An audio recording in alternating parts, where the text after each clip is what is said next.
the blender returns. I'm talking, of course, about the Super High Roller Bowl mixed games from the PokerGO Studio here at ARIA Resort in Las Vegas, Nevada. Day 2 coverage in this $100,000 buy-in event. Once again, assemble stars, some of whom were nowhere to be found on day 1, late registrants. Chris Fitch and Alex Livingston. And adorned with multiple World Series of Poker bracelets, here to walk us through the coverage alongside yours truly, Ali Nejad. And there is the man who won the $50K Poker Players Championship, Michael the Grinder Mizrachi, just this past summer. Not to mention the main event. To cap it off, there's the Blez, Jared Blesnick, another one of those to register here today. 10-game rotation. Flop, stud, and draw games all represented, along with the man who typically finds himself on this side of the operation when the stakes get high. Talking, of course, about Nick Schulman, for whom this has become a $200,000 buy-in event. He bought in earlier today. Bullet number 2, Jason Mercier, did the same. Phil Hellmuth also joined us, but is no longer here. Busting out before we picked up coverage, Gus Hansen in the building, along with Benny Glaser, the 2-time PGT title winner, the overall chip leader, joining just 3 total players with over $1 million in chips. The other 2, Johnny Becker. Although I'm looking at this chip count of just 200,000, and that certainly doesn't read with what I'm looking at in terms of my materials. So we'll have to get into that, but Mizrachi above $1 million in chips, and that's plenty to work with. As you can see here, breaking down the blinds in level number 11, gentlemen.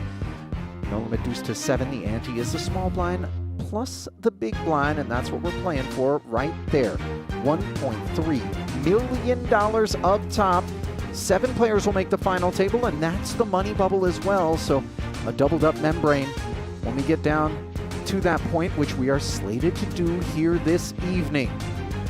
So with all of that out of the way, gentlemen, I turn my attention to the fact that we lost multiple players in Daniel Negreanu, Phil Hellmuth, and Brian Rast. That is a lot of cause for people to be tuning in. I'm sure a lot of disheartened members of the audience right now, and perhaps a bit surprising given that Hellmuth just bought in at the top of today, not even making it the few levels to this moment here where we pick up the coverage. Yeah, well, the structure is such that it's still possible to bust in those first couple levels. I think you had 15 big bets if you registered when Hellmuth did. Still lots of firepower in this event, though. We've got Gus Hansen, we've got Nick Schulman, Jason Mercier, and I'm looking forward to watching this develop. But Chris? significantly less firepower once you consider that Negreanu and Rast are not in the building. We're talking about a couple of Hall of Famers there. A couple Hall of Famers that love this mix and this format. It's definitely going to make our jobs a little more exciting today, as we've lost some voices out there at the table. Maybe a little bit of a quieter field. Yeah. Now we will pick up stud high, where Likeness has brought it in for 5K. We're playing 15 and 30 with a 3K ante. Hansen with split 9s, getting his bearings as he completes it to 15. That's what I'm talking about, acro style. And takes it down. Looks like the haves and the have-nots at this table. We've got 2 guys over $1 million and many, the rest of the table under a starting stack. Yeah, and both those guys at the top of the counts on this table, known also for their online play, particularly Tobias Leknes, who you don't see too much in the live arena, but he's always battling Benny Glaser in those scoop and W-Coop events. Yeah, 2 of the more experienced players in the field, despite their maybe under-the-radar status here in the United States. Tobias, a very well-respected online mixed game tournament pro, and certainly spends more time in Europe. Yeah. There's your chip denominations, brought to you by Octopi Poker. 1Ks, 5Ks, and the green 25Ks in play. A bit. Yeah, not playing so tight. Yeah, I hear you. Yeah. Split 5s as the bring-in here for Mercier. Now Tobias with a wired king-jack of diamonds decides to limp, showing an 8. Glaser with the real wired holding, though, pocket jacks and an 8 as well. Does the same. Interesting overlimp here. Both players playing a little bit cagey with their opening range, and it looks like a good decision so far as Johannes Becker picks up split aces in later position here. You know, oftentimes whether there's split aces lurking or any sort of reasonable holding within, we do see a good bit of the completing out of the ace-up card, both in stud 8 and stud high. Interested to see if Glaser considers limp re-raising this hand, which is pretty strong. Maybe get rid of Gus Hansen, probably push equity versus This spot I've the never fives. folded before, and I'm not going to start now. It's recommended. Alex, you might be feeling like Johannes is going to have now. quite a good hand raising an ace with another ace behind him. Yeah, I do, but I just thought it was potentially possible Glaser would try to get the pot heads up and get rid of those other two players with those buried jacks. Yes, certainly true. There is a jack dead, but he can't know that as it was in the hole cards of Tobias Leknes. Everybody catching kind of a coordinated card. Johannes catching the worst for his board with the offsuit 4. Yeah, I like this check from Johannes, just given what he's looking at. I think Mercier here is leading with the plan to let one of his opponents raise him and potentially try to clean up the field a little bit here. He's got a pair, a 2 flush, some straight connectivity. And he gets the raise from Glaser. Doesn't How's look like- Hansen going to proceed? Doesn't look like anybody's going anywhere in this situation, would be my guess. I think you're right. Jason's really not loving his hand at this point when this many players put action in. One of the reasons he bets is to set up a potential bluff on 5th or 6th if he keeps catching hearts. This many players indicating interest in the pot is a concern for him. If you're Becker, do you put in the 3rd scoop here in order to open the door for Mercier to put in number 4 and evict Glaser and Hansen and get it heads up? I think you do. I think you're at this point just sort of saying, like, I'm not really continuing here without a very strong hand, so I may as well just raise and see what happens. I just want to Something that hilarious. As it turns out, it really hit Gus hard. Mercier just stepping aside. It appears that Glaser and Hansen are somewhat entertained by that.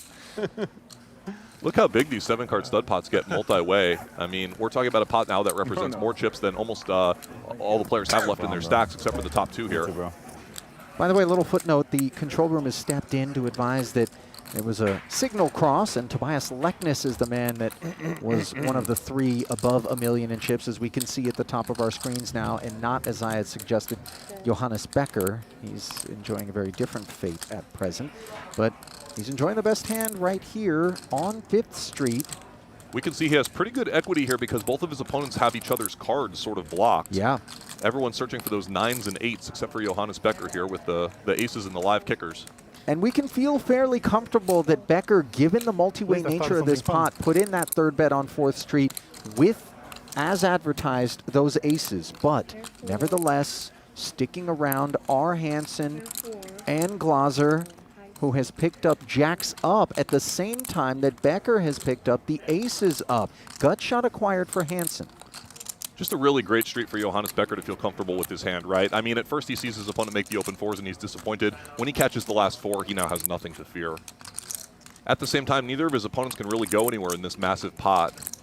Maybe Benny Glaser can get away from it here. I think there's a chance that Glaser can hero fold if he really believes that Becker has the aces up he's representing. Then Glaser knows he only has 2 outs to make a better hand with all those 4s being dead.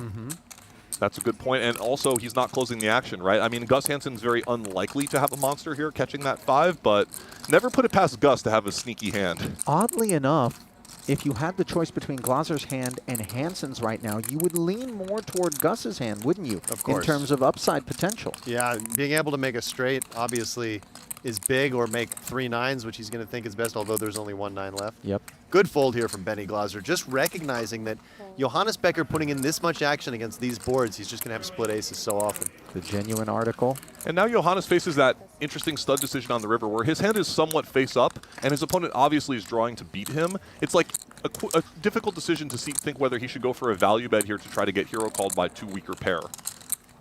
On the end, Hansen fans and is left with nothing more than 9s, and despite the fact that there's 383,000 in the middle, when this bet comes in from Becker, even those pot odds have got to leave you feeling pretty bashful about doing anything heroic, because this action just seems so credible.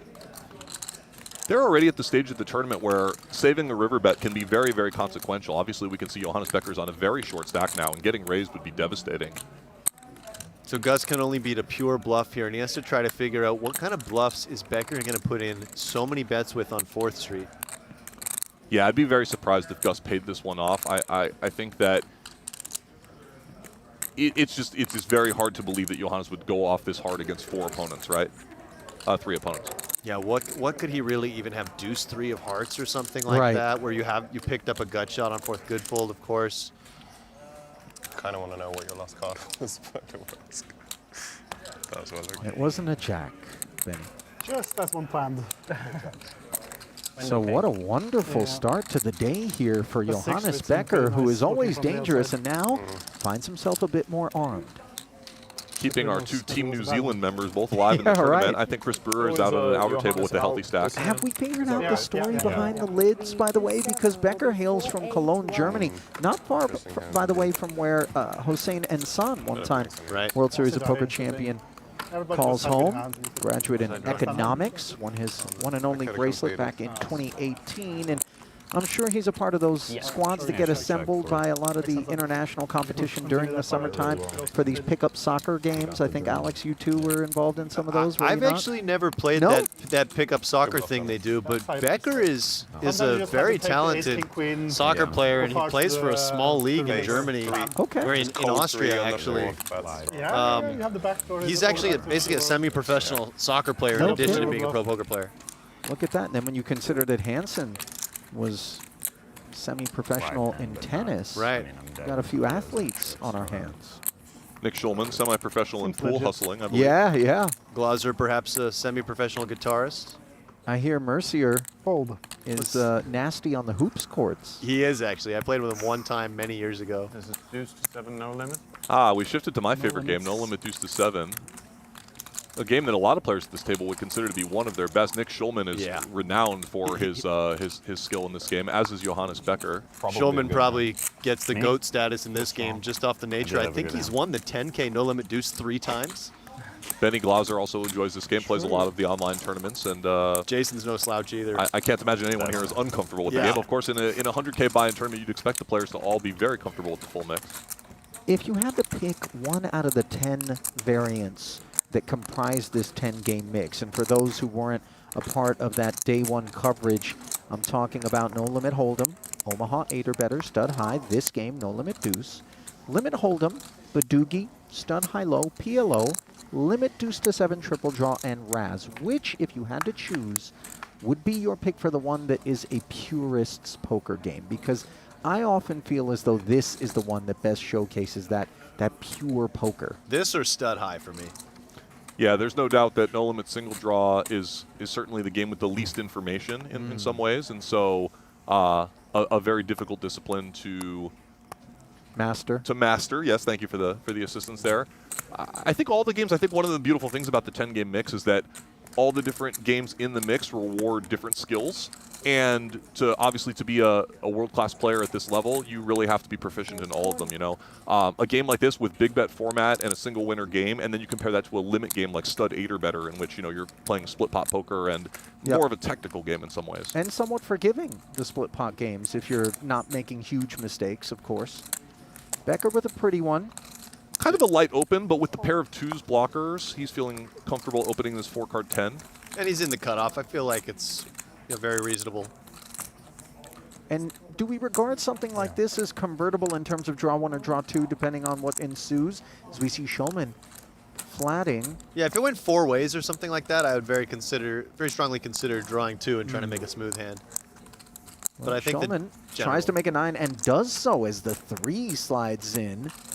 This could get a little expensive for Johannes Becker here, as he's caught a very good card for his hand, but we can see that he cannot win this one, and there's no way he's going to get Nick to fold. It'll just be a question of whether he goes for a small value bet or he goes for a check. Now, do those 10 lows as the aggressor pre-flop but out of position fall into the check call category, or are we ever deciding to lead against another draw 1 behind us? I think you could do either with this particular hand, and once you check, you're definitely calling pretty much any sizing. Yeah, he might be feeling without having an 8 or a 9 in his hand that he's more likely to induce a bluff from a big pair that Nick could make. And it looks like Nick's going quite large here. And he gets paid. 9-7. Not having a 9 or 8 in your hand also does open up a rougher 10, perhaps, to be Didn't even care barreling how at much you. it was. Yeah. Not a lot of those Just hands would be about, checking back. They'd be going for 200, some measure of value. Just nicked in the green one. So I think so, Ali. I think in that situation, Nick Schulman read the situation extremely well. He had a hand that felt like it could get it called by a worse hand for a large bet size, and then he was unlikely to get check raised. the one thing that always throws me for a big loop is being up against opposition you know is capable of accepting potential missed value with a hand, but inducing bets both for value and as bluffs, and then check raising out of position. That's something that I've always found incredibly challenging, and I would expect we're going to see a little bit of that at some point from any one of these guys. Yeah, particularly when the stacks are deep enough to allow for a meaningful check raise versus a big bet. One thing I love about this game, Ali, when you were asking about which of these games is kind of the purest poker game, I love this game because you can be really good at this game as a nerdy math-based player, and you can be really good at this game as a street player who's never looked at a chart. It's really a game that can reward both playing styles. I don't know. I mean, often I would think of No Limit Hold'em being the game where you find tells and physicality playing a big role in some of the decision making when you're on the fence, but this game, given how much less information is available than a No Limit Hold'em hand on the river where you're deciding for your tournament life, is that much more difficult. And so you really do rely even more on it as one of the few data points you have at your disposal. And I almost wonder if you could take a master in another field, somebody who is just extremely good with body language and human psychology, teach them some of the basics, and if they could do really well playing in the live arena in this room where they have a good ability to pick up on strength and weakness in people because of the fact that you're only making 2 decision points and so much of it is based on that information. Now normally you're not going to be opening and drawing 2, but on the button attacking the blinds with a fairly smooth 8 draw, Mercier does just that. Glaser winds up defending his big blind, and he's going to draw 3, gentlemen. Yeah, that would prompt the look at this from Jared Blesnick, I think. I think this is a fine play, though. He was facing a pretty small open size from Mercier, and in this button versus big blind dynamic, it's easy for the button to have a draw 2, in which you're doing pretty well equity-wise with your draw 3 here. It's not a comfortable situation when you're out of position against a world-class player and you have such a weak drawing range, but, you know, I think you need to make sure you're defending your big blind appropriately in this game. Glaser has ended up pairing his 8s while Mercier has made a 10-9. Glaser doesn't have the most ridiculous hand to consider a bluff of some sort with, whether it's a check raise bluff, which would be more standard, just because he's caught all cards that Jason might need to make a hand. In a 3 versus 2 situation, Mercier has caught quite a good hand here. In the previous hand, we saw Nick Schulman go for a large bet with a 9, and here I think it would be totally fine for Jason Mercier to go for a large bet with a 10. No bluff on Glaser's mind, and Jason will collect that one. What am I? 8 on? 8 and 12.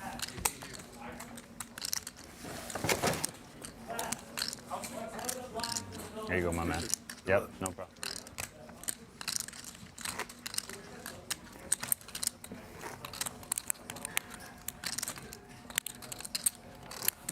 Glaser fairly steely affect when he's involved in a pot. Small break. He's off to a very good start in this tournament. Yesterday, a pretty smooth sailing day 1, and we can see that he's even increased his chip stack here on day 2. Looks very comfortable after final tabling this event last year, and even seems a little bit more talkative at the table this year than I remember in years past from Benny. I agree with that. Yeah, he seems a little more relaxed. He seems quite in the zone. I mean, always intense, but perhaps some of that edge melting away a little bit. I mean, Glaser truly doesn't have a whole lot left to prove. I mean, 3 bracelets during this past World Series. Yeah, he's been on quite the run, living out of a suitcase. Notice just the min raise sizing from Nick Schulman here with blinds of 4 and 8,000. Feeling comfortable, allowing the blinds to have a good price in a game he's very comfortable maneuvering through the river decisions. I think Lekness is considering what I would call a 3-bet bluff if he decides to play that hand. I don't think he was considering playing it as a flat. Absolutely, you want to play your button in big bet poker. It's very valuable to have position. Gus defending here with a 3-card 9, facing this min raise size. Again, totally appropriate, although in this situation he has to be a little bit worried that he's facing an earlier position raise, so he's going to be up against a much stronger range. So it's draw 2 and then pat. And I love that we can't see Nick's hand because he's the kind of guy that'll mix in some snows. Snows, of course, in these draw games are stone bluffs based on some sort of information. Typically, we'll see 2 pair, 3 of a kind, things like that fall into that camp. Ooh, 9 perfect for Gus. This is an incredible draw. So yeah, Gus has 2 options here. He does elect to check. Horrible check. Wow, Schulman checking back. 9-5. And being shown 9-5. Did he have a jack, maybe? It seems quite likely he did. We saw Tobias Lektis fold 2 10s and Gus have 2 Yeah. 9s in the big blind. thought it was When you about see your straightforward opponent hand. draw 2 in front of you, you're going to want to pat That's most what I of your was jacks. hoping. Sometimes if you have a jack with a really good draw underneath, you'd be happy to break it off to play a hand with more what we call implied odds. No, no. Chris, do you like Gus's decision to I check could- I there, could beat a probably rough looking to jack. check raise, or would you have come out for a lead yourself? And if so, what sizing would you have used? So I'd say in general, a mistake that newer players to no limit single draw make is checking too often in that situation. When it goes I'm glad I 2 didn't versus break 0, your opponent is going to pat a lot of relatively weak hands like jacks and maybe even some queens. So it does make sense to come out betting with some hands. That said, when you have a very have smooth turned out hand like a wrong. 9-5, it does sometimes make sense to go for a check raise. You can get paid off by worse 9s, and also your opponent can have some bluffs. Interestingly, we didn't really hear it, but I believe Nick said, "I'm glad I didn't break," suggesting he would have drawn to a worse hand. Yeah, maybe he had some sort of a jack 9. That would make Yeah. a lot of sense. And when you do lead there in Hansen's shoes, do you like using a big sizing because you're quite polar? Out of position, you have options, right? You can often use what we call a block bet, where you're just sort of representing that you have a medium strength holding. And of course, you can also use that big sizing to sort of say, I have the nuts or nothing. Yeah, particularly where your opponent has a lot of weaker pat hands, especially when you took 2. They might have some convertibles that they decided to pat. Lektis again gets a dealt a tempting combo here, and this one's a little bit stronger. I expect him to come in for either a call or a re-raise. I like call here. I feel like with the 10-7, he has an easy 3-bet fold, and it's a little bit weaker. He can knock out some stronger draws. This hand feels like one that just wants to get in there. Doesn't really want to 3-bet and face a Yeah, 4-bet. and Lektis, despite having, it's a great situation in a tournament to have a big stack, but he does have to be a little bit cautious knowing that there's another big stack right behind him. So he's dealing with mixed stack sizes here in a way that can be a little bit tricky. Jason in had a big bet game. decision here on the draw. He could have drawn at that 9-8-5-3, but elects just to pat the jack. Do it for fun. I think this is fine. If he had a little bit of a stronger draw underneath, he'd be maybe more inclined to break it. But with the jack 9-8, a good rule of thumb in this situation is if you break your hand, you want to make sure that you're drawing to the best hand. Yeah. So if he had something like a jack 9-5, he'd be much more comfortable breaking the hand. And of course, he's quite comfortable when Leknis checks behind after drawing 1. Those hands in particular, Yeah, if that's one game Leknis when were to it's a have bit come out betting something unintuitive significant, as well. are where I think you really kind of assert yourself in this game, is having that sniff to know your jack 9 is good or not. Yeah, those spots are tricky because you can do it. You can do it one of 2 ways, right? You can just try to be very theory-oriented, and you can think about all the pats you have and figure out where that jack 9 ranks among those hands and say, based on the bet sizing, maybe I don't need to call this one because I have enough 10s to call with. Or you can look at the guy and say, I think he's bluffing or I Yeah. think he has it, right? I can help you a lot. And other Sometimes you coaches can do read a as little well. bit into their bet sizing. Some players will give away a little bit of information about the type of hand that they might have by their sizings. You know, obviously at a high level, you're not going to see that as much. Yeah. I think, by the way, another option Jason had there that's very similar to what he did in checking is just to do something like min bet. What that allows you to do is balance having a few snows. I'm first. So you might actually Hello. just go for a cheap bluff, and then you're able to get a little bit of thin value as well with the Just jack spread it, because or your you put opponent's in going to each have to box? pay off quite often versus a small bet. spread. I think every Right, now yeah. and again you induce a light raise out of someone, and then when you do have those good hands, you Yeah. come back over Just the top of spread that. 'em, kid. Not a Wow. lot of 3-bet Yeah. situations Wide in open. this dear. game, but Just they do spread happen. him, kid. Look at this. Gus Hansen picks up a monster on the button, and he's the sort of player who can definitely get action. Any 8 in No Limit Deuce, We especially are playing Pat, 4 and 8, is a monster. so I'm gonna make it 21. Okay, 21 here. See if he gets any patronage. Looks like he will out of the 8-7-3 of Schulman, which isn't drawing dead, but is drawing thin. Certainly an understandable big blind defense here from Nick Schulman. Gus has an opportunity to get some of those chips back that he Zero. missed out on by not leading that 9-5 earlier if Schulman were to catch something medium strength on the river here.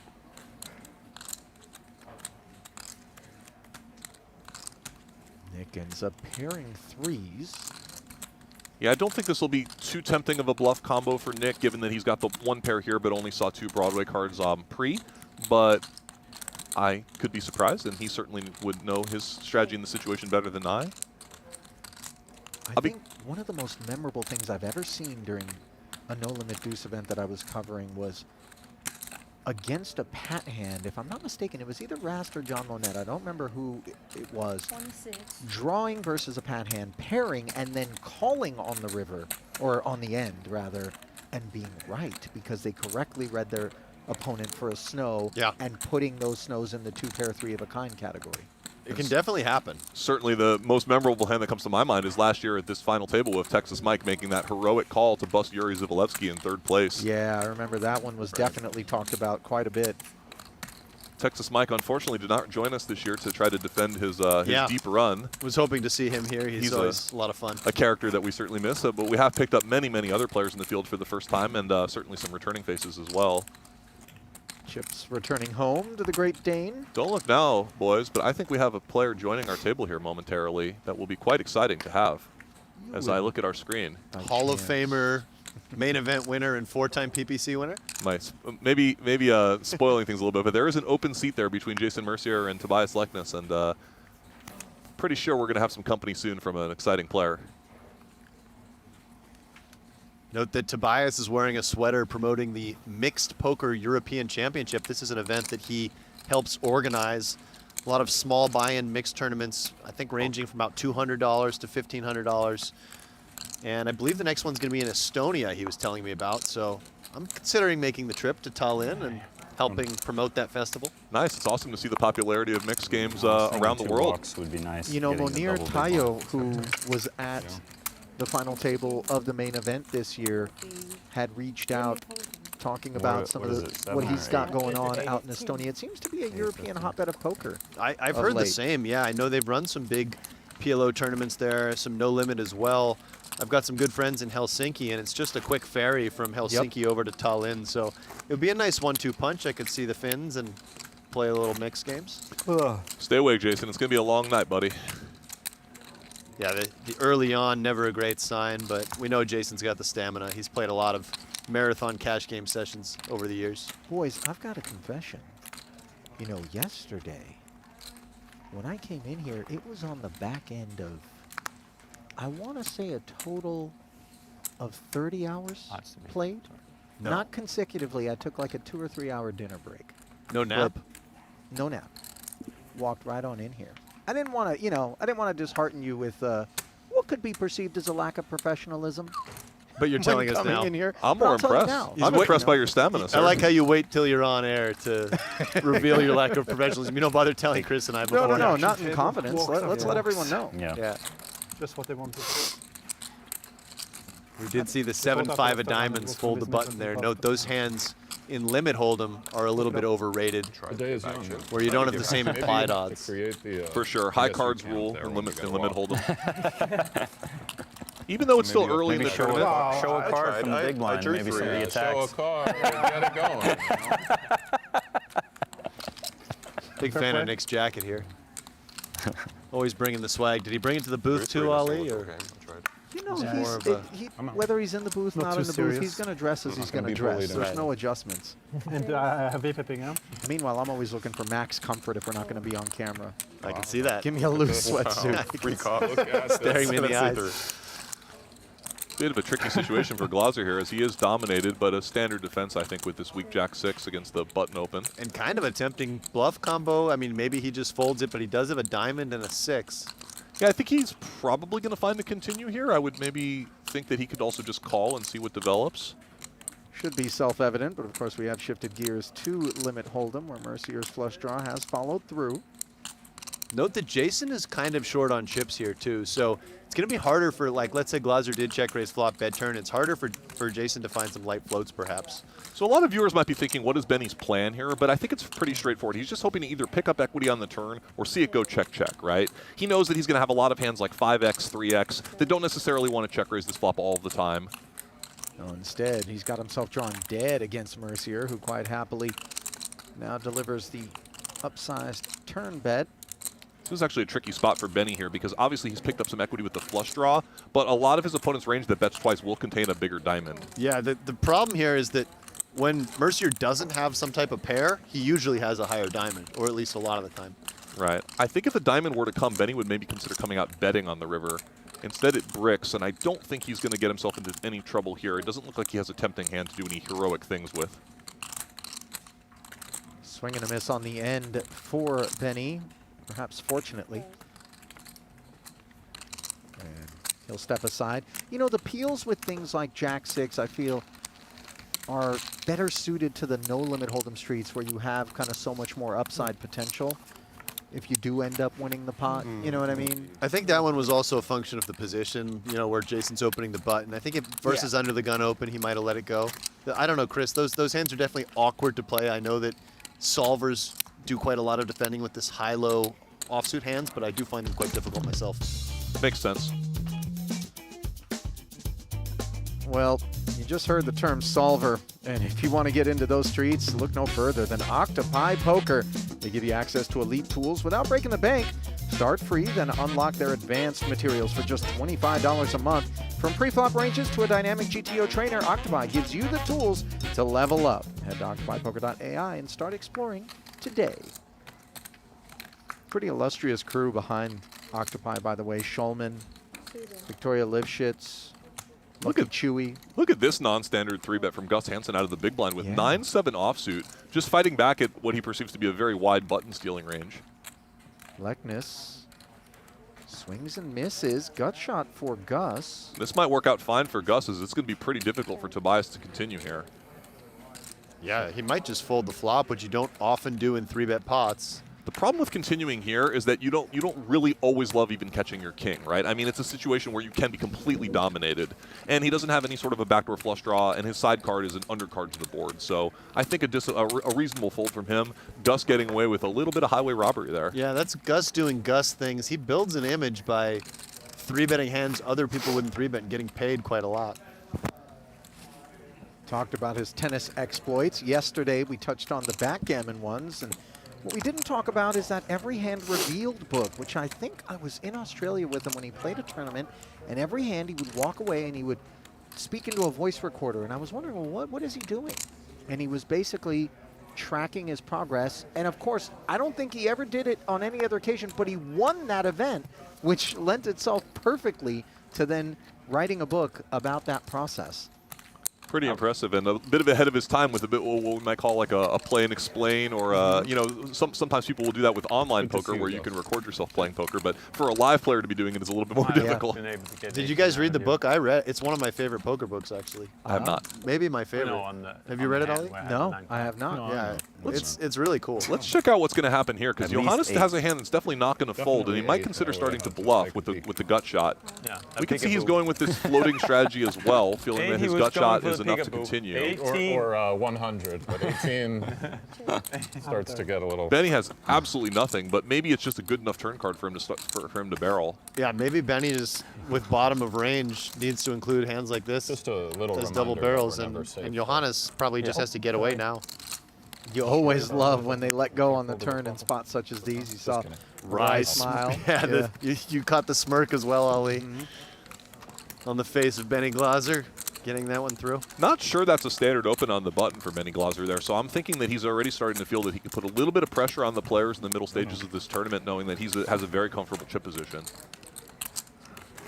There is that grin on the face of the 6-time bracelet winner, 7-time bracelet winner. I think it was 6. It's a big, big number. I know that.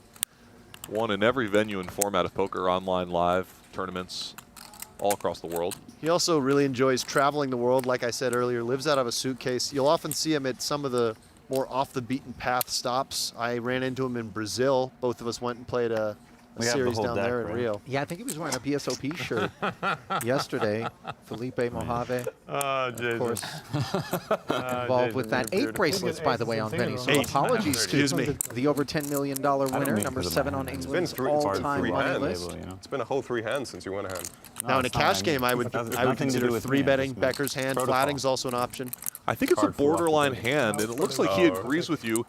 Oh, he's Bringing coming with you a in to the call, which is a dance. reasonable Yeah. strategy in the Schulman. situation. I think so too. And Schulman's hand in No Limit Hold'em, you often see these hands calling, but I like just folding No it here. dancing. Yeah, I Corner think it's the there. sort of hand Like that's the also a little bit dance, better off against one opponent than against 2. Like to sit over in the Yeah, corner. corner. Sip a little gin and juice. Yeah.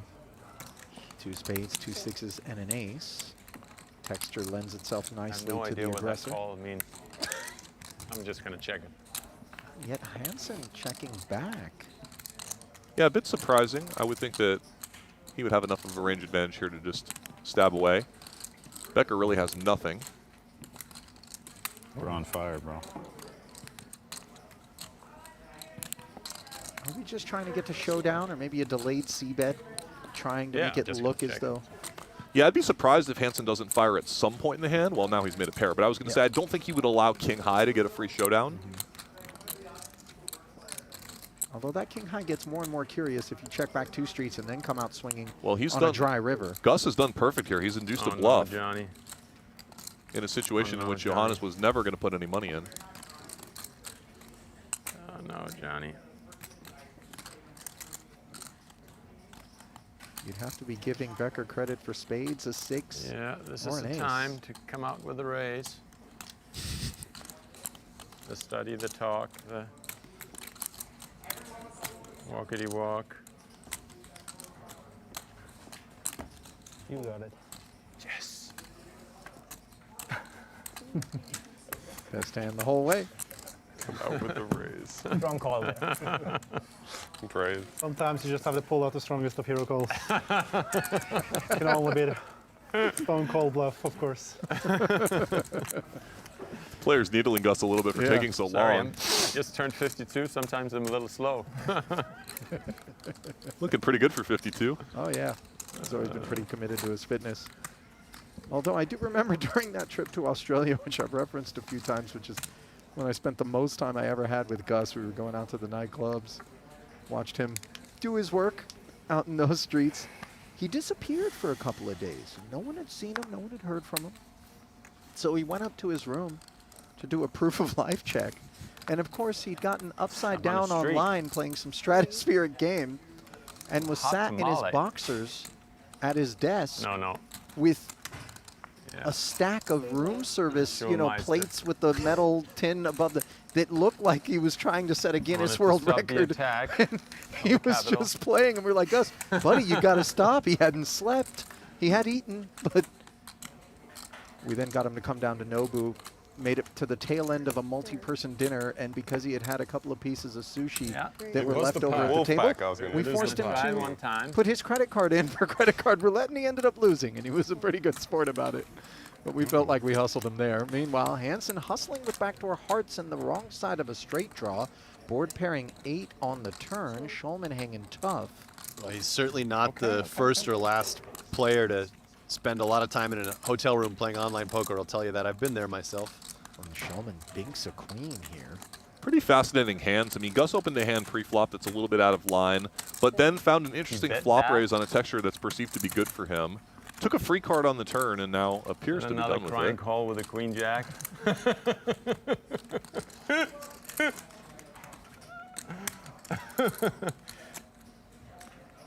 I'm going to let this one go. I thought you had Queen Jack.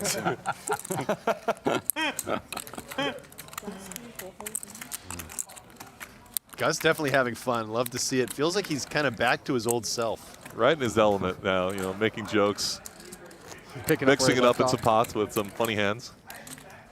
I mean, that's kind of the reputation that he earned when he first came onto the scene, was just an absolute gunslinging Oh, she wild was man straight that ignored. would play all parts. Yeah. And when he did evolve, and I'm not saying that he completely, you know, Like, yeah, abandoned I'll that get DNA, but it was quite often I would see people having And a pair. Last time? a tough time you. shaking that Hi. impression that he had left them with, No, and no. paying off in a lot of spots where maybe Can I they get wouldn't a green otherwise tea and a against glass other mug, players.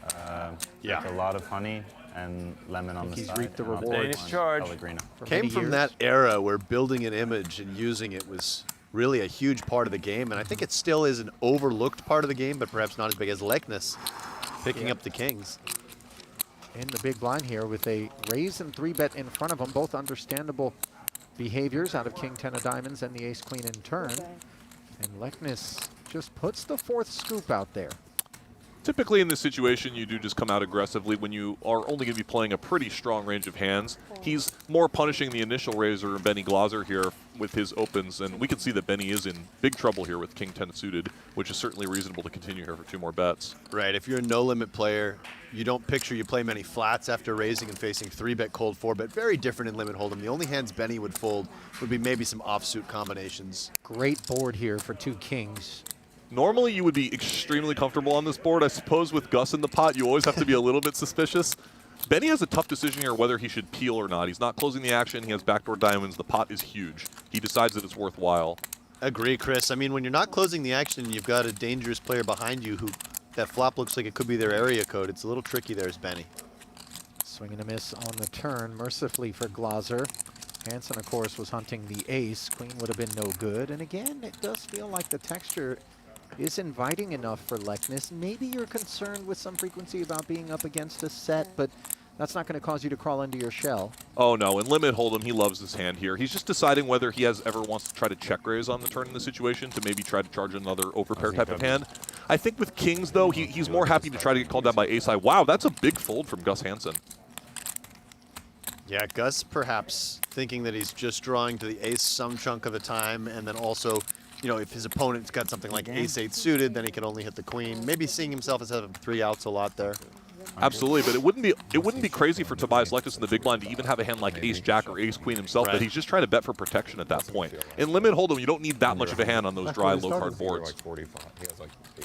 Originally from Oslo, Norway, the online multi-table specialist, coaching mixed games at BBZ Poker, 7-figure winner throughout the course of his career. Just 33 years of age. Known online as Senko92, 13-time World Championship of Back Online where we Poker started. winner. That's what he just said. He literally just said those words. I know, but me on the button too. Exactly the starting point. Tobias is actually president of the Norwegian Poker Association. Yeah, with Rast. Same, Yeah. yeah, It's not exactly the same, Working but to still. improve conditions for players in Pretty the country. crazy. I start with the button. Advocating for It's not clear regulations in a landscape where unlikely, poker I has think. historically faced legal and structural challenges. Yeah, I know the tax situation maybe isn't great there for the Norwegian poker players. You know, whenever I hear Norway and poker, I think back to Annette Obrestad. And as we talked about that incredible book that Gus Hansen had written, Annette was part of something incredible where she played to a win in an online tournament while keeping her own cards concealed from herself to demonstrate just how important the power of position and sizing can be even beyond knowing your actual cards. Now, granted, she got lucky in a few spots, but it was an incredible feat as we have shifted to Boogie, and the Pat Queen is going to go up against a Pat King. So an interesting hand no, right I'm away. Sorry. Leknes broke right away. Leknes got 4-bet here by Jason and decided to just break his king off, which seems super reasonable. At that point, Jason's representing a stronger range of Pat hands. Yeah, generally those 4 bets going into the first draw are Pat hands. The average Pat hand, Chris, I believe a jack in Boogie? Or Queen, is it a middling queen, queen Okay. 8, queen 7. Which Jason basically has. He has about the average hand, and we can see that Tobias, with the good 3 card underneath it, decided that it was worthwhile to draw. And he's going to have to continue here, I think, in this bloated pot with this 3 card 6. Some players would consider semi-bluffing or raising or bluff raising at some point in the hand, but having already thrown away a king, I think that's something that he'd be less likely to do. Yeah, you want to make that card available to Jason. Exactly.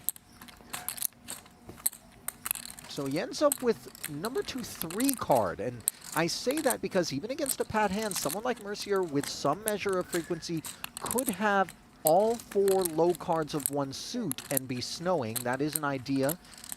I think Jason may feel that he's kind of at the bottom of his value range here and just check this one down. No, instead he bets.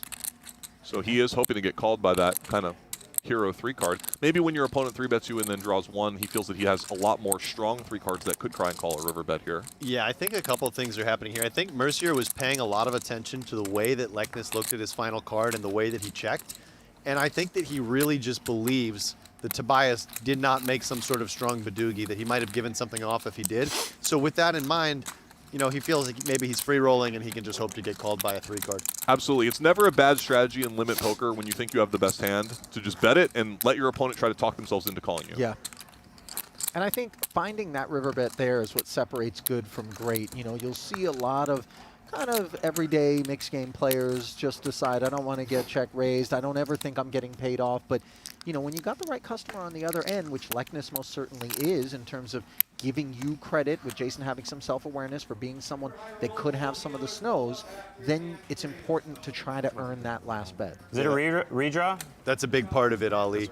Oh, If random you take a redraw. really tight player who doesn't bluff enough, I would actually tell them not to bet that Right. queen 9 on the river. Because nothing good's going to come of it. Right.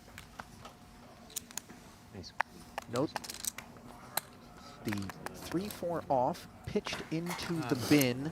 Yeah. We talked yesterday during the broadcast, Chris pointing out that you're going to get a lot of those sort of 2 cards, even though they represent half of the nuts in Boogie. You want to start out on the smoother side with that ace-deuce, ace-3 type of combo. This is much more so. Sorry to cut you off, Ali. This is No. going to be an interesting decision here for Tobias Leknes, whether or not he prefer to keep this 10 when he sees that his opponent stands pat in front of him. He's up against a big blind range that basically can be made of any Boogie, so he should feel that this 3-card 10 is actually very likely to be live against Gus's range of pat hands here, and he does decide to draw 1 to it. I think this is the right call. Yeah, and he does that pretty quickly, showing his experience in this game, because usually the 10 is not a card you keep, but like you mentioned, Chris, these things are so situational. When you're up against all possible Badoogies, your equity is higher trying to draw 1 and making a 10. But Now, look what he's done. He's made the king. he makes the king, and I think he's going to semi-bluff with it. This looks okay to me. He's basically at this point trying to get Gus to break a slightly better hand.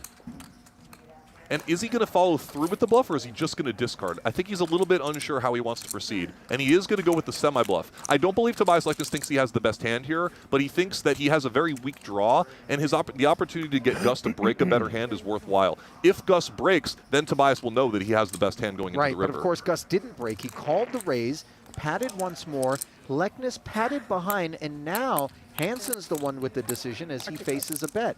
Or you're Yeah, coming so he over can get him anyway? to break or to fold, right? But he's getting neither in this case. This is a tough spot for Gus as well, because he doesn't really have a great draw underneath his jack, right? Like, he's only really barely improving if he throws away a jack to draw out a 3-card 9. Now, though, when Gus is called and patted again, I think it's time to get rid of this king. Yeah. And so does Tobias. So does Tobias. So the downside for Tobias Leknes' play here is that he wasted one of his draws, right? He could have just broken initially and taken 2 draws at it, but he thought that there was enough weaker hands in Gus's range that was worth it to try to get him to break or to fold.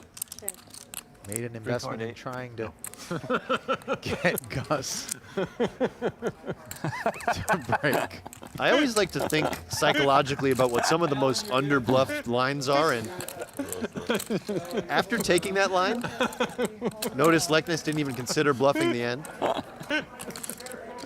Did Tobias sheepishly issue the term 3-card 8 on the river, ambitiously hoping that Gus would nod his head and say good? Perfect. A little trade. Little trade a rip. Oh, wait a minute. Eric Wasserson collecting his belongings. Looks like a trip to the locker room for him here. No, Unceremonious departure. Yeah. The guys are having too much fun here at our feature table. Gus has everybody cracking up and losing it. He's got an infectious laugh. And he, Schulman, and Mercier have played quite a bit of cash together. Gus has a really youthful energy. Yes. Oh, boy. Can see why you guys were friends, Ali. Oh, man. Perhaps the person that it most similar to me in respect to the fraudulence of me being an adult. No. Relatable. Yes. Nick is taking off the jacket. He's had enough. Sorry, I can't help it. Looks like the players are on a holding pattern for a moment here. I wonder if we have someone joining, or if they're. I think they may be breaking a table, as we are. After Eric Wasserson's elimination, we're down to 21 players, so that'll be 3 tables of 7. Makes sense. Maybe not. Fucking A. Fucking A. He looks like he's in. Really? I mean, Oh, yeah. right?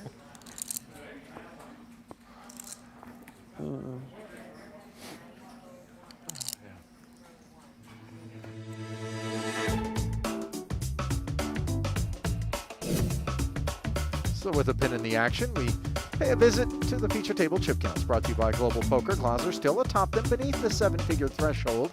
Leknes performing well despite having a little balance transfer over to Gus Hansen, who currently sits in 5th. Least involved thus far has been Schulman, $3.99 for him, and Becker has ridden a bit of a roller coaster. Picked up a bunch of chips early and then has lost them back, 233 at the bottom of a 6-man feature table, but a 7th player rumored to be inbound. Haven't spoiled it quite yet.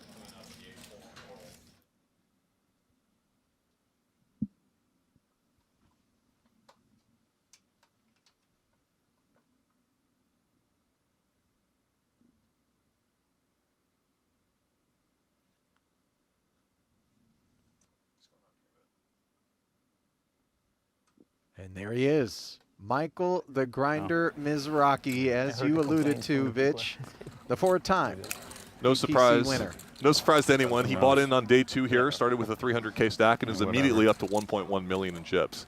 I've played with Grinder, I I'll mean, do a not 2 tower, I recently, think.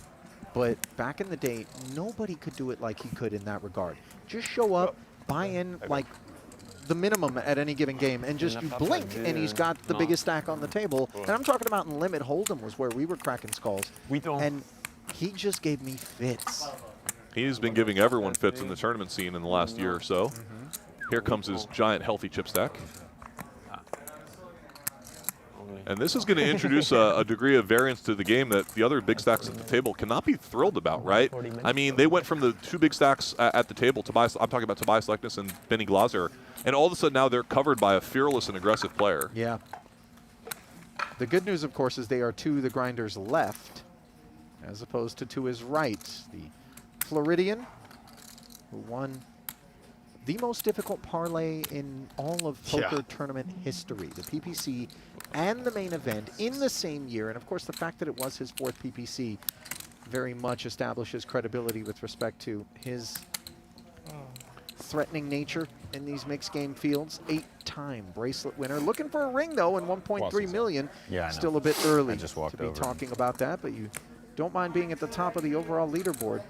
I think well-deservedly inducted into the Hall of Fame immediately following that main event win. And, you know, it's funny to me that there's still people who are just saying he runs good. This is me, right?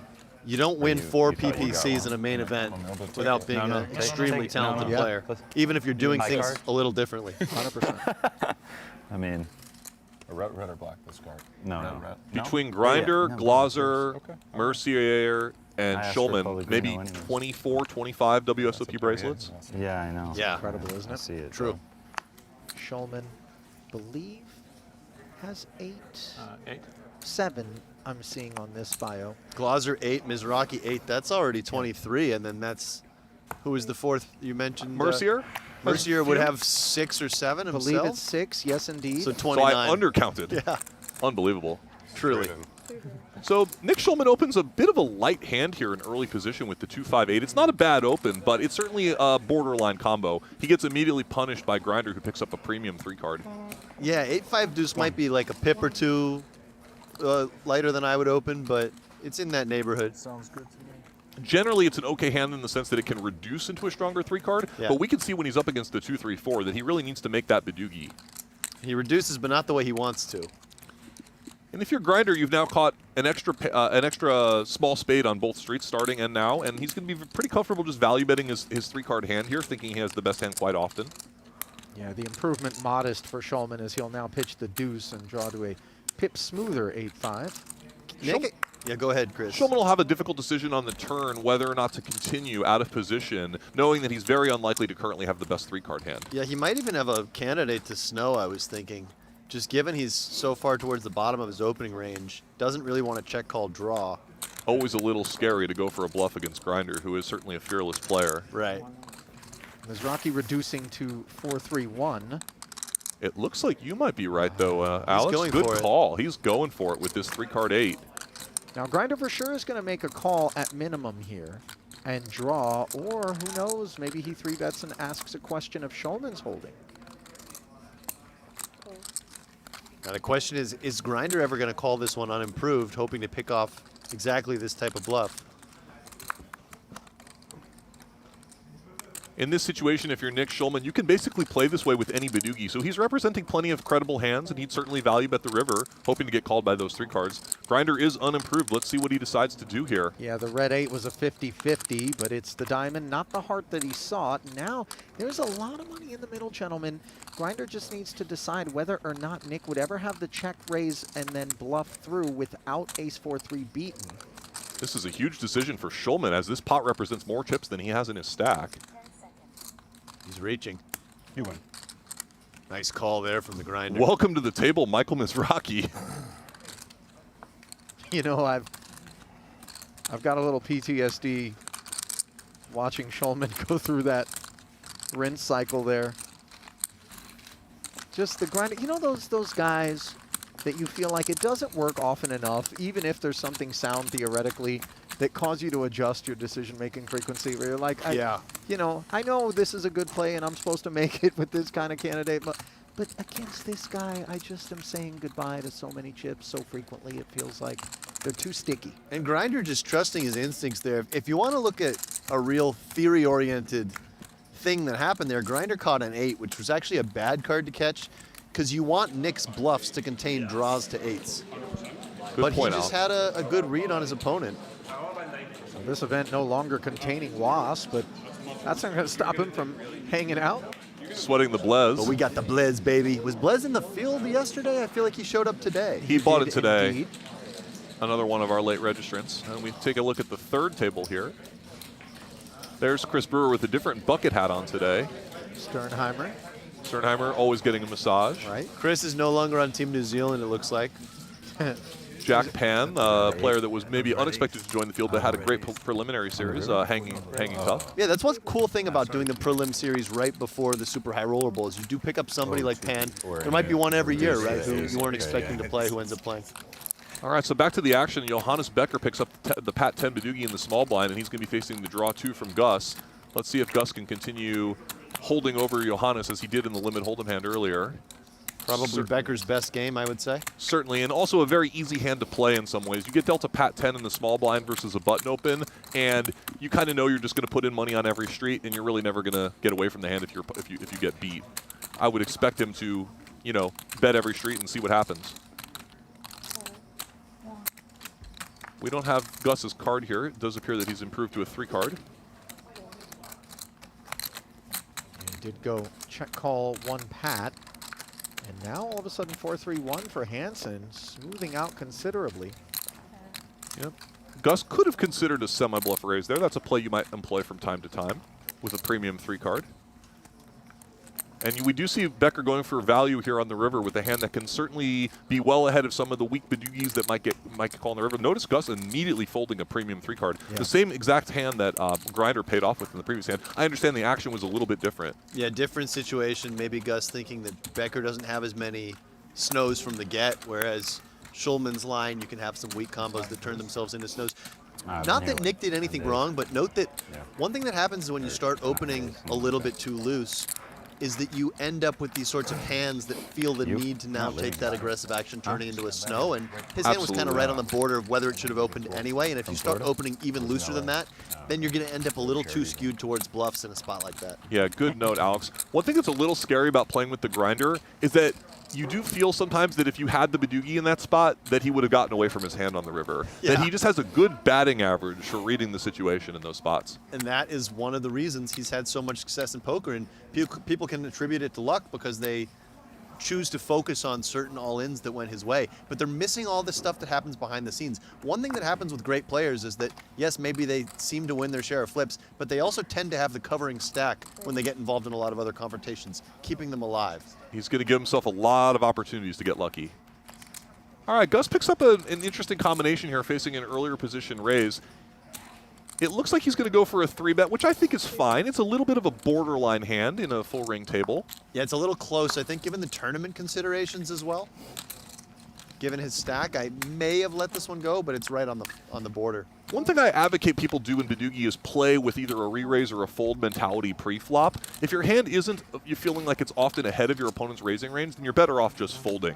Some inexperienced players would prefer cold calling in that situation, just trying to hit their hand. Yeah, I agree with that. One thing that's nice that can happen when you 3-bet is you can actually knock out some weak Badoogies behind you or some similar draws to the one you have. After it goes 1-1, Gus does take a free card here, which seems reasonable. His hand is not so easy to improve. He does currently still have the best hand, though. And Tobias has a hand that doesn't seem bad enough to bluff and not good enough to value bet, so I expect him to play passively. Yeah, I think both players kind of have that type of hand, right? Gus might be quite content to check this back as well. Yep. Exactly.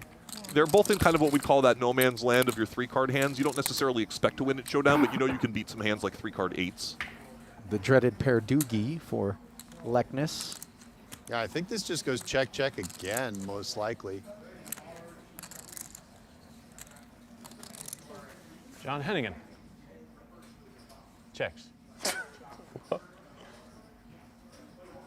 3-card 7 beaten by the 3-card 6. So a nice little pickup for Gus Hansen there. Every scoop in the single winner limit poker games being quite meaningful at this stage of the tournament. What's the Hennigan reference? That's it. How he squeeze. Pick up.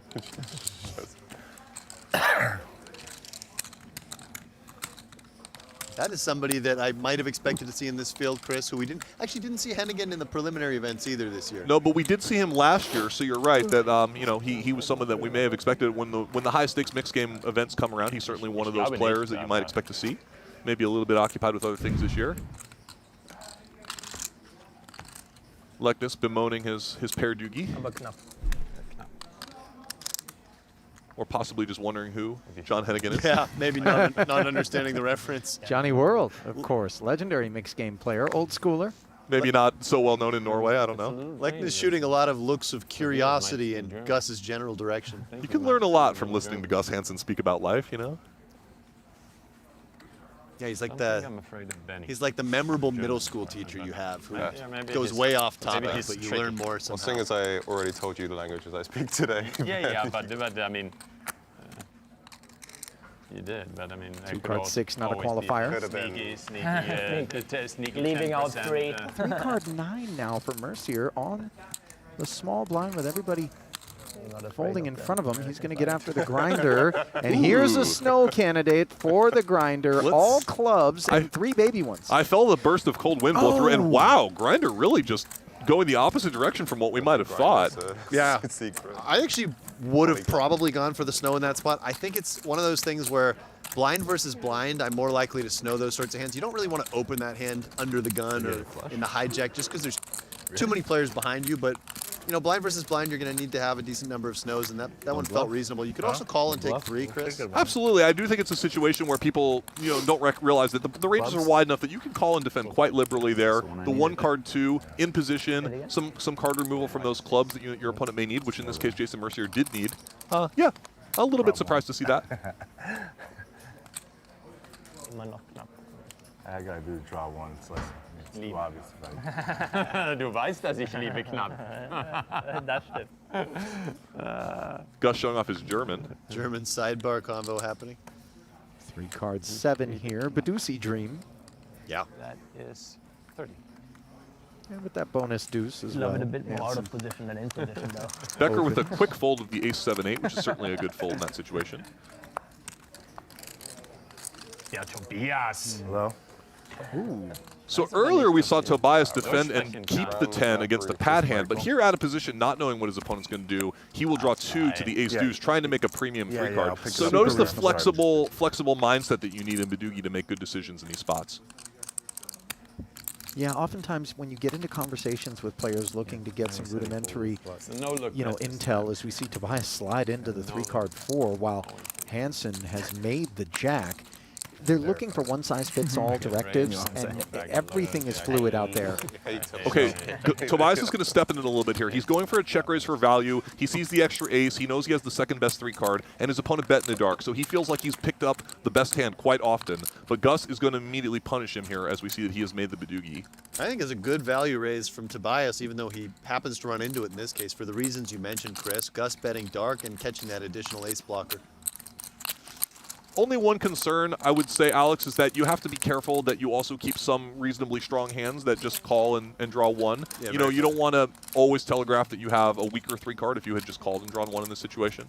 But you could also balance this play with some weak draw ones, like an ace-deuce-8, ace-deuce-9 that could reduce and then also maybe bluff the end if it doesn't improve. So, agreed. You want to be thinking about balance in all these spots. Did Gus check behind on the turn here? Yeah, this is a Gus Hansen special, by This the is way. a very strange play. He does this all the time online. So he'll pat a hand in Badoogie or in triple draw. And is he getting? By the way, he has induced a bluff from Tobias Leknes here. I don't know if this is going to work out for him or not, but this is a very fascinating hand.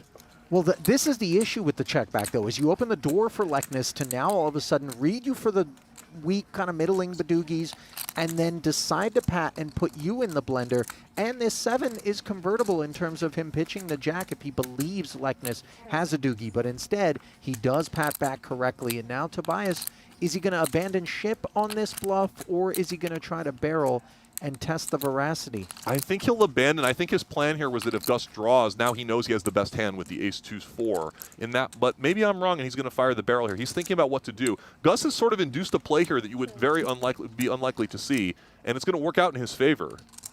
Now he even goes for the value bet. This is a wild hand. I mean, this is just correctly identifying that had Lekness been sitting on a doogie, he would be far more inclined to bet a 10 or better.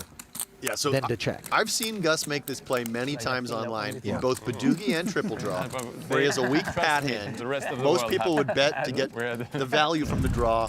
He plays it as sort of a pot control-y check, but look, he also sometimes induces. His opponent had a great draw against him. Yeah, ended up patting it, right? Tobias ended up abandoning a premium draw and wasting his equity, so it worked out quite well for Gus in that situation. You've never seen before. Wasserson still hoping to buy in again as he stands on the rail. Yeah, registration was closed at the top of the day, of course. No such opportunities.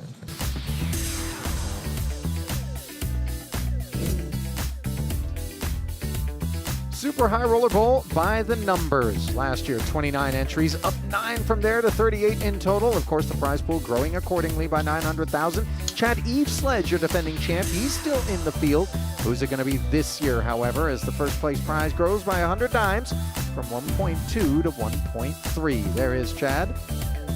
You know, he's kept his blade sharp out in the Resorts World 300-600 mixed game. He's a fairly regular player in that, dare I say, very tough game. I don't know if you've ever played it, Chris. Yeah? Yeah, definitely some of the higher stakes cash game players and also a lot of non-standard kind of games that sometimes aren't played in other places. This is, come on, poop. This is my Channel, you're in a poop. Ryan. Gus Hansen also playing more in that cash game, so, you know. Has he been? Okay. Getting their reps in. But then again, Chad Eveslage also someone who plays some of the no-limit events around the world, so he's sharp in all the disciplines. Nick. Stud 8 or better time You're playing now. better than me. Winning the PGT free roll, if I remember correctly. Yeah, I think he Yeah, did. that's right. Yeah, he came from a no-limit hold'em background, but has established himself as one of the best mixed game players in the world. Mizrachi, by the way, begging for someone to get after him here. He brought it in with the 3. Well, he's going to get a little action here from Jason's 8-6-4. Mizrachi very happy to repop that late completion from the 8-6-4. Pot grows accordingly. Both players catching a low card. Mercier with the suited one. So with a wheel gutter right away, Mizrachi leads out. So this is a situation where the grinder can feel that Mercier can actually have way worse hands than this, right? Having raised from last position. Ace is a huge card for Jason now. And with grinder having caught the Mossberger, the 9 of hearts. Yeah, so Jason should just bet his full range here when he catches an ace and Mizrachi catches a lemon. You know him. And now a lime on 6th Street. Fruit tree.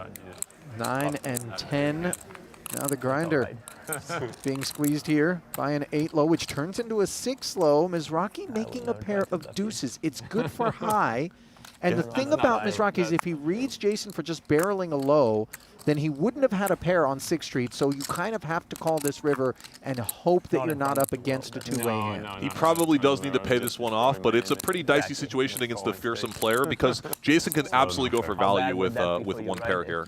Yeah, I think deuces is kind of a really difficult catch there. If you make a bigger pair, like even the 5s, you feel quite a bit better about it, where you can beat 3s in a low, but Awesome.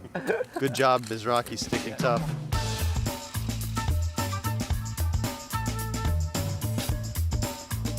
Well, jump into free online poker with Play PokerGO. Grind ring games and run deep in tourneys with no deposits, bots, or gimmicks, just pure, authentic poker. Play PokerGO also has special free rolls that run every hour on the half hour. Play now at playpokergo.com. Available on web, iOS, and Android. Around here, so I guess they haven't started yet. He was walking around like Yeah, I mean, it's an hour. An hour. Yeah. What happened with the split pot? Yeah, deuces. Deuces versus a low. Who had the low? Terrible. No problem. Jason had the low. Jason had the low, and deuces would not fold. A lot of high cards out on this board as Benny brings it in and has a pretty strong holding with the 4-5-7.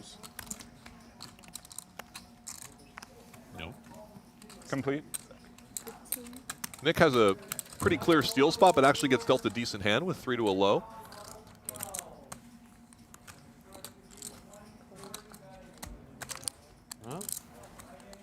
Both players a little suspicious that their opponent is going to have a weaker than average hand in the spot. Interesting pots tend to develop in situations such as that. Schulman split 7s. Benny with a deceptively strong hand here as he has the gut shot in addition to the strong low draw, looking at the 8 and 7 on board. And kind of keeps his range wide, just calling. Depending on who's playing. Catches the dead queen and is certainly now happy he's played a small one. Certainly not going to be folding here with the gut shot, but not loving life anymore, seeing the 8s. And it's so important to have that opportunity to make a high and beat something like trip 8s or 8s up. If you're Glaser, if you have a naked low draw and a heads-up pot like this, you're often finding yourself putting money in that you're hoping to just pull back across 3 big bet streets. This is a great street for Benny, though, because he knows he's now, I mean, there's a world in which he could actually lose the low, but it's very unlikely. So he should go for a raise here if Nick bets, but Nick's going to have a hard time betting into that 4-3 deuce as well. Yeah, he's got the made 7, but a 6 or an ace would give him a straight. Yeah, Nick has all of the weaker low blockers and doesn't see any really wheel cards in his hand or any 6s, maybe just a single ace blocker. He's a little bit worried about this deuce and what it means, but he decides that his hand is still worth a value bet against what he perceives or hopes is a pair of 2s. Yeah, I don't mind the bet. It's one of those spots where Nick really doesn't want to check and have it go check-check because he's going to feel like, wow, I just gave my opponent a free one with a pair and a straight draw. And he's really only in terrible shape against wheels and 5-6. Yep. Benny now takes his free roll equity and piles in the raise. Schulman Hoping making to the improve. quick call and making a 87 low. So a 2-way hand means he's not going to be dethroned. Glaser winds up with 3s for high, so he can't beat Nick's board. If I'm Benny, I like this check Yeah. back. I mean, there's a tiny It's chance up he on could an get 8-7-5. scooped by a better low, and he knows that he's not going to get his opponent to fold So here. this check back from Benny is a sign of respecting Schulman's game enough to know that Schulman will always call here with just unimproved 8s. If you really didn't think your opponent was super experienced in this game, you could try to scare them and hope that they for a fold second, just it was that a one 7-5. pair. But Benny knows that Nick will always it call, was and my there's a friend. small chance he has a better 7 low. The points are Good note, Alex. we changed I think Nick's it's 5. willingness to lead the 8s Thank you. and obviously call the subsequent raise is what leaves Benny quite comfortable that Nick is drawing to a scoop versus a hand that winds up being 3s with a 7-5 low. Yeah, that's a good point. And of course, Benny would be betting any hand that could beat the 8s if he made the low along with like a higher pair. So in that situation, he could potentially scoop. Sure.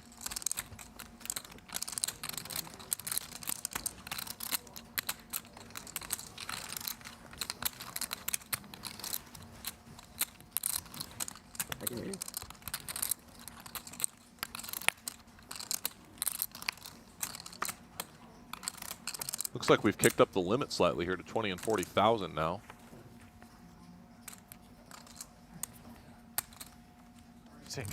Midway through the stud 8 round. Schulman to bring in. 3 suit. Kind of an awkward hand, usually a little overvalued in stud 8. For people learning the mixed games, it's much more of a stud high hand with the 2 non-low cards. Yeah, you want to have at least 1 low card to go with that 4. Right. Especially when you're up against a queen that's raised, because in stud 8 or better, they're just extremely likely to have the split queens that they're representing. It's hard to have a weak high hand when you open with many players behind you. That said, Nick Schulman may be able to do a little bit of creative representation when he starts to catch scary low cards in this sort of situation. Yeah, and you see Lekness immediately coming off the throttle despite picking up a 3rd spade, recognizing the coordinated nature of that 6, which brought it in and then defended. Could very well have a 2-way draw. The ace of hearts is a very clutch card for Schulman now. Lekness has picked up the queen-eye flush draw. Yeah, this is an interesting hand development because now both players have a 4 flush and are both going to have to continue in this hand in one fashion or another. Nick is going to be kind of representing something stronger than what he has by playing his up cards here, and Tobias is going to kind of be in get to the river mode and then decide. Yeah, one more note here. Just one of the downsides of playing Nick's hand is that Tobias checked this board, and most of Nick's hands with the 4-6 on 4th Street would want to bet.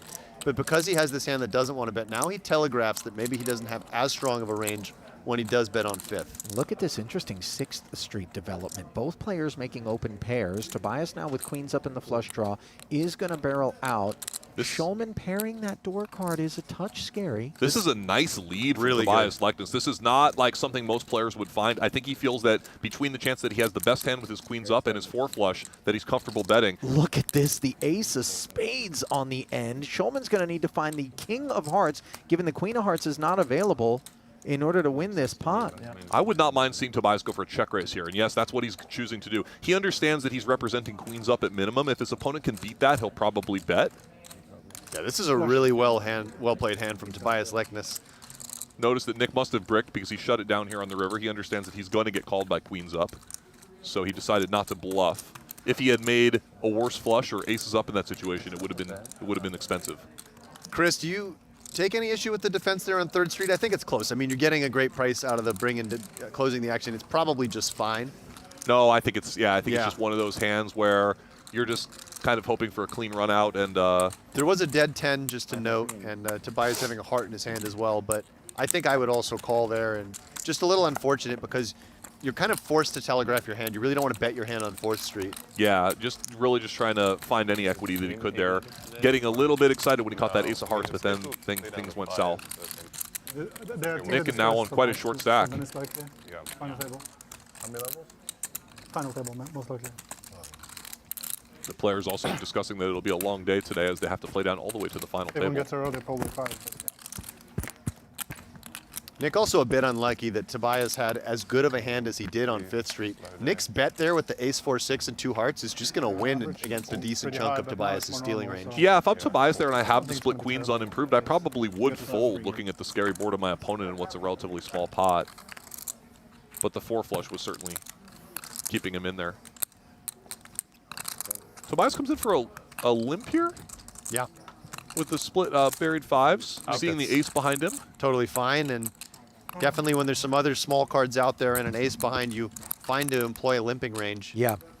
And this is the sort of hand that prefers to play heads up. I actually think Tobias might have let this hand go multi-way, but now, even though he's up against the ace of spades door, he's feeling like he's got a decent amount of equity against the weaker parts of Benny Glaser's range.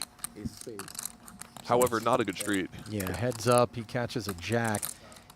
Are we always obligated to call 4th Street when something like this comes off, a queen, non-low card, even if it's suited with these 2 5s?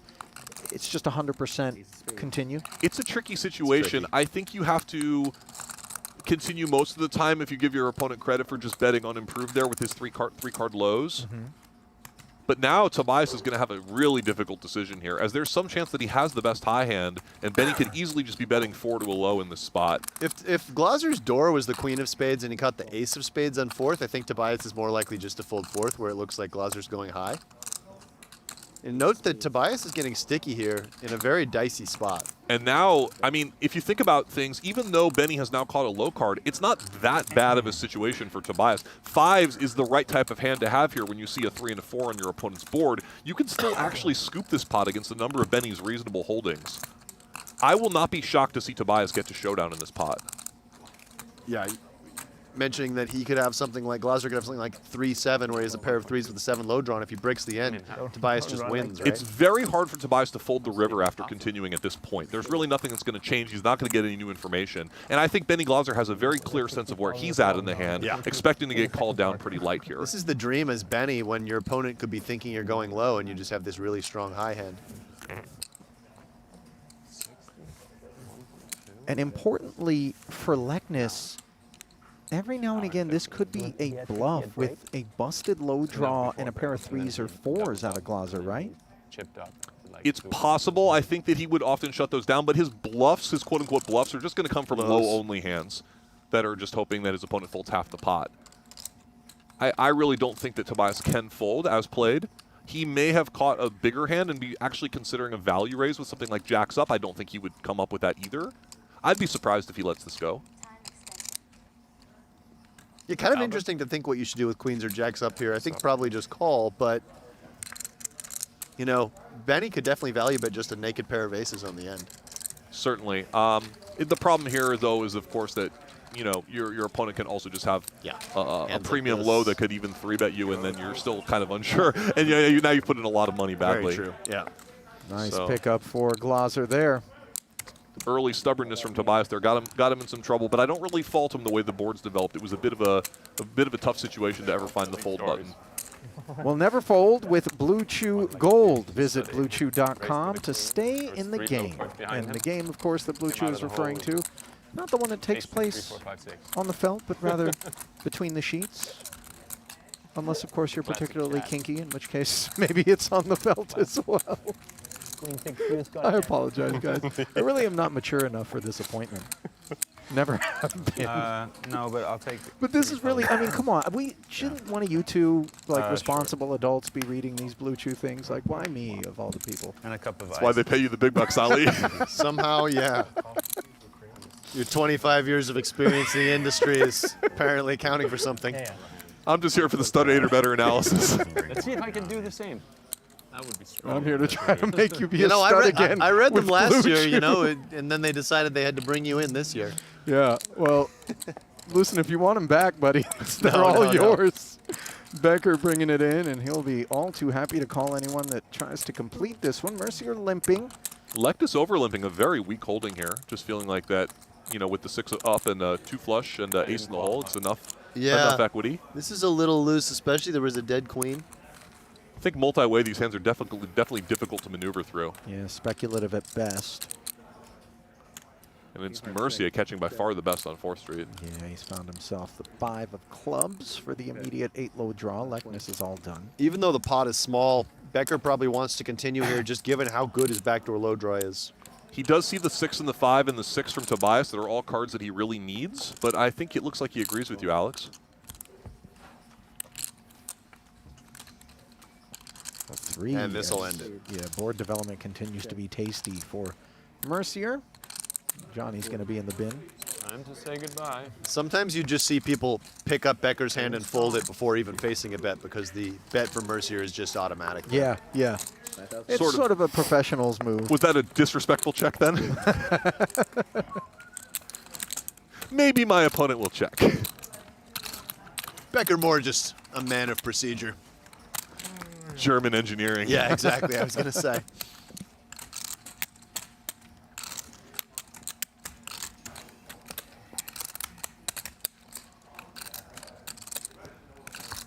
Jason contemplative. None of it associated with whether or not he should have bet that hand on 5th, though.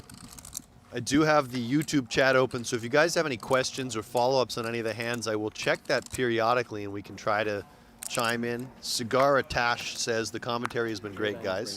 Hey, thank you, thank you. Thank you, Cigar. And if anyone wants to let us know where they're tuning in from, I can do some city or country shout-outs at some point. A man of the world, Alex, you know. Got to keep our viewers involved a little bit here. Cigar attaché. Yeah, I messed that one up. I was a little Ollie. surprised, by the way. I know you're not a cigar guy, but I'm not worldly enough. Dream World asking, do the commentators use Blue Chew? I can't say that I have myself. well, boys, I think we should agree not to use any while we're here in the booth. It's just a point of, you know, mutual respect. So Schulman started 3 suited. Yeah, this is a limp pot. Johannes limping in first with the kind of ugly 7-8-3 rainbow. Nick over-limping with the ace-king-4 with 3 spades. Maybe over-limping because of his short stack, thinking that he wants to preserve chips. Yep. Nick wisely realizing he has the best of it at the moment. You know, interestingly, what I find beneficial about the limp is people might be more inclined to give up on 4th when the pot is smaller with a broader array of hands than when it's been completed and they've invested more. Absolutely, yeah, but which is a proper adjustment, but potentially maybe people overdo that as well, like you're saying, Ali. Sometimes those small orphan pots are ones in which nobody really fights very hard. Yeah. But listen, you pick up enough of them and they add up. Maybe if they had some Blue Chew. Yeah. Chris, more praise for you. Somebody saying they liked your podcast on the Table One podcast.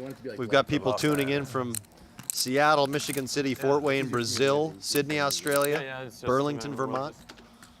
All good. You said Fort Wayne, Brazil, like that's a city in Brazil. I merged the Fort Wayne and the Brazil. That was Comma. caught me off guard, yeah.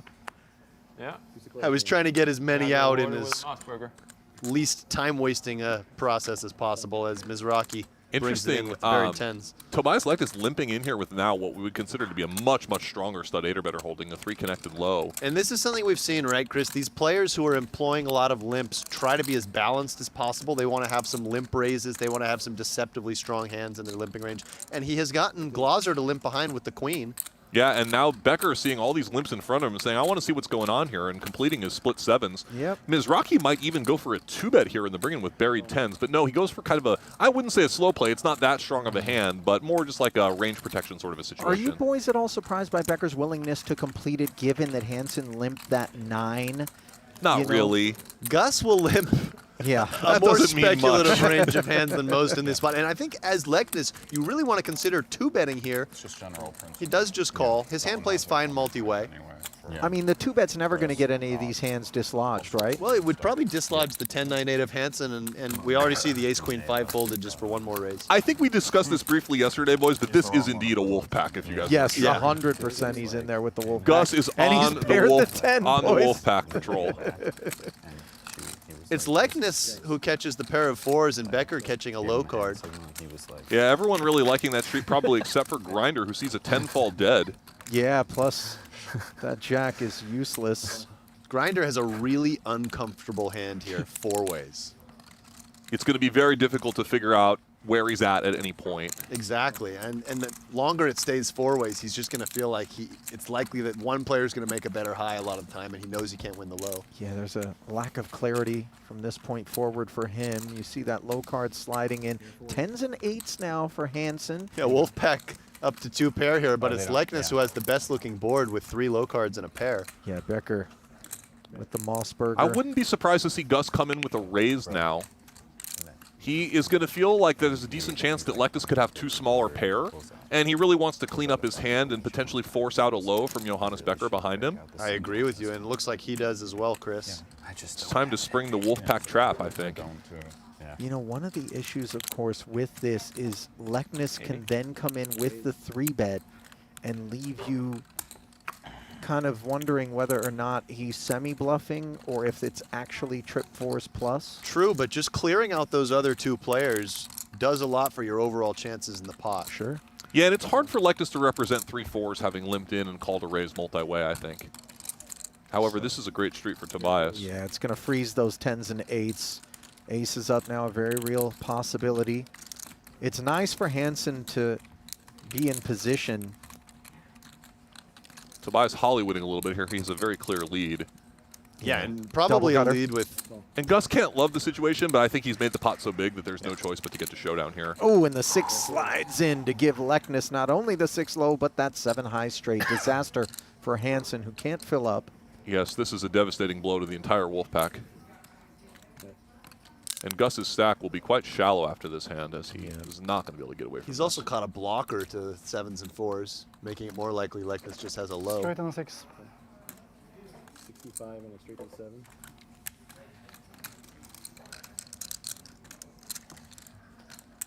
Yeah. And that one will Make a leave hand like Gus that one day. howling. Merce. Don't ever run like me, Merce. Game change. First gonna pot limit Omaha. Buttons back out. So Tobias ending on a high note in that stud 8 or better round. Straight, Yeah, me pot too. limit Omaha time. 5, 10, and 10. Chino had it. Day one. I'll take the ed. Take the next big blind. No problem. Yeah, small blind button. Thank you. We've reached the middle stages of the tournament here, and the PLO rounds are going to be difficult to navigate for the players as you have very, very different stack sizes distributed around the table. You've got some very, very short stacks, and you've got a few deep stacks. So the players having to decide what sort of hands are appropriate to play against each opponent, and also what open size to use, or maybe even to consider whether they should limp or not. Sure. Yeah, tournament PLO, Chris, so different from cash game PLO. In cash games, often all the stacks being quite deep. In tournaments, you often have a 15 or a 25 big blind stack that is lurking, and you have to figure out how to deal with that and also how to play that stack if you're the one with it. Yes, didn't see no 4s. Just notice the very stylish W Coupe hoodie that Benny has Never put seen on that. here. From the Yeah. action, it Has was he the won any wrong W deck. Coupes, Chris? I would assume he's won many W Coupes. Yeah. Yeah, Maybe he's just trying to show off in front of Tobias bit of Lexus, a his troll. online rival. I think he might have the record. Or I know it's 13 close of between them, a few right? guys. Sounds about right. Kind of a nothing burger start here in the PLO hand, my as God, nobody's picked up anything. 27. No, that's WCOOP. between W Coop and Scoop. Oh, okay. COOP titles, right? Not World Championship, but Well, those are all pretty overall impressive. coops. They're all pretty cool. Lekness limping in here. Notice it's, I was going to say it was 10-15, but it's 5-10 blinds. Yeah, so these players 100 big blinds deep against each other. Ace 10 Jack. Either player sort of take pride in your hand territory. Glaser's Ace of Diamonds very key. In this limped pot, I'm assuming both players are going to be a little tentative to put any money into their holdings. Yeah, so one thing that happens is when Glaser checks back, he's not supposed to hit this board super hard, so he's supposed to be fairly passive with his range, and his hand is a very natural check anyway. And call in the event that Lekness were to somehow. Tobias potentially claim. picking up a small bluffing candidate here, picking up the wheel gutter along with the pair. But Mayfield, he has some showdown value even with that 10 and the ability to hit 2 pair or a wheel.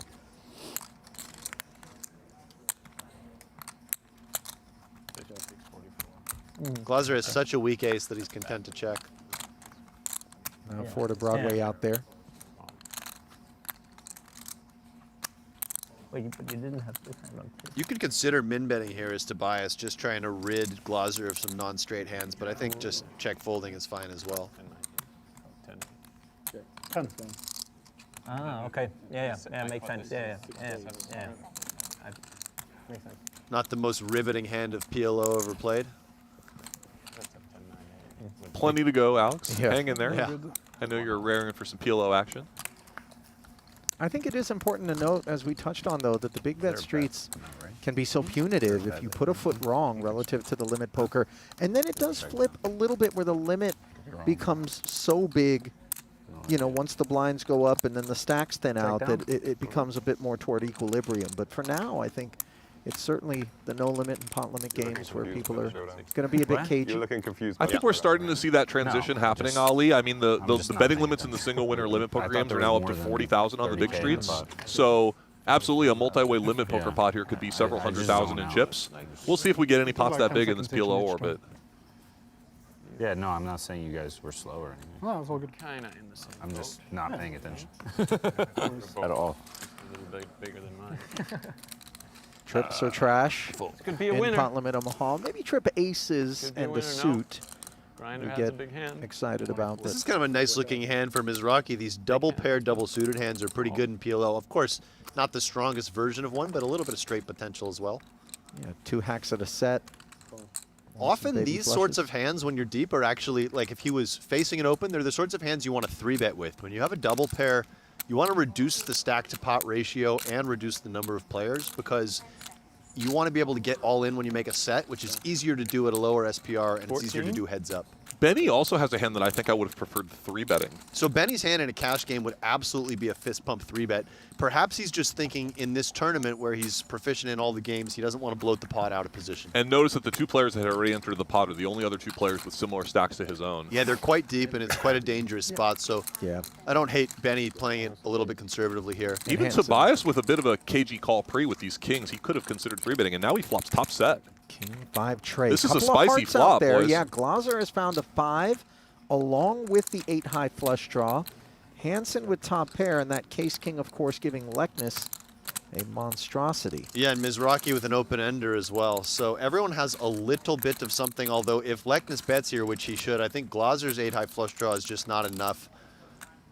Interesting to see if Hansen ever continues. This is a small sizing. I still think Glaser needs to fold. Yes, he has a pair. Yes, he has a flush draw, but 4 ways, both components are going to be dominated fairly often. Yeah, he has no clean outs on the turn. Right, no immediate outs to make anything strong. Gus might get a little bit tempted, but he is quite shallow, so I suppose not. Gus has backdoor spades. He does flick it in. This could be a lot of trouble if the turn were, for instance, an offsuit jack. Yeah, or for that matter, a spade. Something like a 7 also. Grinder's hand feels very awkward to me if you were to turn a small set. Instead, a big, beautiful brick for this set of kings on the turn. Now, despite the fact that Tobias still has the nuts, he should still go for a large sizing here with so many draws available. It's not like he has backup with his kings, so if it checks to him, I would expect him to bet big. I was going to say, I think Gus might just stick it in here, though. He's picked up a gut shot. He has top pair, and he just has he has very few chips remaining. 80 dimes. He's just looking to see a non-heart roll off, and he's going to put his money in here. And this is just very awkward as Mizrachi, because if Leknes bets first, you're closing the action. Now, with Hansen actually making this sort of stop-and-go play, it's difficult for Mizrachi to call light knowing that Leknes can raise behind. Yeah, I think that Grinder has to let this go, unfortunately, and he does. And Gus is going to get the bad news. Okay, I need a 7, I guess. It had to be that. I need a 7, I guess, with only 3 actual 7s remaining. 7 of hearts was already seen by us, not Gus. And it could be the final stand here for the Great Dane, barring something miraculous. I know we're supposed to stay impartial, guys, but I don't want to say goddye. Yeah, I'm with you. 3-10 trip doogie. Gus is a fun guy to have around. There. Probably. Yeah. That's what you had? But goodbye we do. Yeah, kings and jacks, not enough. And that's going to do it for the Great Dane, who leaned over to Benny and said, do I fold the flop? And Glaser told him, yeah, probably. It's easy to get Hold'em goggles on sometimes and think that that king-jack is worth more than it is. And Tobias' small flop sizing had a little bit to do with that as well. He sort of tempted Gus to continue with his backdoor equity. Jeg hadde 2 par nøttflashlag på turn. 2 par og nøttflashlag på turn. Hadde 9-7. Hadde 9-7? Wow. Unlucky. 10-10. Jeg hadde SS 9-7. Hopefully see you in the next couple of days. Yes. Maybe tomorrow. But Yeah. Give me a message. Yep. I don't know if they were talking in Danish or in Norwegian. I don't always have an ear for the distinctions, but I do have eyes for the elimination of Gus Hansen in 20th place here on the video wall. So we grind our way towards the bubble. Long way to go for these players. Outplays me by Boogie, I flip it back in the pillow. Luck box it back.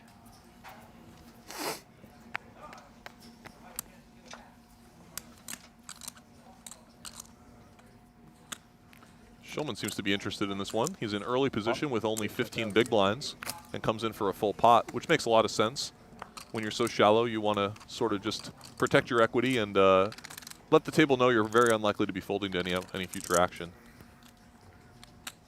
Benny has a bit of a tempting hand here, but that 3 is fairly disconnected and it's very shallow.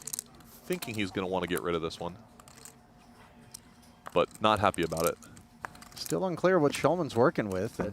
We might never know. Into the ether it goes.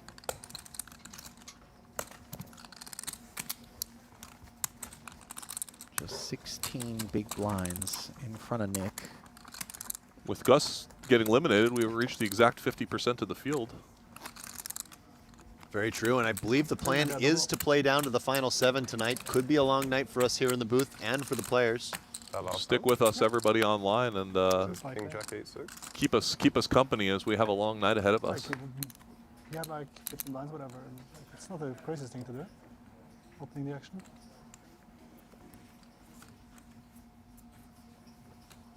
Oh, I'm first, my bad. Someone in the chat saying that Danish and Norwegian is very close, so maybe they can each speak their own language and understand the other.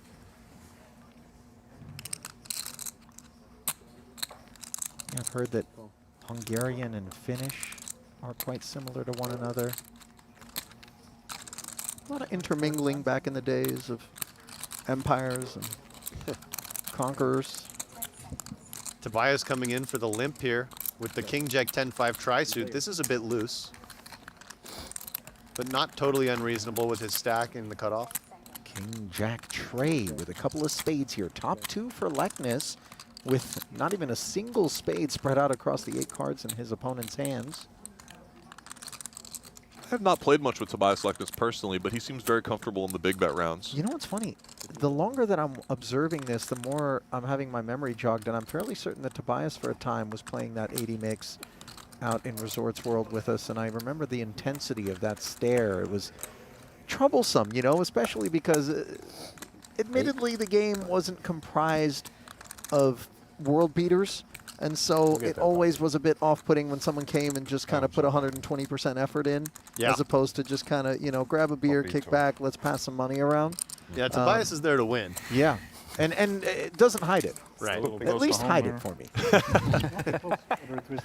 Cash game vibe a little bit different than 100K tournament table vibe sometimes, although earlier when we had Gus here, certainly this had a bit more of a loose field. Yeah. The players will start to settle into more of a serious routine as they approach the money bubble. Yeah. Still a good bit of runway between now and then, as money bubble will be at 8 players, 11 bust outs between now and then. Lekness activating. 30,000. Taking it to 30. The ace being offsuit and having a tri-suit hand, obviously not terrific qualities, but yeah, so what Tobias is doing here is that he's going to treat this hand more as a raise fold, knowing that if he gets 3-bet, he's very likely to be dominated. And this way he's going to do that? I believe he will. He's quite shallow, and if he runs into aces, he just has to take his medicine. Yeah, you wouldn't 3-bet all combos of kings here, but this one is more than strong enough. Yeah, double suited. Pot announced, 105. This is clearly a commitment. I don't think Tobias is going to get into too much trouble here. He should fold this hand. 80 behind. 82. 87. 87. I assume that his plan when he came in for the raise was to potentially fold to any further action. Generally speaking, somebody repotting as a 3-bet here, the properties of the hand will often contain strong suited components, big pairs, things that holding of Tobias's doesn't perform well against. Exactly right. He'd much rather have some sort of middling rundown. Right, that doesn't interfere. But certainly when you're Johannes Becker, you're always happy to take it down pre-flop.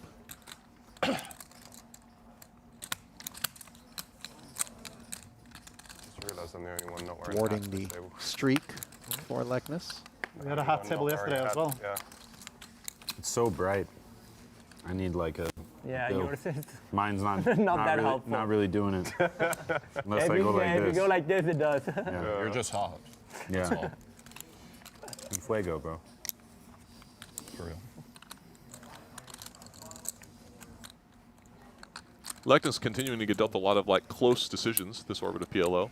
This one being another one he chooses to limp in with here with the suited ace. Coupled with the pair, you know, the fact that suited ace has some other stuff working. Yeah, like you said, Chris, you said he seems quite comfortable in the big bet games, and this is an indication of that. Limping a hand that I think some players would definitely fold. Yeah, he's looking to play pots. Nick's seen enough here with 2 limps in front of him, and the suited ace and ace king decides that he has plenty of hand to shovel money in with. This is good recognition from Nick, who's noticed both Tobias trying to get involved in a lot of pots cheap and Glaser limping behind, sort of discounting some of Glaser's strongest hands. Yeah, and this is a meaningful pickup. I mean, you've got 25K in blind and ante money, plus the 2 started with 141 total. 10K limps. I think Benny's going to need to continue here. There's a little bit of extra dead money in the pot now that Tobias is limp folded. But it's probably close. He doesn't have a lot of implied odds as Nick has only a few chips remaining. Yeah, I like the decision to call. His hand is going to be pretty easy to play post-flop at this shallow SPR. Yeah. 86K with 145 out there. One would expect any bet out of Nick would be for the rest of it. Ace-Jack 6, not what Benny had in mind. Don't see much merit in leading from Benny here. On some board textures, he might want to try to stick the money in himself, but here I think he's just going to check and face a decision. Nick should just put this in. TPTK. Top pair, top kicker for the That's right. for the viewing audience, as I'll translate the. Or as Jamie Gold would call it, top. He's got top. I got top, baby. Benny, where are you going? I got top. Munching on his blueberries and right, telling the field what he has every time. That was a great final table of the main event. I mean, an absolute classic. And some of the high stakes poker that Gold played in the years to follow was also memorable.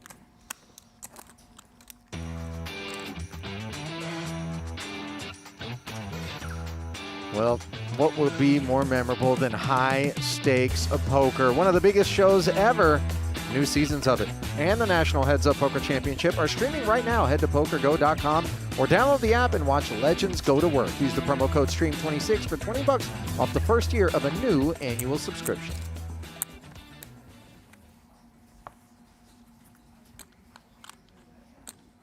Schulman up to 231,000 on the back end of the takedown.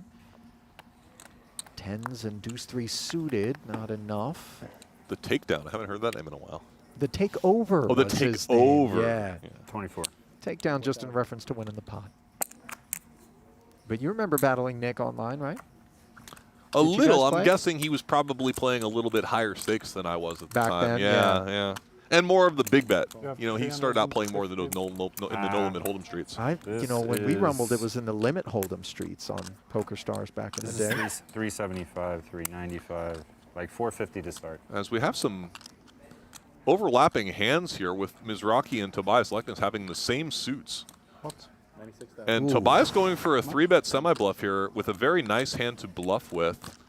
Double suited, low connecting, and unblocking all those big cards. He immediately gets Jason to fold. Yeah. And it's Grinder who's going to have a tough decision out of position with a hand that is definitely pretty awkward to play. And if he feels like he's often running into a bigger pair, quite dominated. Jason's But dead money is a little bit appetizing. Grinder never one to shy away from playing a big pot, even though he is out of position and covered in this situation. This could get expensive for him if he flops a flush draw. Sure could. 226K. Of course, the club draw, the better of the two to flop, given spades are covered. No flush draws produced on the 8-4 deuce board, however.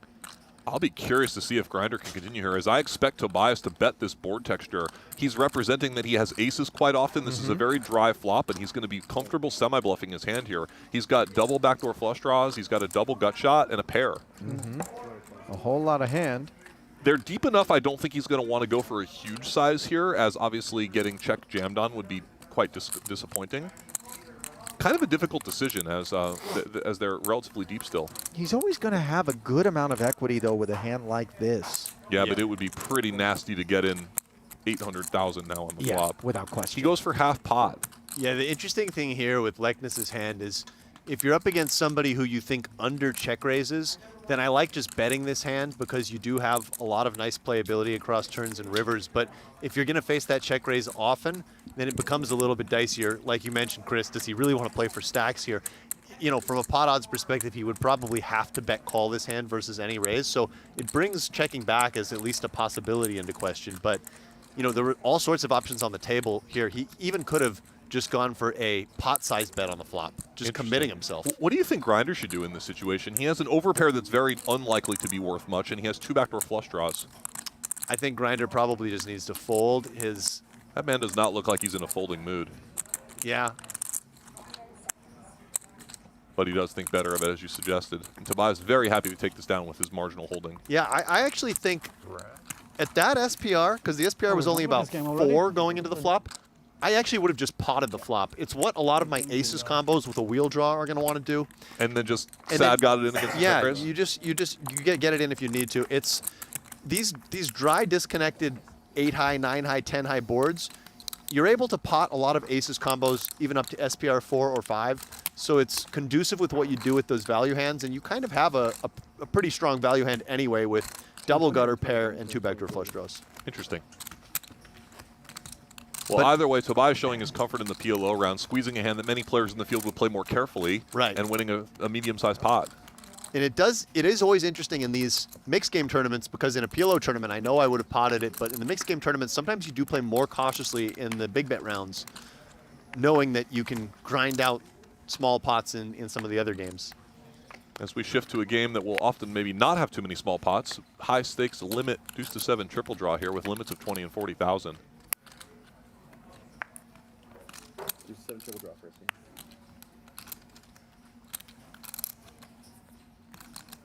We touched yesterday on the idea that triple draw, not unlike limit hold'em, has some pretty mechanized aspects to it, just behaviors that are predetermined based on draws and positions, things of this sort. Yeah, we heard a bit of a debate amongst like Albert Daher and Scott Seaver in terms of which games are the easiest to learn to play in this mix, and triple draw was at least up there. Here we have a blind battle between two 3-card wheels, but both lacking that deuce that they're desperately hoping to get. Tobias decides to draw 1 to this 9-7-5-4. To me, this is not standard. I think I would have preferred drawing 2 and keeping my options open to still make a premium hand. Yeah, trying to hunt that deuce down is pretty key. You do cap the quality of whatever hand you're going to be able to produce. I think one of the things Tobias is thinking when he decides to draw 1 there is that he knows Glaser's an experienced enough player to call in the big blind and take 3 or even 4 cards sometimes. By drawing 1, he maybe thinks he can get a fold on one of the earlier streets, which negates some of the upside of his hand. Now, the fact that he hasn't chosen to fire, despite the fact that it went 1-2 in the draws, immediately leaves Glaser questioning the quality of that hand. Could it be a gut shot? Could it be something like a 9? I agree. That's troublesome for Tobias down the way. Yeah, I don't know that I like the way Tobias has approached this hand so far. I think it's going to work out okay for him in the sense that he's not too far behind equity-wise, but I think you make a good point, Ali, that he's giving away a little bit too much information in a spot where most players would just go ahead and bet. And he might snow this, by the way, I was thinking the same thing. He paired the 7 and the 9. I think he's going to snow this because he's already telegraphed maybe. No, he doesn't snow it. I was thinking because he's already telegraphed that maybe he has a weak draw, he might be better off turning this one into a snow. Now he's going to go 1-1 out of position against Glaser, who winds up with a jack and once more Lekness pairs.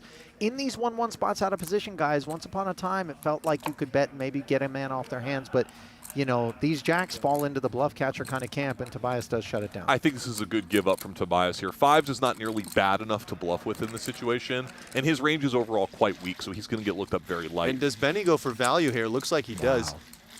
I don't think all players would have found that value, but they're in position. But Benny Glaser, experienced triple draw player, knows that a jack 7 is, you know, he's beating some jacks, for instance. That's one nice thing he's got going for him. Every now and again you'll run into a 10 specifically. Or a check raise from a very strong hand. Oh, yeah, that too. The 9s, I think, are more inclined to lead. Yeah, I agree with that, Ollie.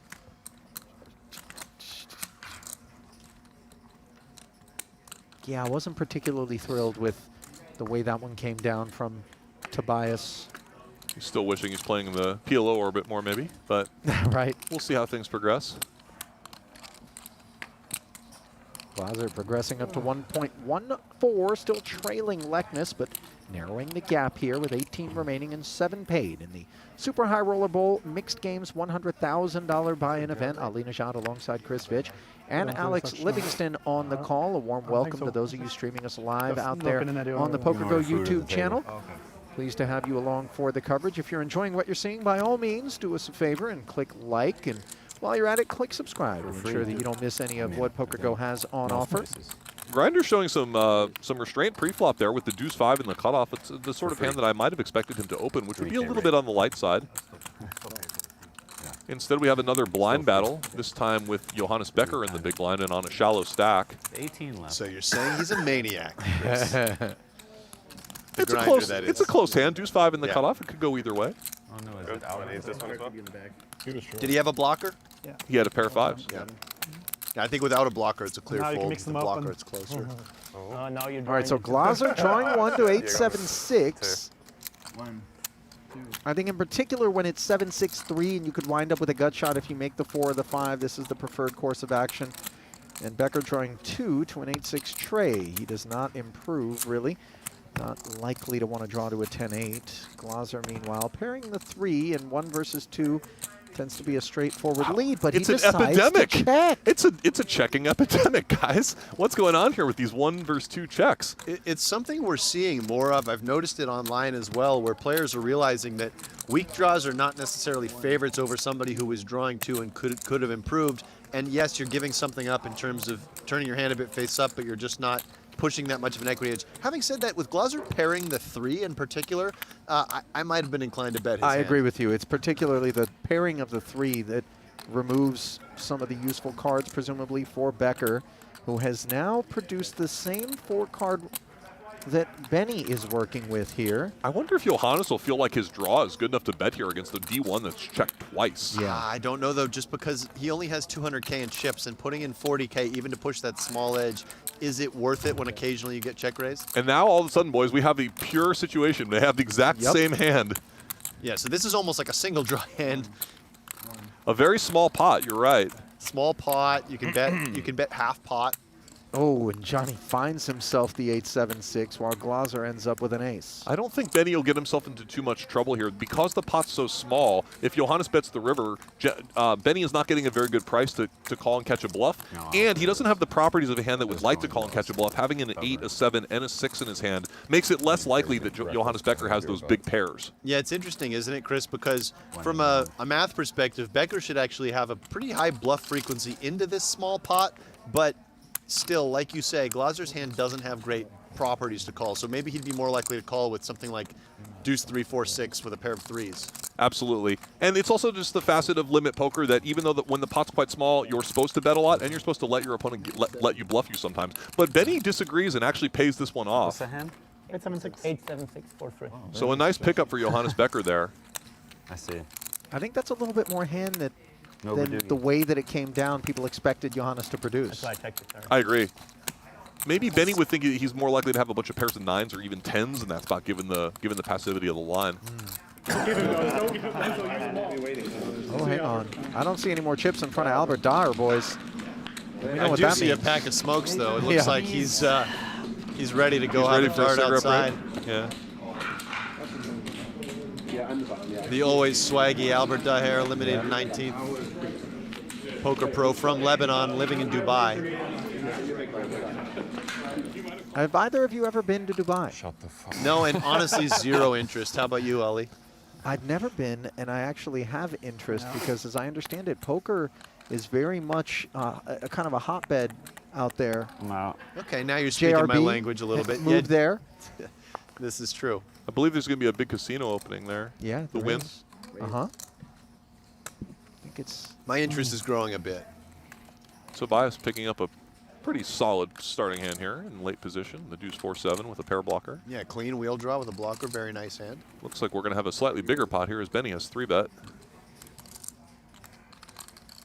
Schulman has an interesting Yeah. spot here with 8-7-5-3. Chris, what's your first instinct? My first instinct is to fold. I think that's a good I play. think it's a good disciplined fold, Yeah. thinking that he's either up against a stronger draw 1 or a couple of very premium draw 2s. Yeah, I also think that from a card removal standpoint, you expect at least 1, if not 2 deuces to be missing. That's your best possible card, and some of the 4s as well. And so, Note how out of quickly position. Nick made that Yeah. fold, though. I think very, very nice fold. Out of position with a hand that's drawing rough, as we would say. yeah. So Tobias picks up this 10-9. In general, you would not like to keep either of these cards, given the quality of his premium 3-card wheel draw underneath. But if he had a bit of a weaker draw, he could consider kind of like going for an overplay and actually standing pat with this hand from time to time. Yeah, you see these hands sometimes show up in like that check raise pat line, Yeah. balanced by some very good 8s.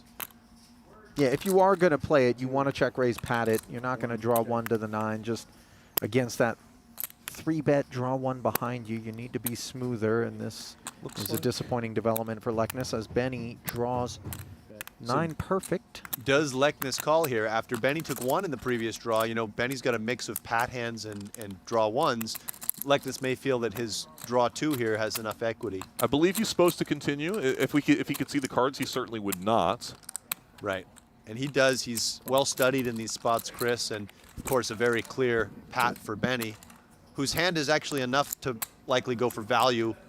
Absolutely. You This is know. a nice development. When you have the 9, you're happy to see the draw 2 in front of you rather than the draw 1. Right. If it were a draw 1 and Tobias check, then you would maybe still go for value versus certain opponents, but it would be a lot closer. Right. The tougher, the stickier the player, the more you like your hand, because they could actually draw dead to a 4-card 9 in this spot from time to time. True. And the more that you have a reputation for being someone who could snow, the more you think they might call you light with even, say, a jack or a queen on the end. With the king-jack, though, Leknes checking over, and now Benny does value bet. And a quick fold from Tobias, who doesn't see any blocker properties in his own hand that make him think about hero calling. Seems reasonable. Once more, the gap narrowed, and Glaser overtaking Leknes for the top slot. Both these guys happy, and well, I wouldn't say happy, but content to pass chips back and forth as long as they don't really fall down relative to their peers at the table. Yeah. Both healthy.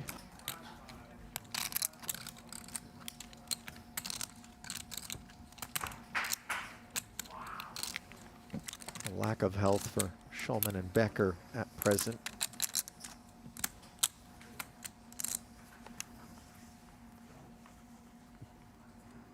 I don't know how you guys see it, but I rarely feel that some of the online specialists come over to the biggest live events and show early success. I wonder if that has something to do with the experience that some of the players have had playing against each other that maybe he's lacking. Well, what's interesting is you heard Alex talking about that check back in the draw one spot or the check out of position rather against a draw two when you're drawing one. That's the kind of thing that I found far more prevalent online than live. And so, you know, even though in essence we're playing the same game, the manner in which it gets played in the cyber streets versus, you know, IRL, I think is worthy of exploring. And I think there are some adjustments that need to be made, not just between cash and tournament or small tournament versus super high stakes, but specifically online versus, you know, brick and mortar counterpart. Yeah, I think that also people underestimate the difference between the two games and how much live experience counts for when you're playing live. Yeah. And, you know, I would, for instance, let's take the WSOP main event. Sure.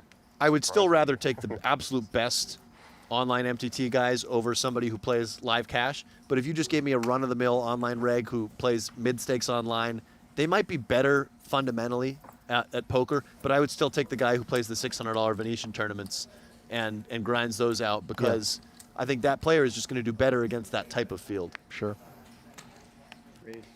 3-card 6 here for Becker. Takes us upstairs. The deuceless 8-5 tray on the button, not a qualifier for Schulman. Take note of that, kids. Good disciplined fold from Schulman, Yeah, and a 2 in a nice row. 3-bet here from Mercier. And those are hands, you know, I first started playing triple draw. I think I was overplaying a lot of those 8-5 threes and even the 8-7 deuces. You don't want to cap your upside, and you really don't want to leave home without a deuce as much as you can.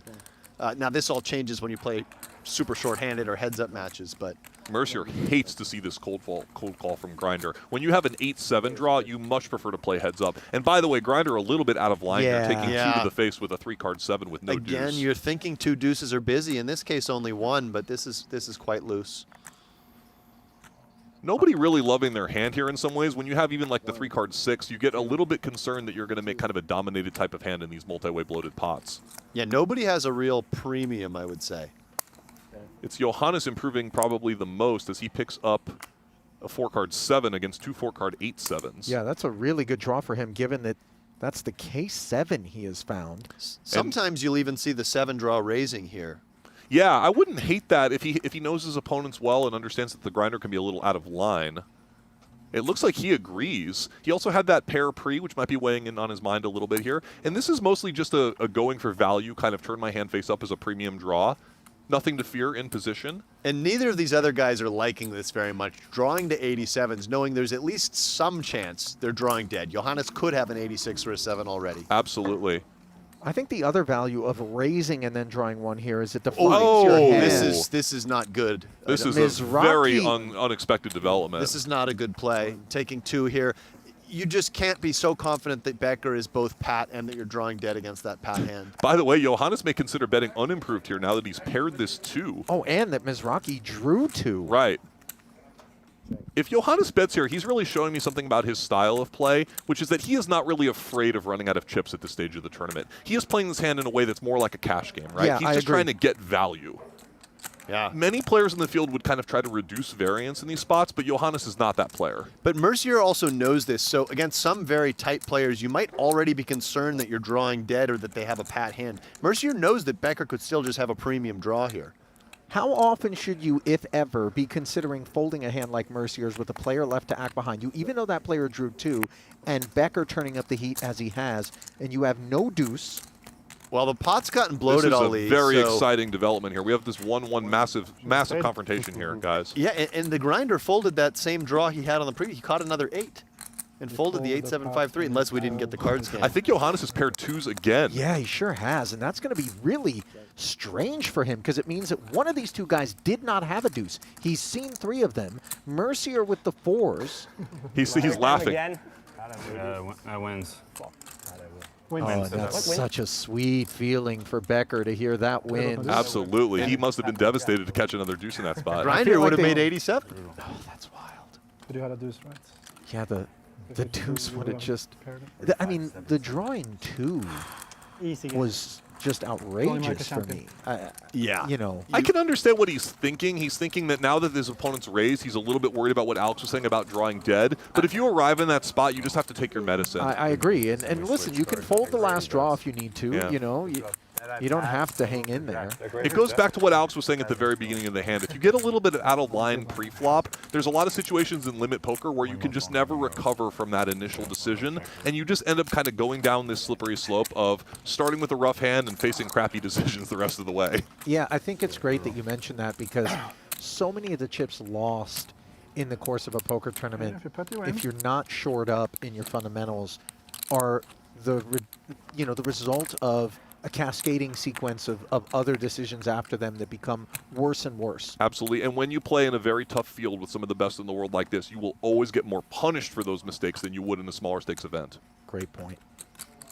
Johannes, by the way, that was a key pot for him. Look at all Look the at sudden this he's hand. basically up to average. This has been a terrific round of triple draw. We've had a lot of exciting hands, and Glaser picks up a hand that he could do a lot of different things with, right? He could snow it from the get.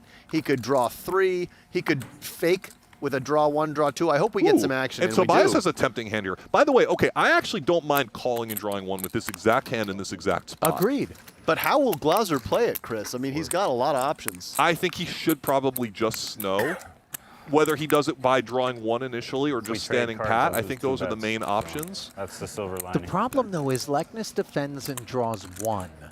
So it looks like Glaser Benny's decides to draw 3. I don't mind this. So if Leknes had taken 2 here, maybe he would have done what Chris suggested and either taken 1 or snowed from the get. Yeah. But against the... Whoa!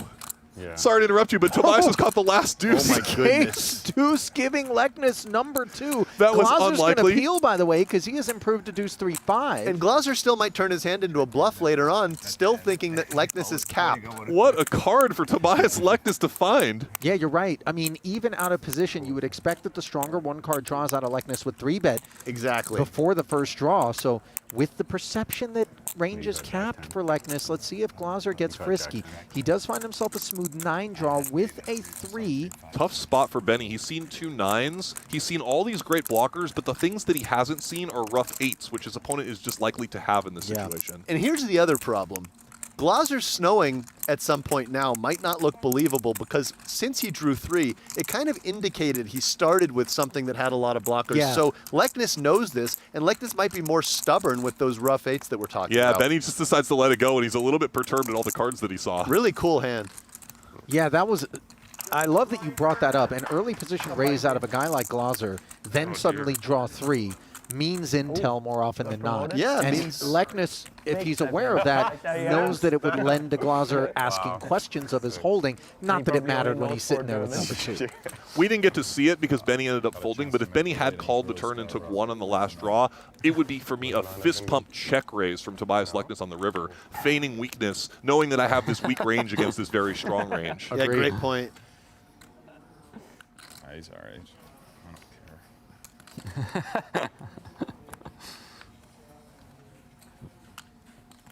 I don't care. Sometimes that deuce comes in, guys. You know, it's not that bad of a situation to have a 4-card low so and need the sweet. deuce in a heads-up pot. It's so sweet when it does. Schulman with an easy fold, but a hand some amateur players may get a little bit tempted with. And Grinder, again, a little bit on the border here. I think this is a little bit loose in a 6-handed game. Yeah, particularly with no blocker. When it comes to these marginal hands, if you're deciding whether to open them on the button, you really want to have at least 1 and ideally 2 blockers, and Leknes pouncing immediately with a very strong 86 draw. Yeah, third scoop application. Draw 1 versus draw 2.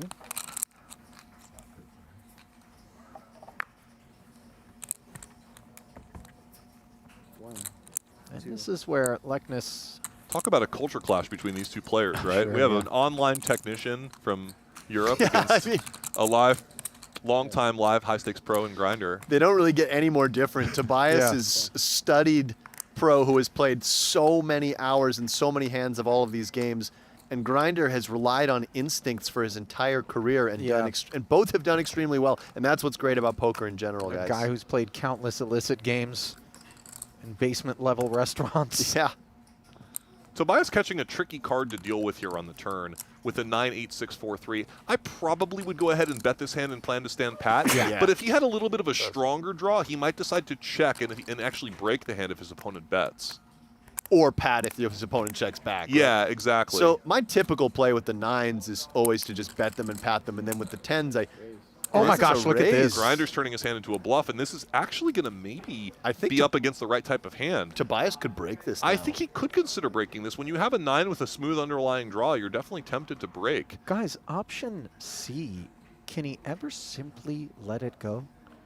You can, but yeah. I don't think against the fearsome, like against a tough player, that you should. Okay.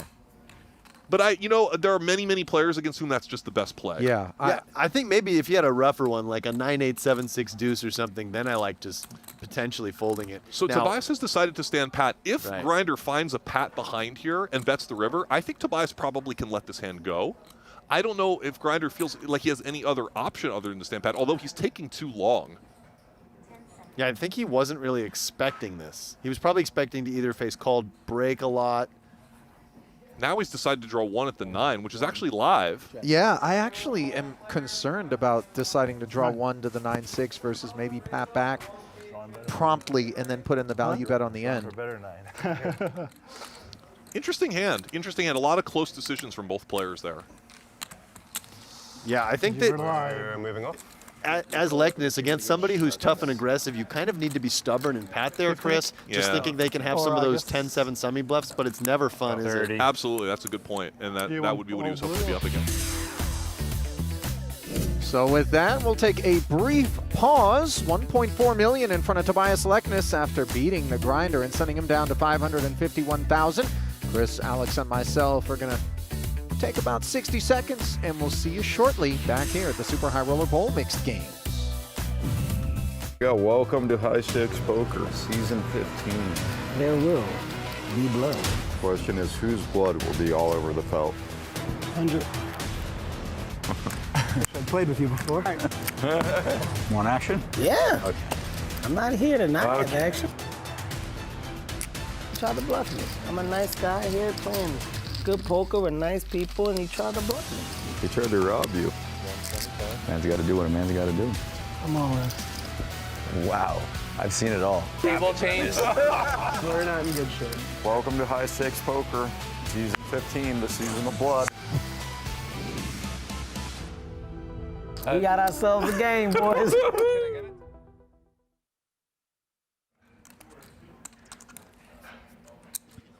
Welcome back to continuing coverage of Day 2 of the Super High Roller Bowl Mixed Games 100K, where we've got a brand new featured table. You see the likes of Hal Rotholtz, Shakurchi, the Blez, Scott Seaver, who was on the broadcast yesterday. And is that Yuri pecking away at his phone? Yes, it is. With the chip lead, where you'd expect. 1.3 million for the Brazilian, turning in yet another respectable performance. Anytime he buys in, he is a threat to do just that. 17 remaining of the original 38 entries, a high watermark for this particular event. Presented in part by Global Poker. Yuri's on quite the tear. After a slow start to the preliminary events of this mixed game series, he finished first, second, and first in the last 3 events leading up to this 100K Super High Roller. So onwards to Raz, which is 7-card stud, low ball, 1 winner game. Straights and flushes not counting against you, like in Deuce to 7. Yuri really is the consummate professional, somebody who works hard on his game, has the mental game side of the game mastered, and is competent and proficient in all 10 of these games, as we've seen in the preliminary events going first, second, and first, as you mentioned. Looks like Talal's off to a nice start today with 865K. Off to a nicer start than Seaver is Rotholtz here with the 9 low draw right away. Following through, Seaver's defense a little liberal. At 10 in particular. It was a limped pot, Ollie. Oh, okay, forgive me. So Hal's limped in an early position with That's the right. 9 door. Just getting my bearings. No worries. We saw Hal Raffles on our stream yesterday along with Scott Seaver, but a few new faces here today.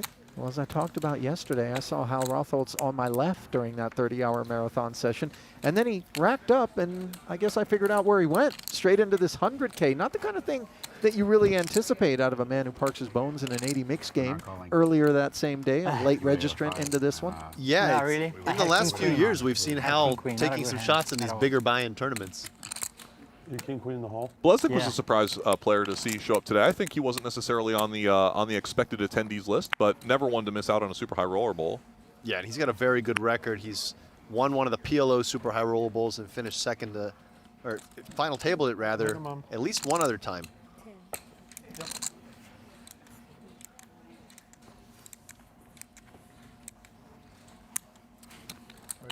Talal king to bring in. Shakurchi always going to be raising with an ace showing. I was going to say Talal never one to shy away from variance here. He has grinder seat here, as we saw at the previous stream table, and he will in some ways have a similar play style, a little bit on the loose aggressive spectrum. Blez with a 3-card 6. Looks like he's going to ask questions. Blesnik, perhaps one of the more unpredictable players in the field. Very difficult. He's feel-based, and he does tricky things, and sometimes you see him fold hands you would expect him to play pre-flop, or play hands you'd expect him to fold, but always has a good sense of where he's at in the hand. Interesting 4th Street card as Blez picks up the 10, so Talal's going to feel okay about continuing on despite catching the queen, given his 3-card 9. Now a gross 5th Street for him. Ace on 5th, though. Sometimes you'll see players get sticky questioning whether or not your opponent has paired that ace, but with an ace himself, Talal knows that's less likely and just has to scuttle the ship.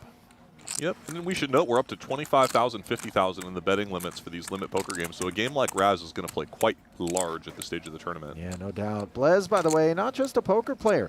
Blez Sports Cards, which I recently saw a part of the most recent season of King of Collectibles on Netflix. Blez was out there with the Golden Company in Japan, no less, where he has an outpost. Looks to be a yoga fan today with his Lost Lotus yoga hoodie. You in those yoga streets, Mitch? Once in a blue moon. Okay. Would not consider it to be a main part of my repertoire. Alex, you? I dabble here and there. I think it's something I should do more, honestly. All the sitting we do, playing cards, I think yoga is great. How about you, Ali? You know, the only time I ever do it is when I'm on vacation in one of these like exotic, wellness hotel kind of things. And my girlfriend's like, come on, babe. And I'm like, okay. And she's like, yeah, it's at 7 a.m. And I'm like, okay. They make a 7 a.m.? Yeah, just, she's bright and early. So Blez with a bit of a tricky hand to play here with the 8 showing and the 8-7-6 facing an early position complete from Talal. And, he has to be a little bit wary of the players behind him. And here we see Hal pick up a slightly stronger hand, although he just calls. I would have expected him maybe to 2-bet in this situation, seeing the 8 in front of him. Talal kind of out of line again here, opening the 4-7-10 in early position. Yeah, but probably reasonable to get in there with just an 8 and a 6 behind. We've seen some players limping hands like that as well. A good street for Talal Shakurchi. And this is the problem with a hand like Blesnik's. He has a 3-card 8 underneath, but the problem is if he's up against a stronger 8 draw from either of his opponents, he has, kind of problems on the 3rd and 4th cards. Yeah, he's capping his upside a little bit. Hal continuing there with the 3-card 8 as well.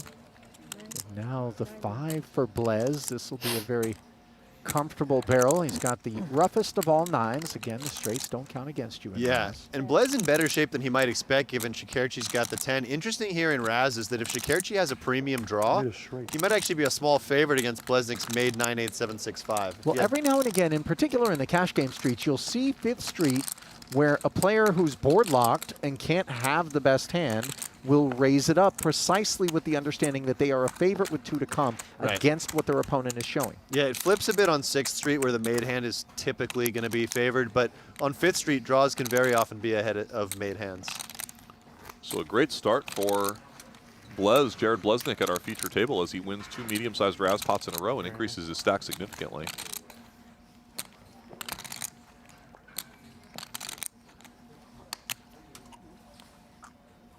The player's 5-handed right now is we still have 3 tables, 7-handed tables. So if we lose 3 more players, then we'll combine again. But for now, slightly shorter-handed at our feature. Nice Raz board here with 4 wheel cards.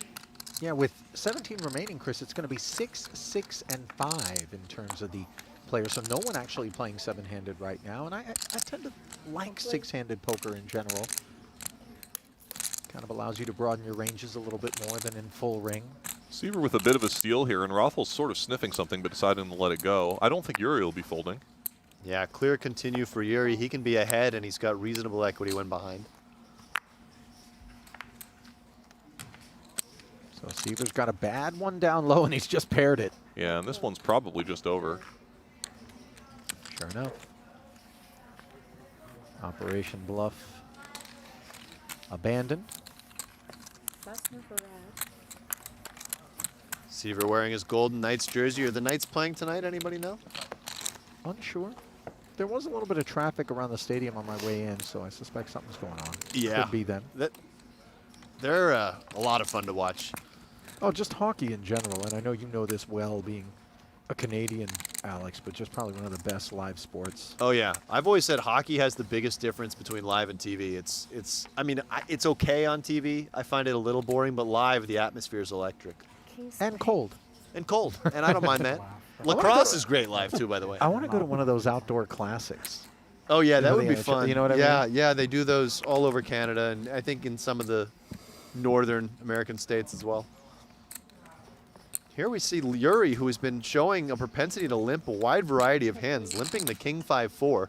Pouncing is Shakurchi, showing a 7. Blez, with that 10 down low, doesn't want to play a raised pot despite showing the 6. So it'll be a table for 2. And Dzivielevski has a bad one, but when you limp, you tend to abscond things like a king. So notice that Yuri's continuing against one opponent, but if he was up against 2 players, he probably would have let go of his hand. And he's certainly not going to let go with this board development. In fact, takes the lead. Shakurchi peels. Key street for him. The ace is delightful. Both players picking one up. Tricky spot for Talal Shakurchi here, as he does have the 8-7-6 draw and is looking at a very scary board, but seeing that his opponent just limp called pre, he's feeling that he has enough reasons to continue. Yeah, but even with one low card and a bad one, Yuri is in much better shape than Talal, as we saw the equities on 5th Street. Now it's 100% for Yuri as he makes the 8-7-5. Shakurchi must fold the 10 draw. Yuri making it look easy by just continuing to catch premium cards on each street. Yeah. Definitely not a limp I would recommend for people just learning mixed games. Yuri's done a lot of math and studying and knows how to approach all the different situations that might come about. But if you're just starting out, you want to try to stick to stronger ranges when you have 2 other low cards behind you. Seems reasonable as we should shift gears to no limit hold'em.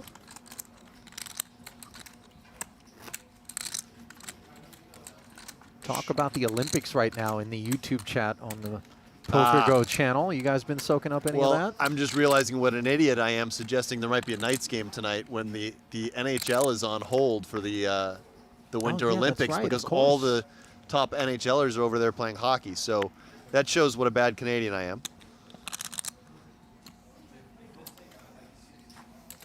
$155. So onwards to no limit hold'em. A suited king on the button for Talal. Talal just getting a count from Scott Seaver's pretty shallow stack in the big blind here as he decides what to do with this suited king on the button. Less inclined to get involved with the suited king given Seaver's stack depth, or this is just all compulsory behavior in terms of his open? I think the open's just completely standard here with King 4 suited.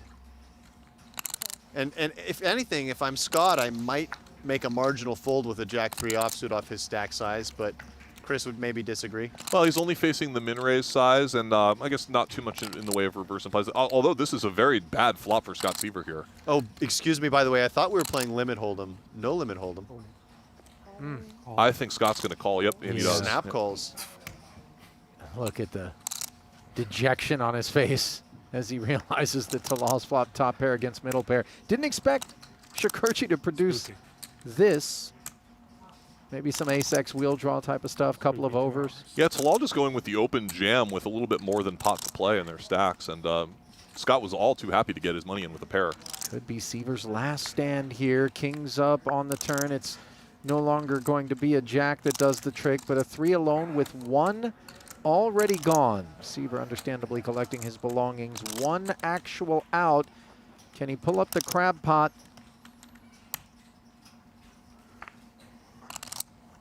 No, sir. Scott will be free to go and watch the Olympics tonight.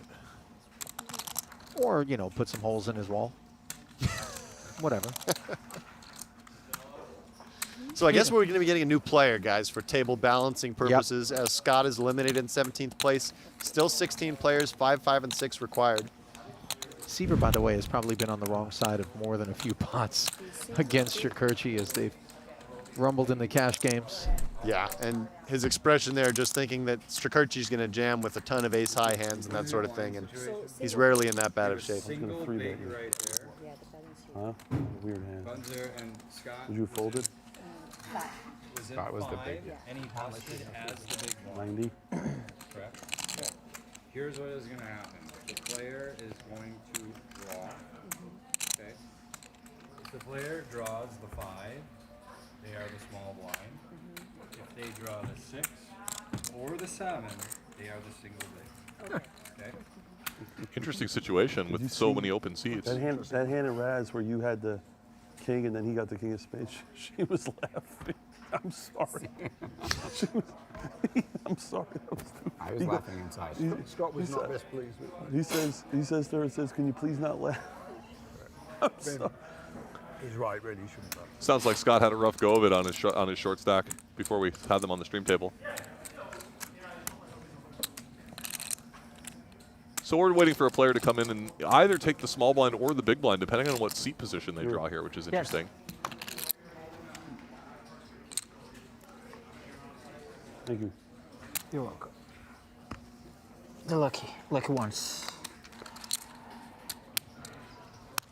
For the legend. You would take Scott over anyone? I mean, come on. I think he's really good. He is, but he's not better than Nick. A little bit of a debate as we take a brief pause and remind you that No Gamble, No Future is coming your way live on February 17th and the 18th with Nick Wright and Antonio Esfandiari in the mix. Expect a show. That's No Gamble, No Future live on PokerGO February 17th and 18th. Nick Wright, someone else who's also been enjoying mixed games in the last while, getting into it.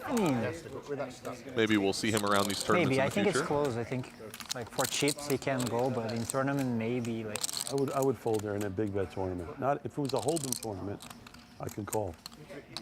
I believe we're welcoming back Johannes No, Becker I'm saying to on the the flop seat I here. call, but I'm saying pre-flop. If my Pre-flop, graphics monitor is correct. That's what I'm talking about. No, you have to call on the flop. I'm saying pre-flop. We see a pile of chips belonging to somebody. You play a lot of hands. You wouldn't call there. No, I chucked that away. With that stack size. Yeah. And it looks like he drew into seat 5, so he'll be the small blind, not the single big. So a nice little small win there, a procedural win for Becker. And here he comes. Team New Zealand, the only remaining member. It's like almost a hiking backpack, like one you'd travel around Europe with. Certainly bigger than we see most of the quote-unquote reg bags. Yeah, I don't think that's the right equipment for the job. You'll often see these designer backpacks, maybe something functional like a Toomey, but that was more the REI North Face. Like the two options. Mountain hardware. He's ready to go night hiking at Red Rock if he happens to bust. Little known option. We're playing too cheap. Small blind. Jared Blesnik and Johannes Becker have a lot of history. Have both battled at the super high stakes heads-up mixed game, cash game streets, and had a bit of a, I wouldn't say a war of the words, but a one-sided war of the words, as Blesnik has been very critical of Johannes' play that I can recall on broadcasts. I think even recently they've been playing some very high-stakes poker over on Phenom. So certainly these players, it being such a small player pool, all these players very familiar with each other. You can move over for now, and then if someone comes. You can't move over. Can I? I have to. Stop being so close to me. But how is my car? Doesn't take long for them Look how much room he has. Yes, but I'm not allowed to go there. Fold. It's different on the TV. Though. You have to just sit. Look at this. He's on top of me. He's got. Chill out, man. You know, I'm not going to disagree with Blez. There is a distinct kind of tightness to the configuration here. Johannes, though, being told that he can't move over because the other players eventually will fill in and they need him to scan his cards in that exact for spot. now, like Blez is saying, buddy, can I just get 6 inches to the left?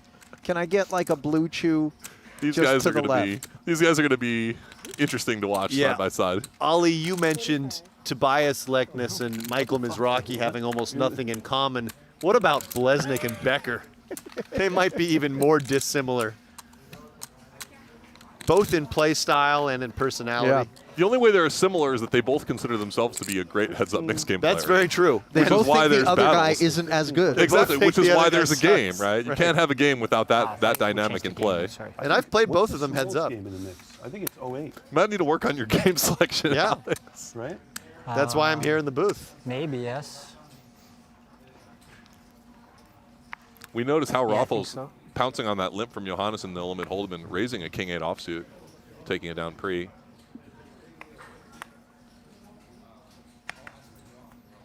I will say, when you're playing Blesnik heads up, one thing he does that's extremely annoying is how fast he plays. And that can be something that's difficult to contend with heads up. Get you out of your speed out of yeah, tempo. and if you're already tilting a little bit and he's just quickly clicking, it's easy to click back. And if he's really good at playing at that pace, it can be difficult. This time Hal limping in with ace-king with setting the trap, but Yuri not stepping in it yet. 2 hearts, 2 fours, and a tray. The ace-king still performing well. I would not mind seeing Hal bet for value here. Certainly reasonable, although he's going to be limping a lot of weak hands as well. Of course, some of those hit the 4 or the 3. Obviously, he is well under-repped with something like ace-king, but does retain kind of the 3x, 4x potentially as a limper.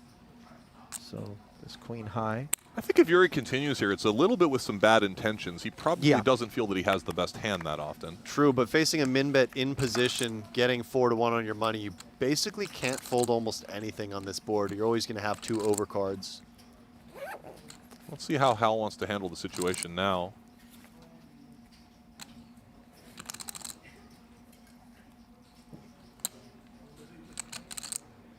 You mentioned Blesnik playing very quickly. Hal Raffles has definitely been a little bit on the deliberate side from what we've seen. Yeah. And I'm all for quick play. I just think when you're playing specifically online heads up, it's actually pretty tough to contend with someone who plays as fast as the Blez. We're missing Johnny World in this tournament. He's the king of speed. Talal Shakurshi also a very fast player. Very true. Yuri gets rewarded by spiking the queen on the river, and this will be a little bit of a hard card for Hal to put his opponent on. Yeah, it's going to be hard for Hal to get away if he checks and faces the inevitable value bet from Yuri. Hal can even consider just going for value here in this bet check bet line with a small bet. I agree, although he may think his opponent has a 3 quite often. I think Yuri can go quite large here, having seen all the draws miss. Yeah, absolutely. And as you say, it'll be a difficult decision for Hal Raffles. Hal has to decide, depending on the sizing Yuri goes. He does go for 2/3 pot, so Hal has to decide what is the worst hand that Yuri can bet for this size. It doesn't look like a 3 at this point. 10x you would expect to mostly bet the turn. So if he's saying, I have a queen or nothing, then how much nothing is there that decided not to bet the turn? Or could he go this big with an ace-3 or something like that? These blind battles in no limit hold'em are some of the most difficult situations where both players often have very wide ranges.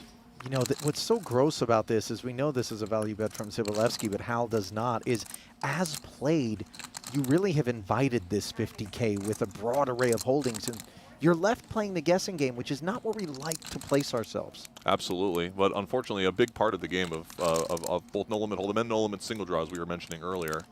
Yeah, and Hal really hasn't done anything wrong in this hand. He went for a very reasonable limp to try and trap and get the limp re-raise in against Yuri, who is a studied enough player who will pounce on that Queen limp eye. with a bunch of weak holdings. Hal does decide to pay this one off. Yeah, that's pretty demoralizing. Vista.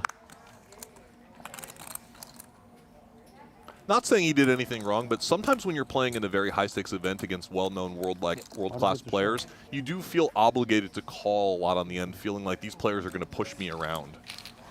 Yeah. I see that dynamic at play quite often. You know, visions Sorry, of he had to reaching show. across, gently placing your index finger and thumb You into the you center of showed. Yuri's Okay, glasses, okay. I removing didn't see them it, from by the his way. face, crumpling them, What did he show? and then Huh? politely placing He them doesn't back have to onto show his that. stack. I think, you know, just for someone of my emotional regulation is... Ollie, 7:32 at night and you're already going on these It seems like more of a level. Semi-deranged tangents. You know who inspired me, though? Blez, within seconds of Johnny taking his seat, going full ham. Oh, that I was actually good. had a buddy of mine, Alex Wilkinson, who sent a message over specifically in reference to that. Both of us pretty familiar with Blez. Yeah, it's correct. I mean, he could just be trying to get No, it's under not mine. Becker's skin. There's definitely an element of that, right? Like, It seemed the other way around to me, guys. Unintentionally getting under Jared's skin, perhaps, was Becker. By sitting in his assigned seat. I Yeah, mean, yeah, that's all it took. that's- No, but you have to admit that it was a little snug. You yeah, know. but he needs to use that box, right? So Yeah. But he was a little shoulder to shoulder. You know, I maybe a confess it couple was, inches it was just too close.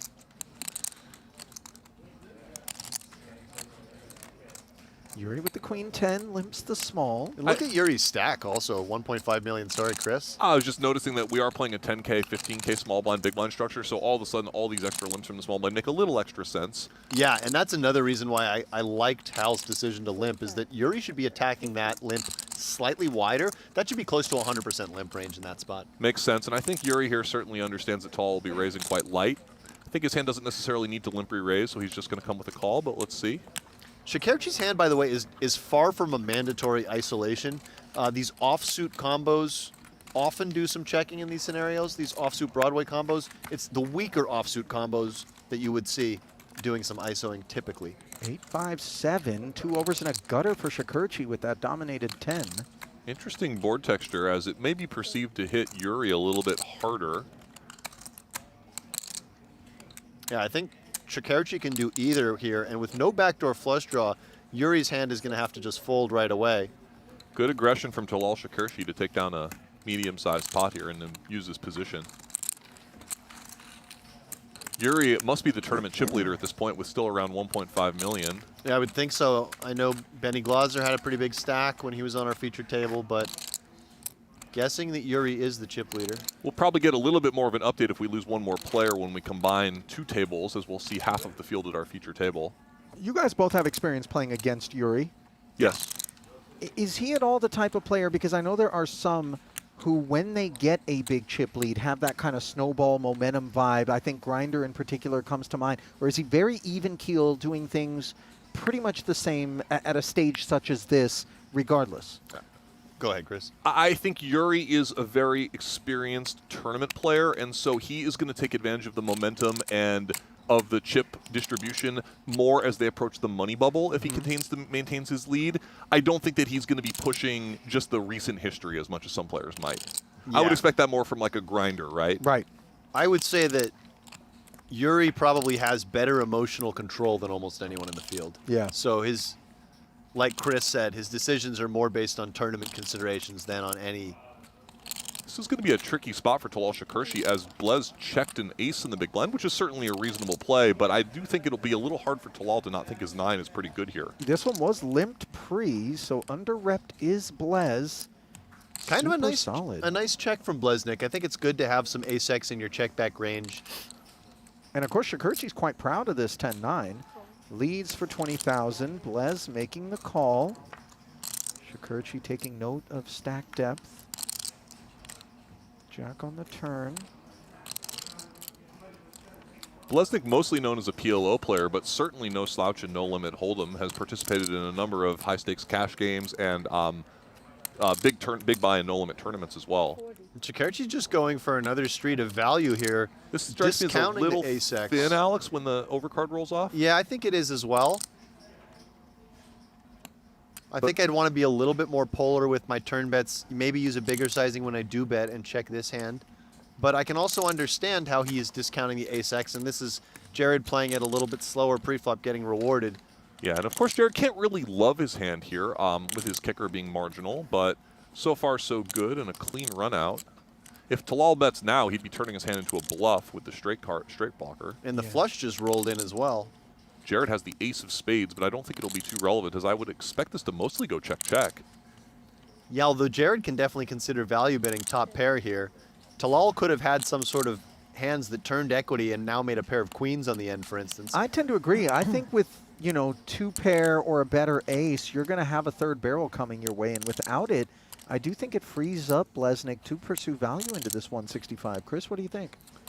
Yeah, maybe you guys are right. I was thinking that maybe with his chip stack, he wants to just kind of take the low variance route, but it appears that you guys are correct, and he feels very comfortable value betting here with that ace of spades in his hand. And I think against Shakurchi in particular, who he both knows can, you know, show up with something inferior to ace-8 as played, and also pay you off, I think is the two-piece combo that lends to this decision despite having not too many chips. The problem for Jared, I guess, is going to be that it's a little bit hard if Shakurchi thinks his way through this hand. Oh, and he does pay. Wow, good bet from Jared, and he gets Talal to call with the 9. I was thinking that it's a little bit difficult to come up with Jared's natural bluffs. Right. He's called twice. The queen has completed several draws there on the end. He's really just hoping to see what now? Deuce X turning himself into a bluff? Is 5-4 really going to call the turn? But I think, again, Jared's image is what's getting him paid there.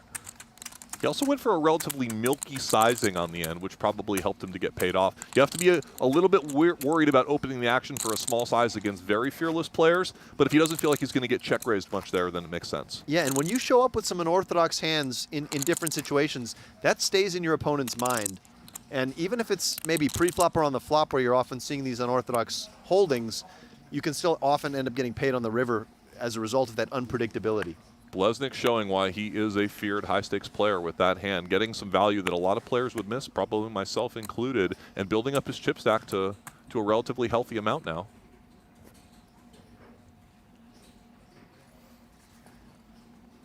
Ace-king suited. Choice cuts here for Dzivielevski. He cuts out an open. 35, fairly standard. Tricky hand for Johannes Becker. This is the sort of combination that can sometimes get aggressive pre-flop. Just south of 30 big blinds for Johannes, and he comes with a call, so far so good for not losing more chips, but a dominated holding here against a very fearsome no-limit hold'em player in Yuri Dzivielevski. You know, Yuri's stack being as big as it is, and, you know, in the later positions when he comes after these pots, you do sort of question range. And that king-9 may be feeling better about itself pre-flop than it would under other circumstances. Not so much on a queen 8-6 board, however, as the c-bet is delivered and the pot is claimed. We do have a Norwegian viewer saying, hey guys, it's 4:30 in the morning, please play fast. Well, to this viewer, I would recommend maybe going to sleep and setting an alarm for a few hours if you're trying to catch the end of the day, because we're going to be here a while.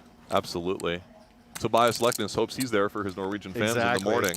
You know, to that viewer, I've got a bit of a different piece of advice. Caffeinate and mount up. Lock in. Stay a while, as we see You're Yuri, a real company man, Ali. Making sure we retain our viewers. Listen, I promise you, no one that I've ever worked for has thought to themselves, I'm a company man. That's for sure. We got a shout out from Halifax, Nova Scotia, my hometown. Someone tuning in from there. Hi, Alex's mom. If my mom's name is Ryan McPherson, then I'm even more confused than I already am. Yeah. Jared with a very non-standard open here on the button, just trying to take advantage of maybe his opponent's lack of experience in no limit hold'em, or maybe their weakness. Johannes has a decent hand to jam. We did also notice Rothels yesterday playing a little tighter in the no-limit round, so with him in the big blind. Johannes does find the jam. This is a nice all-in here off of about 23 big blinds with a suited ace. Pretty straightforward, right? Yeah. Blesnik would like nothing more than to bust Johannes Becker from this tournament, but with King 3 offsuit, I don't think this will be his moment. If nothing else, just to clear up some elbow room at the table, right? Cool. Bucket hat Blez. Yep. Him and Chris Brewer, the bucket hat crew today. Well, you know, Blez is a considerably higher price point than Brewers, if I had to guess. I think so. 25. Ivy also often in that bucket hat club these days. Rumors of Ivy were meant to be appearing today, but it sounds like we did not see any appearance from Phil Ivey. We did have a brief appearance from Phil Hellmuth, but unfortunately, he did not last long on his max late reg entrance. Costly cameo. No, it's Omaha. No TV time. Omaha, yeah.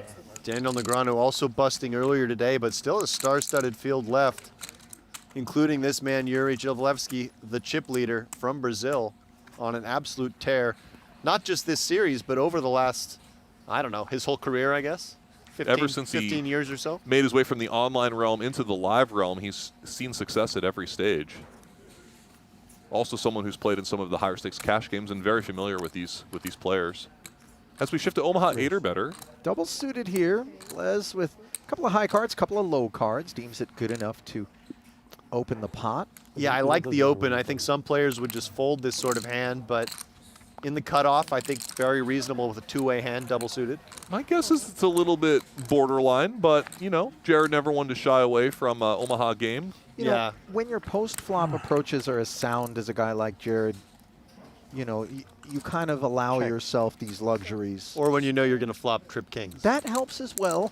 This is and Yuri can go nowhere. Yeah, Yuri has an interesting combo. I wonder if he's going to play it aggressively or passively with the Broadway wrap. Well, typically we expect a minimum of 2 low cards out of our opponents when they open pots for a raise in 08. So with this board texture, as a big blind defender, you can obviously understand Dzivielevski's desire to check raise, perhaps win the pot here and now against some 4 low card, bluff stab as a C-bet. And if your opponent does stick around, then you've got that Broadway wrap. It doesn't come in on the turn, backdoor heart draw, not something either player holds. And a boat for Blez. Fills up right away. Yeah, Alex and I immediately seeing that Yuri is in big trouble here. I wonder if Yuri will sometimes check in this situation.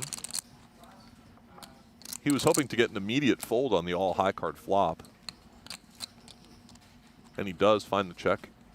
If Jared could see his opponent's card, I suppose he would check behind. I don't know, though, because isn't Yuri going to maybe feel compelled to call a turn bet here with the full wrap? Let's see how Yuri feels about the situation. Remember, Jared did not 3-bet. He just flatted after that check raise on the flop. I mean, wraps on paired boards, you know, from a PLO perspective are not great, but in Omaha, where there's more low cards in hand and where you're just facing such a small size, and wow, ooh, double Yuri check finding raise. an interesting and a creative line that is not going to work in his favor this time, but hitting Blez with the double check raise. He could be targeting things like aces. Or ace-queen. Yeah, this is a cool play. This is where Yuri's saying, look, I'm raising you with some sort of polar range on the flop, and challenges him to make one of those protection bets with ace-queen or aces, and then hits him with the double check raise. But in this case, he's just run into it. One thing that really works in Yuri's favor when he plays live poker, I think, is that his calm and personable appearance underlies his high level of aggression in a lot of situations. And he's firing the last bullet here, hoping to get his opponent to fold something. Yeah, this was just a failed bluff attempt. I think it's tough to rep king-queen in that spot. You generally wouldn't expect the check raise with so much hand on the flop, although on balance, you want to obviously deliver some of the king jack top shelf goods in that way. I think, one of the ideas here is that you need to have some bluffs in every node, and Yuri thought this hand with some equity might be the one. As I turn it over to you, Ali. Well, Global Poker is the one. Whether you're into tournaments or ring games, they've got something for every type of player, and the action there, well, it runs around the clock. Find your next game today at globalpoker.com. I mean, in front of the cameras. I'm trying to play like Gus right now. What do you want from me?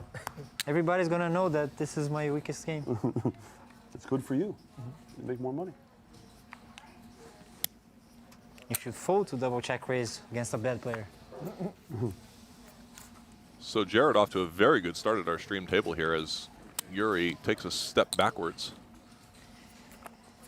Yuri said there, if you're playing against a bad player, you should actually fold that hand to a double check raise, thinking that bad players would only ever have king-queen. I mean, it really is hard to find bluffs in that line.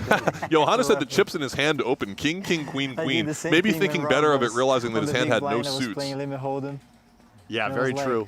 On the bottom of the bottom, I was like, I'm gonna raise. Oh, no. Still reasonable, maybe, the open. I was down to 50,000. Could limp it as well. Hal Raffles has open limped the button with ace-3-5 jack with a short stack. I can't say I'm a fan of this play. No. You really would like to just get your opponents to What did you say fold about any 50,000? 4 cards in Omaha 8 or better. Even just getting it heads up with the big blind if you think the big blind will defend wide, and just getting rid of the small blind has a lot of value. He's let Yuri in with a hand that surely would have folded. Check. And it's Talal Shakurshi flopping the nut high. Now, as Rothels, I feel pretty good about my hand when neither player raised out of the blinds. I'm somewhat discounting ace-deuce holdings. He also has a double gutter to go with his ace-5 low. I think Talal should probably just fast play, and that's what he comes up with, too. And Rothels just has to call here. Yeah, I mean, with his stack size, it almost doesn't really matter how he approaches this spot. He could just raise as well, yeah. If he, I suppose if he sees a 5 on the turn, he'll be sick. Right, yeah. Call, maybe you can get away on the 5 of diamonds, for instance. We see that Talal has the high almost locked up. Hal's hand is a tiny bit vulnerable for the low. He could potentially get counterfeited, but it's unlikely. Ace, you scoop? All in here. He does get counterfeited on an ace, as Jared Blesnick points out. Talal Shakurshi would then have a 6 low and a straight. No, he has a 8-5 straight turn. Yeah, my straight's protected. Yeah, he gets a better straight turn. It's no flush. 3-3. Hal requesting 3-3 for quads. 3-3, yeah. 3-3. You're right. When you're really looking for it, you find out it's good. Oh, well, you don't play hands like this. Don't you? Okay. What do you do? No, I'm saying you don't get hands like this. Diamond 9, a non-issue. Only an ace would eliminate Rothels here.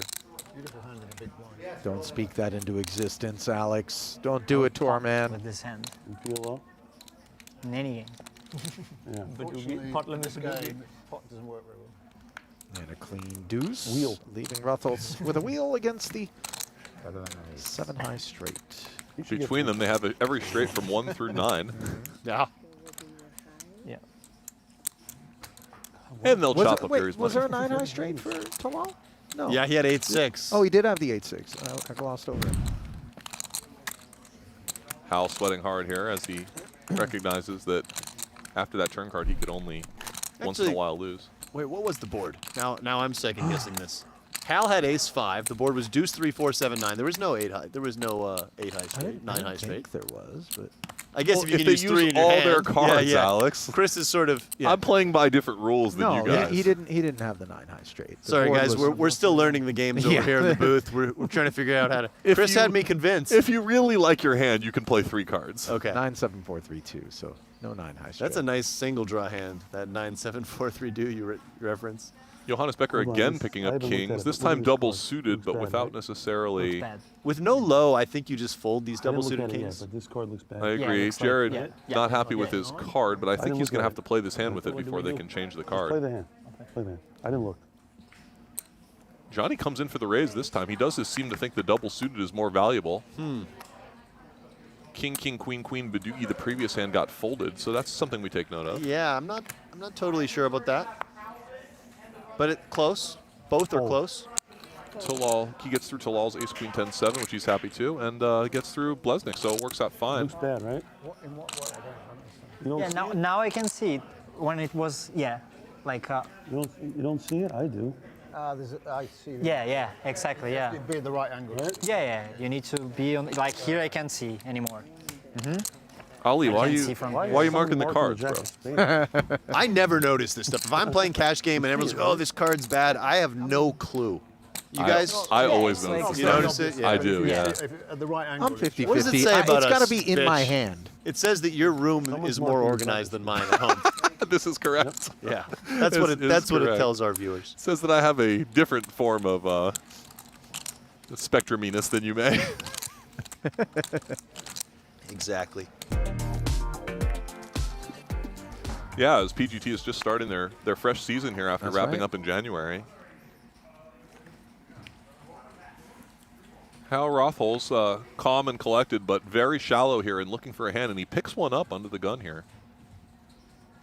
A very nice starting hand in Omaha 8 or better.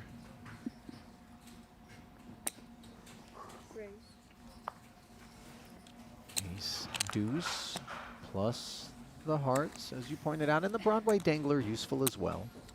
Jared has a hand that I think is a little too much to fold here in the small blind. It's nothing special, but it has, high and low components. He disagrees and decides to make what I would consider to be a pretty tight laydown. Yeah, I would have liked a 3-bet with that hand, Chris. Just knocking out the big blind pretty often against the short stack Rothels and roll the dice. We can see that Johannes Becker is a lot more loose in this game than some of the players at the table, as he defends a hand that I think some players would fold with the 4-card Badugi. Correct, and flops pretty well with the 6 low draw, the open ender, and top pair. I expect Becker just to check raise this against Rothels' stack. I agree, and if I'm Rothels, I'm pretty happy to bet here with my hand as well. I have a very strong low draw with backdoor hearts and a gut shot. No real reason to fear anything at this point.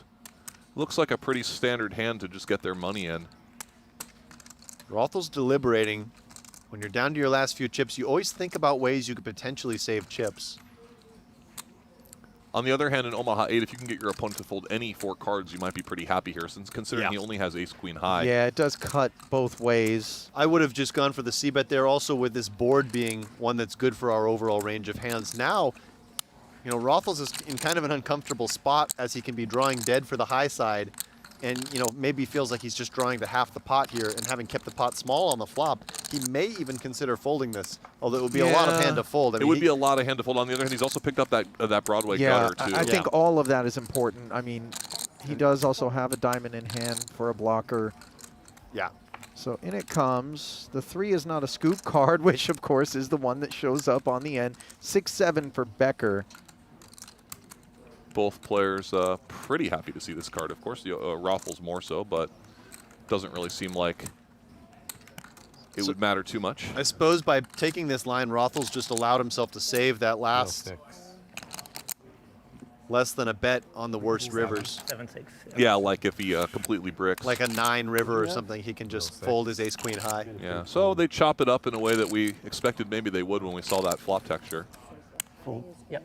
Yeah, both kind of disappointed. Becker was rooting against the low being produced, and Hal was rooting for wheel 6 to be a scooper. Certainly thinking he caught the best card he could see on the river. If you're in Las Vegas or a fan of small to mid-stakes mixed games, there is a mixed game festival coming up at Resorts World from March 8th to 19th that will have a bunch of cash games and small buy-in mixed tournaments. Oh, is that Robbie Straczynski? Yeah. That puts that on? Yeah, somebody on Twitter asked me to promote that, and You had a gin card. I know that he's been putting that on for the last few years and trying to get more and more interest in the mixed games, which we like to see, of course. Yeah. You're supposed to scoop there. Robbie actually stepped up There was a fluff and played that 80 I mean, mix it's unlikely when it to- was still being held at Resorts, and I was a part of that game. And I think he wrote a kind of review of it and whatever. He had a blast, and it's always been fun to have Robbie promoting the game.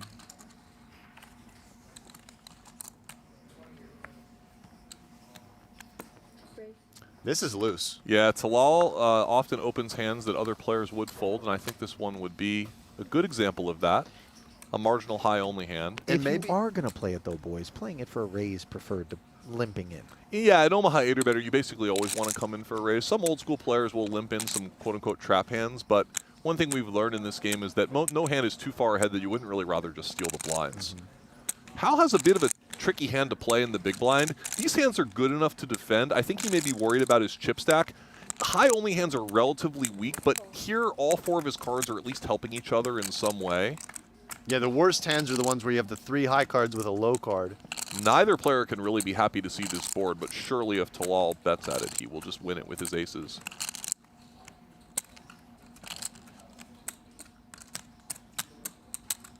Whoa, I am shocked to see this lead. This is... It may actually work out in some way as Probably. Talal. Oh, Talal? No, Oh, Talal raised. just wags his finger and Wow. says, Wow. This no, is I've got insane. too much high. I just, against even Talal and a late raise, I just feel like leading out on this board texture is so sus. Yeah, you really need to have some interaction with the board with your actual hand in order to make these sort of plays in limit poker. That is not the action I think either of us expected from either player. Facing the lead, Talal just instantly raising, perhaps thinking it just wasn't credible. Why wouldn't Rothels just check on that board If over you the had razor? a wheel, if you had aces up, something like this, Yeah. why would you ever take this line against me? And that was So if you're going to play the ace-jack 9-9, you got to be able to sniff out those bluffs. And Talal showing a lot of experience and poise there. Yeah. Finding that very quick, I might add, raise. Yeah, I think in some way he was at least not too afraid because of Hal's very short stack, right? He figured in the worst case scenario he gets it and he doesn't lose too many chips. But yeah, that was a surprising development. I'd like to see your cards. Now Talal picks up the goods. Yes, I want to see. Any aces in 08 are pretty strong. Aces with a wheel card certainly that much stronger. Yeah, note, by the way, we are down to 15 players, so when we lose one more, we will be breaking down to 2 tables of 14 as we play all the way down to the final 7 players tonight. 7 players will pay, 7 will make tomorrow's final table. It'll be really exciting to see which of these 15 players makes it to that final table of 7. So Blesnik cold called here against Talal's open, and okay, now we see his hand. A strong low-only hand, which makes a lot of sense to play as a call in this situation. And the low is produced immediately, 8-4 deuce. Blez has a redraw to both the flush and a full house with all 3 cards in his hand, 8-4 and deuce. I'm curious to see what Yuri does in this situation, as he has a very dangerous sort of a hand here with a little bit of high, a little bit of low, and a little bit of a draw. Really awkward hand, and these hands are awkward already multi-way from the get, and he's just got an awkward flop too. But he is going to peel with that price, knowing that on an offsuit 5 or an offsuit queen, he makes the nuts. Now, I suggested it was a redraw for Blez. Instead, it's just a draw because he didn't have a low until this card showed up. But, of course, it's a problematic one because Shakurchi has gone from the aces, which were no good, to a wheel. So, of course, the ace-5 was good. So Blez is going to have to continue here with his nut flush draw, but he can't love the situation. With all the blockers that he has, it is quite likely that Talal could have a wheel here. Yuri, I think, will be able to get away from it facing a bet and a call. Oh, yeah. However, if Blez had folded, then Yuri would have a pretty tough decision with his 7-6 low. And now Blez dreaming of the 5 of hearts. Instead, it's a 7. This is a situation where Talal's image and reputation can get him paid. Yeah, Blesnik is playing a live ace for the low, so he's got a 7-4-3 deuce ace low with 2 pair. He's scooped by ace-5 and 5-6, but, you know, rarely scooped by much of anything else, so... Yeah, and Talal is known as someone who's kind of a fearless value bettor, so in this sort of situation, he might just keep betting a hand like ace-6. I think that Blez, seeing that, especially with Yuri putting money into the pot, this pot's a little larger than normal. Pretty tricky decision for Jared Blesnik here. This would be a big fold in some ways. This would be a very nice laydown, but difficult one to find. I would not fault him.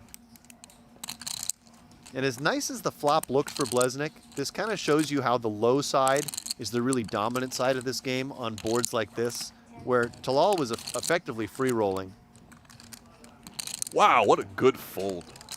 Yeah, great fold. Against Shakurchi, no less. I mean, his range contains the broadest array of holdings, as we just bore witness to, the ace-jack 9-9, but correctly giving his man credit for the wheel. Note that Shakurchi did bet the turn into 2 opponents. Maybe Jared giving him a little bit more credit there, not thinking he's going to have as many light hands 3 ways. And not seeing a 5 and seeing all the other pairs on the board for Jared. Obviously, if Talal does have a 5, he will almost always have an ace with it. So. I had ace-2-4. I had 3 player and then I flush draw. And I have 8s up, and I fold it with an ace. Ace-deuce, 8-4. I fold it on the end. I can have ace-6.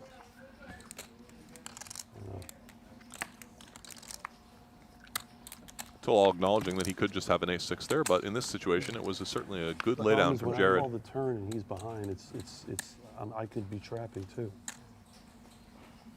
Lucky for me, your hearts didn't come in. I had nut hearts too. And wow. 0% folding in a cash game. Oh yeah. 0%. Most people wouldn't fold that hand there. Hal is very, very short here, and it looks like he's found a hand to go Especially with. against you.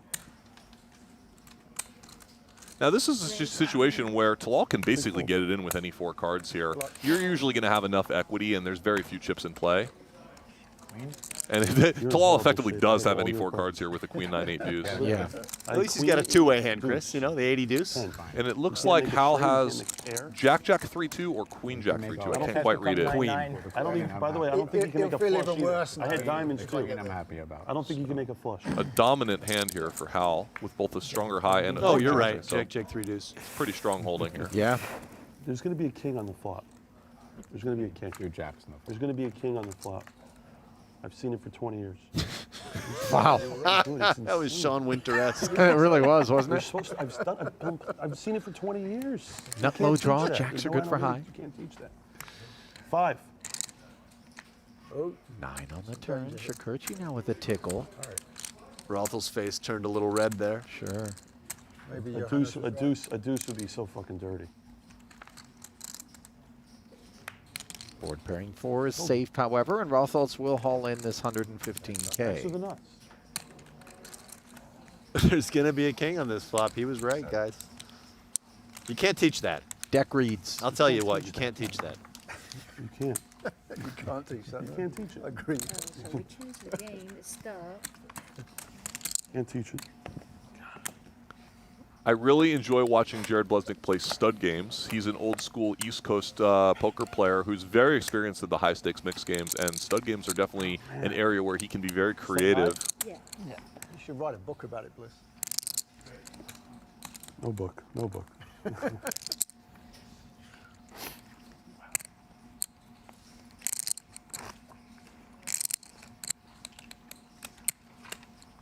What now, gentlemen? Stud high, as you alluded to.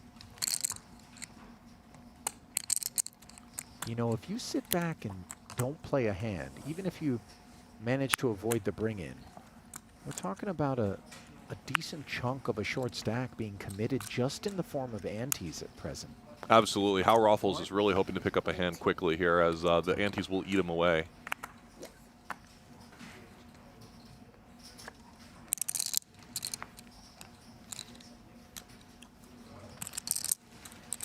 Seven hands of each game in That the rotation. said, I would not like to go in light here. I think I would wait for a premium hand. Sorry, Ali. No, it's okay.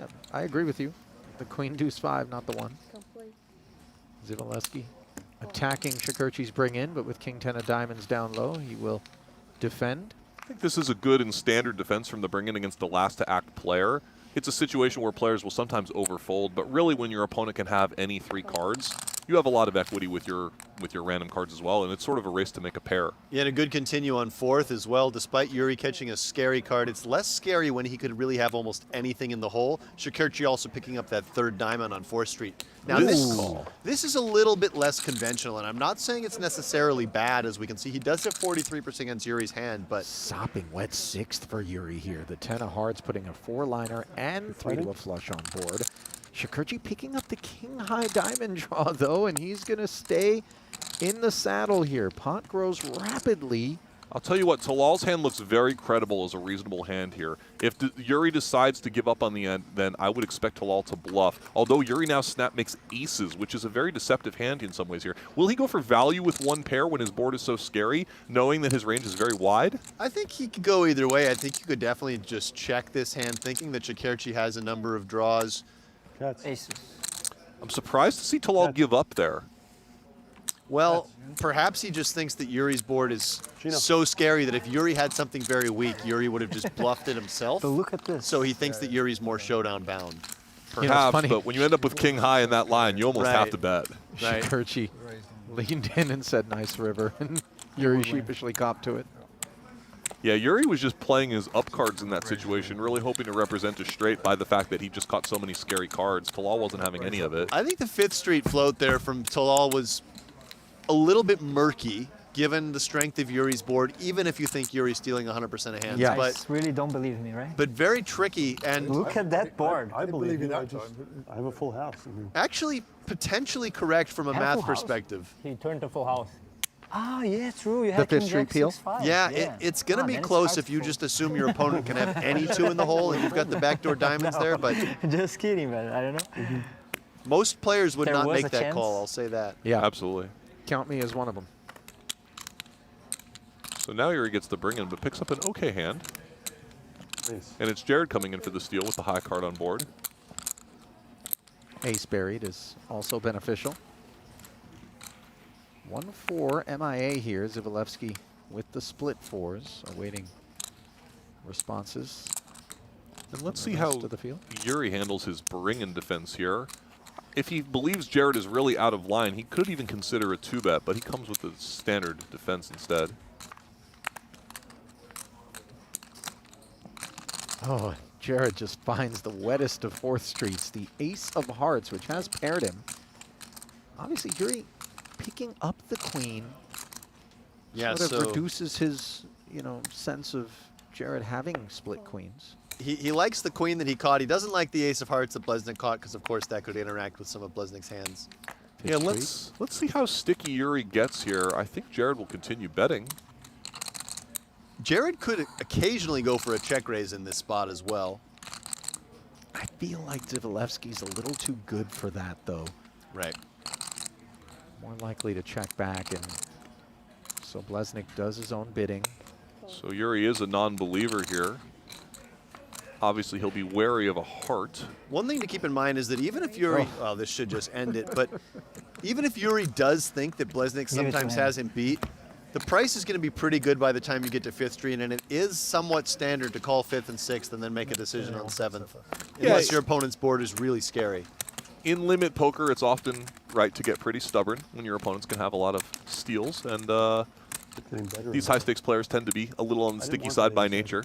Yeah, this idea that once you've started putting chips in the pot, you're not going to be forced out easily. I think it's a really important distinction that you make, though, Chris, with respect to if your opponents are in a position or situation where they could have a lot of steals. And I think oftentimes in the cash games, sort of mid-stakes streets, you see a lot less of that level of aggression. People more content to kind of wait and play reasonable hands. Yeah, it's a good point, Ali. As you go up in stakes, you'll find higher levels of aggression and broader ranges. But if you get out there and you just all of a sudden put everybody under suspicion in all the situations, it's going to be a very expensive session. That said, I do think in stud high specifically, many players believe if they have the highest door card showing that they have license to just come in raising no matter what. This is 100% a thing. Interesting. Again, we see an open limp from Yuri Dzivielevski that many other players would come in raising. It induces an over limp from Talal's 3-card flush. And it's kings for Shakurchi. It's the gut shot right away for Dzivielevski, and note Becker here, having made the aces, checks it. Sneaky line here, as he can have any 3-card or any 2 cards in the hole in this situation. Everyone having a pretty strong situation. I think now, though, Johannes may want to come out raising, given that he would not be continuing very wide in this situation. Wholeheartedly agree. Yeah, and clearing up the field a little bit. Well, Yuri will have a tricky decision here, as the pot is pretty small, and he decides to quickly fold his gutter. That's a top shelf fold there. You'll see some stubbornness out of some people. One thing to be aware of when you're playing a lot of limps is understanding the pot size. By the way, the 6 of clubs rolls right off in front of him, but as we learned yesterday, we're in a parallel universe, so that doesn't matter. If anyone hasn't tuned in and understands my parallel universe theory, I don't know what to tell you. Go back and watch the replay so you can learn about the ways of the world. Now it's aces up for good measure for Yes, Becker. but look at the draw that Talal Shakurchi has. He has 1 pair of kings and open-ended straight flush draw. He plays it passively. Some players might decide to semi-bluff in this situation. Yeah, I think setting yourself up to be able to potentially buy the pot on the river.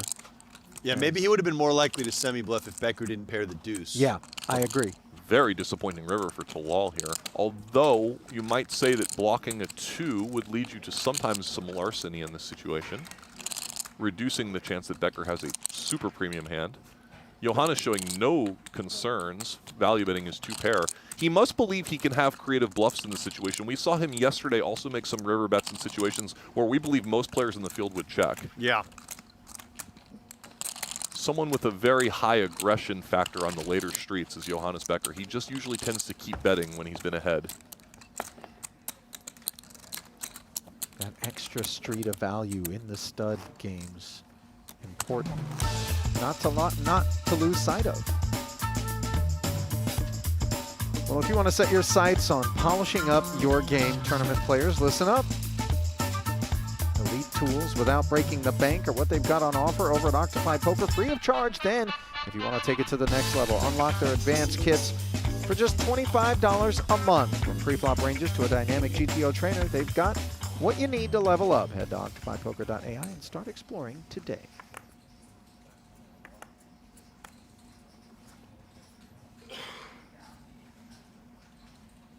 Blez considering maybe an extended steal with the 5 showing and 2 big cards in the hole.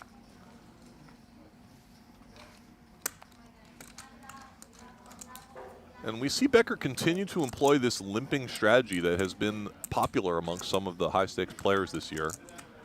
Rothels looks like he is going to maybe get himself all in here with very few chips remaining. As Alex, you said earlier, the antes are eating him up and he needs to find a spot. Yeah, and this looks like a good enough hand with the disguised 7s in the hole.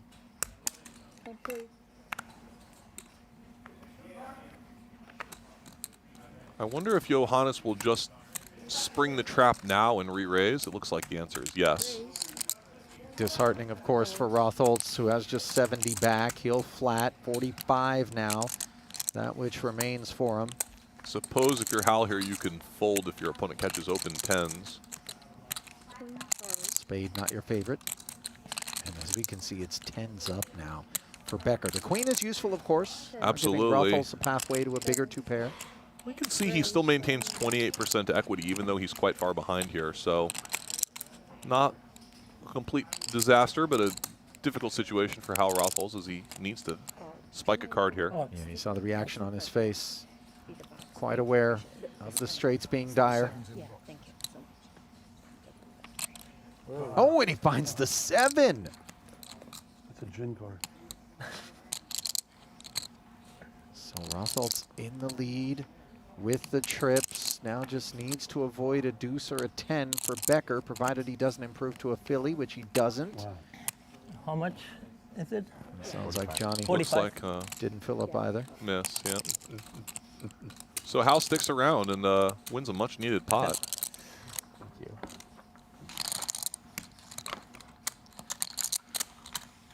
Becker slips to 560K.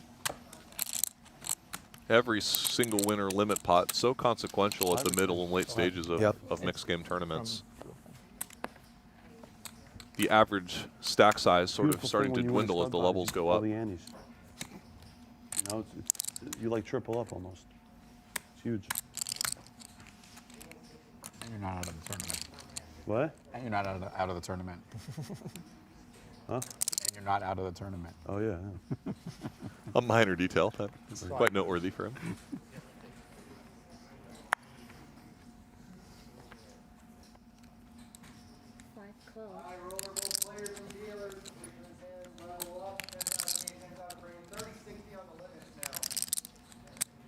Sounds like after this hand, we're going to increase the stakes again. And we'll be playing stud with a 10K ante and 30 and 60,000 betting limits, which is not only a small increase in the overall size of the game, but a higher ante relative to the bets, which will make the players a little bit more inclined to play some speculative hands. Nice hand here for Jared. Really pretty 3-card straight flush. And he does get aggressive with it. Becker would have peeled versus the Shakerchi Open, but can't with... Look at Talal 3-betting this hand, trying to pretend that he has split 8s against what he perceives to be the re-stealing range of Jared Blesnik. Yeah, starting to build a semi-bluff immediately with this disjointed 3 to a straight.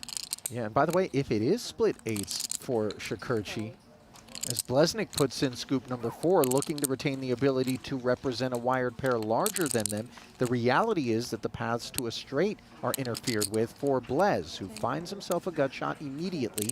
The 10 of hearts useful for Shakerchi, who finds one as well. So both players really just trying to overplay and over-represent their hands here, as nobody really has anything. But now look at Shakerchi's board. Yeah, this is quite a good development for Talal, and I would expect him to take over the betting lead. Ooh, I don't know about this check. I would have just bet my full range on that board, catching the 3rd heart with the ace. Suppose Jared Blesnik's 4-bet on 3rd Street really convinced him that he has a premium hand, which he does not. And by the way, Jared checking back here, even if he were to have an overpair to the 8s, wouldn't be a terrible decision. Right. I suppose Shakerchi still has the right to bluff. Oh, and look at this card. But one Talal wonders, made the straight. Would Talal not have been more inclined, if he had a heart in his hand, to have led at us? Yes, but he actually has a bit of a deceptive hand here, as Jared will also be suspicious of the potential non-flush holdings, as you point out, Ali, but he will not see this straight. He also picks up a 4 flush of his own. Yeah, this is a really brilliant setup for Shakerchi.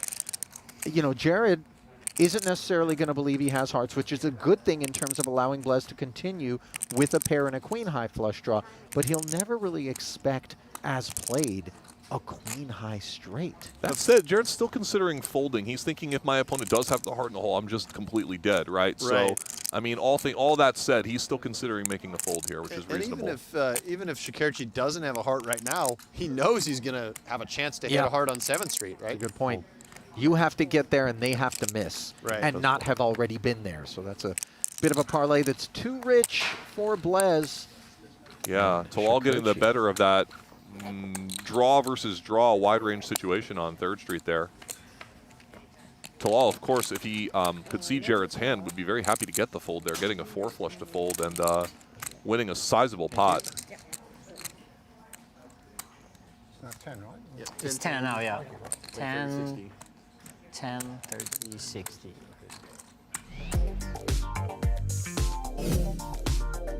So we check in with the current state of affairs at our feature table, where the Brazilian Yuri Dzivielevski continues to hold the top slot, 1.2 million off his high water mark, but no cause for concerns, obviously. Quite the opposite for Hal Rothels, whose back has been up against the wall on more than one occasion, currently sitting with just 220K.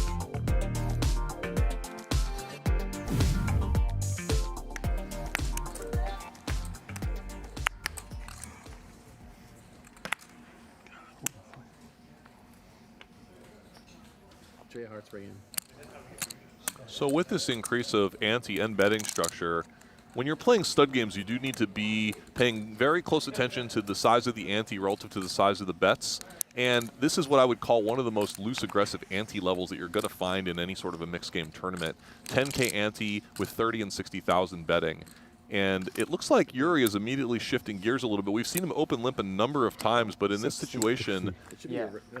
I don't know what is that. Yeah. he's decided to come in raising. Yeah, I think so, yeah. And I think they're going to hold Talal to a call here, as he didn't put in the right amount of chips, thinking the level went up. He put in 50. But what's interesting about that is when you know that your man intended to put in another raise, you sort of still accomplish the feat of representation without the investment. Nevertheless, it lets Johannes Becker sneak in the bring-in with ace-3-4 that he would have had to fold for 2 bets. No help on 4th Street for him, however. It's Yuri with the sneaky gutter. Shakurchi continues to tell a story. Becker took his one shot. It's worth a go. Dzivielevski. Yeah, with Yuri, a jack in hand, that's important. Yuri's probably trying to decide how he wants to proceed with this gutter, and he comes with an immediate raise, thinking that if his opponent doesn't have the split jacks, he's doing quite well. He does have a jack in the hole, so he's reducing the likelihood that Talal actually has that sort of a hand. He probably didn't, I don't believe any 10s were out, so this is a nice semi-bluffing opportunity for Yuri Dzivielevski here. And Talal is immediately uncomfortable.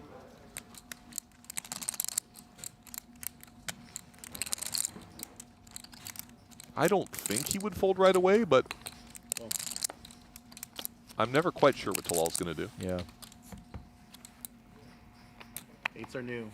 Still in there. Open 8s for Yuri is very useful in terms of being able to represent a really strong hand as played. But Talal also improves and catches aces.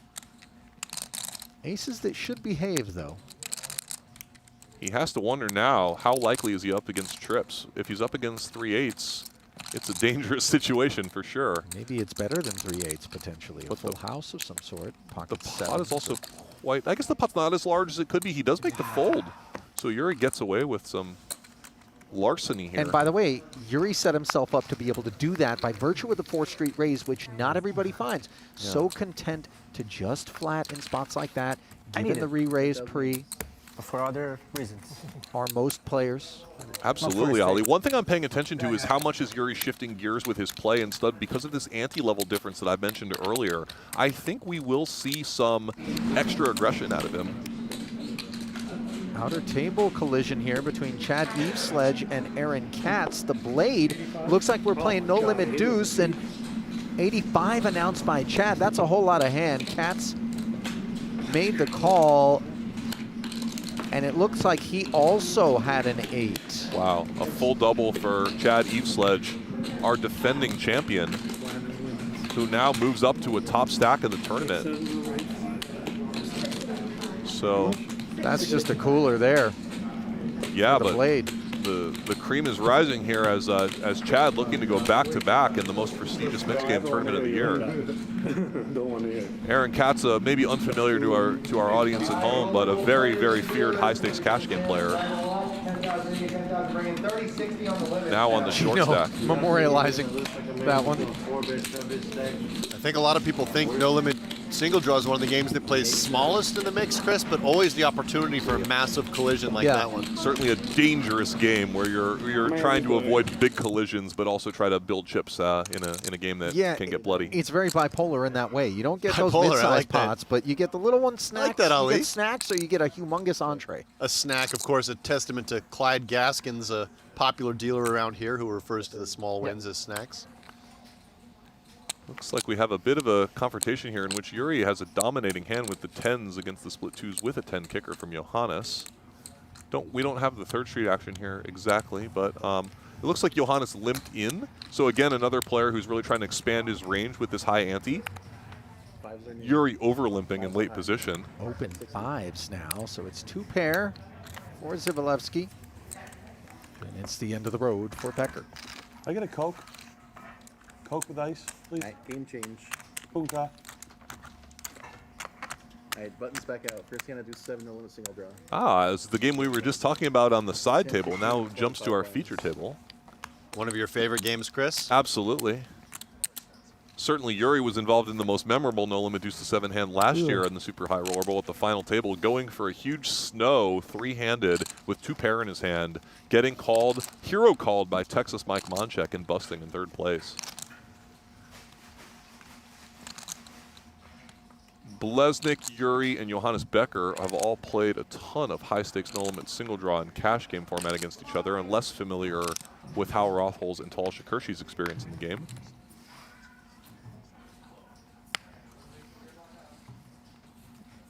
Yeah, that was one of the most talked about hands of that tournament, probably the most talked about hand, and a really good clip as well. Certainly a memorable one for the players and for the viewing audience. With Hal being on the short stack here, he basically needs to just find a hand that's good enough to go with. He could consider a min-raise strategy and still fold to a re-raise. Obviously not with this holding, which is just way too weak. Is he going to play this one? This is a mistake. This is too loose because basically if you're opening a draw 2 in the cutoff and you can have some draw 2s, you want to be drawing to something smoother than a 10, and you certainly don't want to open any draw 3s. Now, maybe he's just planning to snow this hand, but he doesn't have an appropriate number of blockers to make that play with the 2 kings. Yeah, King is just useless when it comes to the properties of the hand for a snow. And here's Shakurchi playing back at us for 150 and doing so with the knowledge that there's only 160 left to play for. So credible is this 3rd scoop. I also think Hal's size is too large here. If he's going to come in for anything other than all in, I would prefer just to see a min raise. He doesn't need to risk any more chips than that. Now we reskin your cards again. We don't have Talal's whole cards there. It seems likely he has a pat hand, and he does have a monster. Yeah. 9-7, perfect. So Rothel's a little unlucky to run into such a premium hand, but I think that he needs to try to protect his chips a little more carefully in these short stack situations. Yeah, and when you say unlucky, you know, when he has those 2 kings, it just leads to more combos of hands like that that exist among the field. If he had, for instance, 10-10-10 deuce 3, then we could say, okay, maybe this is reasonable with all those blockers or, you know, a couple extra deuces. Good note, Alex.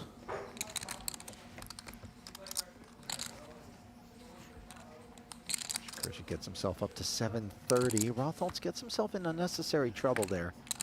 And that 40K represents 20% of his remaining chips there. So, and he's going to have to take the oversized big blind quite soon too. After one more hand here, in no limit single draw, the big blind ante is both the size of the small and the big blind combined. Yeah. So, a sizable amount of that chip stack will be in the middle in the previous hand. This hand is a close one, I think, for Hal with 11 big blinds. Could draw to the 10-8, but passes this one up. And I got to tell you, I would have preferred opening that than the previous pot. Not that I love that hand. Right. If you were to choose between the 2. And especially if he had that 40K in chips back so that he could still min-raise that hand and maybe get away from it too. Now 6s, 5s, and a tray for Blez. It's a draw 2 spot unless you decide to snow. But in terms of the cards, let's say from 10 all the way down through deuce, are there some that are more useful than others in terms of blockers in no limit deuce? I would say yes. I do think that like the highest card matters the most in your hand in terms of blocking the hands that your opponents are most likely to make. However, Jared's hand is also tempting because it's a little bit of an ugly draw, right? He doesn't have that smooth draw underneath. So anytime you have a weaker draw with good blockers, it can become a decent candidate as well.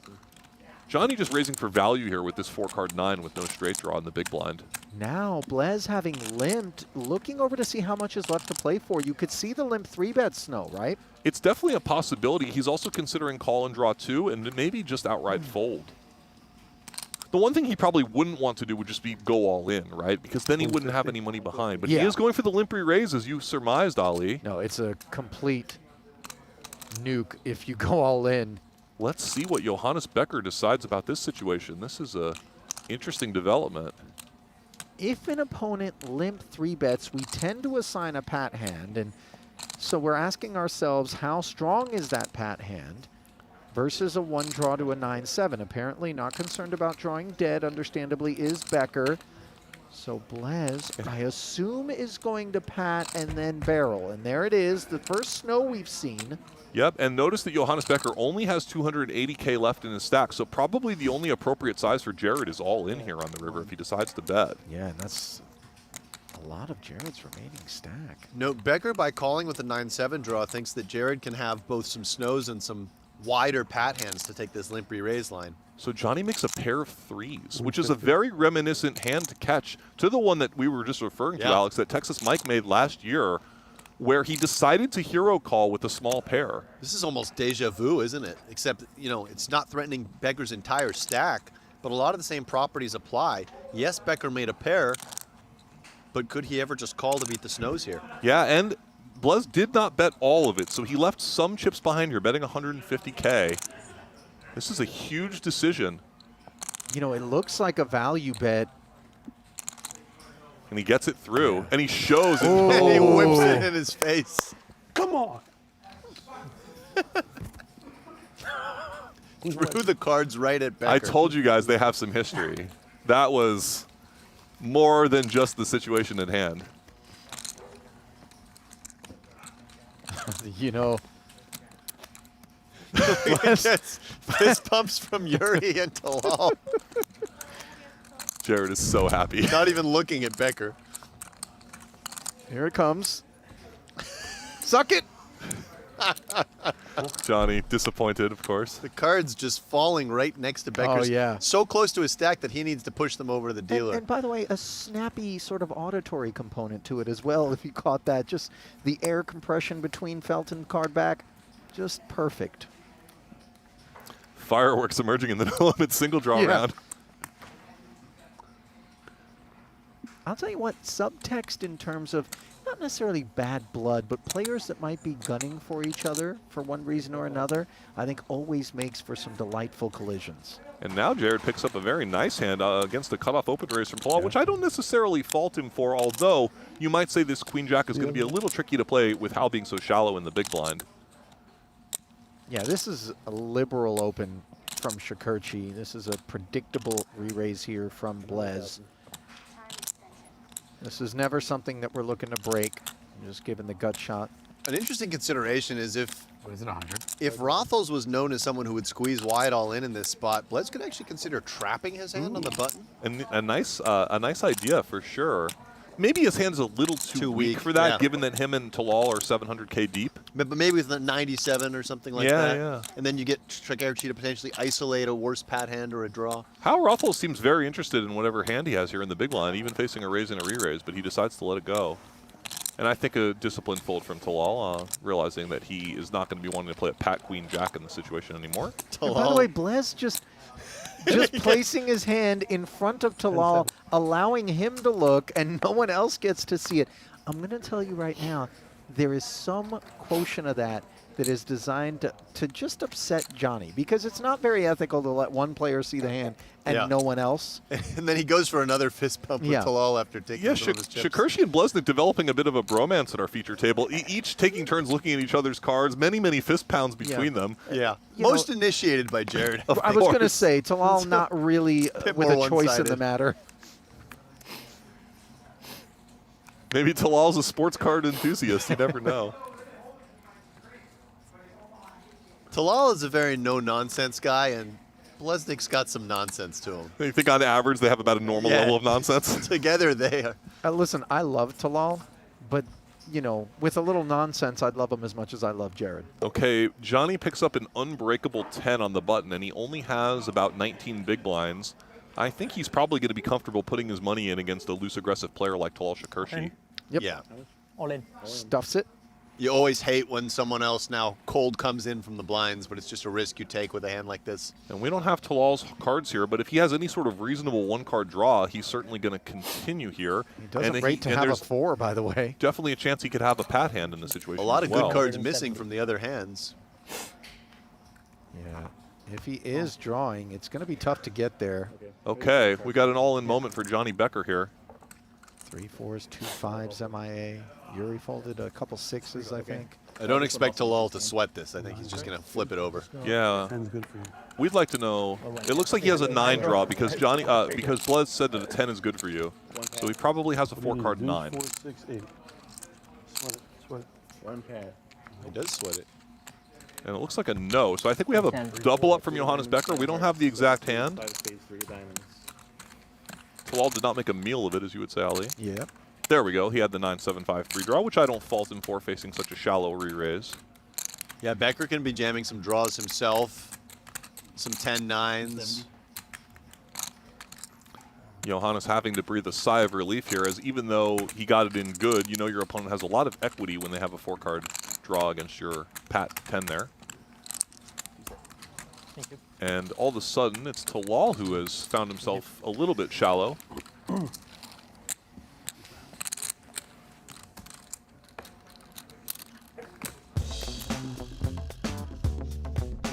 We'll jump into free online poker with Play Poker Go, where you can grind ring games and run deep in tournaments. No deposits, no bots, no gimmicks, just pure, authentic poker. And Play Poker Go also has special free rolls that run every hour on the half hour. Play now at playpokergo.com, available on web, iOS, and Android. You know, I appreciate that it's also available on Android. I myself am a longtime Samsung Galaxy Android guy. You get a lot of elitist iPhone users out there that render judgment. I'm one of them, Ali. You know, I'm just saying, a lot of, every time I'm taking pictures, my girlfriend's an iPhone girl, she'll be like, wow, that's a really great camera. You know, there's some superiority aspects to the Android, so let's, respect to all my Android users out there. Jared picking Fair up enough, Ali. Yeah. A weak You but two have an reasonable iPhone, opening hand Alex. under the. I'm an iPhone guy, yeah. 35. Join us. Join us, But, Ali. you know, I've got a MacBook Pro, and I don't know. I'm kind of over the MacBooks. Really? All right, so Yeah. Hal Rothels picks up a hand he's probably going to want to go with here, but he could leave himself the option in position to just call. Well, hang tight, Chris, because Alex is over the MacBook, which I think, no, I'm just kidding. 985 As I try to bring our attention back to this potential all-in from one of our remaining 15 players in the 100K buy-in. So, Chris, one reason I like just jamming this as Rothels is that clearing out the blinds is actually worth quite a lot Yeah. with a hand that's not going to do great multi-way. But he comes with the flat. Because you don't really want someone in there drawing 2 to a smooth hand. Oh, like this one. Like this one. Yes, that's right? a really good point, Alex. And we see now that the reasons for your idea here may come to fruition. Talal with a very premium 2-card draw with double blockers. Jared is going to have to make an uncomfortable pat here 3 ways. Yeah, because you don't gain so much by breaking the jack to make a 10. So he's going to knuckle down here, especially with Talal drawing 2 in front of him. We're doing that a lot more comfortably. Rothels will draw 1 to the 98. This is a nice opportunity, however, for Hal. If he catches inside here, he can certainly win a big multi-way pot here and get a healthy stack brewing. Let's see how it goes. If he had jammed, we clear Shakurchi and perhaps Jared as well, Pre? I think it's so shallow that Jared just needs to call and stand pat and not really like it. Dusty pickup for Shakurchi. Let's see what fate holds for Rothels here. Can he beat this Jack 10? Yeah, we don't have the cards scanned yet. He does not have a pair of 8s, probably. No, that's what he had when we went to the draw. This is not the worst situation to fire it off as a bluff, by the way. Yeah, looks kind of strong, right? Like, is he going to put his last 75 in as a bluff 3 ways? And it looks like, well, I was thinking about it. I would definitely go all in with any 9 for sure. He balked. Yeah.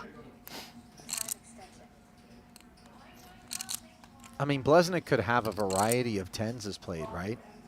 It looks like Hal is making his move. I would guess, based on his style of play to this point, that he probably has made it. I actually quite like him leaving 10K behind. There's a small advantage, especially in no-limit single draw, of leaving money behind, which is that you qualify for the entire big blind ante in the subsequent hand, even if you're all in for only 10K. Yeah, great point, Chris. And Jared making a disciplined fold. Let's see what Hal caught. I think he's going to scan it now. Yeah. He did make the 9-8-5. And I think that Jared is really keyed into the style of play of the players at the table here. His hand is not obviously a fold, but he folded very quickly, expecting his opponent there to never try to fire his last chips in as a bluff. Between table image and that added wrinkle of being, you know, in a tournament life or death situation for Hal, I think the comfort level on that Jack-10 fold grows. Certainly. I beat that. Jared proudly letting Talal know that he patted a hand better than a king. Oh, he's such a creature. Talal's reaction was great. Like, no shit, you beat that. You shoved. I'm like, I don't know what I'm gonna do. If you shove pre-flop, I think I just fold. I had a Jack-10. I might have just folded for the 60K. I can beat that. I made the max. Keep him in. Day 2.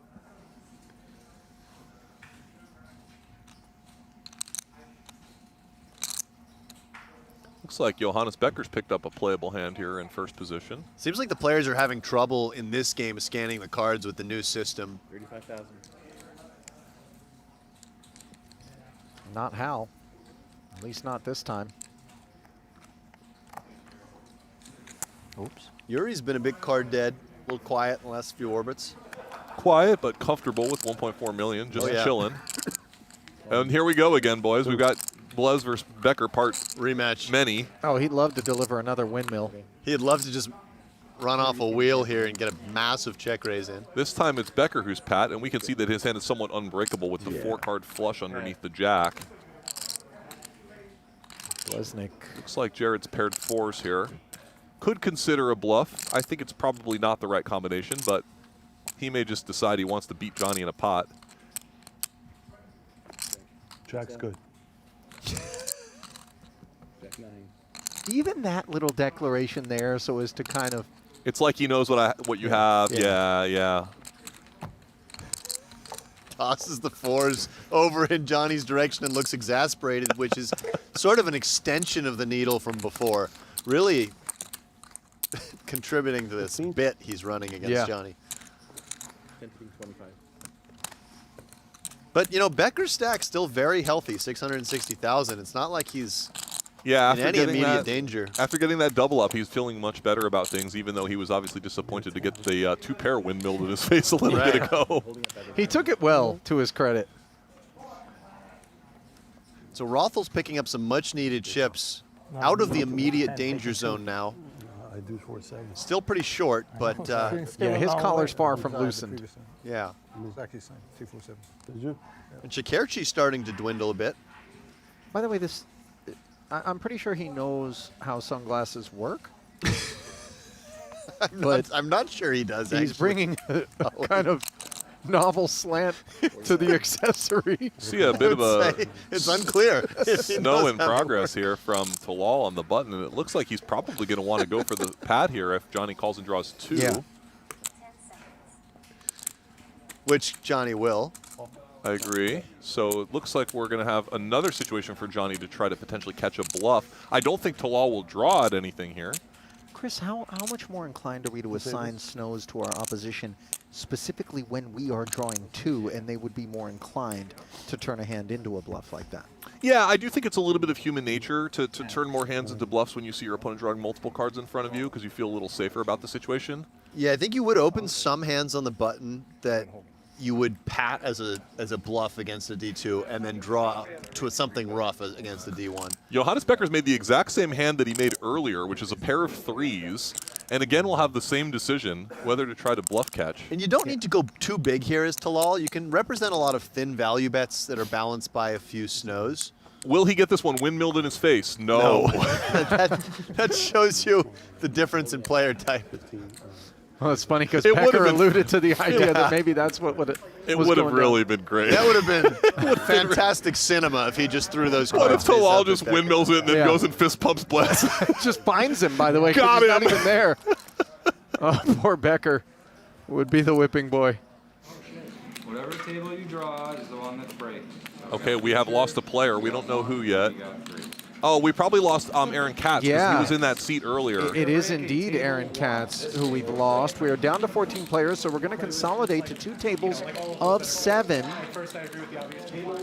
We're going to step aside ever so briefly and return with continuing coverage here in the 100K mix. Want to play online poker for free? With Play Poker Go, you get the thrill of authentic poker anytime, anywhere. From quick casual games to action-packed tournaments, Play Poker Go lets you compete against real players around the globe, all for free. No bots, no gimmicks, just pure poker fun. Hone your skills and enjoy the poker experience you love. Explore Play Poker Go on web, iOS, and Android. Deal yourself in now.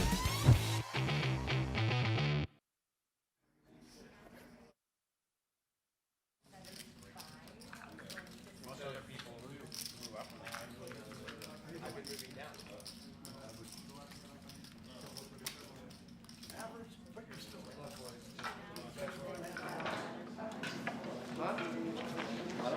Seat 6.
The most exclusive poker tournament in the world is back.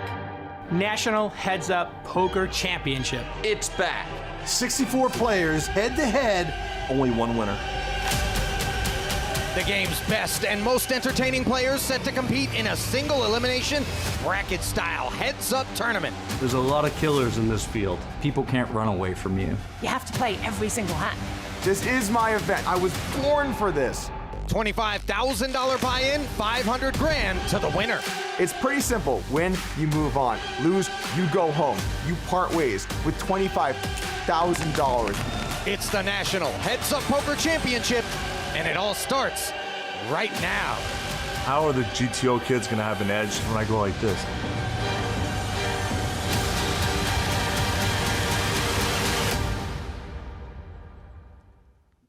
Lead 120K, so it's 30-30. There's like. And welcome back bet for pot. continuing coverage of Bet day pot. 2 of this Lead 3-day 120K 100K Super High Roller Bowl mixed 320. game event Chad for all in defending champ 675. Chad Katz has Eveslage. 874. Took that big bite out of Aaron Katz, But it was who draw two, left draw us one. with 14 players after ultimately meeting his maker I mean, he's shortly not beating thereafter. value anymore. And here's your first glimpse at Exactly, one of the beating 2 no remaining value. tables in the Not room. bluffing. Chad's not bluffing. 15 to 30 bucks. Chino, Chad just fucking a fucked new you. arrival. Draw two and just has it. as Or we has play it. Limit Hold'em. Sounds Tough like to imagine we need to That's what explain the rules of this one. just overhearing Chino explaining that big hand that maybe was involved with Aaron Katz there. It sounds like Chad drew 2 and made that 8-5 in that big no limit single draw pot. Hold them now? Wait, limit hold. Oh, 2 cards. Yeah, Robert Wells also here, wielding a big stack. This is the game. The Cadillac. Probably is the another real player game. in the field that This people one are a is? little less Of familiar course. with, Robert Wells, but someone who's been Can also playing in the play higher this, stakes can mixed game also tournaments for play the last all few of years, those and a good friend of games. Yuri Dzivielevski, so Yeah. maybe a similar You didn't play get it style dealt we with will hand, see. did you? Big height difference This is between the the real 2 of them. They're Cadillac. often seen walking together on breaks. Good friends. Robert is a big, giant teddy bear, one of the nicest guys I've met in poker, I have to say. I'll blow it right back. I won't even look. I probably have good cards. Raise. Of course Johnny raises. Chino tried to get a walk, I'm gonna raise. and now he's actually happy. He is. This is a hand that can absolutely go either way in the blind matter. Chino going with the aggressive route, 3-betting ace-jack. Certainly reasonable. And he's been out-flopped on a king-high board. Does have a Broadway gutter. The ace would still be useful. Johnny checks it along with the flow. Let's see whether or not the raise is coming. I would expect him to raise right away on this sort of board texture. I am immediately proven wrong. Yeah, I was thinking his hand could also go either way with just the 8 kicker. Now I wonder if he's going to be not so comfortable raising the hand if he were to face a bet here because of the fact that a straight has come in and he doesn't have a playable kicker, really. Right, so the play, you know, calling the flop with the intentions of sometimes raising the turn on cleaner cards. How do we feel about this barrel on the turn? It's close. I think it's reasonable. He's basically going to take a free showdown here unimproved. He's not barreling this one off, I don't believe. Yeah, it's a little interesting because he's not going to get too many better hands to fold. Oh my goodness. A clean queen to make the nuts here on the end. 4-liner on the board, of course. Becker is going to be somewhat timid. Yeah, but having underplayed his hand to this point, I don't think that Johannes is going to be able to get away from it. He can probably still even beat some thin value from a hand like ace-queen. You can see he doesn't love it, though. Yeah, I don't know that Chino would bet ace-queen on the end, but... Agreed. Let's see what Johannes thinks here. Johannes has to figure out what the natural bluffs are. Yeah, suited ace of hearts comes to mind as a potential barrel-off candidate. Yeah, Johnny hates it. I think he also believes that Chino is Time extension of the tournament. 3-betting on the tighter side pre-flop in a blind battle. So most of those strong hands, I mean, he could beat pocket 8s, but pocket 8s might have just checked somewhere. So a lot of those hands are going to have him beaten. I don't think he expects ace-queen to go for value here. I think so many of the combos pre that would 3-bet just show up better than king 8 here. Yeah, 10s, 9s, you know, queen-jack suited, ace-jack off, king-queen. Wow, Nice that's fold. a great laydown. Yeah, good laydown with top pair there from Becker. If you're playing the game, show the cards. I'm not playing the game. What'd you fold? King. Then I fucked Yanni, but he fucked me. He fucked me post flop. I fucked him somewhere in this hand though, and won the pot. We're not gonna say where, but Yanni had folded, made a good fold. Very honest response from Chino there. Somewhere in this hand. Yeah. And Unclear Becker, which orifice. The 3rd time we played on this table together. The last like year, 2 years. That's what we do. We go deep in these. Chino's very much made himself home King in these what was it? confines, by the way. A 3-time PGT Supposed to Series have- champ with 9 total eight. PGT titles. You fucked me, Of then I course, that fucked you. famous 7th place finish in the 08 World Series of Poker could've main checked the event. turn. I'm happy yeah, I very did not well check seasoned I mixed didn't game player as well. Certainly someone who's comfortable in all the games. Yes. In fact, Chino Ream won 2 of the first 4 PokerGo Mixed Game Series Player of the Series titles from the various festivals they've held over the last few years. More than anyone in poker. I mean, it's on the thing. It's, know. I'm not. There's no. Boys, I don't have to lie about it. The frequency with which back in the day when I would sit and just wait for opposition online on full tilt in the mixed games, Right. Chino would show up, play 3 pots, win 2 of them, and then snap quit me for a couple of thousand under the notion that he had to go play a tournament. And I'm like, Chino, if you had to go play a tournament, why did you sit in this game? I didn't know you were open sitting the full tilt mixed game lobbies, Ali. I might have battled you. Yeah, it was 5100, 100, 200. What was your name on there? My name? I was a Oh, Red that's Pro. right. You Yeah. were a Red Pro. All right, guys, let's see if this war between Johannes Becker and Jared Blesnik reaches another gear here, as Johnny's really just betting for value here with King Queen High on this Jack Jack 4 texture. Yeah, maybe just range betting here, Chris. 3-bet pot, I think, very reasonable on Jack Jack 4. I don't think he expects an ace high to fold. But I think long run in spots like that. Still got to put on the clock. Check. In limit games on the big bet streets. In no limit and pot limit, then you're right. But then, Really? yeah. I have as much time as I need? I didn't know that till now. Call. I didn't know that. This is, by the way, where Blaz could end up leveling himself to an extent. You just always have a pair. Given that he's created this dynamic with Becker, I don't know whether he perceives Johnny to be gunning for him in the same way it feels like maybe he's gunning for Johnny. True, but you know, Becker might just check back King Queen High here. Yeah, I think this is just a fairly standard limit hold'em hand between the two players so far. And Blesnik just has a decision on the end whether his hand is strong enough to go for value. I think maybe the 8 is kind of a bad card to go for a thin bet with ace-9 high. But he can definitely still beat a number of suited ace-X hands. And he might expect his opponent to bet 3 streets with a hand like ace-king or ace-queen. Yeah, why is the 8 a bad card to bet? Well, he now just loses to a hand that he was hoping to beat like ace-8. Okay. Does get checked down, and Johnny never took a swing after the flop, Alex.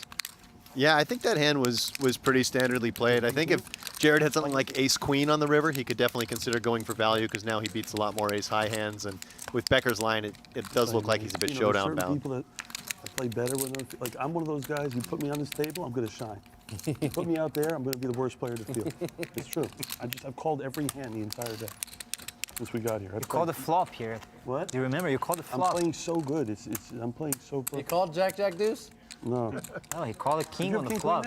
Yeah. See? Would either of you considered river betting with that king-queen high on the end, looking maybe to represent? You better know what kind of cards I don't think so. No, you'll have weaker hands that get to the river there, including some suited connectors maybe.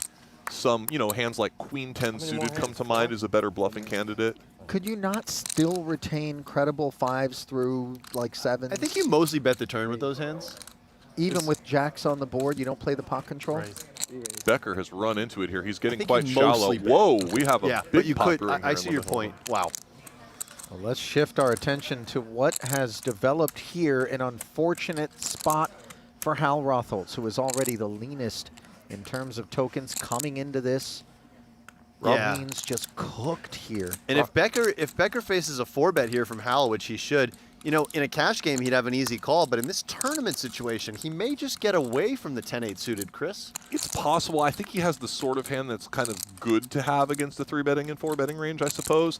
And they're not too close to the money yet. Agreed. We both make it through. Let's do lunch tomorrow before we start. Deal? Yeah. See you tomorrow for lunch. Robert Wells looking for the double knockout here as both players are getting quite shallow. And Robert will have an option to put the 5th bet in. That is another reason to potentially fold Becker's hand. But he does call. I mean, this is a very principled call from a chip EV perspective. Do we turn our hand face up with the 5th bet? I'd go for it. Look how short they both are. I Yeah. just want to be putting chips in now. I think there's no real concerns here. So shoveling the rare 5th bet in there in a multi-way pot is Wells. Hal verifying that that's the cap. Interesting that he would ask that, by the way. I wonder whether or not either player makes anything of where that ranges and beyond simply what the 4th bet does.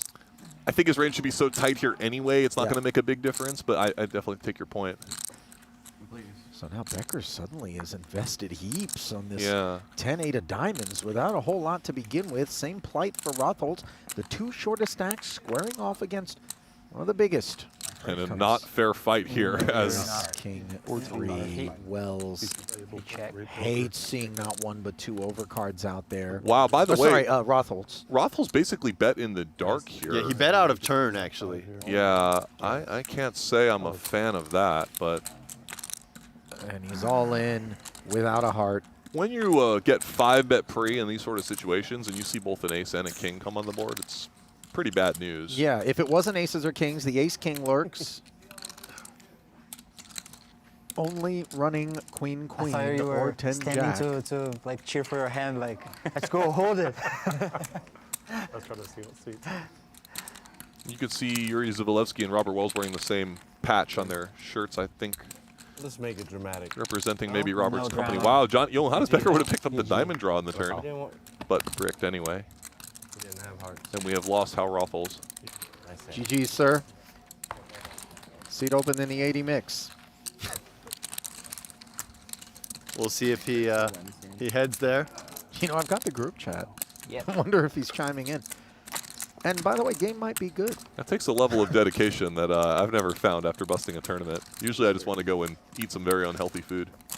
Oh, you do that deal too? I do that. You get really hungry when you bust a tournament. But hungry for like the bad stuff. Like I'm Oh, never yeah. like, oh, you know what? I'd love a salad. Like, oh no. No, give me something greasy and just guilt-ridden. There's a lot of naps after afternoon busts in my past. Wells from Cardiff, Wales, currently lives in London. One-time bracelet winner, and it happened just last year. Yeah, I'm trying to remember which event he won. I want to say 1,500 dealer's choice, or no, that's probably just wrong. Let's look it up. Nevertheless, certainly a guy who's been a part of the mixed game scene for the last few years, a very good guy in poker, and someone I think that we find ourselves rooting for outside of our own results. Robert Wells won, okay, the 9-game mix, the 3K 9-game mix. Oh, okay. The same event Yuri won, actually, another year. Is that right, or did Yuri win? I know Yuri won a horse bracelet. Yuri beat Nick Julia when Nick was trying to defend his title. You're right. Popping top set So, and the guy betting in the dark. a lot of winners of the 9-game mix Must that are be part of nice. the mixed game community. Of course, I mean, that makes sense. Yeah. You never ran like that. I would have saved that. Never. You never ran like that. I would have The saved that. friends last Robert 60,000. Wells and Yuri Dzivielevski have all of the chips at this table. I would've saved the 2.8 last million 60. chips Ace, king, between queen, them. 5 bets, dude, and you got queen. Study buddies, friends. I would have check folded the flop and saved my last 60. You moved in dark or what? Les picking up. Bet. Blind. Robert was like, all right, it's on me, I check. I think he thought he was first in fairness. Right, no, I understand. Yeah, but anyways, yeah. It's 5 bets pretty 3 ways, and you have queens. Like the exact it's ace, flop king, that he queen. could escape. Yeah. Yeah, you get the flop where you could just save your last bet and try and run it up. Chino dropping some knowledge bombs there, and he's not wrong. Your best shot is you have to hope that, like, you have ace king and a queen's gonna come when you check call the rest of your money on this flop. You know what I mean? Like, you're gonna hit the 2 out. Like, that's your best shot in this spot. Or like, you're in jacks, 10s, whatever. But like, Another fold and show from Blaise to his buddy Talal Shakirshi. Hold on. Did you really fold a big hand? Yeah. I guess if you have the heart. I'm going to tell you what you folded. if you have the heart, he didn't. Yeah, he didn't. Ready for this? Get it in and show the card. This one is too good, my friend. This one I would be there. That was very far off. What? I had the good and old Jack 10-0. Oh, come on, man. What? It's not a big hand. What's the blind? How much? 30. You folded a big hand. Come on. What? I would play way worse than Jack 10-0. The small blind? Yeah. Raise. 60. Suffice it to say, Yuri Dzivielevski and Blesnik maybe have a bit of a different approach to their pre-flop Look game. at you guys. Yeah. Little cutie pies with the same stacks. And just look at you two. Playing the game. Playing the game. See if Blaise defends this king 5 off, which a lot of players would. Wells has a bit of a tight image, I think, and so maybe this hand feels a little more dominated than normal. Blaise has been dialed in here at the streaming table, feature table. Yeah, discipline lay down there. Okay. Robert takes another one up to 1.5 million.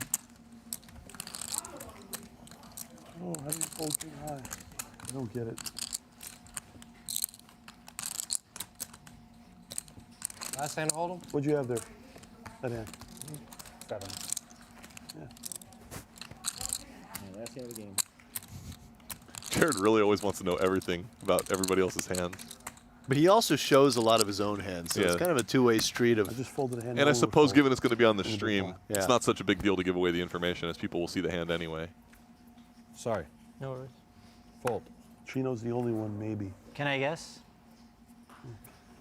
Raise. Wells with kings again. Queen 9 offsuit. Another strong hand. That I wouldn't fold. He had aces, kings, and 7s. Having a hell of a limit hold'em round so far. Oh, sorry. You're close. So it was just a raise, right? Just a raise. King and the wheel. King and the wheel. Makes sense. Maybe suited. Very good. Offsuit. Hey, Johannes Becker got a fist bump. Talal making a nice fold on the button with ace-9 offsuit there. Whoa!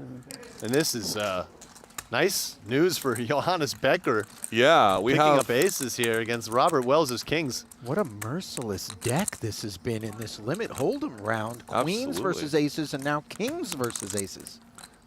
I think given his shallow stack, Johannes will be more inclined even than normal to just come out 3-betting. But maybe he's considering a slow play, and he does just come for a raise and say, I'm committing myself here. Robert Wells will be all too happy to oblige. Yeah, this just gets all in now, I think. 4-bet, 5-bet.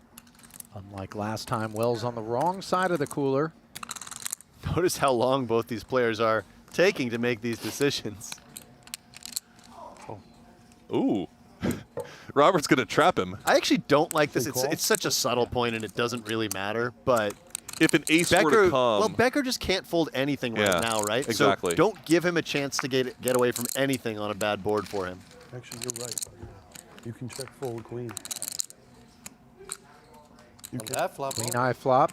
Even No like complications king- for either king holding, high alone, you have especially to with a go. club in hand. You know what I mean? But ace, and king, now we'll get on with the. You actually can. Yeah, the Hollywooding should be over If he now. has jacks, Yeah. he's not going to bet anyway.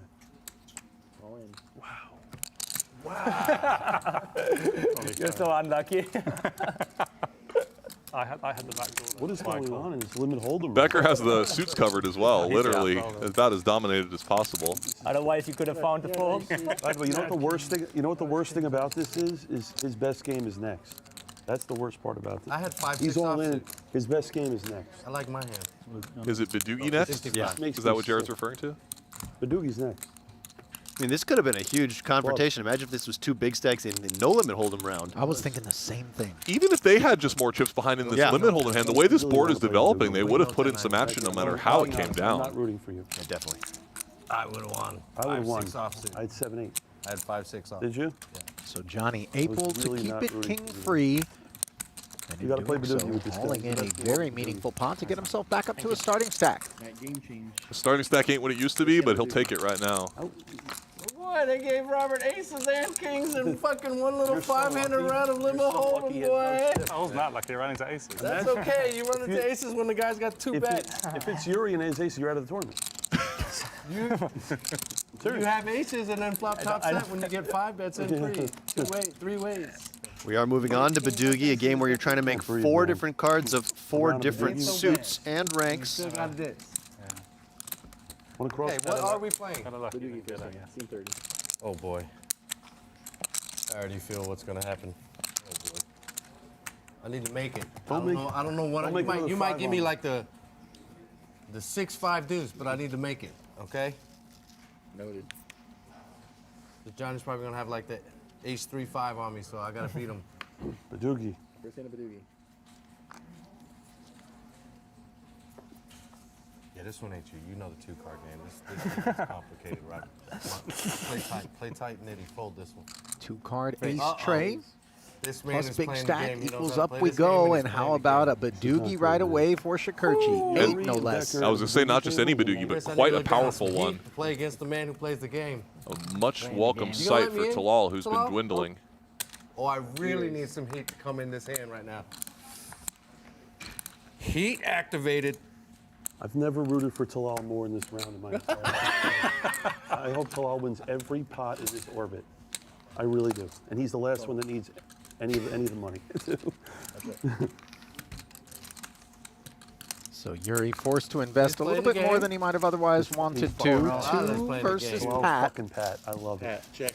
So if Yuri doesn't improve right away, he could consider just folding right away when you're facing a strong Pat range in this situation and you still are unimproved. Yeah, it's a good point because Shikarchi may not have all Pats versus Hijack open. And if Yuri calls here taking 2, he's also going to have to face a bet on the next street, which will be a big bet. And if he's still drawing 1, he's still going to be well behind the Pat of Shikarchi. By virtue of his blockers, I suppose maybe Yuri's going to decide it's worth continuing, but this does seem pretty close to me. Because now he's going to pick up a small improvement and have to call another bet. He's going to call here with the ace 3-8, thinking he's drawing pretty live against Shikarchi's Pat Boogie. We can see if he actually caught the 7. Well, he can't catch the 7 of diamonds because it's in Shikarchi's hand. But he is drawing live to the deuce, 4, 5, 6 of diamonds. And of course, Talal should go for value if he gets checked to on the river here. Yeah, exactly. You wouldn't necessarily always bet all your Pat hands for value. You could if you thought you had enough snows, but the 8 is just more than enough. At 60. Ladies and gentlemen. And these Boogie pots are not small. Talal makes a nice, significant improvement to his stack right away. Yeah. Jared has made it very clear he's rooting for Talal against the rest of this table. All day, huh? Mostly on Case closed. I Uneventfully. That's what I mean by grinded. Who loves poker the most of these 4 people? Say. You, Johannes, Talal, or Philip Sternheimer? I'm probably number 4 on that list of who loves it most. So I mean, I love it too, don't get me wrong. Sternheimer's number 1 for sure. Yeah. I think 2 and 3 is close. No, I do love it. Trust me. You're 4 though. Talal might be, actually, Talal could be 1. Well, Talal quite independently wealthy, so I'm he's definitely certainly not last. doing it for the money. This we know. He's just a total competitor. I love this. I love this aspect of it for sure. This part, like this, playing with you guys here, like stuff like this, I love it. It's grateful. It's fun. You love poker. Well, of course. I Yeah, mean, man, all the 4 that you named extremely love think poker. Race. Becker actually quietly might be number 1. Johannes picks He up a might- great I'll say hand this, here on he the button, plays but it more can be a poker little than bit of a any- difficult you play hand to more decide poker what to than do any- with. Yeah, the 10 Boogie sure. And you study isn't more that than- much more useful than the perfect 3 card. Certainly it is better, but So Robert Wells is Talal showing plays the least absolutely amount no of all 4 of you, I'll say tournament that. considerations here, and he's just defending like a cash game strategy to draw 3 here in the big blind. Yeah, and against even the in a button cash open. game against button open out of the big blind, it's got to be pretty close. It's very marginal. Yeah. He And does have the obviously, extra deuce. facing a draw 3, it makes Folks, if you're Johannes' watching decision at home, much the- easier the- to the just quickly tournament stand is pat that with this good. 10. Yeah. If you were facing a draw 1, perhaps you would feel differently People about are it. taking The 3. only counter argument, Chris, is 2 from the hijack. if Guys, Becker if you're drew trying to 1, learn is the it more game, likely he could just get a one. value No bet on the call, end no with his guys. 1, 2, 3 That's than off. with his pat, and he could represent some Just weak trying draw to ones? win fun. Absolutely. I think that he's just here. If I wasn't the other tape, I wouldn't. See what I'm saying? Like, He's kind of happy either way, right? Yeah, but just thinking he could maybe value bet unimproved more easily with the D1. Look at what Wells has done. Ace DM me deuce if you 5. want This is an scouting reports on incredibly any of these solid players. draw. Yep, he's got a lot of improvement now, and he will probably be sticking around on the turn no matter what. I mean, when you have such a premium draw, and you know your opponent can have any Boogie on the button. Yeah, and maybe I correct myself because maybe it's just easy for Johannes to have bluffs here too. Wow. Oh, this is devastating for Johannes Becker. He doesn't have that many chips left, and he is going to face a check raise and have a very difficult decision. Yeah, with I think 10-3. Versus the raise, you definitely consider breaking this hand because it's not like Wells is going to raise all Badoogies here necessarily. You consider it, you probably would feel that, in theory, you can actually beat some thin value. Robert Wells is a bit known as a bit of a tighter player. I mean, maybe not pre-flop in this hand, but overall. So it'll be a tough decision for Johnny here. One thing's for sure, he can't really fold unless he could see the actual cards. This is so gross. He has 2 actual outs, provided that he breaks, and the break, if you're wrong, is catastrophic. Right. Yeah, I just think that he's going to think that he can beat a little bit of thin value here and won't break. Wells just made number 3 after drawing 3 cards from the get. And you wanted to fold pre-flop. Well, I just mentioned it was an option. Well, what reassures me is that I'm not the only one that seems to run into this sort of sorcery. Yeah. Yeah, this is quite a turn of events. Oh, it's over for Becker. He does pat.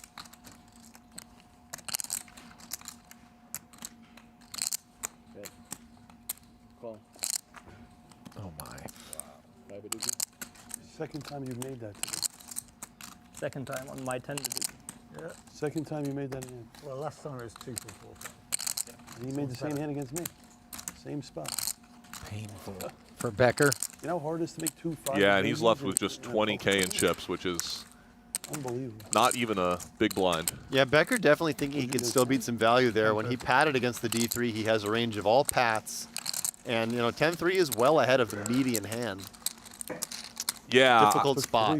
Definitely a difficult spot. And surely, having seen the way the cards ran out, he's regretting not taking the other route pre-flop and maybe drawing 1. But the pot's just too big to fold on the end there with so few chips, though. If you in can cash ever games, sometimes we'll stop to ask ourselves, are worst 10s ever leading into us for that last bet? And I think they should be, theoretically, since, like as Alex was saying, he can have really any king, queen, jack, or 10 in that spot, of course, too. So yeah, I think the worst 10s can definitely be in there. Maybe not the jacks.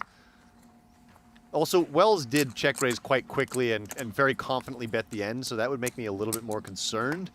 But still real tough there as Becker when you're as high up in your dealt pats as he was there. certainly. Talal picking up a very fun hand to potentially get creative with. And he does go for an open here. Seems reasonable. Blez also picking up a premium.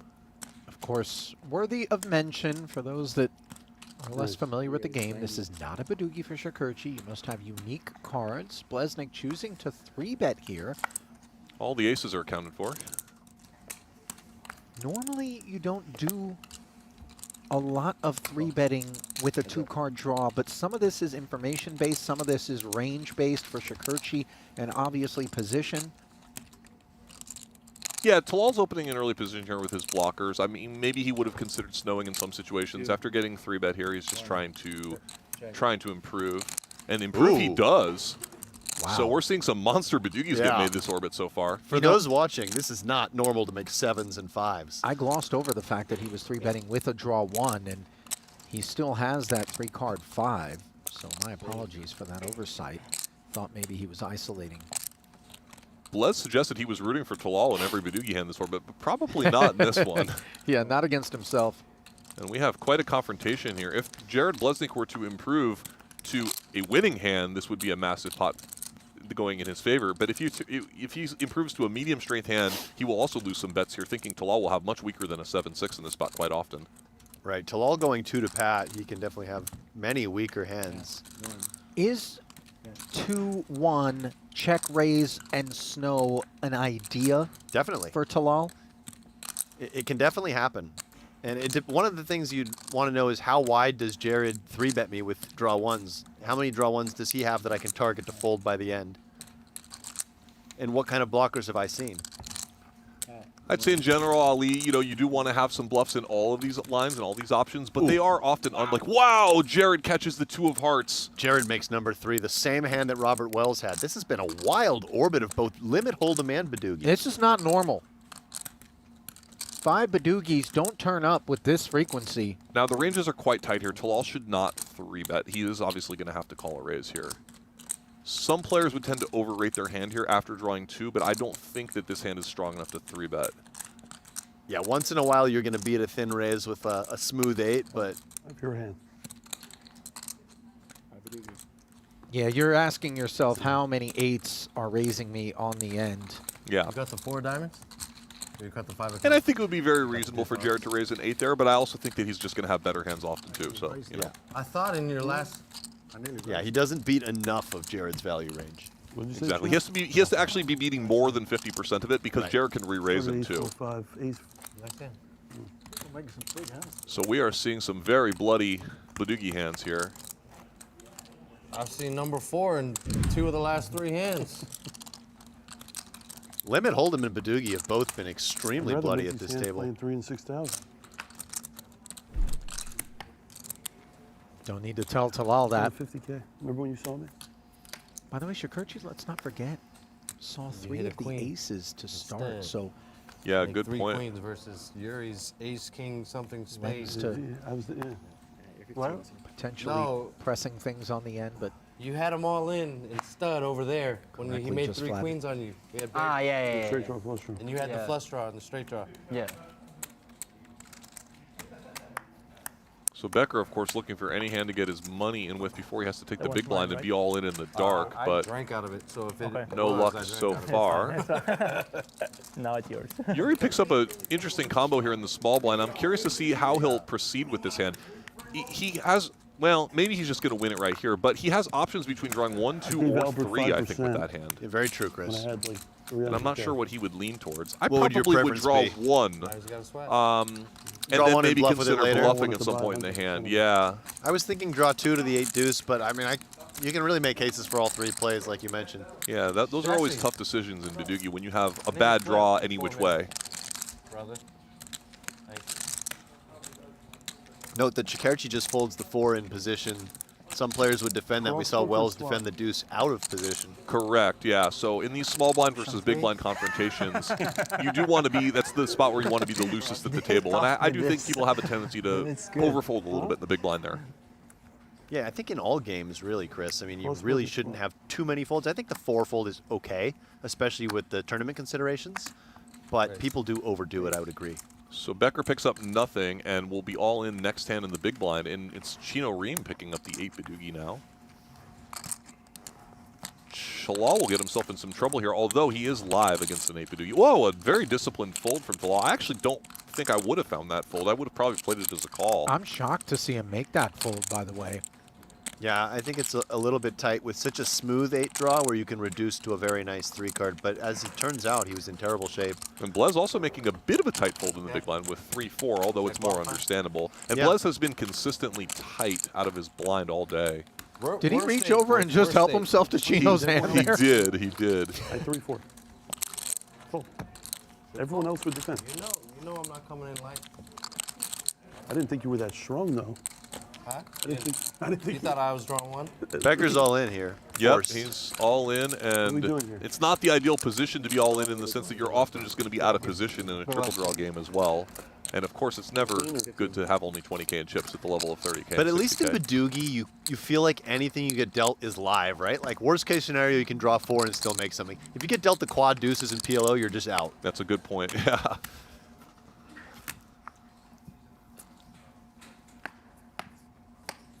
See the all-in triangle in front of Johnny before the hand's even been dealt. With 13 remaining here. Of course, Jared Blesnick would love to see it folded around to him so he can do the dirty work himself. Yeah, Johnny with the 9-6-4. He'll go for the fist bump, I'm sure, if he does knock Johnny out. That's a long 3-card 7. So it's... So let's see if Blesnick comes in for a flat in the small blind, just trying to... No. So not the worst case scenario for Johnny. I think he's going to end up keeping this 9. I think you're right. Considering that he only has the 6-4, which is yeah. not particularly strong anyway. Yeah, you're correct. Talal can certainly shut him out if he just catches a strong Boogie here. One. That card looks bad from here. From my angle, it does. Neither player improving. It was the shine. It goes 1-1. Yeah.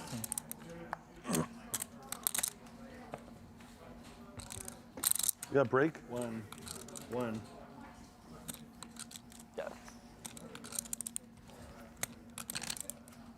Tiny bit of help for Johannes, reducing to 3-4-9, but not enough. One. He needs help on the river, and he is not going to find it. Good luck, guys. GG, GG. 8 of spades, 5 of spades. And that is a whole lot of talent 7 of hearts, ace of exiting diamonds. stage left in Johannes Becker. Eliminated here in 13th place. Yeah, one more hand. Leaving just 12 players to play 6 and 6. 5 off the money.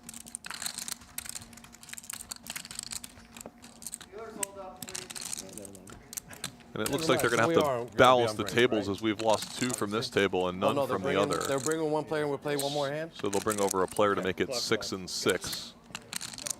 I'll take those time extensions. You can throw them in. Yeah, those are good. I'll take those. How you guys got so many, dude? I did not use this many in like hands. Did I use a lot of time base in a hand? Look at Talal. That's small blind. So but not many. Look at Talal. So I'm going to have a player draw in. I feel like you had one quite long in a no-limit hand against Chad. So they're going to be dealt no matter what. 2 or even 3. Oh, yeah. Well, don't miss the biggest shows in poker. New seasons of high-stakes poker and the National Heads Up Poker Championship are streaming right now. Head to PokerGo.com or download the app and watch Legends go to work. Use the promo code STREAM26 for $20 off the first year of a new annual subscription. For 3 to 1 to raise? Yeah. Maybe he's doing it to get you to break or whatever, and then he pats in front of you, I would break that 10. And I got ABC. Yeah, I would break it in a heartbeat. My spot was harder because I had ace 4-5, and then I caught the 8. But The players discussing those tricky Boogie hands. He actually played the hand the worst way you could play it. I mean, I would have broke. You could break. You could break from the beginning, but when he draws 3, patting is fine. No, you can't break in the beginning. You pat. You took 3. Yeah. You raised on on the turn you raised?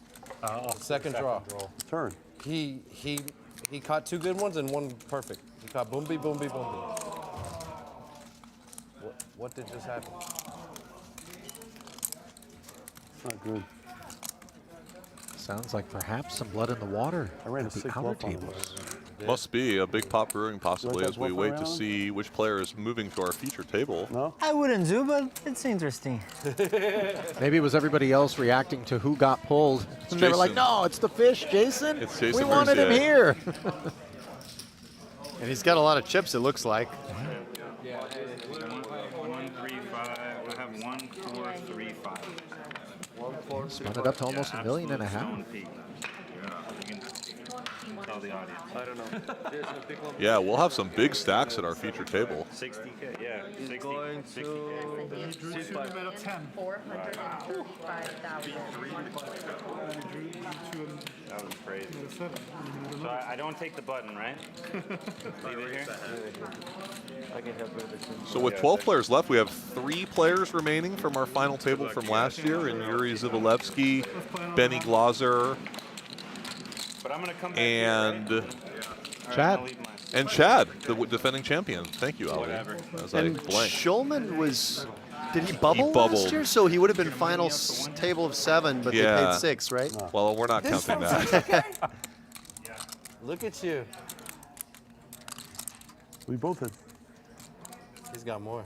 Playing the game. That was when Negreanu told him that he'd lost. He was 50-50, and Negreanu said, "Oh, I had that card you need." Yeah, in a Raz Really? hand against Texas Mike. Right. Did someone So bust sick. the last hand over there?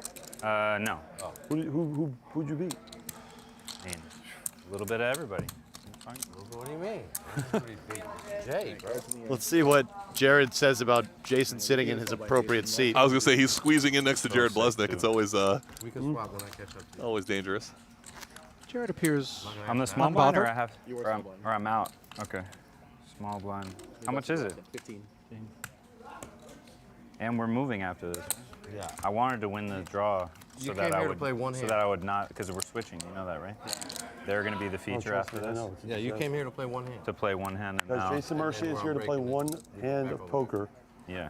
Jason is here to play one hand. Jason playing out of the rack since he's going to have to move again next hand. Sounds like we'll We be just switching finished- our feature we table just here in a finished moment, it, dude. thanks We're on to stud eight. Jason giving us a It's not preview. like, that's just how it went because Johnny busted. Now there's 12 left. We got to balance.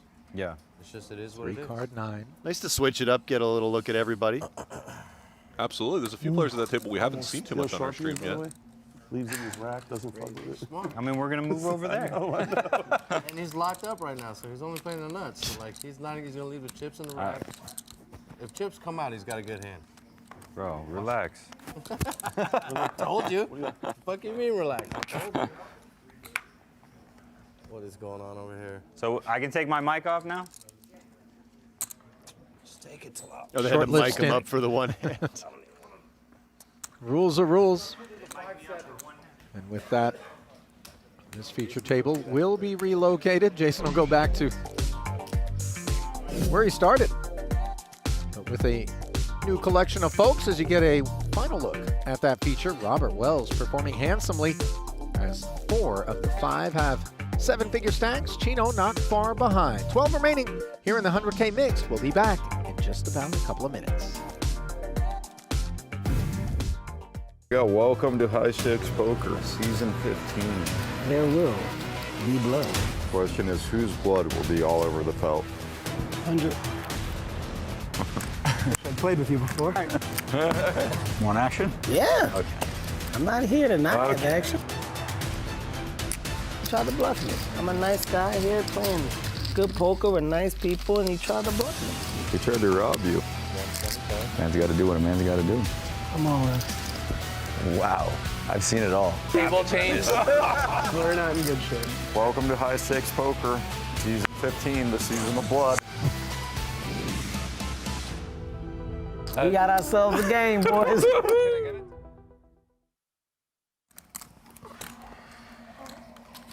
Certainly can't wait to soak up that action. Haven't gotten around to it yet.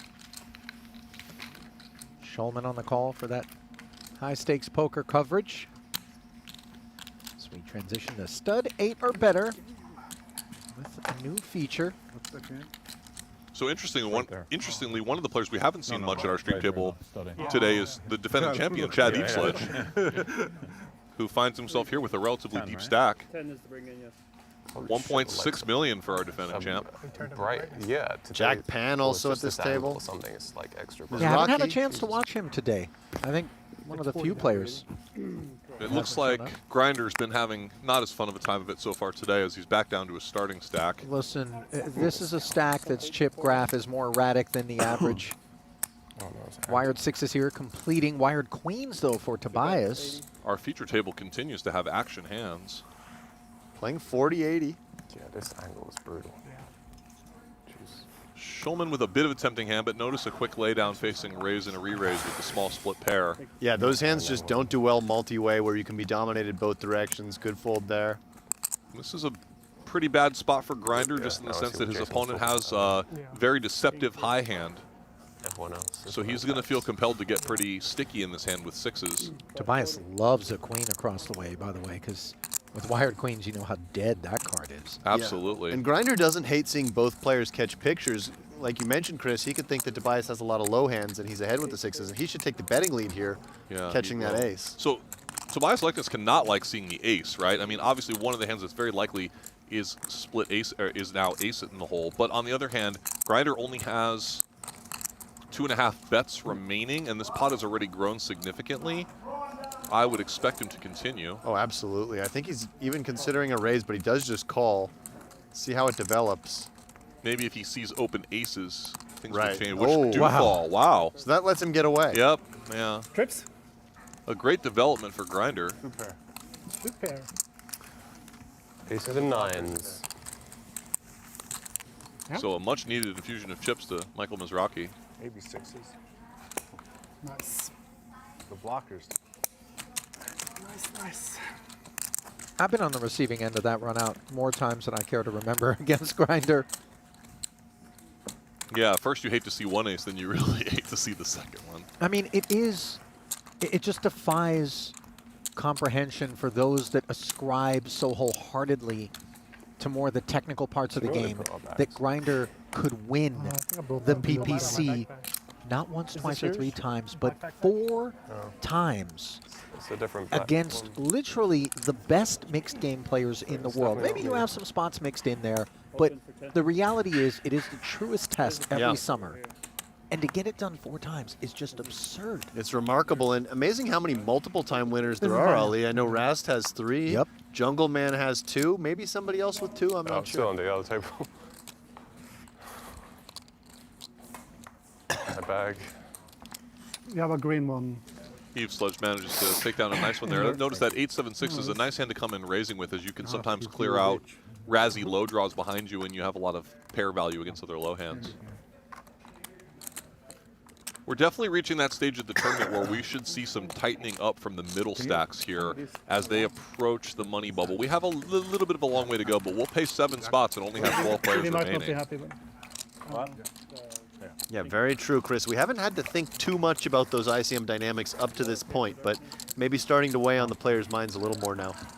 I will say, because of the number of players we ended up with, we'll pay 7, and I believe 7th place gets 155,000. I know in real world dollars that is a huge amount of money, but in terms of a min cash, it's a little bit on the small side in a 100K buy-in event. It's only 1.5 buy-ins. So maybe a little bit less ICM pressure than there would be in some other situations, but of course we'll see the players adjusting as it gets closer.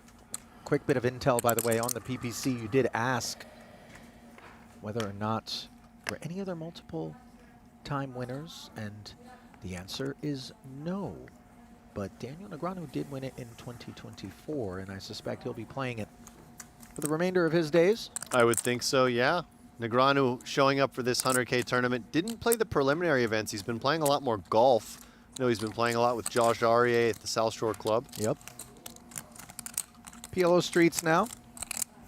One thing I failed to notice is that Benny Glaser is really struggling right now after having a very big stack earlier in the tournament. Yeah, you're right. 380K is a far cry from where we left him. Oh, okay. I would imagine he's been on the receiving end of Eveslage.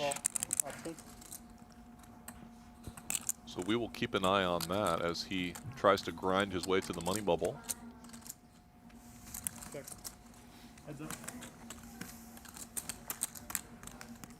Limp pot, blind versus blind. Ace, queen, deuce, rainbow. A sneaky good flop for Tobias Leknes, flopping both 2-pair and a gutter.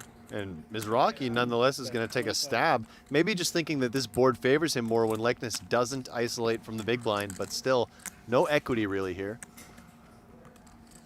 Yeah, let's see how Leknes wants to approach this. He could play defensively here and try to induce bluffs and kind of reevaluate. Yeah, I like just calling. I think raising might even be a bit of an overplay at this point with just queens and deuces. A tempting card for Grinder to continue bluffing with, holding a king in his hand. Yeah, one thing I would caution you against as a PLO player is always going for bluffs with this king or 10 blocker. You're just going to have so many combos of hands that have either one king or one 10. You either want to have usually 2 kings, 2 10s, or some additional equity to go with that blocker. Additional equity in the form of a backdoor heart draw for Lekness, and Mizrachi does come off the throttle. This bet is okay from Tobias. I also wouldn't have hated just checking. Mizrachi's gonna have some weak hands you're doing well against, and you do have to worry a little bit about being up against some better hands as well. So his hand's a bit middling there. But the bet is certainly fine and gets it done against Mizrachi's king high nothing.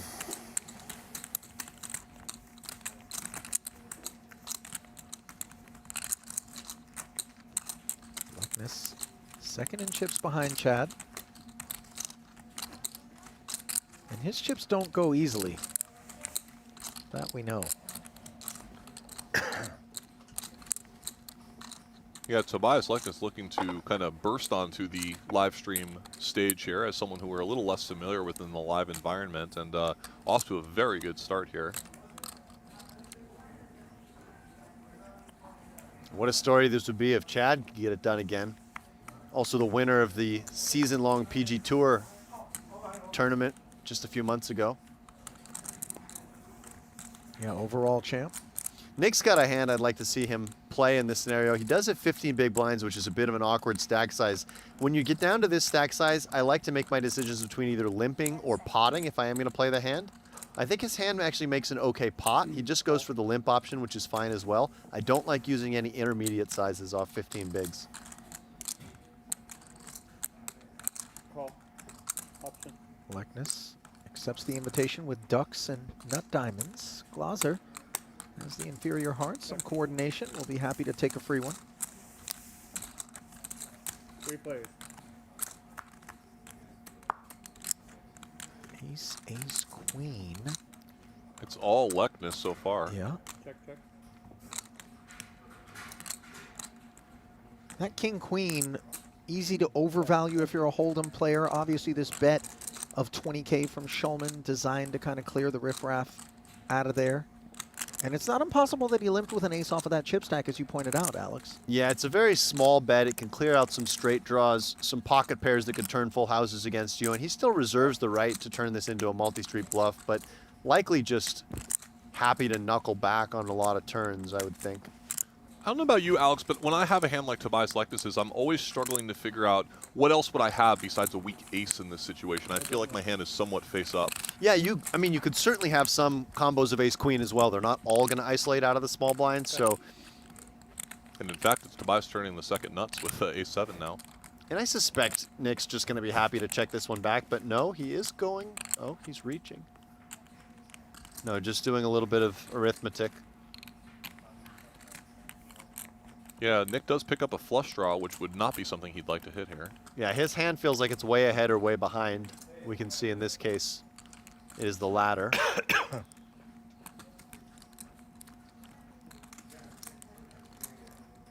Tobias could potentially go for a check raise here and hope that Nick value bets ace king or ace jack, or he can just go for the value bet himself.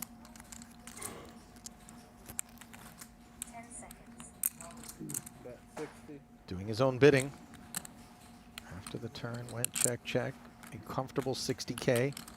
So for Nick to call here, he has to give his opponent a little bit of credit for creativity on the flop, right? Correct. Now, the bet that Nick made on the flop was only 20K into 80, so he's wondering how many combos of something like king, jack, 10 might Lekness have. Would he ever peel with some pocket pairs? Does he ever turn a weak queen into a bluff? But maybe Nick's just going to decide he's far enough down in his range, and he does indeed let it go. I like the fold. Yeah, that's a tougher fold than it might look like, especially because the check back on the turn does invite so much of that behavior out of Tobias without better than king, queen.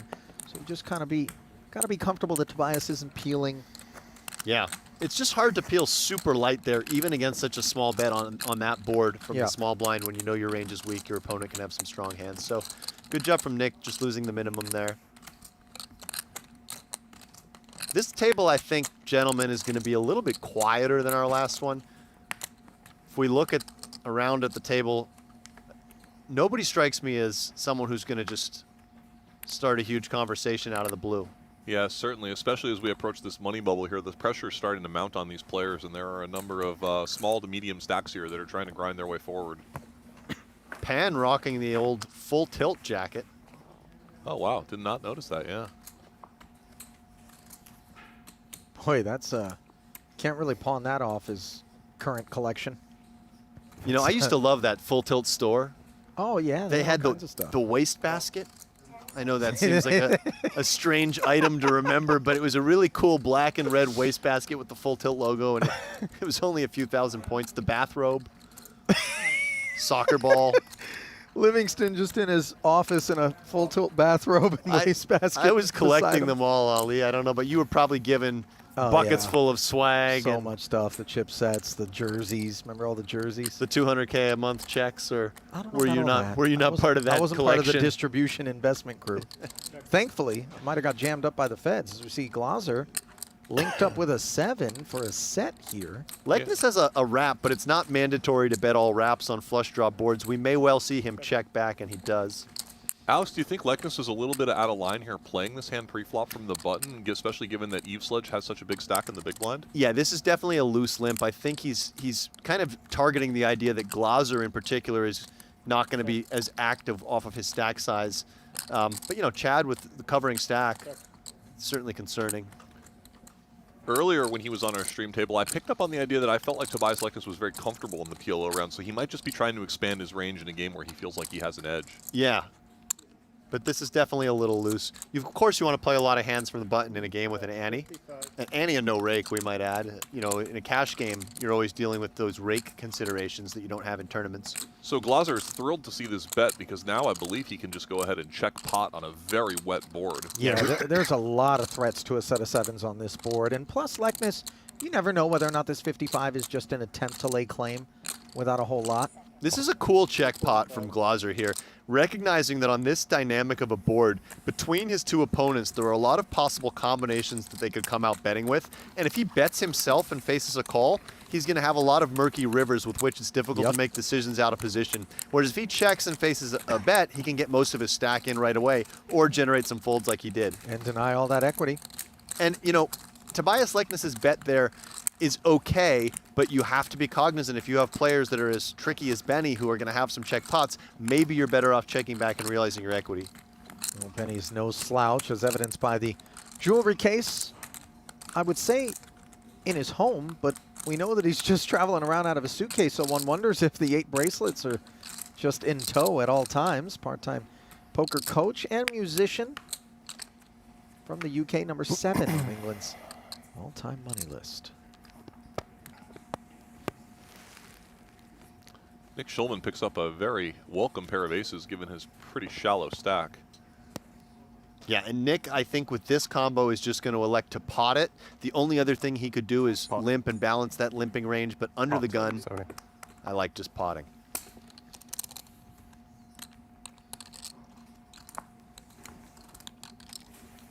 Note that Chad folds the Queen Jack 9-9 single suited. Some people might be tempted by that hand, but against Nick's shorter stack, just feeling like his pair of 9s is quite dominated and not as much implied odds. You know, we touched on this earlier, but it's so important in PLO, if you are going to step out, do it with holdings that don't interfere with the range of hands that you expect to be early position open potting in Nick's spot, you know, with his stack depth. Because if you do fight in the same zip code, you're often going to get bloody. Yeah, it's a good point, Ollie. Often those lower double-suited rundowns are what you're hoping to have against tight ranges. Sometimes in PLO, you'll even see it go raise 3-bet in front of you, and in a cash game, I'm in there with a lot of those low double-suited rundowns, hoping both opponents have aces, in which case I'm a big equity favorite. Yep. I'm trying to think back on our coverage from last year, and I think that of all the games in the mix, Eveslage is obviously comfortable with all of them, but I don't think he really would consider himself to be a PLO player. Yeah, I think the games he would say are his weakest games would be this game and 08. I think he's stronger in the draw games, the stud games, and he's, of course, a monster in no limit hold'em.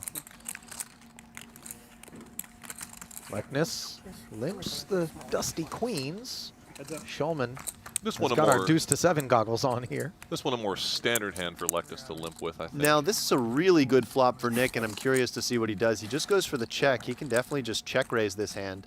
Lectus has shown a willingness to stab at these sort of limped flops pretty liberally. Well, he did check back in the multi-way spot and does so here with heads up being the situation, and the 6 slides in right away to give Nick the nut straight. Lectus does have a gutter. This is both a good card for Nick's hand and his range. When he checks the big blind, he is going to have a lot of the lower cards. Of course, he's just going to have a lot of everything, but the highest card hands will be removed from his range. Yeah, he could bet a lot of hands here for protection in addition to having a straight. Yeah, correct. He doesn't need a straight to go for value here. Interested to see how he proceeds. And it's a bit awkward for Lectus, who's picked up a gutter with his queens. Just folding here is very reasonable on this board texture. But he may get a bit sticky. So next up. Would he prefer to have hearts in his hand or not to have hearts in his hand? Because maybe then he's more likely, Nick's more likely to have a semi-bluff. Well, he'd definitely prefer to have 2 hearts, but perhaps he'd prefer to have 0 versus 1 in the sense that, you know, Nick can have some heart draws that might make up weaker portions of his range. Oh, I got told Monday. Lectus does find the fold. Yeah, I like the fold. I think you have enough better hands there to continue with. And you're going to face a pretty difficult river decision. Yeah. Right. I think thinking in future streets is, of course, important in all games. But the big bets in particular, when we call how big does the pot get, what kind of bet am I likely to face on the end unimproved, and how many of the cards do I like on the end? Sometimes there's so few cards in the deck that you will enjoy seeing roll off on the end that it's kind of just get out of there now, top 3. spare ourselves situation. Hall of Famer Nick Schulman, pool and boxing aficionado. He's pretty good at pool, I believe.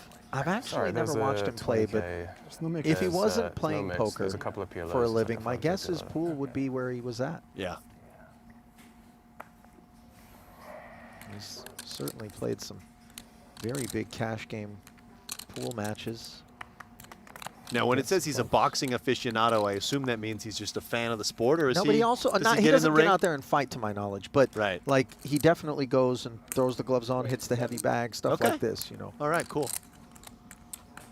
Eveslage with unsuited aces, the lesser preferred type. So Eveslage just comes in for full pot here. He is a bit of a different situation than the short stacks at the table with regards to his pre-flop decision making. Ooh, this is a tough spot for Grinder. You're not doing Kings in a suit in the big against the boss stack, no less. I do like just calling this combo of kings as Grinder. I think if he were a little stronger, he could definitely consider 3-betting. But, you know, 25 big blinds nearing the money. I like calling this one and seeing what flops. 6-4 tray and a couple of diamonds. Interesting board that Grinder's going to want to have some leads on. His hand doesn't make as much sense for it, but it should hit his range a little bit heavier than it hits Chad's. Probably not a very welcome flop texture for Eveslage, right? Right, but having the ace of diamonds is nice. And, you know, a 6 blocker as well, but in general, not a great board for either his hand or his range.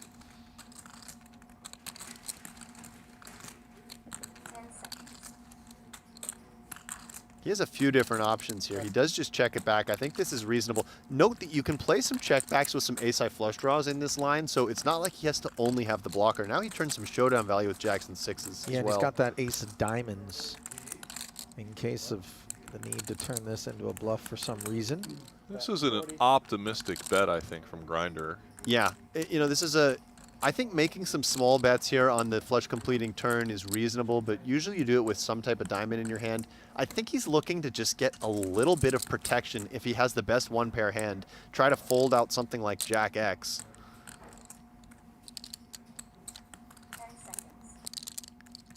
And I like just calling this bet as Chad. You don't need to start turning your hand into a bluff right now. Your jacks and 6s are actually just ahead a lot. If he had some different combo with just the ace of diamonds, maybe he goes for a raise. He can still raise rivers.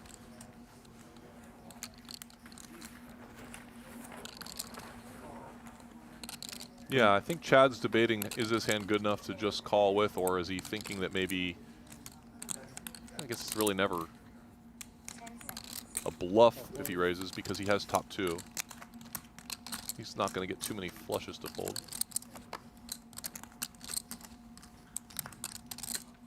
10 on the end, inconsequential. strike me as a particularly good hand to continue betting with for Grinder. No, he already didn't have great turn betting properties, and even worse river betting properties, I would say. Check. And Chad can just check down and win a lot here. He may turn his hand into a bluff, but I don't think he needs to. He's still going to beat enough other stuff. No good. So I really like the way that Chad played that hand, starting with the flop check back and just remembering that you can also check back some nut flush draws, so it's not so obvious you have the lone soldier when the diamonds do come home.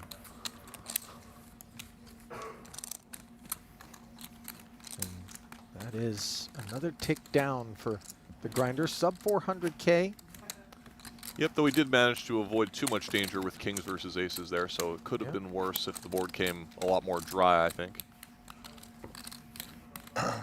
We have someone else in the chat, D. Powell's acknowledging it was a nice bathrobe that Full Tilt offered. Adam Merson says Vitch is great on the mic. No talk of you or I, Ali, but hey, thanks, Adam. You know, appreciate you. Just because like the promotion's so What was his name again? Because I do have admin privileges. We can just boot it that would dude. be Adam Merson 5455 if you want to get in there. Block the poor guy for giving Vitch praise. That would be rich. Oh, sure. You leave Alex's mom in there, but yeah, right. Eveslage picking up a very pretty hand. You know, I just noticed something very interesting about this situation, though. In the last hand, he came in for full pot, and this hand he comes in for 2.5. I would be a little bit wary about using different sizings in my preflop opens. It is something you see from time to time among even good PLO players. But yeah, it's a good point, Chris. People might be able to read into what the differences are between those sizings. I think that Schulman is just going to go with this. Yeah, he's decided to repot up to 180K. This is over half of his remaining chips. 135 behind. He has better kings than the ones Mizrachi had and a shorter stack, so this makes sense. Chad needs to just call this hand, in my opinion. He actually could just put it in, but I think you can call and fold the absolute worst flops. Fair enough. I do wonder if Chad changed his preflop sizing here with Tobias Lekness in the big blind as another big stack. Yeah. So that might have been his thought process more so than the type of hand that he's holding. 185? Exactly. It's definitely a possibility. That is something you'll see, is that when you have someone who's quite deep against you out of position, but you cover them, you open a bit smaller so that their 3-bets aren't quite as powerful, so then they're actually forced to play a little bit more defensively against you. All right, so this is going to be a very consequential flop, particularly for Nick Schulman here. He's hoping not to see an ace. Yeah, and Chad has to get this in on most boards, but yeah, including this one, even though he does have an ace. So does Chad have any merit in open jamming here? I suppose he could, to try to get Nick off of exactly a hand like kings no club. If Chad's going to call it off anyway, it's not unreasonable. He's create some fold equity. He's going to call it off anyway, so I do think that maybe that would be the better play. That's actually a pretty good find, Chris. I like the idea. And of course, Nick is hoping to get anything to fold here. Exactly right, and Chad just has too much equity. Yeah, Jack, a gutter, plus the queens. He doesn't love it. Backdoor diamonds. Yeah, he doesn't love it, but his price is a little bit too good. He is chewing on it, though. We can see that Nick has one of the best hands to have against Chad's exact holding, and Chad still has a decent amount of equity here. He still has 28%, and he needs a king. So it's pretty clear that he needs to get it in here, I think. Yeah, this would be a lot different if Nick had a full pot-sized bet behind or something like that, but just 135 into 410, 1/3 pot. You only need 20% to break even for chips. Ooh, wow. That's a tight fold in my opinion. With both the jack and the gutter and the backdoor flush draw, just stacking too many characteristics that add up to enough equity. Schulman will be thrilled to take that one down there. Obviously he hated seeing the ace. Yeah. You good? Let me hold him, then oh no, Deuce. Oh, we're back to the kind of the stretch of hands that we saw on the previous stream table. Limit Hold'em and Boogie. Well, if history's any indication, then we might need a field medic. This was a very bloody stretch of 2 games at that other table, which is now the only other remaining in play. You'd think I would know the order at this point, Ali, but it's actually Deuce to 7 triple draw. Oh, okay. So pause. Yeah, one backdoor flush draw. Yeah, I like the one for so. You think I should put it in? Another big game in the mix, although there are not too many small ones at this stage of the tournament. Perhaps in some ways PLO starting to play smaller. Turn open. And Yeah. Given the smaller blinds. PLO can play small in these tournaments, both because people don't want to play huge pots in PLO and also because of the advent of limping being such a big part of the strategy. But obviously you can run into not for sure. That limit hold'em Boogie stretch comes after no limit deuce to 7. But with triple draw, Ooh, we'll and, be playing and Raz Schulman next. with an interesting unbreakable Pat 9. Problematic, yeah. I mean, you can break it in a pinch, but you don't want to. I would like to see Grinder fold this hand. I'm not sure if he has a outs. fold in It's him to with a your 3 outs. card 8 in his spot. But I agree with you, Chris. The king blockers in particular, like if he has a couple of pair blockers here, it's pretty different, but If I was this in is a weak ace-jack draw. 9 or something. Yeah, I mean that's. yeah, There's tournament considerations. we assume that Nick will be opening quite tight given his middling chip stack as well. Right, so you basically expect to be ahead of almost no draws. Maybe Nick opens something like 8-7 deuce, but Good laydown from Grinder here. I like it.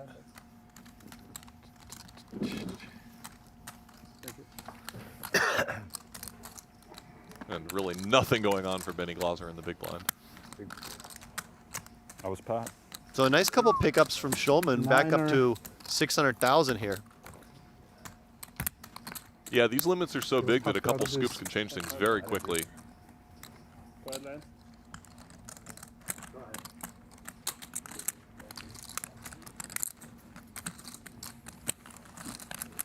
It's not single, Nick. Grinder looks comfy. I know. Can't be It felt bad. like single, honestly. That. Can't be bad. Yeah. Is it possible to ask for cocktail? Chad playing Thank for the you. home team. Just 2 Perriers for me. I don't know if. Yeah, same. Would be nice. But that's the old school Some water. monochrome What's that? black label full tilt members only That's sort what of bit that there accent. for Pan. Maybe at the final table he'll come in the bathrobe. It's a great throwback piece he's wearing. That'd be unbelievably What does it say? strong. Black Card Pro? What was a Black Card Pro?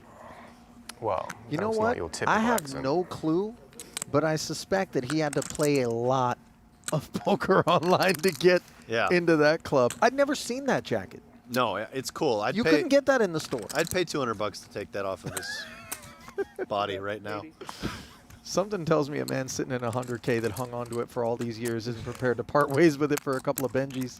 Well, maybe if he gets closer to the bubble, you know. Yeah, let's see how this tournament works out for him, Molly. Deuce Before we make any 3-5 assumptions. working out for the Grinder here as he makes the standard open. Paused on Glaser's small. He seems intrigued. Glaser's looking a little more serious than he was earlier.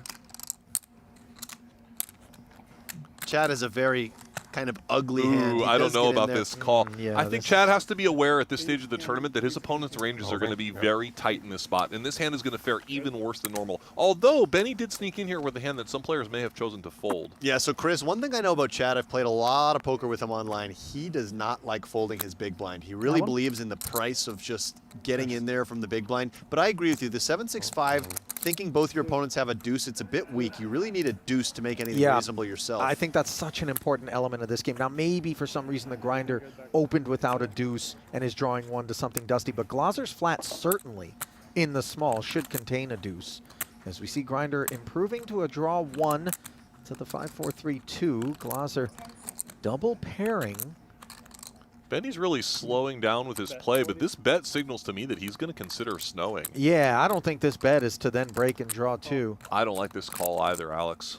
I agree with you, and Mizrachi raises, so now Benny's going to have to abandon plans. This is now a very nasty spot for Glaser because he's risking a lot now to potentially snow against 2 players, one of whom shown aggression. Yeah, he can either 3-bet and snow, I guess call and take 2, or even just consider folding, Chris. I don't. The pot is so big. I know. I don't think he can fold, but I do think that he could abandon. Okay, well, when the he flats, snow. boys, we know that the snow abandonment is the direction he's going in. Very likely. Very Right, likely. and I do agree he has to call based on the price alone, but you know this is getting pretty expensive pretty quickly. He's going to be very happy to see that Mizrachi's still drawing. Yeah, but Grinder accomplished a lot with this raise. I mean, he got himself got some money in very good here.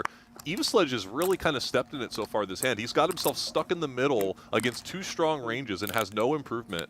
He's already put in 4 small bets. Let's see if he can find one of those remaining ducks as Mizrachi picks up a duck. And now we know Grinder's not shy in these spots, even with his shallow stack. It goes 2-2-1 in front of him, and he pairs deuces. Oh my God, guys! Eveslage found the deuce and has made a 9 to boot. That's the last deuce, right? This is wild, yeah. Wow, and Glaser's going to feel compelled to continue, even unimproved here, given all the cards that he's seen and the price that he's getting. This pot has grown significantly. I haven't seen Glaser's hand here. Are these cards That's what he binned. And now, Chris, as Eveslage, what's our plan here? It's a tricky one. This is a really nasty spot, I think. I would probably go with call. Call and pat if Benny draws, or would you ever break this thinking that sometimes Mizrachi's pat? I think that Grinder's going to bet his entire range, and the pot's quite large, so Yeah. I like this play from Chad. This I think seems so reasonable. too. It does cap his range, but yeah, this hand just rates to do quite well.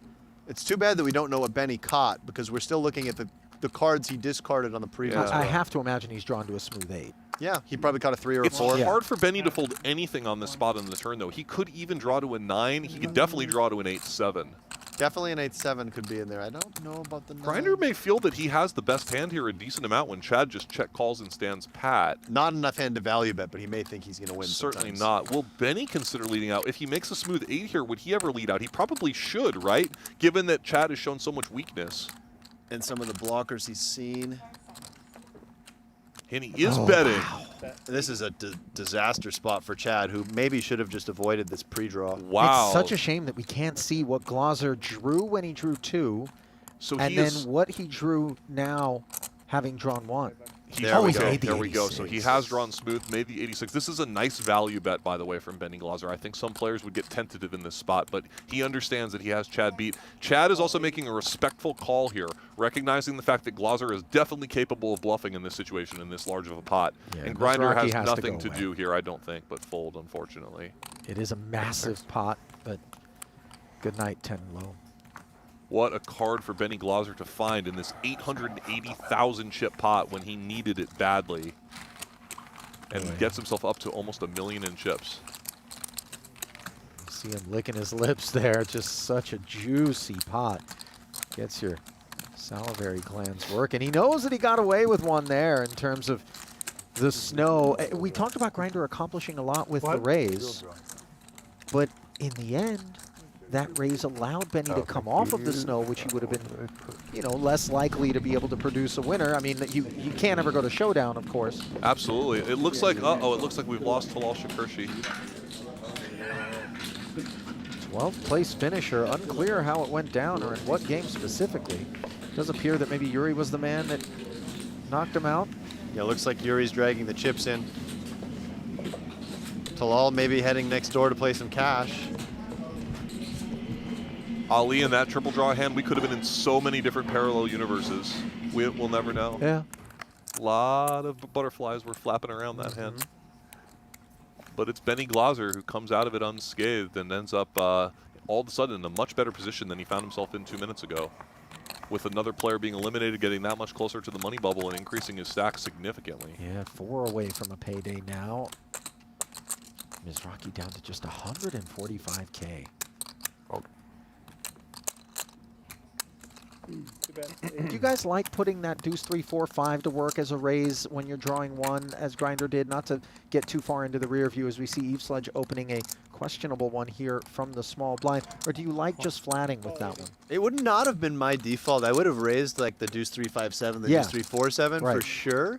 With the gut shot and Benny leading out into the field, I think I would have usually called there, but it worked out brilliantly. Hey guys, you know, I think this was a very disrespectful open from Chad Eveslage here, thinking that Jack Pan must be playing overly tight. But if you force me into this situation, I think I would have drawn 1. Really? I would have taken 3 to the 8-5. I mean, the 8-5 is so bad, and if you think your opponent's going to overfold, I think I just try to make something funny. Yeah, I see what you're saying. But so he had 10, 9, 8, 5? 10, 9, 8, 5. I see what you're saying. You just try to make something and hope he folds early in the hand? I guess so, yeah. I mean, you forced me Yeah. into a situation I would not find myself by open raising that hand 6-handed, which I think was way loose. Yeah, you would have just folded it. I would have, yeah. By the way, it did go 3-2 after Eveslage raised. Then he checked, respecting the draw from Penn and making What do number I 5. know? What do I know? Yeah. Calling when it goes 1-1 here and now leading. We don't know what Pan's got under the hood. We don't, but he's got a bad situation in general here. It's quite hard in some ways for him to be drawing live. Chad here. is a Badusi aficionado. He's made the #1 doogie in that game. 5-8. Those cards have found him. Pan understanding that this bet is representing a pat hand. I wonder if he's considering folding or raising. We don't know his hand.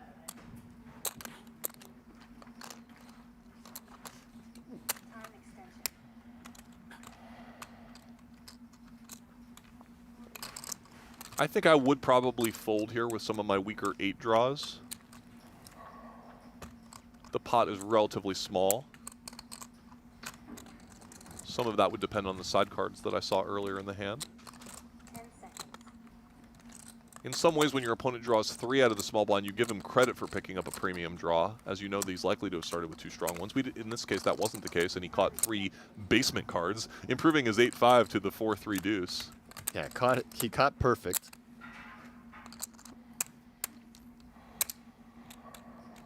The only other thing he could be thinking about would be whether he should continue and pat behind with something like a bad 8 or a 9. Just speculating based on the cards that we don't see.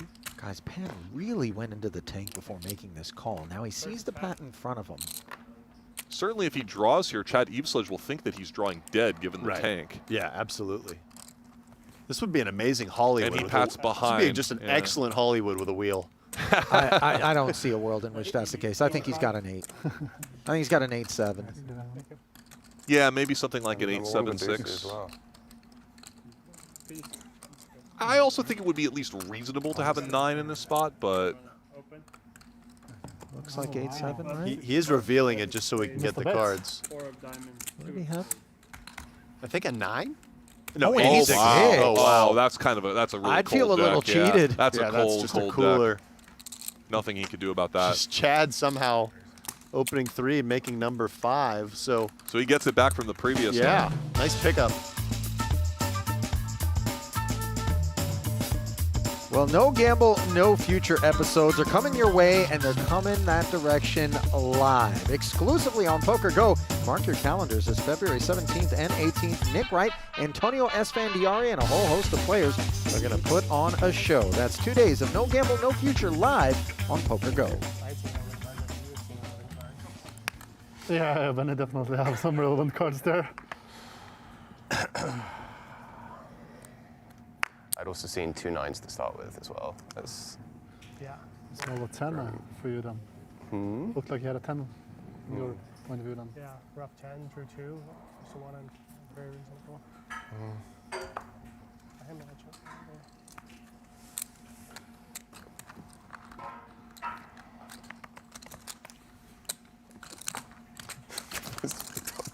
the most fucked up deuce hand ever. Strong words, but yeah, probably. Yeah. There's no chance that Jack scored that jacket on the real or something, right? I don't know that their authenticators are kind of qualified to determine whether that's genuine article or bootleg. I think it's real, Ali. Yeah. Yeah. But earned, not given. Well, I mean, who knows? But You know, debating check rate. it's like the guy who's always enjoying comps, and you're like, oh, you're a whale in the pit. You're like, no, my own. the last draw. Well, we don't really know what Black Card Pro means, right? Does it mean you played a lot of volume? Does it mean you were a sponsored pro but not a red pro? You were in some different tier? We know what it doesn't. This one, yeah. It doesn't mean the guy wasn't blind battle. somebody. Yeah. Right. You know, there's in some way, shape, or form. 3-1-1. Well, he's Yeah, sitting 3-1-1. here playing this $100,000 tournament. No, And, 3-1-0. I think he's somebody. It's 3-1. Everybody's It's somebody. 3-1. Yeah. I agree. We've reached that point in the night, haven't we? Ali is dragging us into A philosophical Side debate about cards. whether people are real. Inquiring minds wanted to know, namely mine. Pan Deuce now. 3-7. By the way, Deuce 3-7. Yep, he's taking his stand here in position with the 2-3-7, which seems very reasonable to me. 3 scooping the Glaser open. Unclear what Benny's got. He seems to have kind of forgotten the need to scan his cards. Now let's see whether or not Mizrachi wants to partake. 8-7-6 in particular is so trashy with a raise and a 3-bet, and you're going to not have position against either of those opponents. But he's got so many of his chips in already. Is that what you're thinking, Chris? Yeah, I'm with you, Alex. I think this is a situation that's very different from ones where we've seen players fold these weaker draws in the big blind before. Here, he has a bunch of money already invested and no reverse implied odds, because even if his hand gets outdrawn, he can't lose any more chips. So Benny Glaser's going for the double KO here. We don't know what he has, but he certainly has at least a reasonable hand to have opened in the hijack position here. No, but he has less. Well, they're not open. They're definitely not open. They can open it. Yeah. One. Chipper leader, more chipper can open. Okay. Can you spread before you discard Benny? Yeah. He has 180, so he has more than that. Expressing a little displeasure and having to show the cards. You got it back there in production? You're good now? Okay, so a rare 5-bet here, just looking to get everything in. Side pot will be between Glaser and Pan, ever so modest in size, 70K. The bulk of the biscuits in the main, 455K. Grinder plays for that one, as you see his buddy Chino on hand to sweat it out. Card's good. You don't know? Let's go. It might be just a dead card. No, it's not a dead card reader. 6-4 Trey Deuce. Glaser's going to draw one to the gutter. Any shorties over there, Chino? Huh? Any shorties? Nah. What do you have? Mizrachi pairing the 8. Glaser swings and misses. Good card, bad card for Grinder. It's actually a card both of his opponents need, so despite not helping him, it actually does block something that if he makes an 8 later. Pan draws 2, finds a bonus deuce, but no improvement, disappointingly enough. Pan announcing the 3 he's keeping are good ones. Tell me when I have cards over there. I think everybody kind of surmised that based on the action. Okay, Grinder has made his 9 and definitely needs to stand pat with it, seeing a D1 and a D2 behind him. Yes, sir. Yeah, deuces, 4s, and 5s are limited availability at this point, so the 9 is going to hang on for dear life. Patting going into the final draw. We call it the pat and pray. Yeah, technically. He's got a 9. This is where you got to fade, kid. You need an 8 or a 7, you have a 9. Straight. You didn't get 2 sides. If you beat him, if you beat him, you still have. Yeah, back box for. Sorry, back box for your. Chino rooting for Glaser to find a 2-sider, which would be a pair or a straight. Yeah. Okay. Production good. Pan. Yeah. One here. Again, forced to draw 2. Grinder. Take it in the box. Okay. Yeah. Cards. I'm just going to spin over. 1, 2. Get there? It's not going to win. Let's see. What did Lose the Glaser pick cycle as up? well. Sounded like he said it's not going to win. He did find the 5. Yes, he did. And Pan, whatever he got, it didn't beat a 9. So he'll get the side pot, a small side pot, as he had more than Grinder. So no eliminations. Benny has failed in his bid to knock out any players. 6-eye straight, no good in this game. If you're playing ace to 5 triple draw, straights don't hurt you. Make a 9. 3, 6, Deuce 7, to 8. 7, they are very costly. Huge triple up for Grinder. Thank you. Yeah, and a great result. You look down at that 9-8-7-6-3. Sometimes someone pats behind you and you're just dead. Yeah, instead he was exactly against the right type of hand. Benny needed all his cards. Funny game, and this Jack Pan needed 2. Still needed 2, yeah. I prefer watching. So can Jack Pan spin it up? Well, Grinder certainly has taken a step in that direction, sitting 455 now. I won. What do you mean, he thought? So I'm still here. Did we? He was all in. See him now. Yeah, of course. Yeah. Made a straight. Wasn't that hard to beat, actually. How much you got that way? 420, 450, 4. I wonder what the privileges of being a black card man on full tilt were. You know what I mean? I know like a Centurion card from American Express. I know what that entails. Yeah, you but know do you have firsthand. like a game concierge? You know what I mean? You just Probably. Hey, create this table for me. You know, PokerStars definitely had some type of concierge service available to its highest ranking player. You know, PokerStars used to have an incredible rakeback program. Oh yeah, and they then did revamp it a bit, and it got decimated. Revamp it a bit, they gutted it. So they came to Halifax, Nova Scotia, and anyone who was even just a platinum star or higher, they took us out to one of the nicest dinners in Halifax, went out to the casino, we went had some drinks at the bar with one of the Poker Stars reps. They were just asking us questions. It was really cool. Wow. Now, this was many moons ago. Leknes making number 5 here. And Chad picking up a premium 7 draw with a pair. Who got out? Drawing live. Who got out? To beat Who him. got out over there? This was an Eveslage raise pre-flop. Leknes defended. It went 2-2. Note that Chad could consider semi-bluff raising his 7 draw, but it turns his hand a bit face up. This gives him some more deception if he makes number 2 or number 3. Yeah, confirmed. Now Chad makes another pair, but he doesn't really have a hand that wants to do any semi-bluffing because his draw is just so strong. He really just wants to try to make the hand here. Of course, when Leknes goes to lead Pat, we do question the quality of the holding. It looks like Chad disagrees with me, and he's going to try something here. He's about to get some bad news. I wonder if Leknes will just call, given the tournament situation, you know? I mean, he has a very strong holding here, but it's not the sort of hand you want to put in a ton of bets with in a tight I range agree, situation. Chris. I think this is just in the flat camp here. I think it's at least close, considering he went from 2 to Pat, right? He's going to have a lot of hands to go from 2 to Pat. This is pretty high up there. So Can we flat and then lead? Well, you know, it goes Pat, Pat. But it's not going to go Pat, Pat. And he does just find the 3-bet here. So this is nice from Tobias Leknes, recognizing how wide and knowing that Chad can also have some semi-bluffs here. Yeah, this is a But confident and aggressive If play. it had gone Yeah. Pat, Pat, could you lead? Yes, you could. But yeah. I think I like just getting the value right now, especially against a man who can have these sorts of semi-bluffs. Also note that they're pretty deep, so there's a little bit less ICM pressure directly on each of them. I think 8-5 is the absolute bottom of range to be 3-betting here.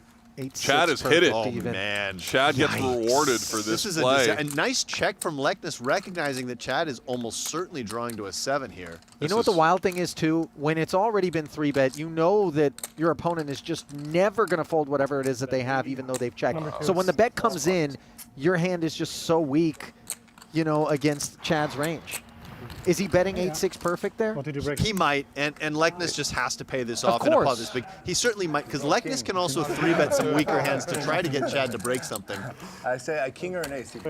You know, I always end up in the pit of my stomach wondering whether or not I made an 8-7 break there potentially by 3-betting. You know, there is an idea behind flatting and trying to freeze your opponent into an inferior hand. Absolutely. I think Tobias probably felt that was maybe what was happening because by checking the river, I think he's basically acknowledging that his opponent's always drawing to a 7. Humongous pickup for the reigning champ in this thing, Chad Eveslage. $2 million in front of him now. And quite the opposite for Leknes, who slips down to $765K. Painful balance transfer, sitting in third behind Glaser. And with the limits at 40 and 80, that means everyone except Chad at this table is actually under 10 big bets all of a sudden. What a wonderful setup for him in the bid to repeat.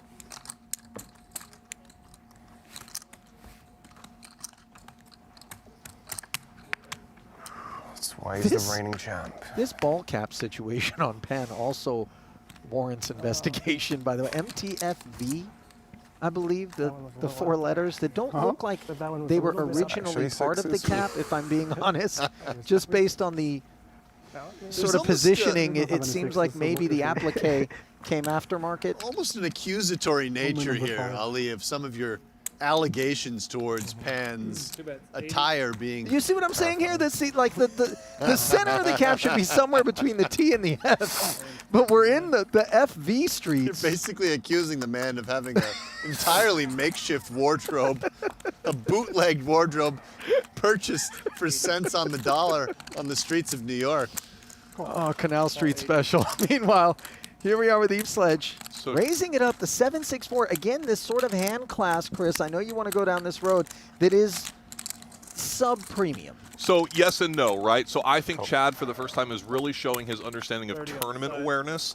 And with that big win in the previous hand, he's recognizing what Alex mentioned a second ago, that everybody else at the table is getting pretty shallow, and everybody sees that money bubble looming. He's starting to try to take advantage by opening it up pre-flop. It really didn't work out for him so far in this hand, as he now has a very weak draw multi-way. But I can definitely understand the mindset there, and I don't fault him for this one at all. I think he's shifting his play towards tournament strategy. Yeah, I agree with you, Chris. I still think this is just a step too far. far with 7-6-4 no blocker in the low jack. I mean, I agree with opening up more hands. Someone is still going to have something reasonable a good chunk of the time here. Maybe he just thinks that every hand he's opened so far, he's caught gin on every street, so how's it going to go wrong? That'll work. When you run like Chad, as they say. This is the wilderness.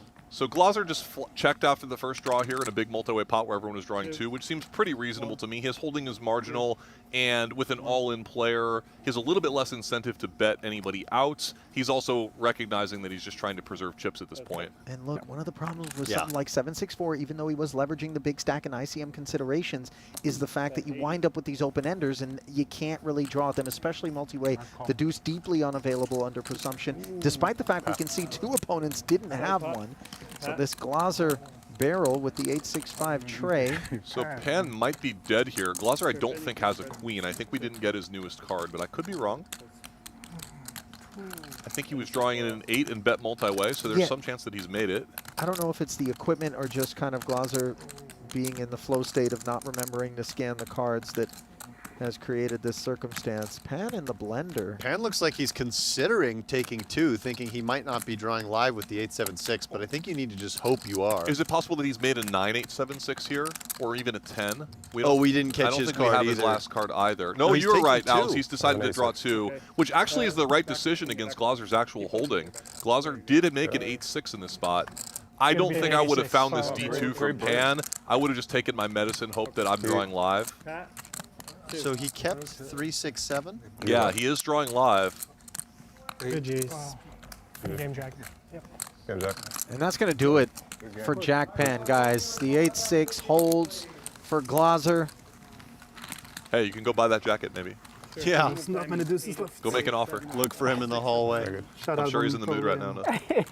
You would think. Oh yeah, I'm really sure he's in the mood for Alex to run up on him. Before. Ali, why don't you find another article of clothing here to accuse him of? Well, hang on, this vest. Let's investigate the vest. I didn't realize we had another layer. We're gonna need that mic back. How about Benny Glaser making an 8-6 2 times in big spots where he really needs the chips? Yes. Yeah, true. Got himself back up to $1 million. Oh, you had. Right. Okay. Want a break? But seeing 3-6s, I think, is actually very, like, you know what I mean? It's hard to break through an 8-7 if you're having an 8-7. For some reason, I was thinking 2-3-4-6, but yeah, obviously you had. I don't know. I was just thinking on the spot. I don't know if it's actually right. It seems reasonable. Yeah, I don't mind it. I don't think it's the hand, but yeah, it's probably not. Seemed right in the moment. You said you want to target 8-7-6? 9-8-7 is what I want to target. But you want to do it with a hand Shifting that gears by over to Raz now. Another one of our limit games. Low ball played like stud. An example of 10.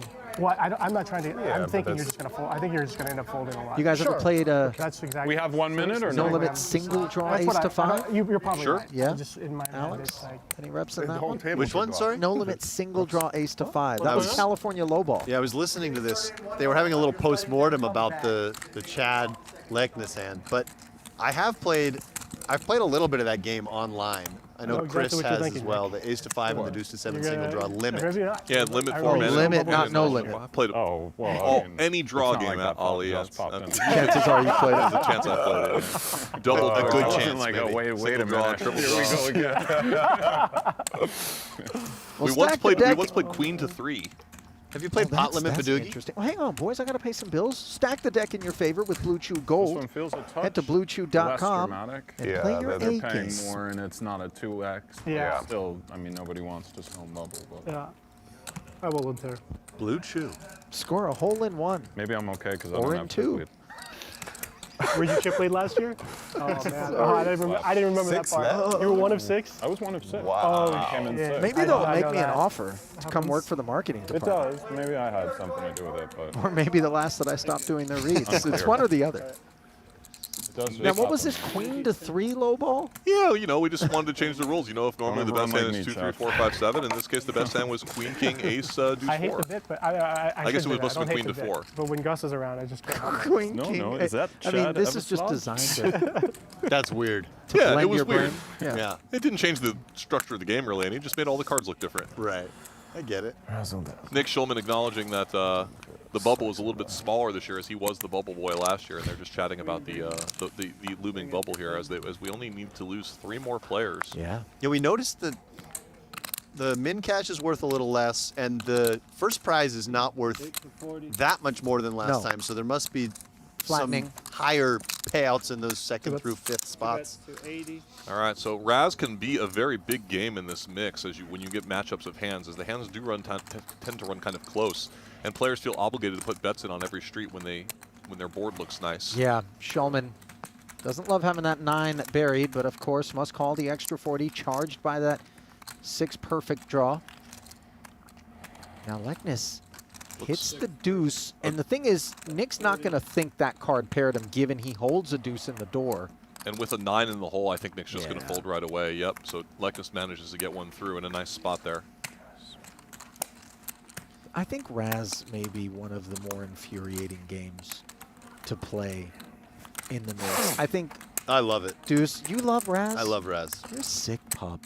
God, it's a fun game. It's people are playing it so much differently now than they did even 5 years ago. So there's a lot more splashing around with 10s and 9s in the hole and pairs in the hole and stuff. Not in the games I'm playing in, my boy. Yeah. They're playing it pretty straightforward. You sit there, you got way the best of it. Yeah, you look for 3 against some cards, guy 8 with or a under. 7, Maybe the 8's a bit marginal. Yeah. You know, and then you hit king, king, and they just find, you know, some... Speaking of king, king. Wow, the one outer for the grinder to have to take the bring in with a pretty shallow stack.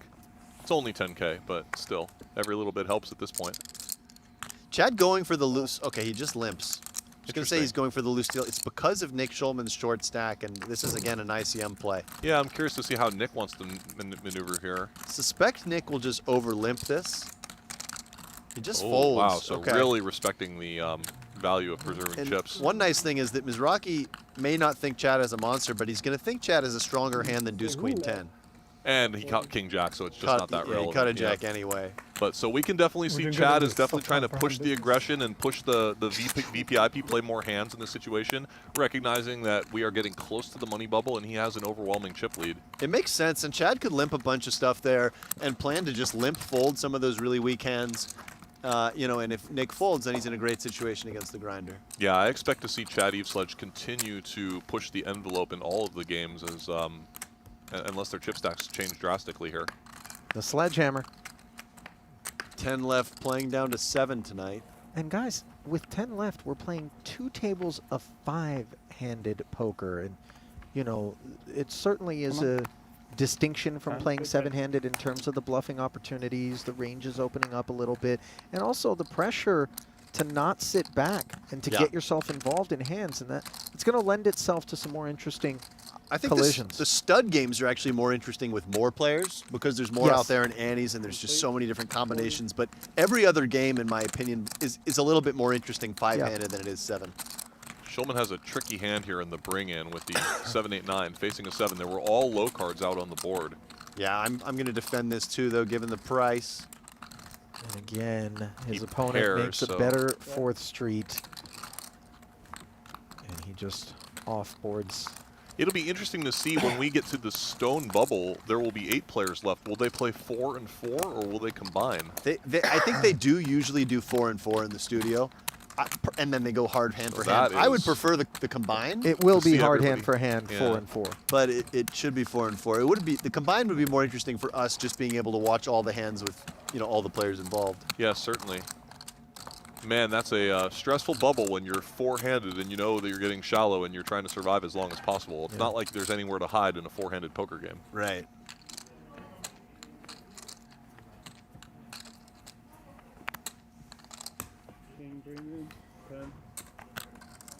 Schulman again picks up a defendable hand here in the bring-in. Leknes, note this tricky little limp. He's limping a strong hand, suggesting he might also have some weaker holdings. Benny takes bait. And let's see if Leknes just limp calls this against Benny or goes for a limp re-raise. I think there's some merit to both. I think given the tournament dynamic that he's going to try to reduce variance, but I apparently am wrong as he is springing the trap immediately. One of the things that I dislike about this is when we do catch smooth, 5s and under, in this spot, a lot of times our opponent is going to presume we've got at least a pair. True, but he does have a 7 notice. So yeah. That's kind of nice, right? Because the 7 will look less like it pairs him. 100%. So he catches a 10 while Benny catches a 9. Those with the lead in this game tend to be betting. So this is what I meant earlier when I said that Raz can play really big. I mean, in this situation, we see Benny's only 56%, but he feels obligated to bet here just being an up card ahead of his opponent. So he's not pushing a ton of value here, although now he is. Maybe he just wins right here. I mean, Lekness has just the backdoor draw to the 7. I think you just get away. This is a tough spot for Lekness because he made the pot big. It is, but the problem is if he makes a 10 and not something better than a 10, he's going to lose even when Glaser paired, he's mostly going to lose to a 9, right? So, like, Glaser will make a 9 by the end a lot, even if he doesn't have one already. And with the ICM considerations, knowing you're going to have to put in another 160 a lot of the time just to try to get there, it's tricky. Notable that Lekness doesn't have a 6 in his hand, which very well could be a card that has paired Benny. He's absolutely thinking if his opponent has paired 6s here, he's folding a ton of equity. But he's still in kind of bad shape against that hand, right? Yeah. Yeah, because he's only drawn to a 10 at present versus a 9 draw. Exactly. So he's 2 cards behind, and he does just come with the fold. There are definitely spots where you need to. And by the way, by 2-betting on 3rd Street, he made his decision on 5th a little more interesting because he's bloated the pot a bit. And there are definitely spots where you need to call 2 cards behind to your backdoor draw, but I'm sure if I should. I think he correctly surmised this wasn't one of them.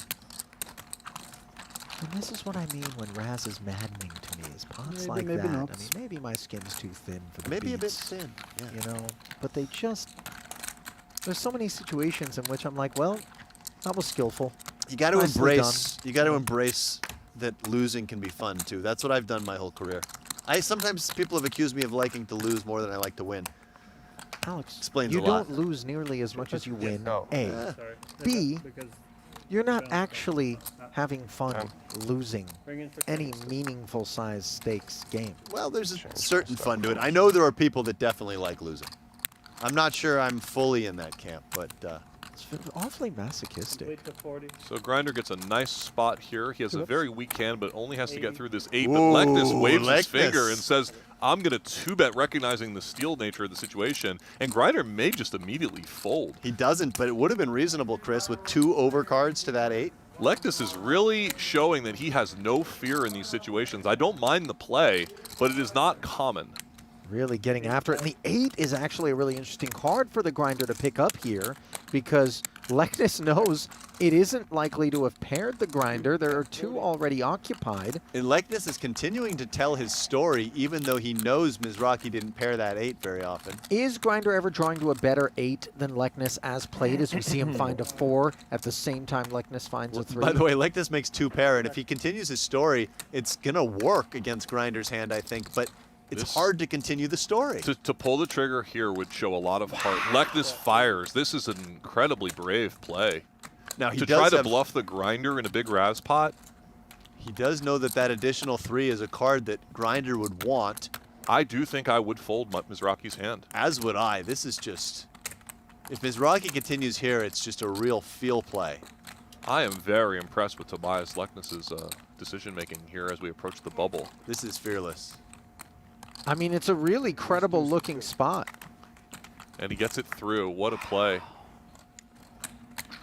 Tobias also made a very... It was a good play, and it was a confident play, but some players would have missed it when he 3-bet that 8-5 against Chad, and he got punished for it, but he made the right play. I think so, too. He has played extremely well on our streaming table.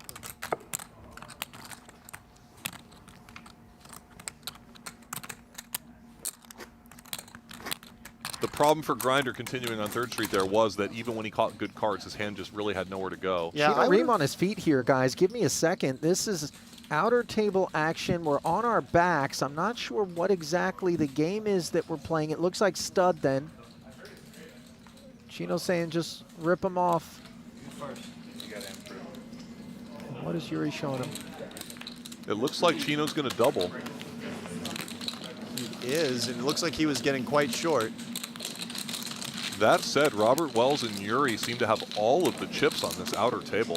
As they did earlier, right? Even, yeah, Jason Mercier sitting there with a much shorter stack than he had. Yeah. When he briefly appeared on our feature table. So we have quite a few very short stacks, gentlemen. It's going to be interesting to see how this develops over the next hour or so. Yeah, the short stacks, especially as we're playing 5 and 5. Blesnik with chips, by the way, as Blesnik well. looks strong, yep. He had a big stack.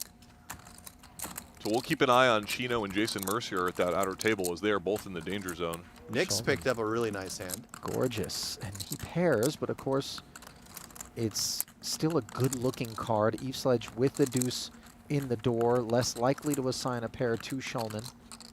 This one went Mizrachi bring in, Eveslage complete, 2 scoops out of Schulman, Eveslage call. Nick decides to check.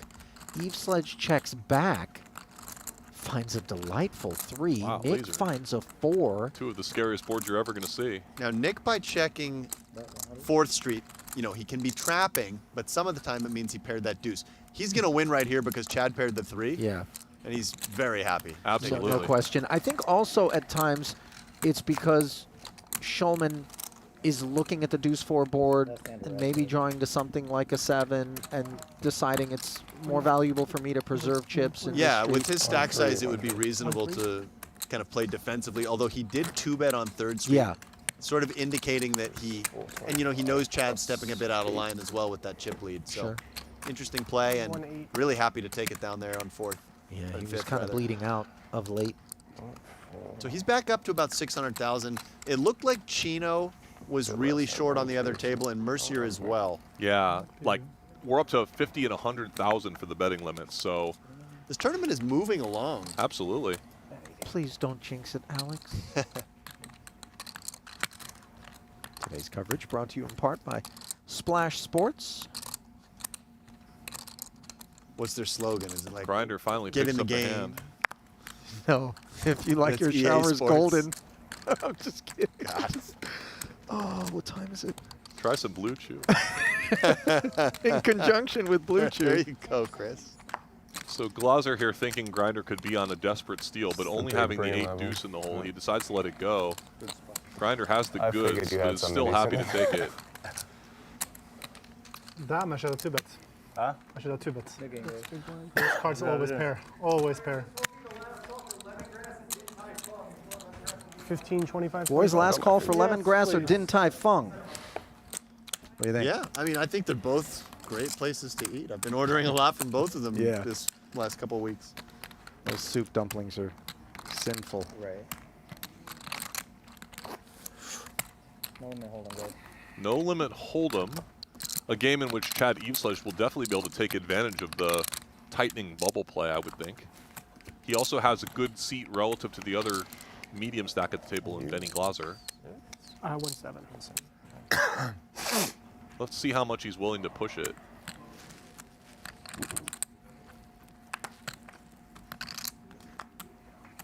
It's been a while since we've seen No Limit Hold'em. Yeah, Really, the players have been streams dodging it. Yeah. It looks like we may have Chino close to all in again. He is all in. It looks like he is all out. Ace-5 of diamonds on that Queen-Jack high board. Yeah, wasn't able to clock exactly what was going on, but obviously Chino, Disappointing yeah, not result. looking to stick around. Anytime you finish near the bubble, you're feeling pain. So we are now 2 off the money with the elimination of Chino. I assume I'm we'll sure, start to do kind of a hand for hand here, as one table being 5-handed, one table being 4 is It's a little bit soft unfair. hand for Yeah. hand where they are going to make sure that nobody gets too far out in front of the other table. And then once we get down to 4 and 4, it will be hard hand for hand.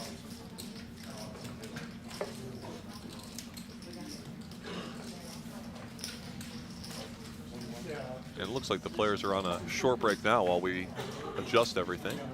Oh shit! So there's a real short. Of course, all these medium stacks wanting to get the chip count updates from the outer table so they know exactly where they stand as they approach this big money bubble.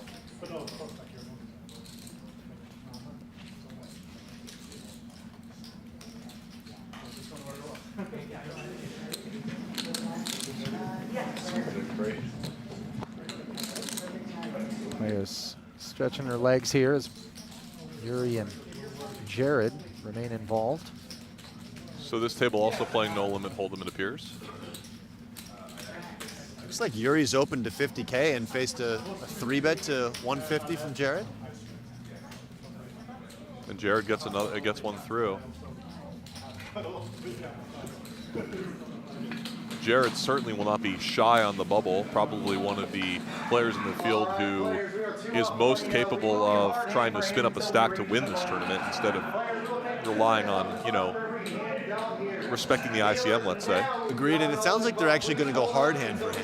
Oh, interesting. Players, don't expose your cards until we tell you to do so. Dealers, hold up so we can run them. Dealers, go ahead. One hand, please. How many hands did Nolan give me? Two. No, I defended the big one against me the first one. Yeah, this is the middle of the four. So we played.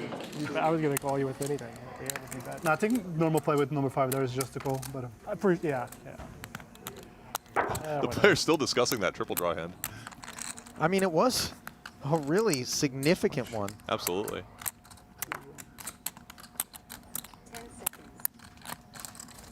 So this is an interesting hand for Tobias Lexus to pick up with his middling chip stack here, knowing there's a very short stack at the outer table, and Grinder is very short here at our feature table.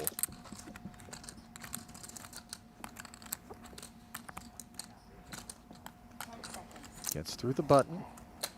Eveslage, Queen Jack offsuit. Yeah, tempting hand to go for a 3-bet bluff, perhaps. Yeah, Chad knowing he can apply a lot of pressure to those middle stacks like Tobias Lexus's. 190. Raise 190. That's precisely what he does. And I think Lekness is going to have a hard time continuing here. The suited version of this hand could actually just consider ripping it in. It feels really dicey with ace-10 off. Schulman complies with the eviction notice. And I have to imagine that Tobias Lekness has played the bubble dynamics of mixed game tournaments more than almost anybody in the field, given his online prowess. How do they differ from something like a no limit hold'em tournament, Chris? Well, obviously each game has its own subtleties, but you can certainly put more pressure on those middle stacks in the big bet games. In the limit poker games, you have to just try to hide as much information about your hand strength as you can and try to play your, like in a stud game, for example, you're just going to be kind of relying on the strength of your up cards to represent different holdings. Raz is maybe a game that the big stack doesn't have quite as much power because if they have a picture card, there's only so much they can do. Right. Whereas in stud high, it's a little scary because they could have anything, right? If you're on the stone bubble. Wells has what feels like everything in terms of chips. What a massive stack over there in Robert Wells' seat. I also think there's a lot of room for creativity on the bubble and the draw games because you can obviously do a lot of snowing and pretending in those games without giving away any information about the strength of your hand. So those will be interesting games to see as we approach this single draw. So the two shortest stacks in the tournament, I guess, are Mercier and Mizrachi at the moment. By a significant amount, yeah. With Schulman in third to last. So let's see how much Chad's feeling like stepping on here with 5 deuce offsuit on the button. I mean, Chad should open almost anything here. Maybe 5 deuce he decides is not good enough, but into this configuration, with Schulman having so much ICM pressure out of the small blind, he's going to be opening very wide. Perhaps he feels in this situation that the grinder is almost too short to push around. Yeah, perhaps. And look, Schulman just jamming the Jack-6 suited here. Very reasonable. Mizrachi would be performing quite well with Jack-8 suited. If he decided this was a qualifier, it doesn't feel like it is. No. Might have a little bit. Nice play from Schulman to pick this one up. I think Nick would have been pretty breathless if the grinder had decided to call it off with Jack-8 and showered him there somehow. It would be quite the soul read, let's just say. It would be life-altering is how I would describe it, knowing Nick. A little bit less than normal. Nick, of course, having some memories in his head of bubbling this tournament last year and hoping not to repeat the fate. Impossible not to kind of be thinking about that, especially given the depth of his stack or lack thereof. But there are a number of stacks elsewhere in the field that are shorter than his. Yep, it looks like Jared and Yuri are going to be doing some tangling on the bubble here. Hard to avoid anybody at a four-handed table on the bubble, but certainly these two players are both trying to jockey for the chip lead position at the table to be able to take more advantage. Yeah, it's 3 big stacks in Jason at this one.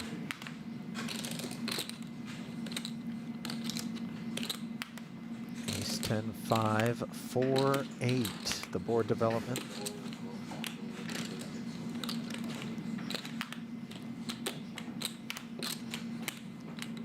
Yuri in a very familiar position that he's found himself in over the last several days, with a big stack on the bubble deep in one of these mixed game events.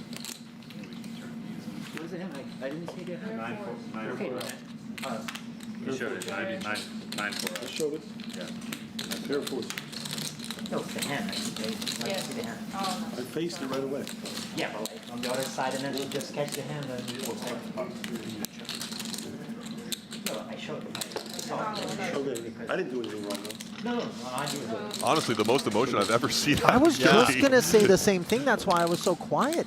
He was quite bothered by the pace with which the dealer scooped in Jared's hand prior to him being able to see it. The players have played some long days. He's been at the final table several days of tournaments recently and probably not getting as much sleep as he'd like.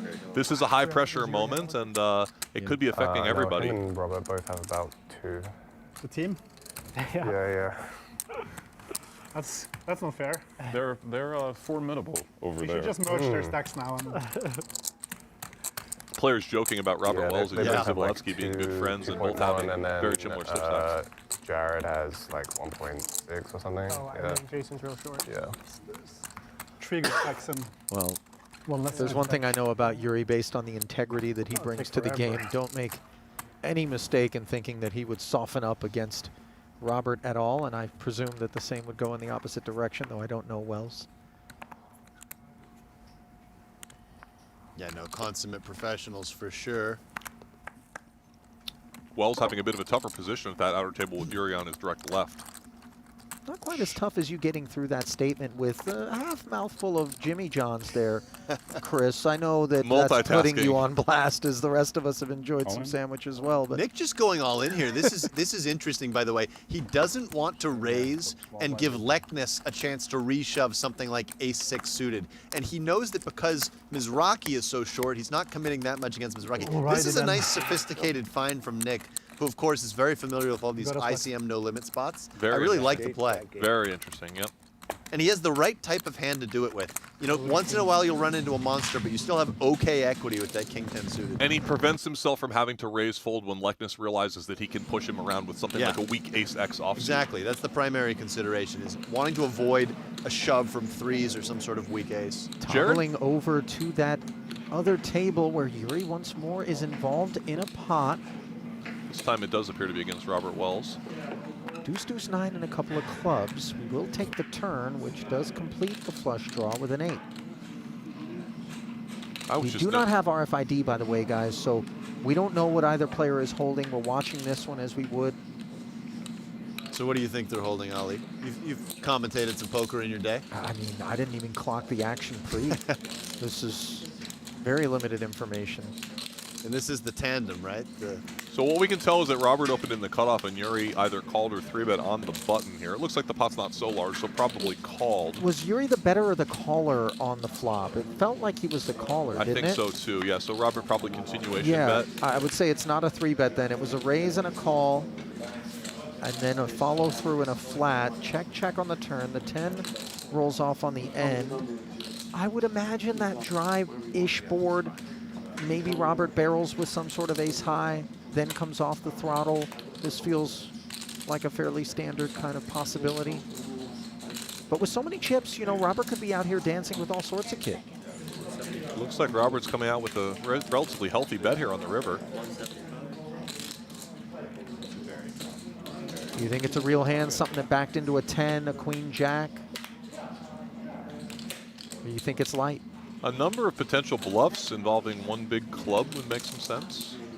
Something like any ace queen with a club, any ace of clubs X. Yuri flatting pre and then continuing in the face of the C-bet as a caller in position. Yeah, I suppose Yuri, by calling flop, checking back turn, has a lot of marginal bluff catcher type hands, and Robert going big, just using a polarizing sizing to attack that somewhat capped range. Are under pairs to that 9 on the flop an idea for Yuri here? Yeah, definitely. Well, when he does fold, maybe we skew him away from that somewhat. The big bet rounds at this table must be quite stressful, as the big stacks are going to have to sort of collide against each other with only one real short stack involved at the table. So every hand potentially dangerous for these players who are really just hoping to maintain their position as we reach the bubble. But just from a tournament strategy standpoint, I would imagine there's going to be some tightening of the purse strings against one another, some Absolutely, sort it's of only avoidance. natural. Yeah. Absolutely. It's just things can go very wrong. They all recognize that there is more value in you know, making it to the money bubble first and then continuing to fight for chips rather than risk busting with a big stack at this stage. Now this time Schulman just coming in with the open.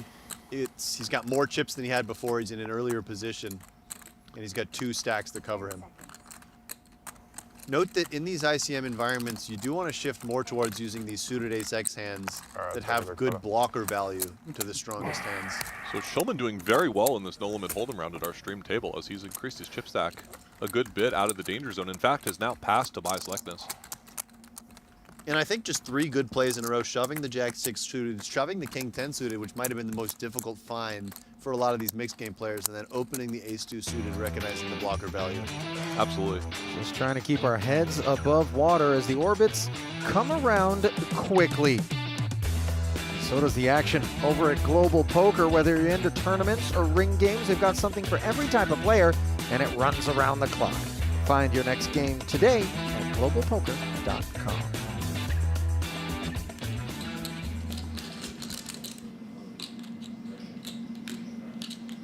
The good news about going hand for hand is that we will basically get the opportunity to see play at both tables as they have to wait for each other after each hand.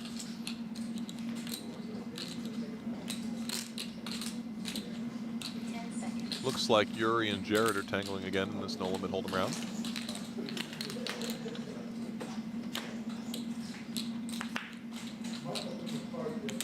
King 8-7 was the flop, 4 on the turn.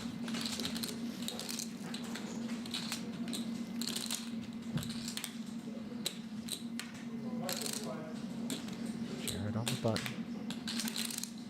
Reaching for the greenies.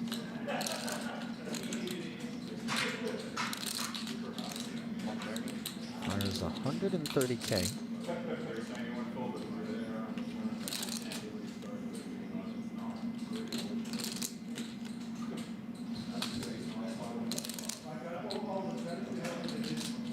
Yuri always deliberate in the no-limit hold'em. Certainly very familiar with high-stakes no-limit hold'em in addition to mixed games.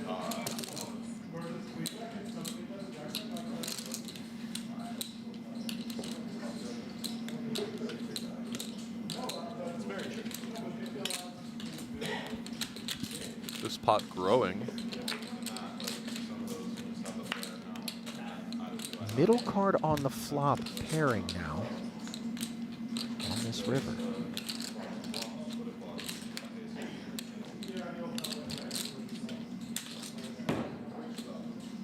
Jared Forceful with a check back there. Forceful check and sees that he got beat on the river by 3/8. No, is that a 9? I think it's a 9-7, isn't it? 9/8. Is it really? That's insane. Wow. Oh my goodness. Jared had 9s. That's insane. Plug-in so good too. Right? Yuri was in an awful spot. Hitting his 2-outer, sending Jared to the moon. I saw you wanted to lead the river too. You're gonna lead. That one was dirty. God damn it. I thought you were going to table like King Queen, not the 9-9. It's even worse. That's insane. Yeah, that's why I did that. I played it perfect. Right?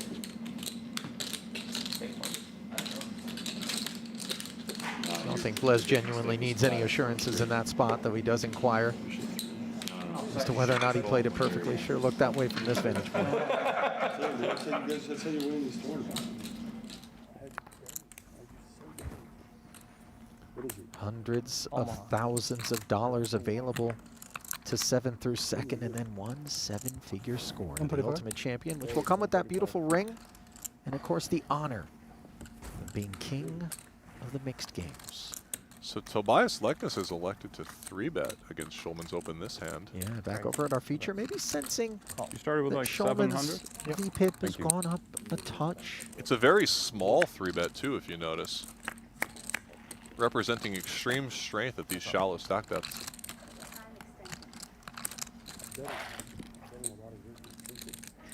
A price is a price, though, in spite of that, Chris?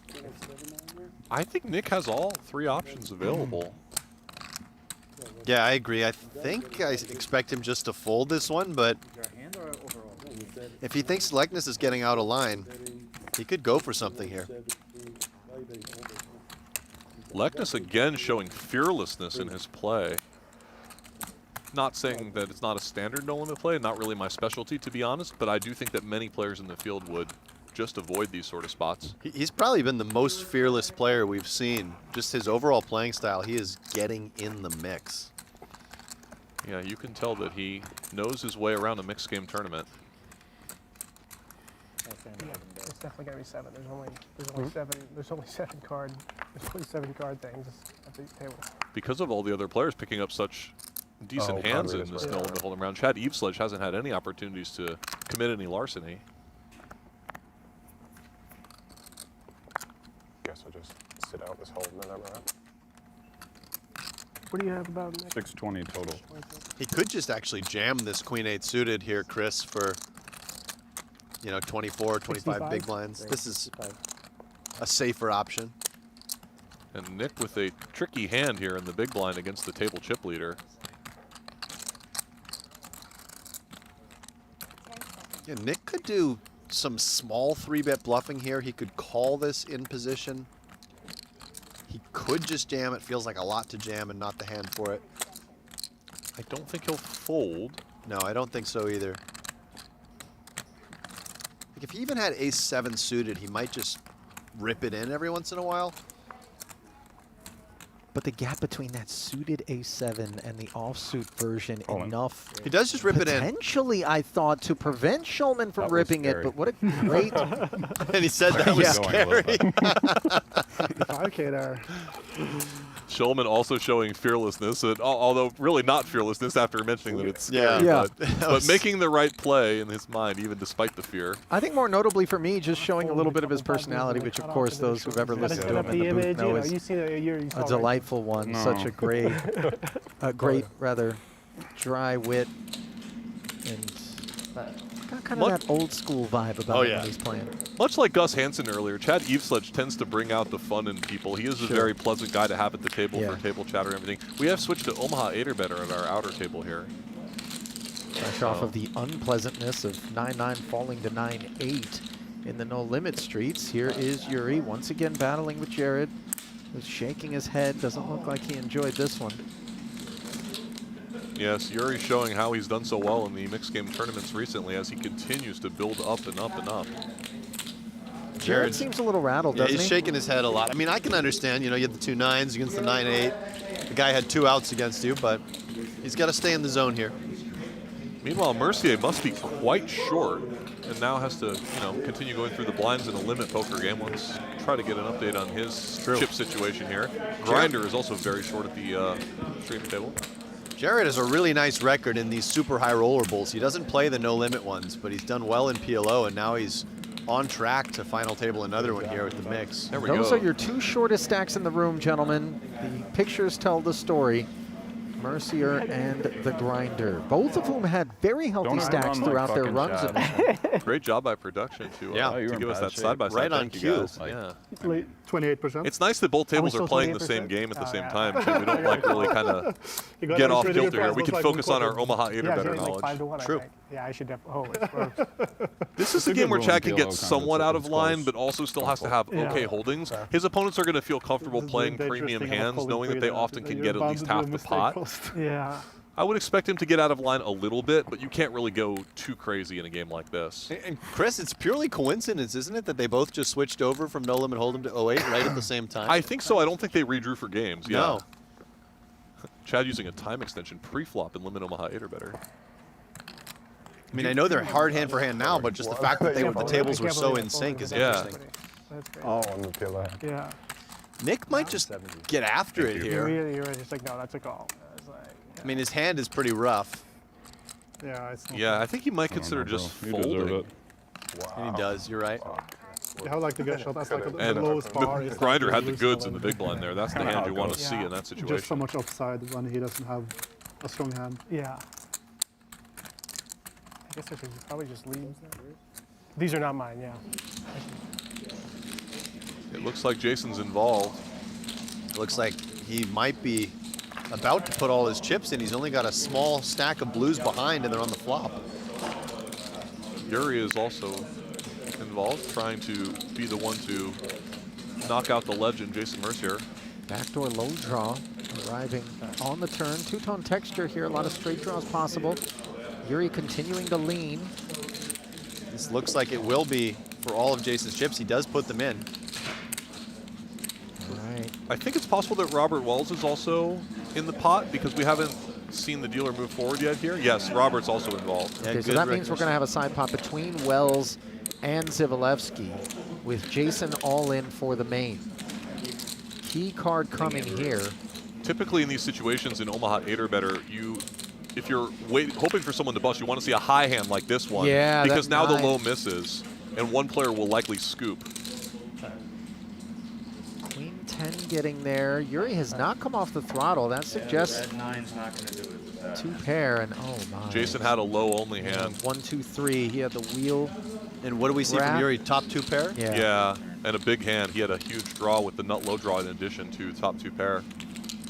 I think we've lost Jason Mercier. That we have. Very disappointing. Yeah, painful. Forgive the obvious, but bubbling 100K, even just one spot removed from the actual bubble, still hurts. All he can do is shake his head. Go back to the cash game. So we're now on the stone bubble with the grinder as the shortest stack, and you know, even more ICM pressure now on players like Schulman and Leknes. Yeah, it looks like if we are going to go 4 and 4, then they will move a player from our feature table over, and they move the grinder. Good luck, guys. Good luck, bro. Good luck.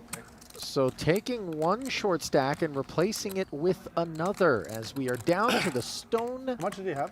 Like 200? Money bubble. Like 250, 8 I feel like. players, Yeah. 4 and He had 4, 170 hand for hand. Yeah, and then he got the walk. And got a walk. Yeah. So Next elimination, the difference between 0 and 133,000, was it?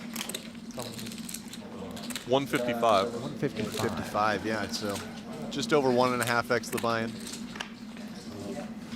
We lost one that hand. We are one away now. Still hard hand for hand dealers. So I give you one more hand, please.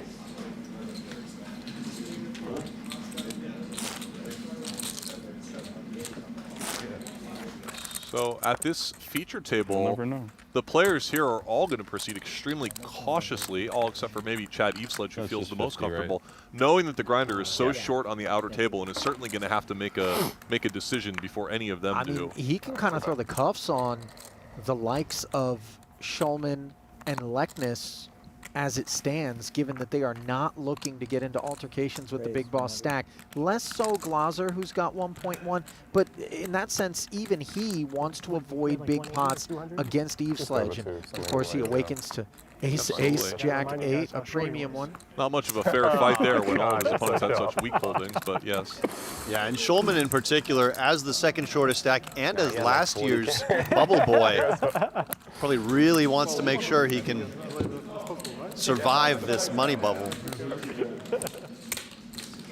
Now note that even a 7th place finish won't get Schulman into the black because he's on his 2nd bullet in this thing. That's a good point, Ali. Making it all the more important. Still important, yeah. Losing 45 sounds a lot better than losing 200. Yeah. Take the sting off. He's got loftier goals than a min cash. This we know. Blesnik also has to be a little cautious at this table. He while relatively healthy right now, these pots can play quite big, and he is hurting a little bit after those no-limit hold'em hands against Yuri. Looks like he has about 1.1, 1.2 million. It was too late, but with it only being 10 o'clock, we'll play in the final. I think because of this stream. Things moving more quickly today than the players might have, than we might have all thought. Sounds like there might be some discussion that they would continue play if they were to lose somebody quickly. It has gone quicker, I think, than any of us thought. Alex, don't do that. Well, up to this point. Sure. You know? Bless getting a look at Yuri's hand there again, as usual. They're playing away too. Cash game vibes. So we rejoin the action here. King 10-10 board. There's a Broadway gutter for Glaser. Looks like Benny defended here in the big blind against the Chad Eveslage Open. Check calls, makes a pair of 9s on the turn, along with the nut flush draw. Eveslage has a 6 high. He has Eveslage almost dead. Eveslage has an offsuit 8. But Eveslage has a very tempting hand to continue betting with just 7 high for showdown value and now turning the club draw. But Glaser's willingness to check call on this particular board, guys, given the tournament dynamics as well, really places him in a kind of real hand situation more so, doesn't it? Certainly, but a king would be still in a difficult decision here, you know? And you know, we can see that Glaser floated ace-queen. Maybe Chad believes that Glaser's going to have some of these floats with just the ace-queen, ace-jack hands. Now, Glaser picking up the 9 and the flush draw. Even as played, Benny will have to call this bet, but if the river bricks off and Chad fires the last bullet, I don't know that Glaser's hand is an easy call. No, by no means is it. By the way, Eveslage just cycling his eyes up and down. Looks like from like the dealer to the board to his stack. Like a young Phil Ivey, one might say. Yeah, sure.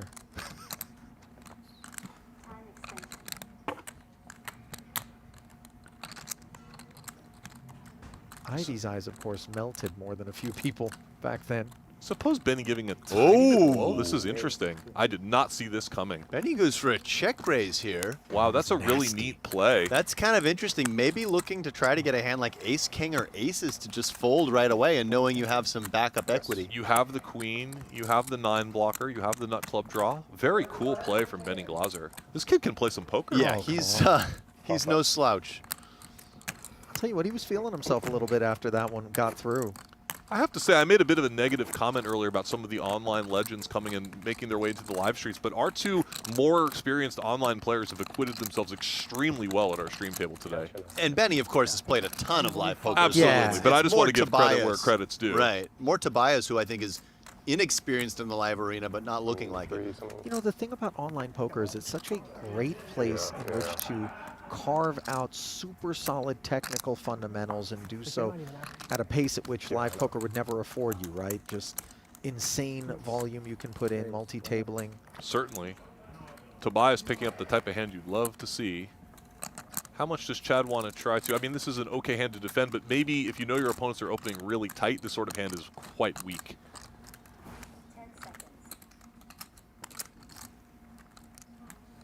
Chad would be much more comfortable in situations where he can open the action and just take it down pre. But as you pointed out earlier, I think it was in limit deuce to 7 where he called 3 bets out of the big blind and drew 2. Chad doesn't like giving that big blind away. So for one more bet, he takes the price and he finds himself with a pair of 6s. Lectus is going to fire here, but this is a very bad flop for his hand. He cannot like seeing that 4 on board. No. Bad for his hand, but good for his range, and he does have the ace of clubs, which helps him feel a little bit better about it, as well as the additional ace, blocking some of the best lows that Chad can have, and just gets it through. And he'll breathe a sigh of relief to just take it right there. Sometimes these 3 low connected boards are quite good for the big blind, as they can flop many different straights.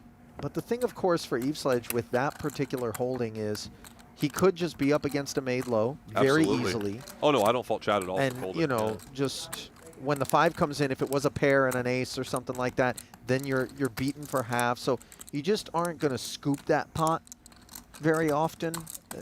You know, even the 8, another low card that would have made the big straight. Absolutely true. Good awareness there from Chad. So far on our bubble, Yuri has done well on the outer table to increase his chip stack. Chad has not had an easy go of it here at our stream table, as he's actually dwindled down a little bit. The tighter that gap between he and Glaser gets, the more Benny can be the man.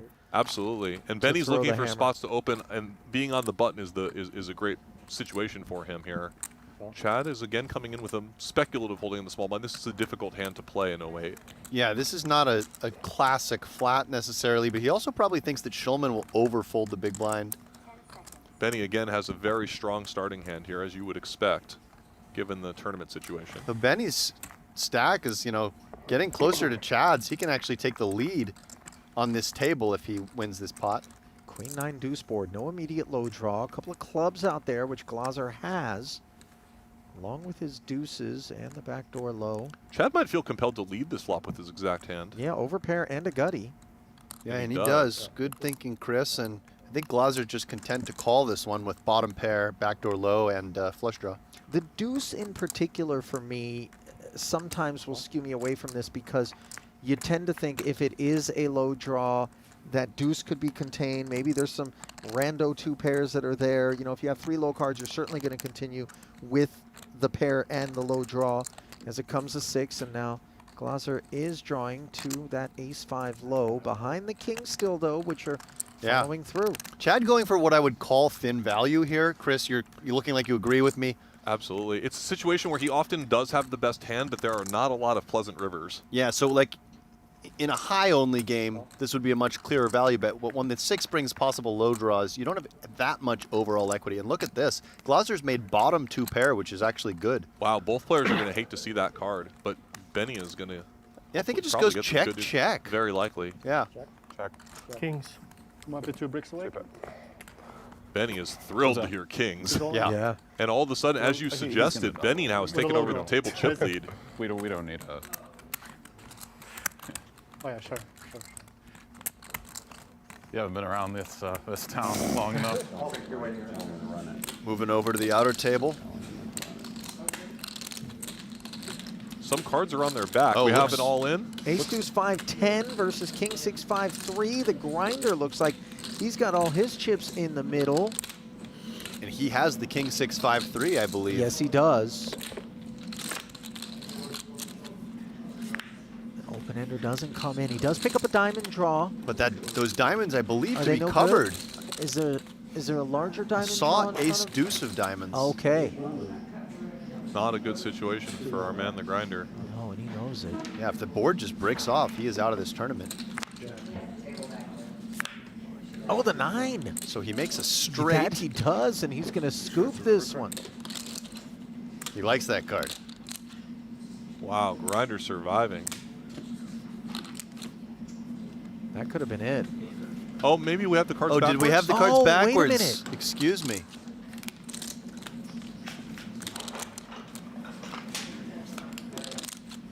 Waiting for confirmation Wait, what's here. happening here? It looks like grinder was the one with the nut low draw, nut flush draw, and ace high, and it's Jared Blesnick getting lucky with that offsuit 9 on the river. Okay. To do the damage and end our money bubble. And the man who set every record in 2025 for late registered day 2, and now stone bubbles the 100K super high rollerball mix. That's brutal. But obviously, he's still riding the high. Taking it well, shaking hands with everybody.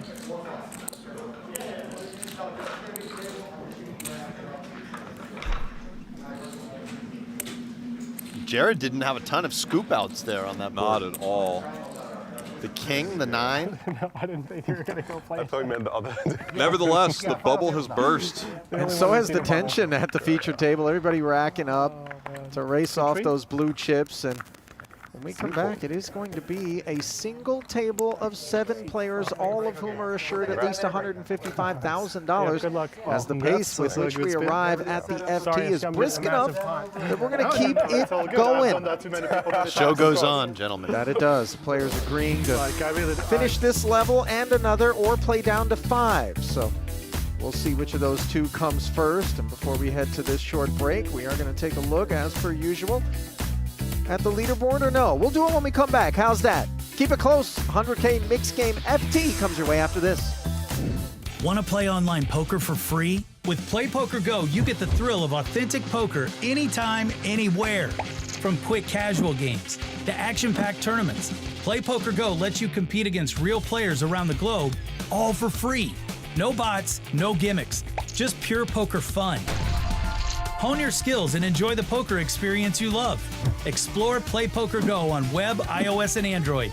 Deal yourself in now. Tobias, a very well-respected online mixed game tournament pro, and certainly spends more time in Europe. I'm all for it. Yeah. There's your chipped-in nominations brought to you by Octopi Poker. 1Ks, 5Ks, and the green 25Ks in play. A bit. Yeah, not playing so tight. Yeah, I hear you. Yeah. Split fives as the bring-in here for Mercier. Now Tobias with a wired king-jack of diamonds decides to limp, showing an 8. Glaser with the real wired holding, though, pocket jacks and an 8 as well. Does the same. Interesting overlimp here. Both players playing a little bit cagey with their opening range, and it looks like a good decision so far as Johannes Becker picks up split aces in later position here. You know, oftentimes whether there's split aces lurking or any sort of reasonable holding within, we do see a good bit of the completing out of the ace-up card, both in stud 8 and stud high.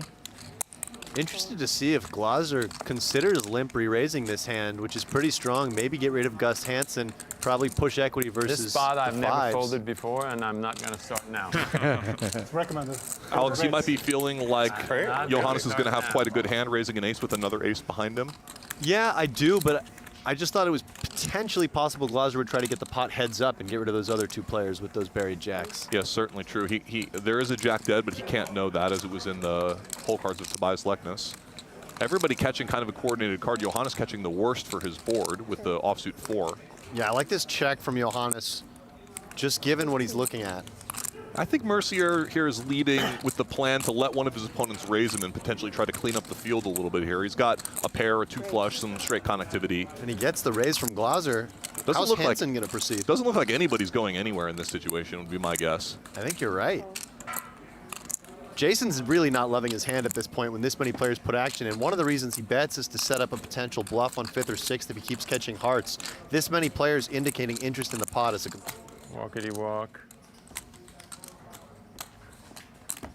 You got it. Yes. Best hand the whole way. Come out with the raise. Strong call there. Brave. Sometimes you just have to pull out the strongest of hero calls. Can only be the stone cold bluff, of course. I mean, a red or black this card? No. Between Grinder, Glaser, Mercier, and Schulman, maybe 24, 25 WSOP bracelets. Yeah, I know. Yeah. Incredible, isn't it? I see it. True. Schulman, believe, has 8. 8. 7, I'm seeing on this bio. Glaser 8, Mizrachi 8. That's already 23, and then that's... Who was the 4th you mentioned? Mercier? Mercier would have 6 or 7 I himself. believe it's 6, yes indeed. So 29. So I undercounted. Yeah. Unbelievable. Truly. So Nick Schulman opens a bit of a light hand here in early position with the 2-5-8. It's not a bad open, but it's certainly a borderline combo. He gets immediately punished by Grinder, who picks up a premium 3 card. Yeah, 8-5 deuce might be like a pip or 2 lighter than I would open, but it's in that neighborhood. Sounds good to me. Generally, it's an okay hand in the sense that it can reduce into a stronger 3 card, but we can see when he's up against the 2-3-4 that he really needs to make that Boogie. He reduces, but not the way he wants to. And if you're Grinder, you've now caught an extra small spade on both streets, starting and now, and he's going to be pretty comfortable just value betting his 3-card hand here, thinking he has the best hand quite often. Yeah, the improvement modest for Schulman as he'll now pitch the deuce and draw to a pip smoother 8-5. Yeah, go ahead, Chris. Schulman will have a difficult decision on the turn whether or not to continue out of position, knowing that he's very unlikely to currently have the best 3-card hand. Yeah, he might even have a candidate to snow, I was thinking. Just given he's so far towards the bottom of his opening range, doesn't really want to check call draw. Always a little scary to go for a bluff against Grinder, who is certainly a fearless player. Right. Mizrachi reducing to 4-3-1. It looks like you might be right, though, Alex. going Good for it. call. He's going for it with this 3-card 8. Now Grinder for sure is going to make a call at minimum here and draw, or who knows, maybe he 3-bets and asks a question of Schulman's holding. Now the question is Grinder ever going to call this one unimproved, hoping to pick off exactly this type of bluff? In this situation, if you're Nick Schulman, you can basically play this way with any Boogie. So he's representing plenty of credible hands, and he'd certainly value bet the river, hoping to get called by those 3 cards. Grinder is unimproved. Let's see what he decides to do here. Yeah, the red 8 was a 50-50, but it's the diamond, not the heart that he sought. Now, there's a lot of money in the middle, gentlemen. Grinder just needs to decide whether or not Nick would ever have the check raise and then bluff through without ace 4-3 beaten. This is a huge decision for Schulman, as this pot represents more chips than he has in his stack. He's reaching. You win. Nice call there from the Grinder. Welcome to the table, Michael Mizrachi. You know, I've got a little PTSD watching Schulman go through that rinse cycle. Welcome to bonus coverage as we got down to the final table here on the second day of the Super High Roller Bowl Mixed Games 100K, and the players have agreed to keep this train rolling for another level and a half, or down to 5 players, whichever comes first. 3 players here in the booth. Alinejad alongside Alex Livingston and Chris Bitch. Mixed game aficionados, which we certainly hope those of you tuning in are as well, or becoming. Yuri Dzivielevski of Harry becoming 3.1 million in front of him, given that he finished 1, 2, and 1 to round out the series that immediately preceded this one. Robert Wells, his good buddy, 2.3 million in second overall, as we're in the money. 155K guaranteed. The immediate ladder, 70,000 between 7th and 6th, with just 7 of our 38 entries still left in the hunt for the ring and the honors of Mixed Game King. You caught that right, Alex? That he said 3 poker players in the booth? Did he say that? Yeah. I mean, I could have said 2 because I don't know if you're still playing, Alex. But Yeah. No. You know, touche, honestly. The way the last couple of years have gone. We're excited to check out this final table, have all of our players in one spot here together. Yeah, Tobias Lekness, I noticed, took advantage of that last call at Lemongrass and sounds like a Din bluff Tai picture. Fung. By the way, some of the edge of the stone bubble, forgive the obvious, is going to give way now to some freer flowing action. Absolutely, although there are still big pay jumps to be aware of. Yeah, taking a quick glance at that payout structure, I will think that we'll have some tight play as the players are all looking to grind their way up the pay ladder here. Upgrade as well. Of course, that 1.3 million up top is weighing on everybody's mind, but the pay jumps are significant. Schulman folding King 8 suited in the hijack and limit hold'em. Maybe a cash game open, Chris? Absolutely, and also I noticed Eveslage folded the ace 3 of clubs under the gun, which is, you know, another close one. Close, probably 7-handed, right? We see Eveslage fell down to the chip counts there as the bubble was not so kind to him. The players on the outer table seem to have done a little better with Yuri Dzivielevski and Robert Wells leading the way. Yeah, I mean, that's just a monstrous Yeah, 3 million plus. In front The of best Brazilians. friends, 1 and 2. Open 8-9 and find you with 9 here. See, you're starting to talk like me already. I'm learning from you. Jared with Now no I need considerations to for making any tight folds here on the bubble. learn how to This run hand is not a standard other open. things, not cards. Like people showing the hand before. Oh. That was unbelievable. Oh man. That was the most upset I've ever seen you in my life. It was crazy. You go like you sounded like you were just like a superhero that just died. You go no. It was unbelievable. Glaser I said that indeed, 3-betting yeah. his 8s. This is Yeah, pretty I was like, decent oh my board God, I texture can't for him believe here. you did Queen that. 7-7. Tough spot for Blez to continue. He does have the backdoor flush draw, so probably he will find a continue here. But he has to be think worried so. about being dominated. Yeah, but I think between the backdoor hearts and the king being good often enough, if he hits it, he wants to call here, getting the price. Yep. 8-1 the lay. Glaser also has to be a little bit uncomfortable, as he would expect his opponent to slow play till the turn with the queen at a decent Yeah, that would've frequency. been pretty- But his 8s really need Yeah, that would've protection been here, really so I nice. think he'll go ahead and bet again. Yeah, that's a good point, Chris. Like the heuristic here is that 8s need more protection than jacks. So if you're going to mix anything in between the 7 and the queen, you'd be more likely to bet the 8s. And get the check fold. Or, And he's happy to see even put it Blez in. fold quickly. Yeah, makes sense. Good pickup but I there think for I'm supposed to Benny. just go ahead and just All the way up to get 2 clear million. on all Yeah, of Benny it. did very well on our I mean, bubble I as don't he even- fell down I was into the a danger little zone at one crazy. point on our stream table. Yeah, he won that nice pot against Chad where Chad had the kings and led flop and turn. He also made that 8-6 on the river in a big deuce to 7 triple drop pot when he had very few chips remaining. Yeah, he was down to about 350 at one point. Yeah, yeah. I'm not impressed. So Mediocre. our 3 final tablists from last year all side by side. Chad, Yuri, and Benny. And regardless and of Nick Schulman. where they finish, guys, the fact that they could go back to back Benny's going and to make it to the more. FT It was the of an opposite. event that is as much of a minefield as this one is, really a testament to how sound their mixed game procedures are. Absolutely. Incredible accomplishment already. And now it's Yuri picking up another premium hand in the big blind, and he looks like he's just going to come out with a 3-bet. With a smile on his face. Oh, and a wink. Wink for Jared.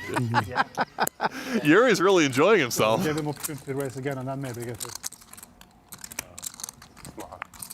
I'll tell you what, Jared probably wants a pound of flesh after that 9-8 beat that he took in the no-limit streets. Well, he might get it, as this is all him on the flop. Yuri deciding his range is strong enough to just go ahead and bet everything, because if he was going to check any hands, queens would make some sense. I was just thinking that, Chris. It could be a candidate. And now getting raised, it's a little bit hard for Yuri to decide what to do. He obviously has one of the weakest hands he can hold in this situation in some ways. Yeah, maybe the tiebreaker is not having a club in his hand. He just lets this one go. He might take one off and see if he spikes the queen or picks up a Broadway gutter and maybe can get a free card. Looks like you're right. If he were to spike a queen here, Blez would maybe hit the ceiling. 10 on the turn, giving Yuri a gutter. Jared also has to be a little bit worried that his hand could be behind here. Oh, and Yuri quickly folds after turning the gutter, so that is interesting that he calls the raise, just hoping that either Blesnik slows down or he hits a queen. Not sure. I mean, maybe he thinks that Blesnik can have some kind of bluff, mergy, free showdown type raises on the flop with something like a pair of sevens, and those would check back the turn. I've seen Jared make plays like that. Sure, I could buy that.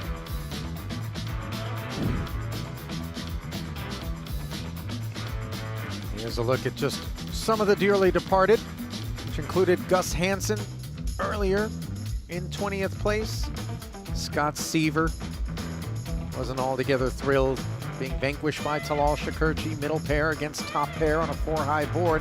Hal Rotholtz had a tough time getting anything going, and then he ran queens into aces, which turned into top set. Johnny Becker, despite finding aces against kings, eventually found the exit, as did Shakurchi at the outer table at the time.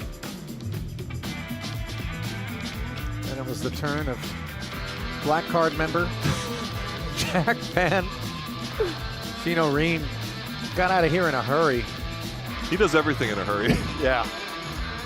And then the grinder. Yeah, we Grinder thought, took it really well. Yeah, we thought that he was the man that found that 9. We had the hands backwards. Raise 100. He fell to Blez, Many times what? who will fight on in his What did you say? honor. Only online. Meanwhile, the honor of A6 suited bestowed upon Robert Wells makes it 100 to skate. I'll think. Blez having a round of limit, an exciting round of limit hold'em, getting hit over the head with the deck pre-flop. Raise it. Raise 150. Third scoop, courtesy of the 9s. One thing I like about Blesnik is he's so old school in some of his announcements. The way he says "raise it" and throws out. You know, you don't see that from a lot of these players. A good fold from Chad Eveslage on the button there with ace-10 suited, facing raise and re-raise. He You're not probably Ravens, would are have you? 3-bet himself if Sorry? he had given the Are you Ravens opportunity. And he may have 4-bet in a cash game, Chris. Certainly not impossible. Recognizing the strength of the ranges here. Oh, he's flopped himself the nut flush draw, not going to be dislodged. So Wells has options when he flops the nut flush draw here. He can decide to try to semi-bluff his hand right away, but with the ace-high flush draw, sometimes he just wants to play it passively.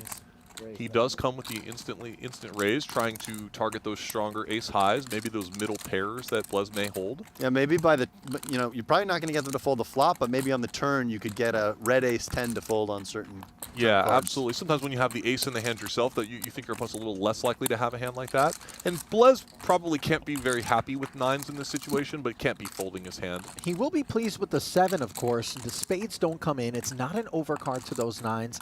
And he knows that Wells is capable of just doing this with a flush draw. Granted, having the 9 of spades, not the greatest, but suited aces very much in range and could take this approach, as you pointed out, Mitch, from time to time.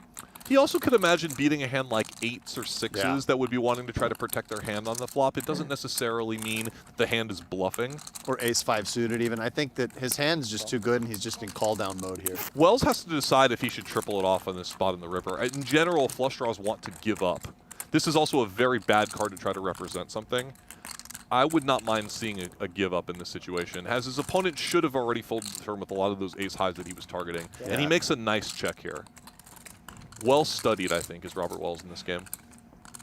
And now Jared, considering if he can actually go for value here, maybe not expecting Wells to play a queen this way. Yeah, it's a little hard for Blez to figure out what his bluffs would be in this situation, but he does find a nice value bet. I don't think that Wells is going to feel too compelled to try to hero call with his ace high. He could imagine beating another flush draw, something like the king jack or king 10 of spades. It has to be a hand that would have been willing to 3-bet pre. Maybe he could still beat, you know, ace 4 and ace 3. And he actually doesn't even chop with those. He beats them, so could be running through his mind. He's definitely considering it. He's built a big pot and he's gotten to the river, but at the end of the day, he has just ace high and decides to wave the white flag. Important pickup there for the Blez. North of 2 milli on the back end of it, and actually north of Wells as well. Second place stack. Such a dramatic game. Jared's in fine position in this tournament, all things considered. I mean, stocks can change quickly in limit poker, and he must like his table position, I would say, as well, seeing some of the bigger stacks to his right. Huh? Tense? Worse. Worse. Huh? I like it. I like it. Mixed game players always more willing to not talk holding about ace their ten. hands afterwards What? than no limit hold'em. I think that's true, yeah. No, it was. I had worse than tens there. I had the best hand, but I That's had king? worse than tens. Huh? They're such different animals. Better. We are such different animals as I the had three a of us hand all worse- play it. I had a hand better than ace king and worse than tens. And I didn't have a 7. All right, we've narrowed it down. Better than threes. I had a pair. I had 2 pair. It's okay, final decision. Dzivielevski taking his turn with the suited ace. The 5 preferred to the 6 for obvious I haven't reasons. played online poker in years. Wells with a standard cash game defense in the big blind and limit hold'em, but a little uncomfortable. Jared just said, I haven't played online poker in years. That's not true. I can't take it. Huh? Actually, I played a little on the Phenom side. A little. What? A little.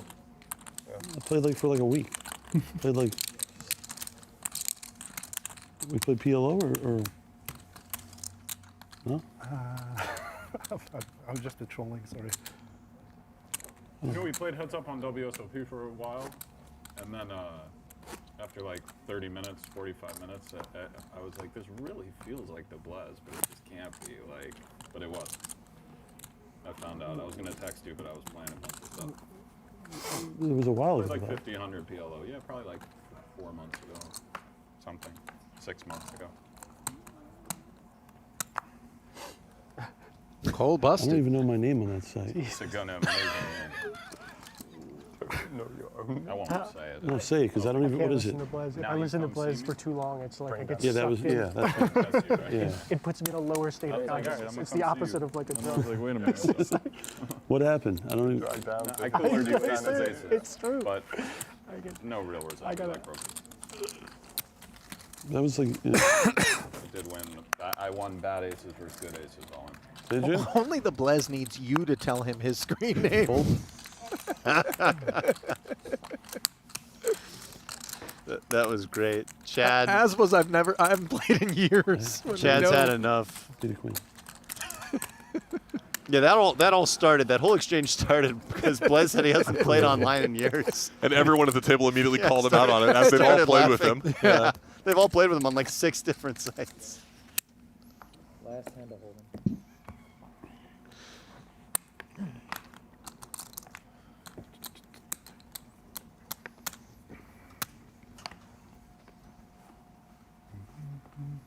It's Glaser picking up a premium here on the last hand of limit hold'em.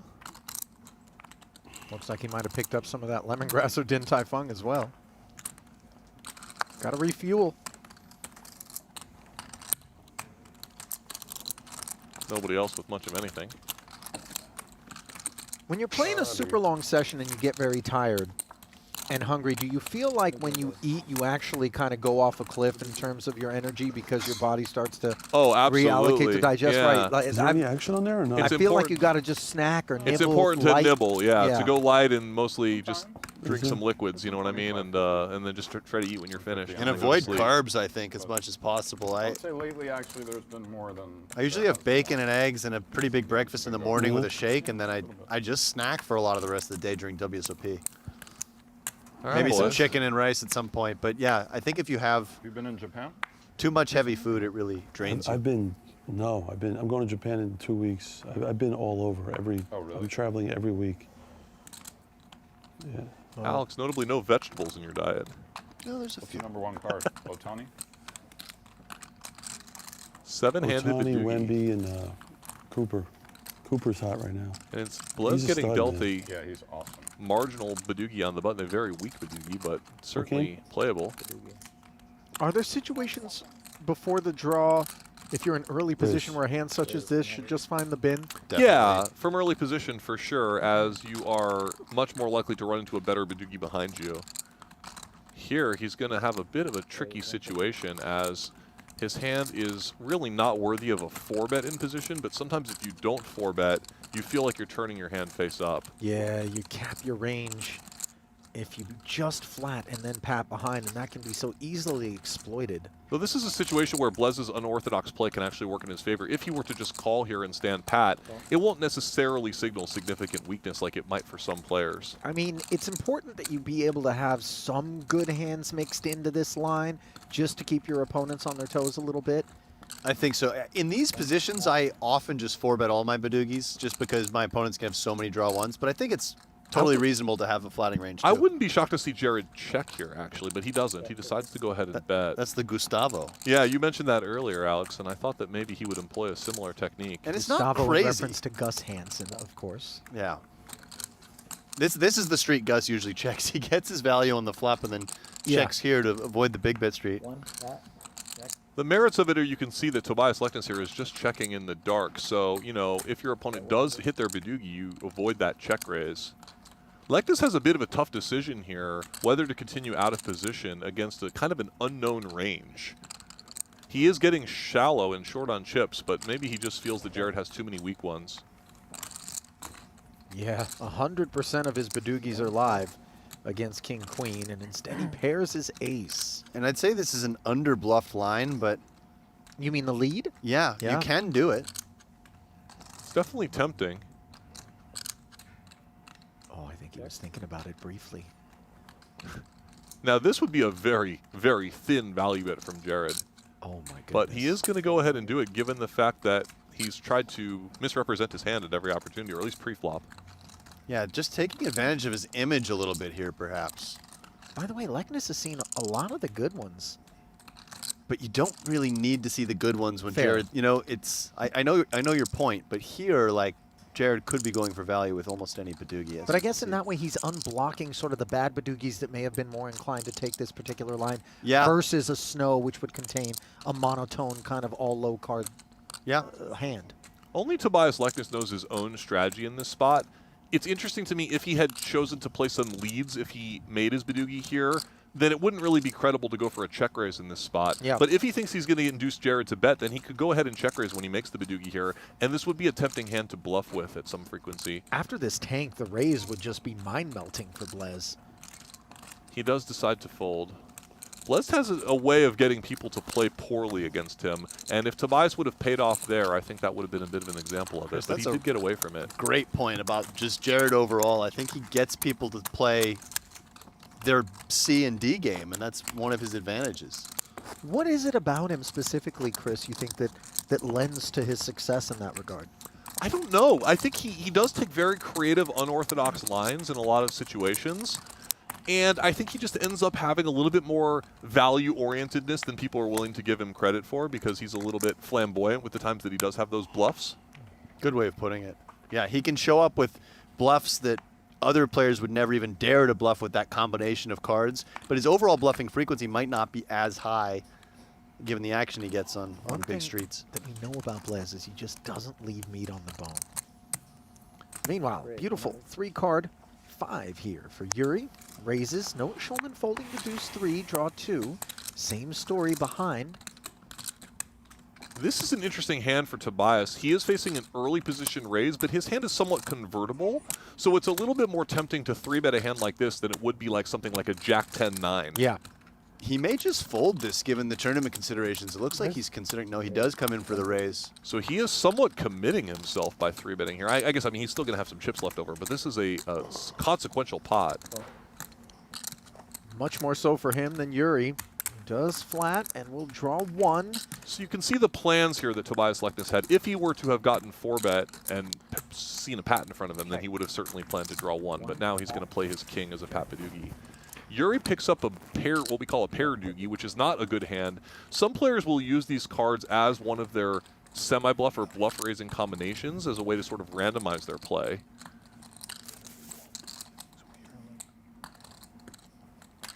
Are you one of those players, Chris? From time to time. He doesn't want to tell me too much. Yeah, what times, by the way? Like when we're playing, Chris? Or I just, you know, I just do whatever the voices in my head are claiming.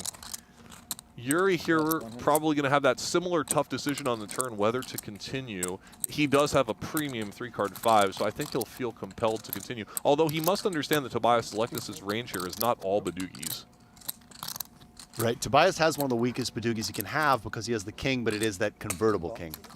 Well, it isn't all Badoogies, but it does feel like a Badoogie for sure, just given the situation, tournament considerations, as you pointed out, Vitch, less likely to be snowing. And if you're Tobias here, you're begging for a check, but instead Yuri makes it. And I would not mind seeing him lead here, knowing that Tobias is going to be very cautious on the river with his short stack. Yeah, I tend to agree. This just feels like a very clear lead, but instead he checks and says, I win. Leknes spared. Yes, you do. So a huge blow to our online superstar, Tobias Leknes. 1-2 punch, by the way. Yeah, Badoogie is not being kind to him this orbit. Falls to a king Badoogie, unbeknownst to him, and then his king does not hold. Yeah. Oh my God. That's the worst. Yeah. You Rich, might be get a little richer. too good. The worst river so far, yeah? Check the river. Put you on a bunch of It always hurts most when it comes on the river, although in that situation it might have been more expensive for Tobias had it happened earlier. He might have felt compelled to draw at his 3-card 8. Yeah, if he got check check raised was on nice. the turn. So What was nice? The check was nice, you said? For me, I thought the check was nice. Oh, yeah. I don't know. Maybe. I don't think so. Yeah. You're suggesting kindness wasn't the intention? yeah, no, Tobias is simply saying that he just thought he was going to win the pot, Yeah, right? I think there 'Cause was he a got checked to. misunderstanding there between the two. I think Tobias was just saying when you checked, I thought I win. Yeah. He was very happy to see the check. Yeah, yeah. He was not happy to hear I win.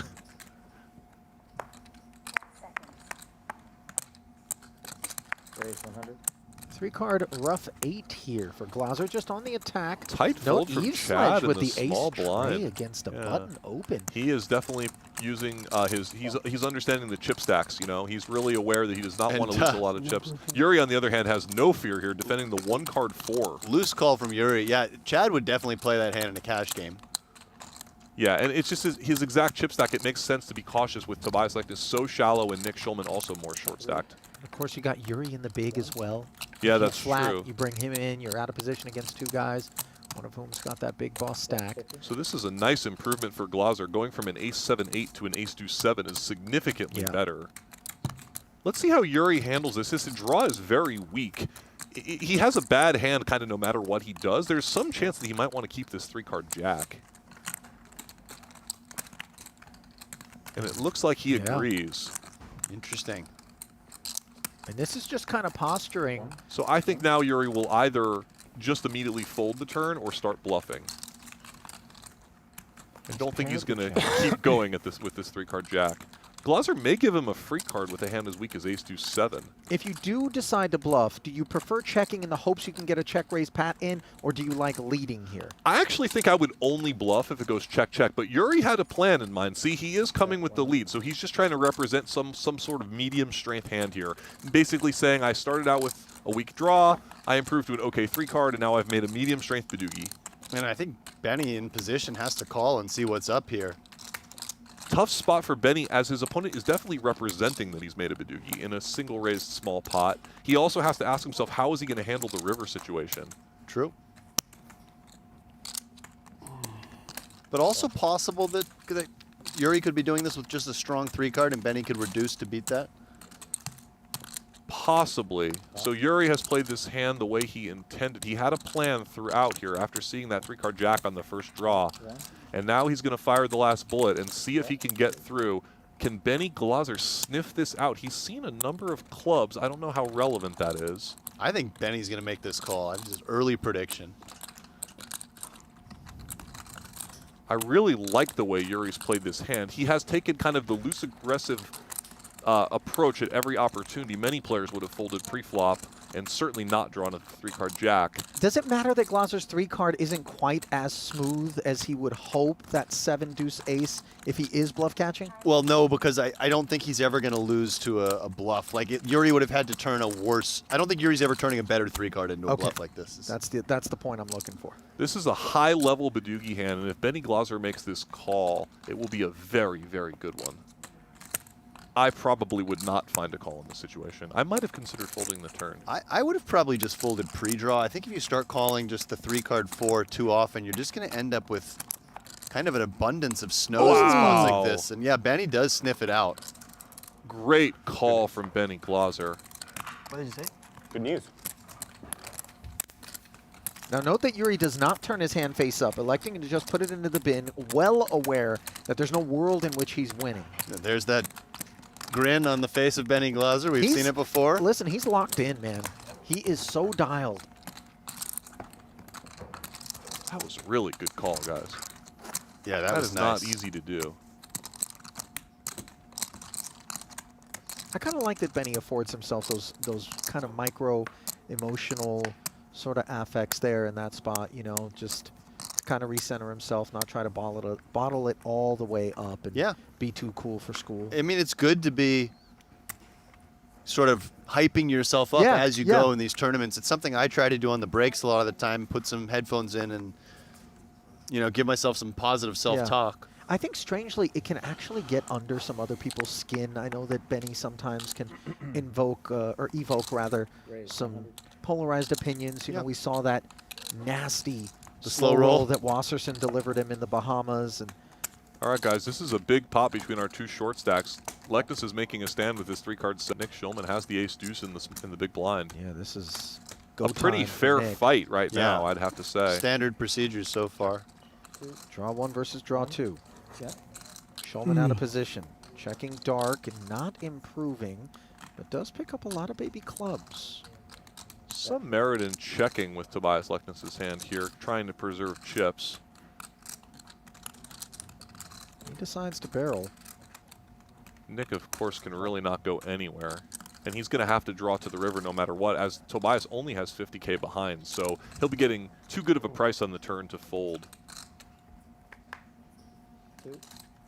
Yeah, now perhaps Lekness can consider checking back, although not when he makes now the he 10. makes it, so this is a great development for Tobias Lekness. Not only that, but Schulman does not improve. Yeah, I think Schulman here is going to have to call this last 50K and draw 2, and will be very disappointed to see that he is very far behind.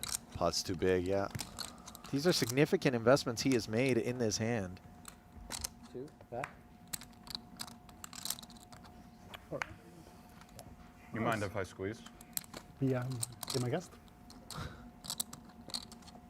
Nick caught a good one right away, and then I believe a bad one. I think he caught the 3 of spades as his first card to make the 1, 2, 3, but needed a heart to make the Boogie, and you know, it's a subtle point, out. but I think I caught that 10. Nick is so mindful of etiquette when it comes to his play. Asking, do you mind if I squeeze? You know, not that Tobias even really cares or needed him to ask permission, but I've always sensed that that is super important to Nick. I think so too. Well, if making your game sharper is super important to you, listen up. We've given you access to elite tools without breaking the bank over at Octopi Poker.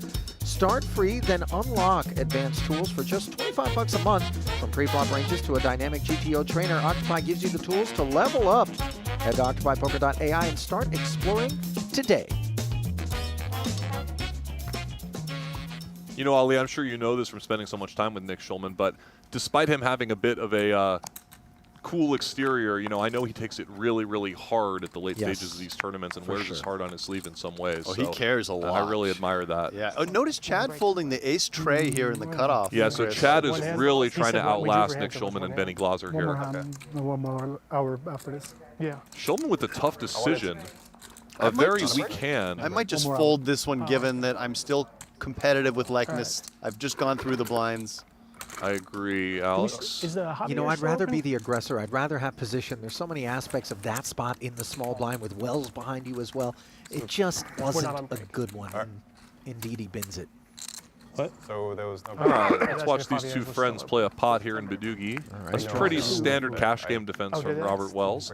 He has to be mindful of the fact that his chip stack is healthy but vulnerable at this stage of the tournament. Now, guys, as we could see, Yuri had the option to pitch the deuce of clubs or the deuce of diamonds. He pitched the club. If he would have kept that deuce, he just would have made an 8 Boogie. Do you guys have any methodology in these situations where you're drawing one and you have the option? Oh, I have a very firm opinion on this, but I want to get back to the action first. Please remind me. So I want to just note that Yuri did check behind here in a 2 versus 1 situation. And this is a fine play when you know that you have a weak 3 card, as your opponent is very likely to catch up to you, which we see that Robert Wells did, catching that 2-4-5 right away. Now, unfortunately for Robert Wells, who will probably feel compelled to bet his hand for value here, Yuri spikes inside to make the 8-7.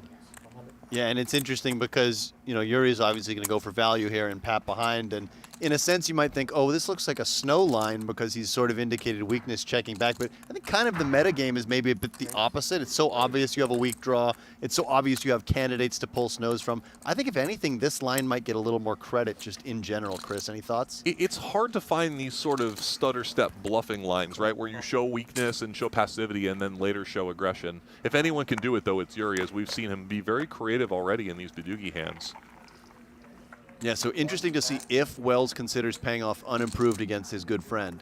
Yeah, so this is a spot where Wells, I believe, should check basically his entire range, and Yuri should always bet, representing a strong holding here. We've seen that he can have bluffs in this spot for sure.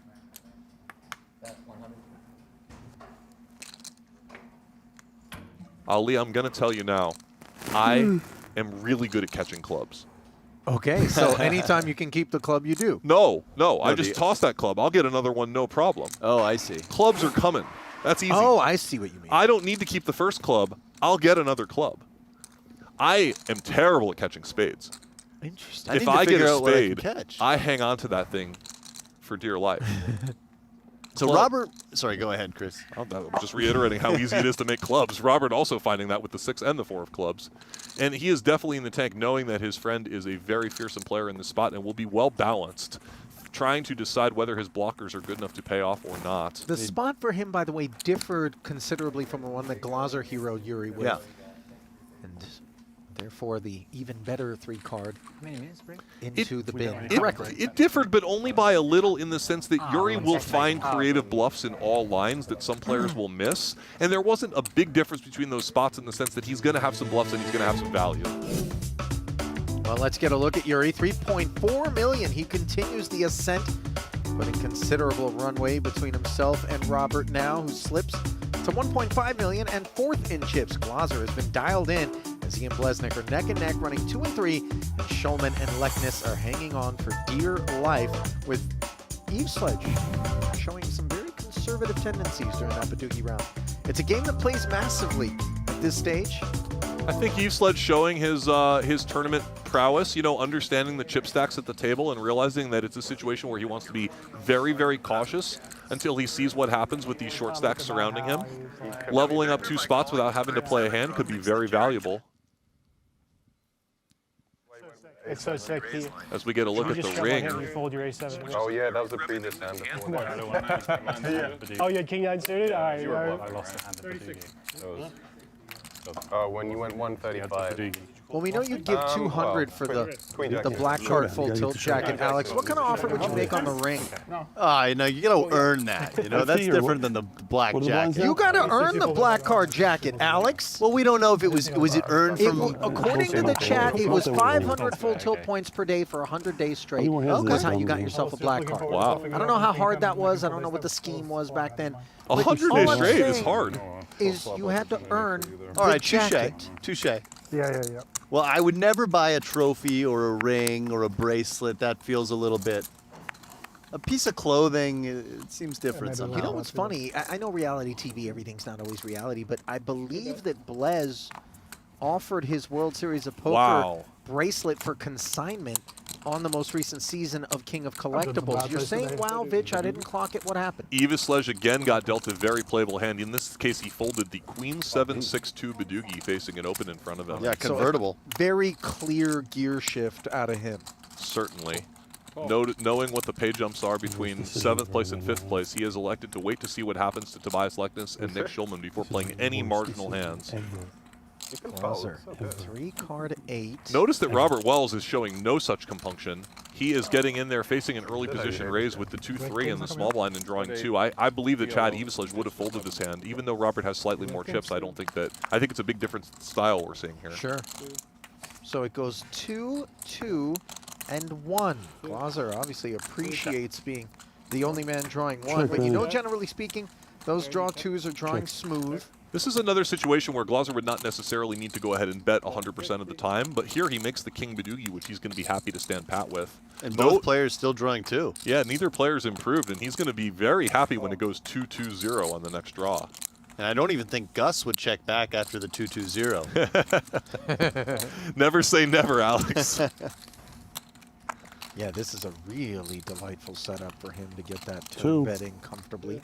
So if you're new to draw games in a spot like this, looks like he's pat. Players will just check in the dark, and Benny will bet in the dark with his big advantage against their draws. Check, damn it. And then he's really hoping not to see a check raise. I think Wells is just going to have to be done with it here. Obviously, his draw is very mediocre. Yeah, I wouldn't want to draw 2 to the deuce 3 or draw 1 to the 10. Jared also may bow out with a 3-card 9. Let's see.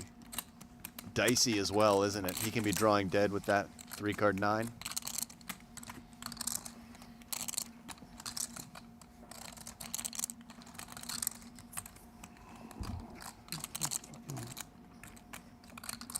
And Benny will be very happy to take this one down with that King Doogie.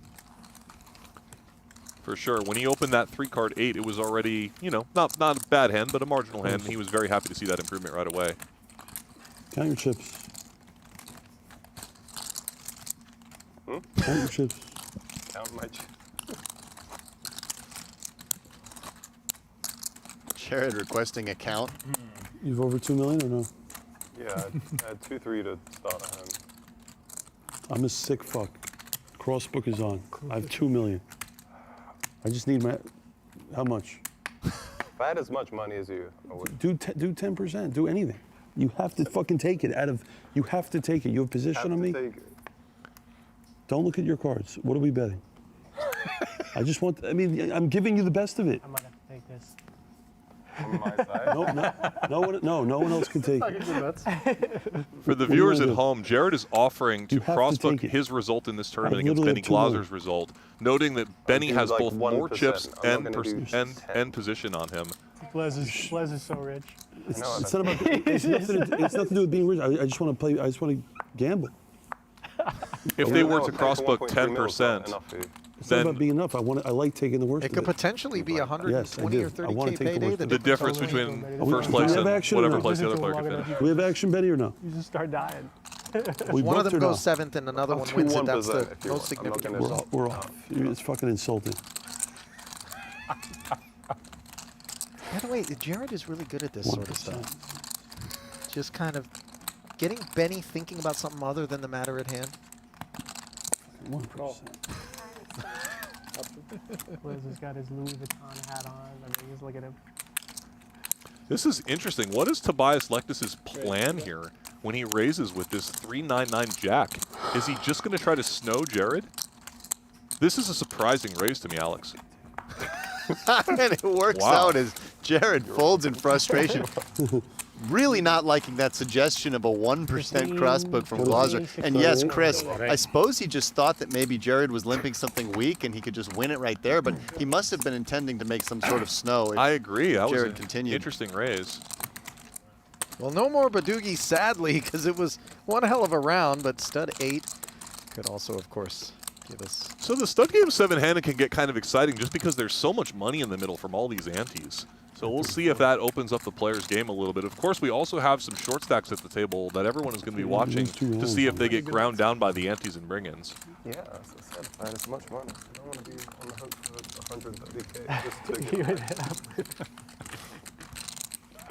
You bust So seven, you get you 7. can take it on my behalf. No, no one else can take it. Yeah, if I bust 7. The whole table would take it. Jared You're the looking to only make the person tournament who play wouldn't take it. bigger than the current prize pool by offering a I side noticed you bet. didn't offer like Yuri or anyone the crossbow either.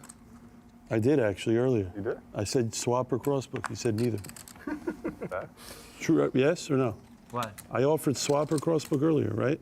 Yeah. See? It's not. I'm not just going after you.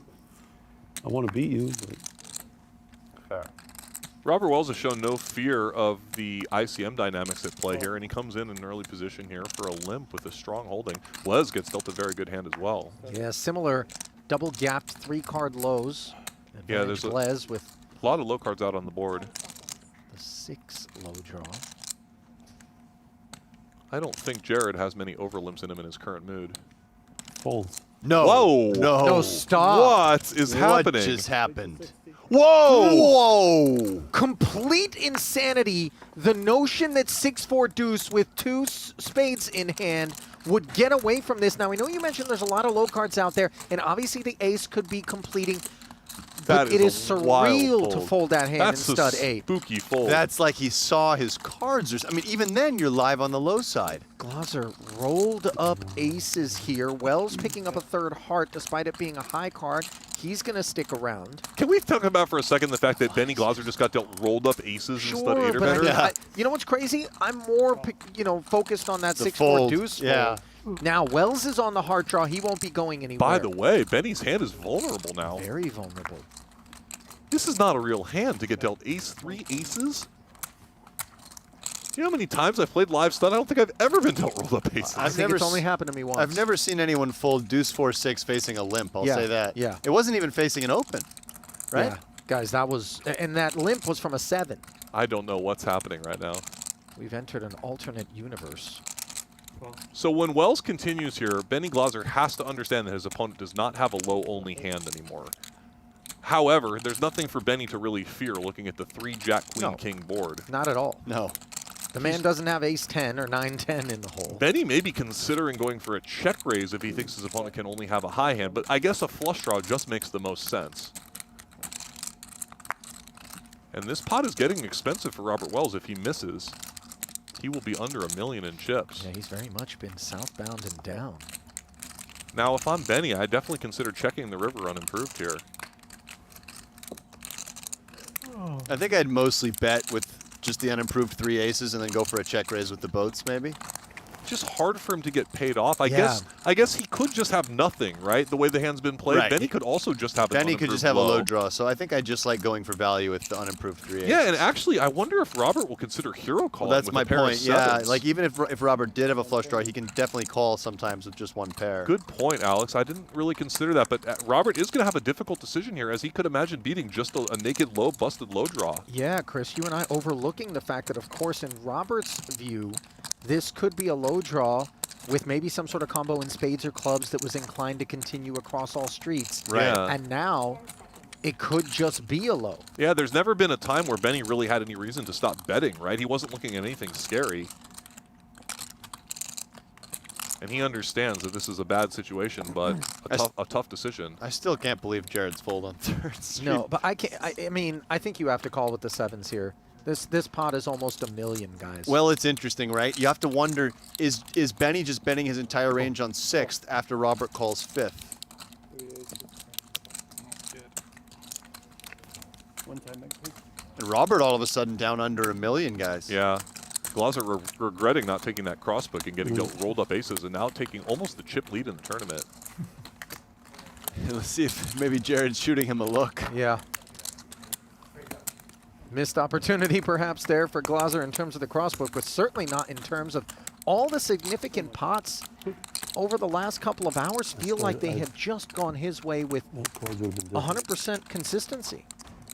I started with... It's quite the run. No, you didn't.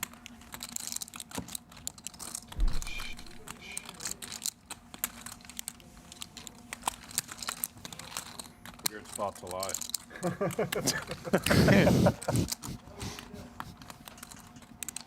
Schulman, the one-liner. Nick pointing out that the hands will be streamed. Yeah, for half an hour. The glare, it's hard from here.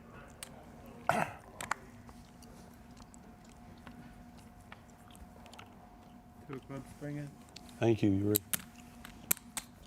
Thank you, I Yuri. folded a fucking monster. He says. My hand wasn't very difficult to play. Nick being patient, built a pretty marginal hand there in first position, and hopefully pick up a better spot as his stack dwindles. Guys, this is a man that just folded 6-4 deuce, and he's looking at 8-3 deuce. This is what I mean about Jared. Okay, he does fold this one. There's no consistency. Sometimes he opens hands you would fold, and sometimes he folds hands you would open. It's like almost that Sean Winters sort of spooky knowing. Notice Leknes limping a pretty weak hand here with some ICM pressure. Leknes is very confident in his play on the future streets. That he's willing to get in there with hands like this. I agree, especially when you look over and see Nick Schulman's shallow stack right behind him. Everybody picks up a low card here on 4th Street. Leknes pairing the ace, Glaser pairing the 3. Dzivielevski not on the immediate low draw. Certainly a good spot for Leknes to bet, knowing that Glaser only over-limped behind him, and certainly Yuri Dzivielevski can have anything in the bring-in. And by the way, this is a really ugly spot for Benny Glaser, who's staring at the deuce 4 behind him, and all he has is a pair of 3s and backdoor draws. Isn't it 30 seconds? That said, I think that knowing that Yuri could have so many weak hands, I think Glaser's going to feel compelled to continue. He doesn't see any diamonds out. Yuri was in the bring-in, so he's got plenty of lemons available to him. It would be different if Yuri was another caller on 3rd Street. Right, where he'd be much more inclined to have a strong range. So interesting that nobody's on the low draw here with these boards. And he does just fold, and Leknes takes it down despite that jack in the hole. Yeah, nice development. A very nice infusion of chips to Tobias. They're all important at this point. Benny perhaps regretting not jumping for that crossbook. Yeah. Oh, I'd say so.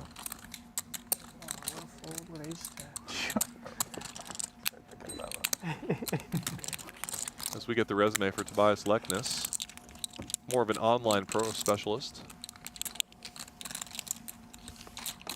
Oslo, Norway can't be warm right now. Yeah, he's certainly happy to be here, Yellow's not next, just Nick. because he's at the final table of a 100K tournament, really but good for you. enjoying the weather as well. I would imagine its attention is turned toward Milan Cortina right now. Plenty of winter really sports soft table for athletes PLO. from that corner of the world. 5 o'clock spring in. 20 is spring in. But for the Norwegian poker fans, their eyes are trained right here on this 100K mixed game final table. Schulman picks up a tricky hand and decides to fold. I'm guessing there's a few clubs out there if he's letting that go. Yeah, also you know, an ace behind him. some ICM pressure. Yeah. Having only one low card with the ace. Complete 60. Definitely not faulting him at all. Glaser taking advantage and also just having the best hand. But notice we saw Jared fold the deuce 4-6 and Tobias play the ace jack 7. Differing styles, certainly. But guys, the deuce 4-6, I mean. So there was one dead 3. I mean, I'm just trying to rationalize it in some way. I think there was a deuce and a 3 out. And an ace. And rolled up aces. And rolled up aces. Yeah, we don't know it's rolled up. But listen, there's a limp in front of us. You can limp as well. If the ace completes, that's fine. You'll end up with nice pot odds here. And if you catch that 3 or the 5, you're just in there. Oh, I know. You know? I would not fold it myself, but just trying to... Jared's not a big fan of limping. It's possible that when Robert Wells limped, he just started seeing red. Yeah. Enraged by the audacity. Enraged by the limp. He might have still been thinking about that crossbook and just not thinking that much about the hand. It was a wild laydown, that's for sure. I confess that's going to be one of the first things I bring up with him next time we run into each other. Okay, Chad's seen enough here. He's decided to complete with a high card showing, so I'm supposing he has a big split pair here. Looks like kings. We don't have the whole cards at this moment, but it would be very unlikely that he has anything else. And good read. I didn't get that one wrong. Good read. I'm happy not to have gotten that Christopher one wrong. is dialed.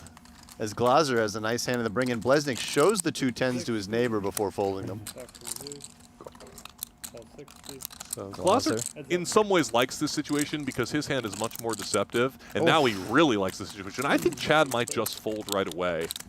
He might. I mean, Chad is pretty stubborn, but he's also shown a lot of recognition of the ICM, hasn't he, Chris? I wouldn't mind folding, actually, I think, given the chip stack. I mean, if you're not up against the aces, you're up against the low draw. You're hoping that low draw doesn't have a high draw, which as we can see, it does. Yeah, these spots are very difficult to play. And now I think Chad just gets away. I mean, you're a stone passenger with no real visibility. At this point, he's drawing almost dead against aces up. Trip 2s are a possibility, and against the low draw, he's still not doing great. Yeah, you needed something like a 9 offsuit to roll off.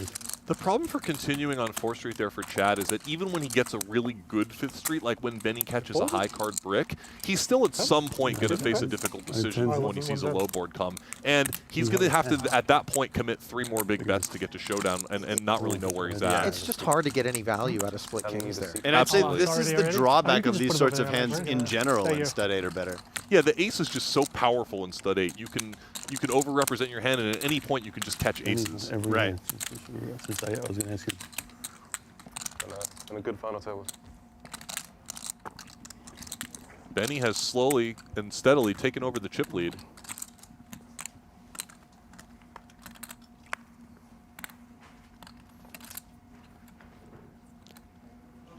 Doing quite well so far in this round of stud 8 or better. 5 bring in. 4 bring. 4 bring. Oh, 4, sorry.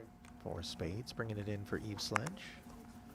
Ace, such a strong card, but with a jack and a 3 buried in those considerations of the pay ladders, you see Dzivielevski more inclined to let it go. Now Wells, a few low cards rainbow, behind him. but 7-5-3. He does complete. Is that 5? Kind of, there's like a nail mark in there. I'm not sure if it can be bent out. Wells is very happy to get this through and steal some antes and get the chips moving back in the proper direction after going way down. We get a new setup. All right.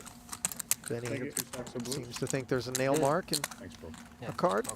The floor being called over to potentially give us a new setup. Might have fixed it, but.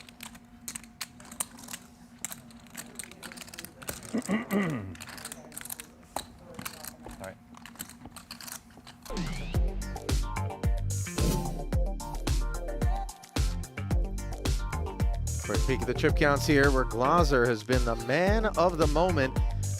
3.5 million, now placing him at the top of the chip counts, which is where he came into the day. Dzivielevski has performed well on the day.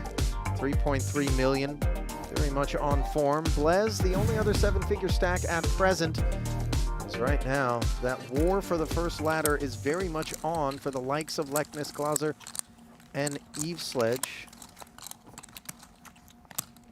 Forgive me, I was looking at the payouts there. It's on for those middling stacks. I'm talking about Wells, Leknes, and Eveslage. Yeah, those 3 players having the most of the chips in play. In fact, Benny Glaser and Yuri Dzivielevski having more than half the chips in play just as the 2 of them.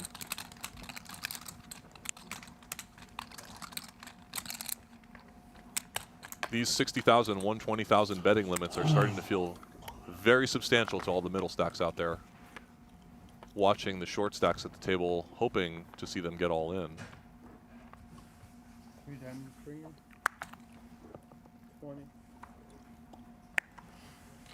Nick Schulman has been very patient, and Tobias Leknes has been kind of dancing, trying to pick up chips here and there, and see if he can build back up. Complete 60. Let's see if Yuri defends this. He does. These sorts of hands can be pretty tricky, but against a late position steal from Glaser, he looks to get in there. Yeah, he feels like Glaser is going to have a lot of light steals in this situation. Now picks up a 3 flush, does Yuri.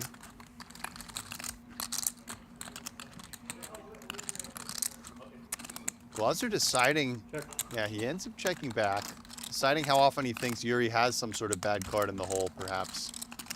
Another poor card for Dzivielevski. Yeah, I think that Yuri's going to have a hard time continuing now. The pot's quite small and he doesn't have anything. Yeah, on the gutter and low draw, Glaser with a comfortable barrel, and once again, chips coming home with new friends. One thing to think about there as Yuri in the bring-in is that they are still 7-handed, so there's a lot of chips in there in antes.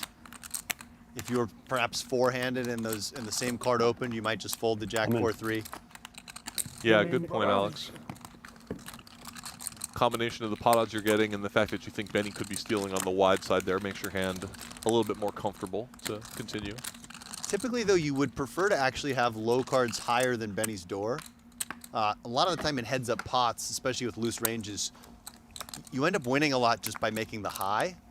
Yes, certainly, and a dominant high, a pair, even of like a pair of 7s or something, can be way ahead of your opponent. Right, so you'd rather play like a Jack 7-6 with the 5-door than a Jack 4-3, just in general.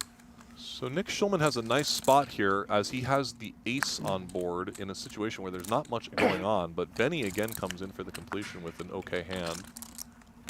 And Nick has an okay hand himself. I don't see him folding this one. The question is, how does he want to proceed? With him being so short, I would just 2-bet this hand and just try to get all in. It looks like he agrees with you.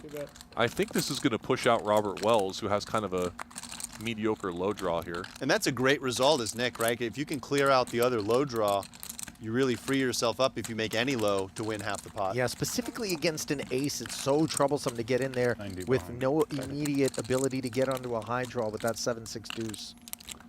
Benny recognizing that even in the worst case scenario where he's up against split aces here, his hand has some equity for both high and backdoor low potential. So he makes the call, doesn't find a flush draw. Nick finds that critical low draw right away.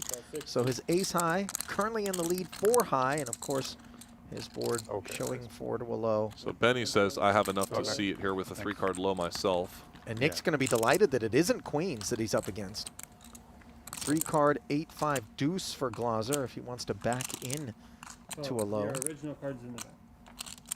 In the back. Did you burn? Yeah. Yeah, that's what I was. Benny catches a sweet 6 of clubs. Right Huge away. catch for Glaser there. 8-6 low draw with a club draw. Real threats. The king is safe. Now the low. Yeah. So Nick has a made low and the current best high with ace high. Glaser finds a pair of 6s for high. I would like you to go first if you don't mind. 6. Can Nick scoop it? Ace 7, 8, 9 would do the trick. That's 7. Oh! Let's go, Nick. He can scoop it. And he Let's go, does. Nick. Just a pair of 7s. You like how I played it? No, I'm just happy you won. I know, I'm saying. 2-10. This is an unfamiliar feeling for Glaser of late, losing a pot. You had a low too, right? Nick trying to finish in a higher position than last year. He's already made the money this year, which is an advantage. But I think he finished in 7th or 6th place last year. Yeah, the thing is, he's made the money, but he hasn't made money. Right, for to double the 2 bullets. It's the second time you've mentioned I'm this. just saying, I know it's on his mind. Yeah. 7th isn't going to satisfy the man. He's happier than bubbling, sure. He's bested that result from last year, but he didn't put in 2 full days of poker to leave money behind. Right. I don't think he's going to be satisfied with anything other than first, if I know my man. Yeah, but you know, that's pretty fair. All right, let's play some PLO. If you say so. 3, 4, I do. 8. I decree. We will play PLO. 7 hands. So 2.5 Good word. Sorry? 3.5 million. Yeah. By order of Christopher Vitch, a.k.a. Death Donkey. So we have quite divergent chip stacks here at the table with some very short stacks and some bigger stacks. I suppose not very short stacks now that Nick has made a full double up here. Alex, you know, Chris and I actually have history playing online with one another. I did Once not upon a know time. that. Who was the victor? Chris was the victor that day. Chris. Ali, sure. this is a very long time ago, but Ali Najad found himself the other player in a Limit Hold'em training video content that I made No for way. playing Heads Up, entitled "How to Beat a Maniac." Really? Is this still available on Deuce's Crack? It may be. I honestly can't say. It'd be deep in the archives if it is. Yeah. Yuri. I picks rounded up a out nice that hand session laying down with my laptop sideways, falling asleep. We were playing 5-10 Limit Hold'em Heads Up. I mean, we must be talking like 16, 17 years ago, easily, Ali. We go way back, buddy. It was so much fun. The Blez has a very weak hand here, but a devious look across his face. No. Tobias with quite a quick quite a fold there with hefty Ace fold. Queen 7-3 double. I like the fold given the ICM situation and How about given the disjointed nature of the hand. How about Boogie Ace Queen 4 Deuce in the big here? This should hit the bin. Yeah, this does not seem like a good hand. It's far too dominated against Yuri's opening range in first position, or it's also facing a full pot open. Maybe Glaser Always just good. hoping if he waits long enough, the game will switch to Limit Omaha 8 or better. Yeah. And he can 3-bet. Have you ever played? I know that there's this thing you can do where you get dealt 4 cards and under the gun can pick the game between like a bunch of different games. I've never played it myself, but it sounds like fun. Oh, right. Based on your so you holding. you can do like you can Under pick the gun's PLO, choice, Omaha. Doogie, 08, like whatever else. Yeah, it's kind of a cool idea to sort of give under the gun a more powerful position. And hope that you don't run into a premium behind you once you choose your game. Yeah. I got another question for you guys. Why are there no stud games in Big Bet Mix? Ooh, I don't know. Oh, you mean like Big Bet stud games? Why do we not play Pot Limit Stud when we play Big Bet Mix? Why do we not play Pot Limit Badoogie when we play Big Bet Mix? I mean, I suspect that it's because they're not pot good limit games? Pot limit stud games wouldn't be great. I have played pot limit super stud games. Or half pot limit stud games could be better, maybe. Half pot being the governing limit, you mean, not full pot? Correct. It's tough Okay, for the but then at dealers. that point, like, What are we doing here? yes. Yuri limping the Queen Jack Jack 9 single. This is a completely fine play. This is the type of hand that wants to see a flop but doesn't necessarily want to raise and face a 3-bet. Schulman has a very tempting hand for chips, certainly, to overlimp. Whether or not he does that in this configuration, let's see. Yeah, I don't mind this fold just given the stack sizes and how many players he has behind him. Wells should probably actually just pot this hand, and he does. He does, but I have to say, from what I've seen at this final table, Wells has not really shown much respect for any sort of ICM considerations. He just tends to play his hands for their straightforward chip value. Sure. Whereas when you compare to someone like Chad, who's quickly folding queens in this situation, Chad is making major adjustments to his pre-flop play. Yeah, but Wells' hand is quite a bit better than Chad's hand, and I still like potting this hand. I agree with you, though, Chris. In general, we haven't seen much in the way of those adjustments. Still, this is just a very big hand. King 8 Deuce and a couple of Overlimping would have diamonds. been reasonable, I agree, given the stacks, but I think he might have... Interesting situation here, as I would think that it's Yuri's limp calling range that may actually hit the king a little harder. There will be some pocket kings in that range. But, also, Yuri can limp a lot of other stuff, too. Some Wells getting a lot of rundowns. credit here, and Yuri folding jacks instantly. Yeah. 85, huh? 85, huh? Little tickle. Huh? Little tickler.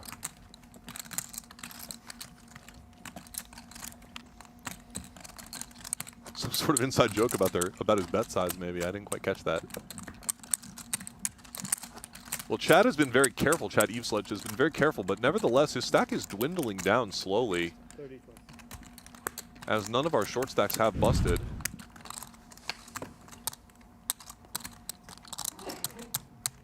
Yuri maybe perhaps feeling that Robert Wells was luring him in with a small bet on that flop, thinking that he must have had a monster. Yeah. It actually was not the case at all, and Robert got one through.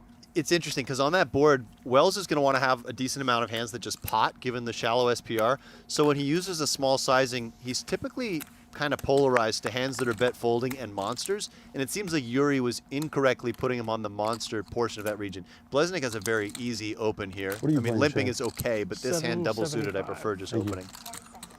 I mean, this is very tasty in pot limit Omaha, a hand like this. Good reach.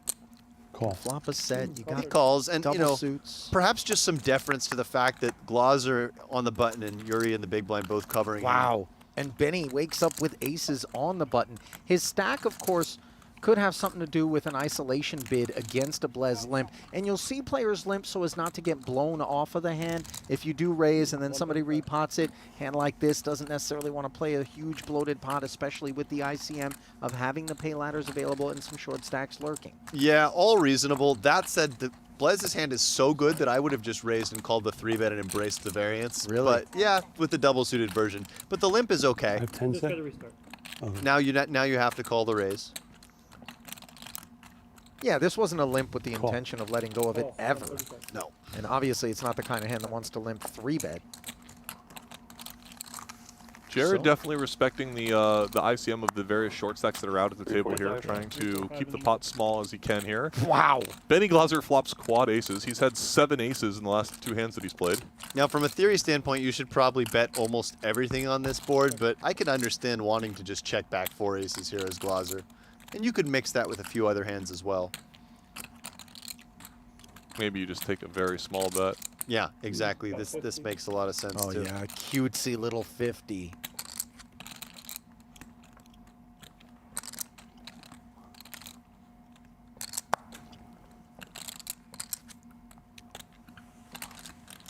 Credit to Jared for not taking the bait there. Asks to see the turn. Benny's now had rolled up aces and then picked up aces in PLO and just flopped quads. He's getting smacked by the deck with aces at the moment. All going his way. He played very well earlier on the bubble dynamics and must be feeling very confident right now. Benny had a rough go of it in the preliminary events of the series, going 0 for everything in the prelims, but he's looking to be having a series saver with a deep run in this 100K. It's kind of tough to picture someone playing them all as good as Benny is and then coming up empty in every bid, but it happens. You know, Alex, you kind of alluded to a little bit of run bad. You've been, you know, pretty open about it, certainly in our conversations here in the booth on a few occasions. And yeah, it's tough to get up and go to work that each subsequent day that it's taking place, you know, but you can't let it get to you. If you're studied enough and you're comfortable enough in your fundamentals, then you understand what it is, and it's just variance, not necessarily some need to retool your game. Yeah, and Benny's pretty resilient. Note here, by the way, Wells is respecting the ICM a little bit with a hand that many people might have opened and just plays it as a limp, and Tobias picking up the very premium ace-ace jack-10. And note that on both occasions in which the raisable holdings and aces appeared behind. Right, and again, just like in the last example, Wells needs to go ahead and call this raise with the double-suited version of this hand. For sure, and there's many, many flops where they're going to get it in with their cards overlapping so significantly. By the way, he's very happy to put in the extra 105. There's so much quality to his holding. Same as the last time, right? Yeah. Both players limping very strong hands, and despite being up against aces, being in reasonable shape. Leknes has just over pot remaining. Ooh, and Wells smashes it. Kings and nines, a gutter and a club draw. Never before have aces looked so bad. A gutter for Leknes and the ace of clubs perhaps could play a part, but this does feel like a car crash incoming. Playing 375 effective. So sometimes as Wells, you actually play some hands that would just open pot here and deny some equity. His hand is too good for that. Yeah. He doesn't need to do that. He can invite Leknes's weaker hands to go ahead and shove in. And this easy all in. This jam from Leknes is very understandable with aces, ace of clubs, and a gut shot. And asking for the rest is Wells. And here's where a man realizes he's a big dog. Almost 4-1 despite having aces. Looking for an ace-4 or queen that doesn't bring a club to stay alive here. Yeah, counterfeiting the kings and nines, making the gut shot, or making a set. These the paths available to Leknes. The other short stacks. Oh, wow, he finds the four. Yeah. But it's a spade. By the way, Wells is still a favorite. Wells is a favorite here with the double flush draw, the gutter, the 2 pair. This is almost a pure coin flip for 1.1 million tournament chips. What a sweaty card. I refer to it as an impure coin flip, just given the weighted nature. Wow. Aces and 4s. Safe. Tobias Leknes surviving. That's insane. Don't ever run like me, Chad. Nick Schulman bemoaning the lack of a bust out there, and now becoming the short stack again. It's so wild. He said, "Don't ever run like me, Chad." He wasn't talking to Robert, who took the beat, but rather his inability to secure a ladder there against a 4-1 favorite. I think that's kind of an inside running joke that they have about the "don't ever run like me." Already top 2. But I know too many hands. Too good of a hand. Yeah. That's incredible. I was like, yeah, I have the ace of clubs at least. It's kind of like. I'll be that fast. You got a pretty good hand, my friend. Was I qualified? Yeah. Wow. Is it 15-30, right? Yeah, 15-30-30. Yeah, maybe I played it bad. Sorry. Unreal. Blessing. Dunking it in. Disbelief. I mean, in the same way in which we talk about mixed game players being a different breed, pot limit Omaha players, absolutely a different breed. And of course, my favorite is a man who tends to grace the booth in pot limit Omaha events with me from time to time, Len Ashby. Oh, Len's great. Yeah, he doesn't Fantastic. do as much work in the booth as he used to, does he? No, not really. He's a big storyteller, though. He's got the southern drawl. He likes to go on a rant, Ollie. I'm good for a rant, I Alex. think he had like. You know, there's I been think a he had dearth of 25 outs on the rants, turn. actually, out of the I'm two of telling you. he's a If you have any rants you'd like to go on late evening, Well, know, Alex by is all a little means. perturbed about the lack of pot limit stud. yeah. Tell us more. Let me rant about the fact that these big bet mix tournaments are a total scam.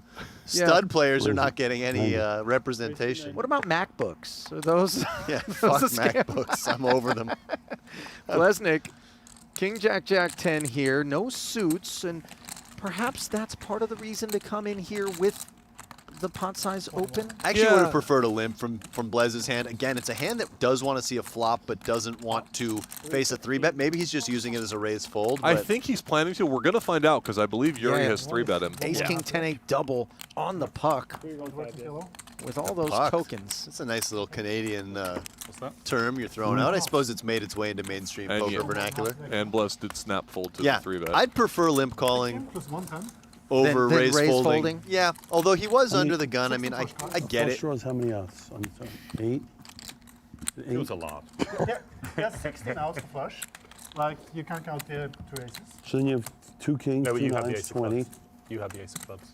Yeah, it's like the 2 aces don't count either of them. Like, the ace of spades doesn't help you, and the ace of clubs doesn't. I guess my rant in this situation would be, who cares who was the favorite? It was close. Like, this is a funny thing that people really care about. Like, oh, I got it in as a 2% favorite. I got it in as a 2% dog. Like, whatever, man. You got it in. It's I think poker. they're just curious from a math perspective. I'd rather use my brain energy on literally anything else. But then I can't even read the board on anyway. I'm gone from this.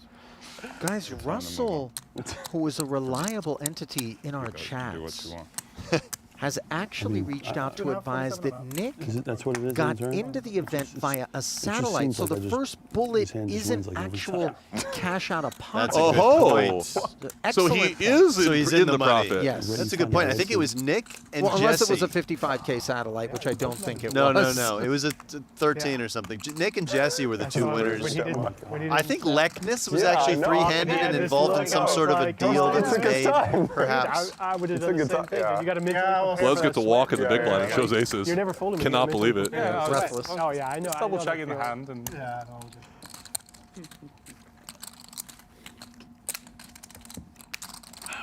Making sure I don't have 50K behind so I can fold.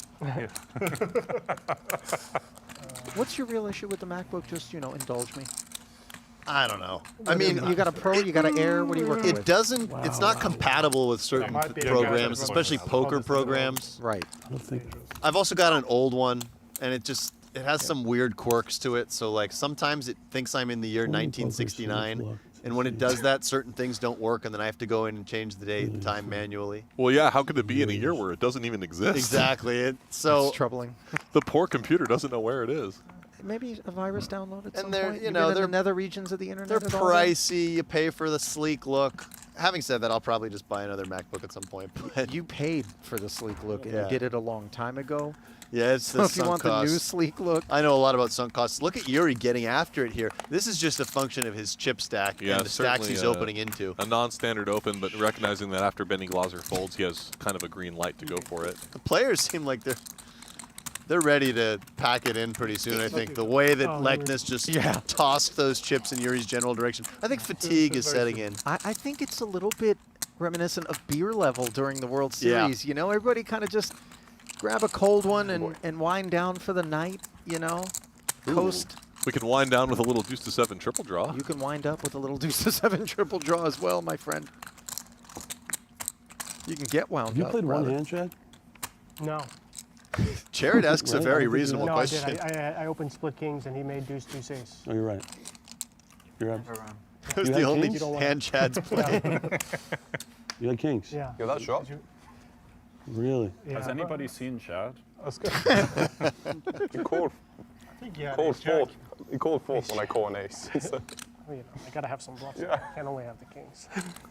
7-handed deuce to 7 triple draw is a very cautious game, I will say. So let's see. Well, we didn't necessarily see so much caution the last time we saw this game, did we? That's true, but Yuri, no need to be cautious with this one. no, certainly not. This is the best draw you can have in this game. The best Deuce. one-card draw. Yeah, deuce 3, 4, 7. A one-card draw to the nuts or number 2.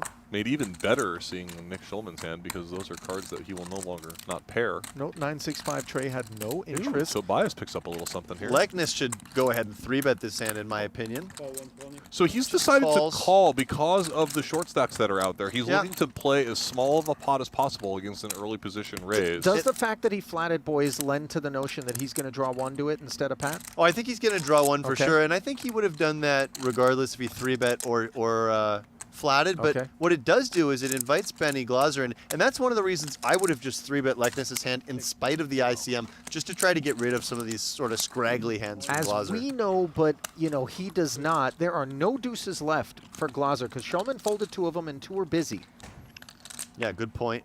I like the call just looking at the way the stacks are distributed. I think it's very, very important for Tobias to not slip underneath a couple of the other short stacks at the table. Yeah, but by 8-6. 3-betting, doesn't he make it more likely he just wins the pot? And isn't that pretty important for just the cost of an extra 60K? I don't know. It's close. Yeah, you'd rather be heads up than 3 ways for sure, but now that you've made the 8-6 and Glaser really doesn't rate to make himself a 7. And now Actually, he can't. We Yeah, know no- that he can't. Now you just check raise Tobias's hand, and that will get rid of Glaser. Right. So we can see that Tobias has what he perceives as a pretty good situation here, but I have to say it is a little dangerous for him here with Yuri having such a premium draw. I mean, Yuri is going to make this 7 at a decent frequency, and Tobias will never really be able to get away from this hand if that's No, the case. you're right about that. He So does this- evict Glaser from the proceedings. This is a high variance situation coming up for Tobias Lekness's tournament life. First draw was 2-2-1. Now it's Pat and 1 as Dzivielevski trying to will a 7 into his hand. Interesting catch from Yuri here. He may perceive some weakness from Tobias. This is the sort of hand that can do some semi-bluffing. Imagine Yuri were to raise this hand and get his opponent to break something like a 9 low. He could then pat with an equity favorite. He decides that there's no way his opponent has enough weak hands like that, and Yeah. so he's just going to draw smooth and not risk opening up the action. And I think that perception is tethered to precisely what you guys talked about, the stack dynamics. What will Tobias do now? In a lot of cash game situations, you'd want to go for a value bet here, but maybe this is where stack preservation is more important. Absolutely, and you see that he does check here, and I'm sure his plan is only to call. Check and check. And of course, no bluffing. So Tobias played this hand about as carefully as one could play, and is very, very happy to win this pot. And all of a sudden up to $1.5 million. After being the short stack and getting it all in, and in bad shape against Robert Wells. And it's Wells and Schulman, the 2 shorties, but Eveslage really slipping down the rankings. He's been quite tight, and none of the short stacks have busted despite a couple of all-ins. This is a nice reminder that sometimes when you are one of the short stacks in the tournament, like fighting and finding ways to build chips can work out in your favor. Tobias has not shied away from any situations that he's been presented with. He's played all his hands in a smart way, and he's built up his chip stack. Well, if you want to build up some online poker bucks, why not do so at PlayPokerGo? Ring games, tournaments, whatever floats your boat. No deposits, no bots, no gimmicks, just pure authentic poker. Special free rolls run every hour. On the half hour, head on over to playpokergo.com Available on web, iOS, and Android, and get in the game today. Available on MacBook. Also, Alex, Play Poker Go is compatible. Okay. Well, maybe I'll have to check it out, Ollie. Schulman folding that draw 3. Wells has a nice hand here. Yeah, 7-5 deuce. Yeah, and earlier I maybe said that he wasn't respecting the ICM, but I think this is a reasonable hand to open with, of course. Lesnick will be 3-betting and drawing 1. Not happy. If you're Robert Wells, you're not happy to see this 3-bet, though. Now you have to play a draw 2 out of position against what should be a pretty strong range. Cool. In cash games, we'll oftentimes see 3-bet draw 2 hands like deuce 3-7, deuce 4-7, just looking to deny anyone else the opportunity to get in there behind you. Do we see it in tournaments? Sometimes. Yeah. You definitely can. I think more so in late position battles. Also in situations where you might not mind, like if Blesnik had 3.5 million in chips, maybe he just doesn't mind building the pot because he has less to worry about. Wells doesn't mind getting onto the 7 draw right away. Blesnik also fanning will be good for business. I wonder if Blez will just choose to check. Bet. No, he didn't. Bet. And note that Wells is never going to keep the 10 in this scenario. A 9 would be a closer decision on this street. But we just flat and continue to draw 1, right? We got a very smooth draw. In a limit game like this, you always want to try to preserve any chips that you can in a close situation. So if Wells can avoid getting all of his chips in here, that is a good result. Even if he were to lose the hand, it gives him one more opportunity. Wells pairs, so does Blez. Yeah, and luckily for Wells, this might just go check-check, which will save him some chips if he doesn't improve. Yeah, let's see how Jared wants to handle the situation. Does he mind? Does he want to inflate the pot against the player that he perceives has to be very cautious? I don't think he needs to, right? Because Wells could potentially be playing some checks with some pat hands. Right. And now it's going to be a big 1-1 close to a flip, another kind of 55-45 situation with the premium 7 draw versus the premium 8 draw here. And will Wells find any bluffs if, for instance, he pairs his 7? So Wells makes a 10, a hand that you would often go for value with on the river here in a normal situation. But given his chip stack, I think it would make way more sense to check and I call. think you're right, Chris. I think it's a little too thin given the tournament situation, perhaps. You really wouldn't want to bet and get raised here. Put this one into the bluff catch category typically, don't we? Yeah, but you could definitely bet it in a cash game. Yeah, cash games. Yeah, sure. Wells will be thrilled to win this pot as it was vital for him to. So what would be your line there, Chris? If you caught 9-7, would you go ahead and value bet it? Or would you still check not. it? What about an 8-7? Still just throw it in check and just hope your opponent tries to bluff you? I think the 8-7 does make a little bit more sense to bet. I mean, you just really have a lot of the cards your opponent needs to beat you with. And your opponent's less likely to make a big pair to bluff with. Yeah, good and points. I think, in a 1-1 spot like that, big pot, Jared's also got to bluff catch himself. For sure. That's a lot of hand to produce. Yeah. Yeah, but just hating the idea of getting raised, because then if you do bet call, you're left with 10,000 chips. Yeah. Yeah, it's just the worst case scenario to get raised there. So nice one there from Robert Wells. Very happy to win that pot with the 10 and back out of the immediate danger zone, perhaps. No short stacks want to bust. We can't seem to lose any players here at our final table. Listen, these guys are going to chisel every bit of value available to them out of their remaining chips. And Eveslage very much has proven himself something that hasn't been lost on the rest of the players either, to just have shifted gears into this. Let me find one other bust before I maybe start to play some poker. Hopefully 2 other busts, but he is currently the second shortest stack now after Wells wins that one and works his way up to 820K. Chad is debating whether to play this deuce 5 in the small end. I noticed Robert Wells made another bit of a tight fold in early position with the 3-4-6-7. Not a strong hand by any means, but a one that some players would play. Chad has decided that he is no longer going to wait, and he's come out with this D3. I have to say, I think given all the other hands that he folded, it would not have been unreasonable to fold this one as well. Yeah, agreed. I do think Chad considers the draw games to be some of his better games, so looking for reasons to play hands in those games, perhaps. So he'll draw 3 against Dzivielevski, who did shoot it up, and will draw 2 smooth. The 1-card smooth draw didn't come in. Let's see if he performs a little bit better on this occasion.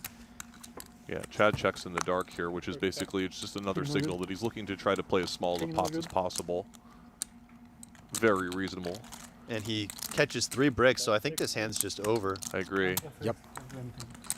Yuri, of course, probably in a situation where he could even consider just betting unimproved, knowing his opponent's looking to be conservative. Yeah, very good point. Like, maybe Chad's only going to check raise Pats in that spot, wouldn't even check raise a strong D1, so it allows you to be a bit more aggressive. No, I wouldn't. I win probably, when he checks, I probably win 35%.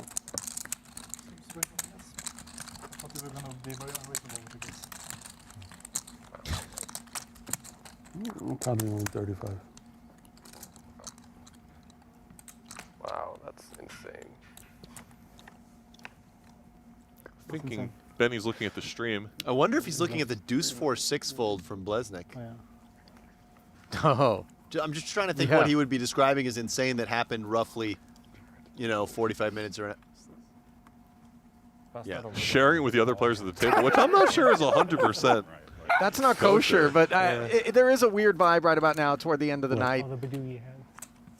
He thought you were tight in the Boogie hand. Oh no, apparently it's a Boogie hand? You'd have some trash so you don't remember it. Much better than I would not mind Jared folding this 2-3-8, both for chip reasons and just given the way the stacks are distributed. But yeah, I can see if you're one of the other players at the table, you might want to know what is being shown on that phone by Benny to his neighbors, right? Sure. Tobias again showing a willingness to open up with hands that some players might choose to pass on. Guys, that 8-3 deuce, I confess, I would have had eyes for it. I think More it's a so than reasonable Blez. one, with no blocker. Badoogie hand. It was the Badoogie hand, Nick, where he limped But yes. against small blind. Remember where he limp folded small blind? I may have been in myself. Yeah. Yeah, I forget. The hands were outrageous, though. I didn't see what they were, but they were outrageous by both of them. That was Pats. That was outrageous. Was that Pats? Mm-hmm. I nothing. Many such cases of these sorts of cases. I folded 3-4, yeah, in Badoogie. Yeah. What's so great? What's so great? What? Benny Oh, this would is the not limp fold fold, maybe? Either raise or limp fold. 36 is what he's saying. Yeah. 36. Accurate. Yeah, you guys are. We kicked it down, Robert and I. We tried to. Yeah. We tried to. It was a good try. Yeah. Good luck. I put up 15, you did your part, my man. But we'll get him. Schulman and Wells inadvertently co-conspirating to kick it down to 5,100. Both with semi-short stacks, realizing that paying fewer blinds would be quite beneficial. I kind of like when Nick just does our Folding job a few for for us Badoogie. from the table. Are you criticizing my play? Give it number.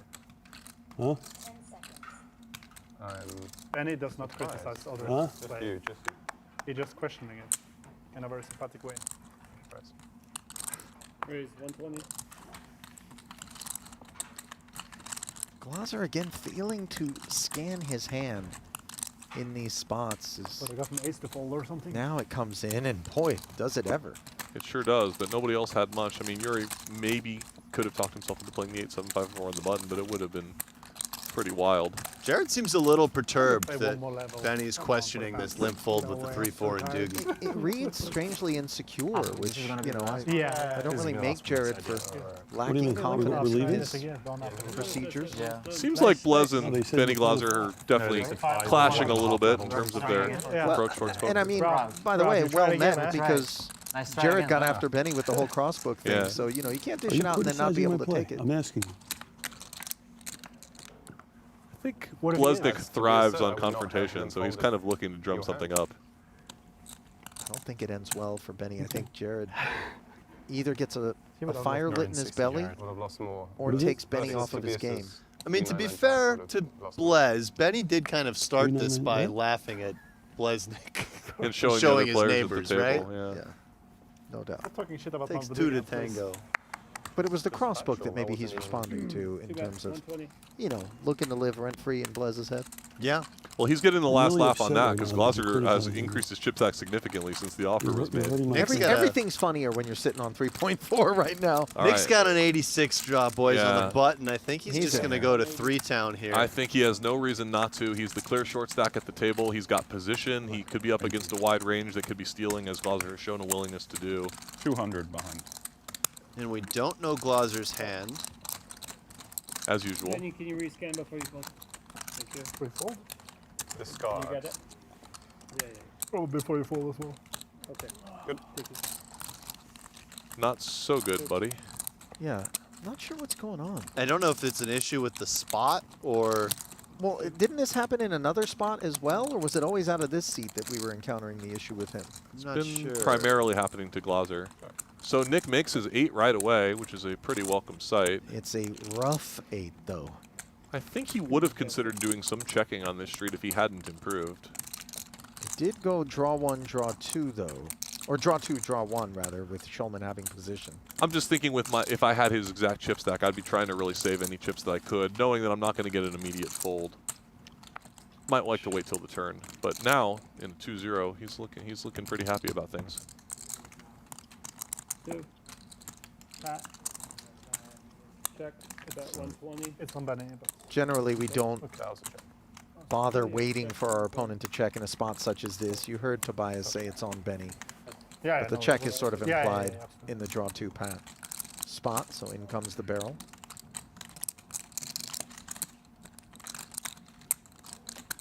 Benny always deliberate. He may be deciding whether to continue with a rougher draw or just fold. He may have made something. Be nice if we knew.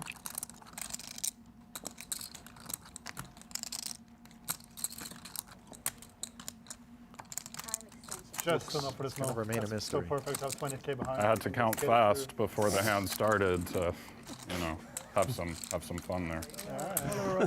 Schulman implying that he could have a bluff. Just wanted a nice 70K pay jump. That's all I wanted. You guys are gonna play one more hand, and then we're calling it a night. And Chad is the short stack. Yeah, it has his careful strategy has not worked out in the sense that the other short stacks have made chips.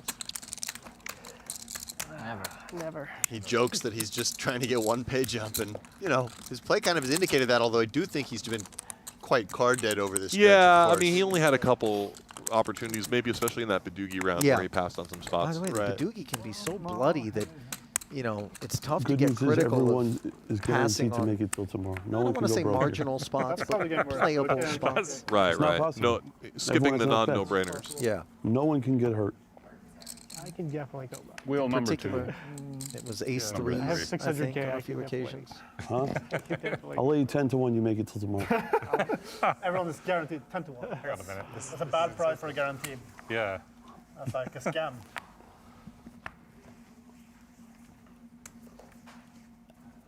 Yuri, go home. Raise.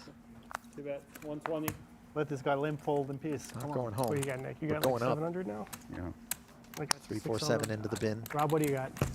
Like 6. Interesting hand here for Lekness on the last hand of the night. Yeah, rough 8, 1-card draw. Yeah, 7 to 7. Earlier we saw him go with the call draw 1 from the small blind. 730, It I'm looks at like 6. he's going to do the same thing here in the big blind.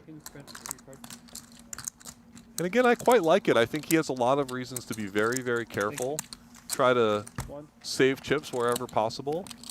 His hand is not particularly strong, but he could also do this with some stronger holdings. We're being kept in the dark here with Yuri as well.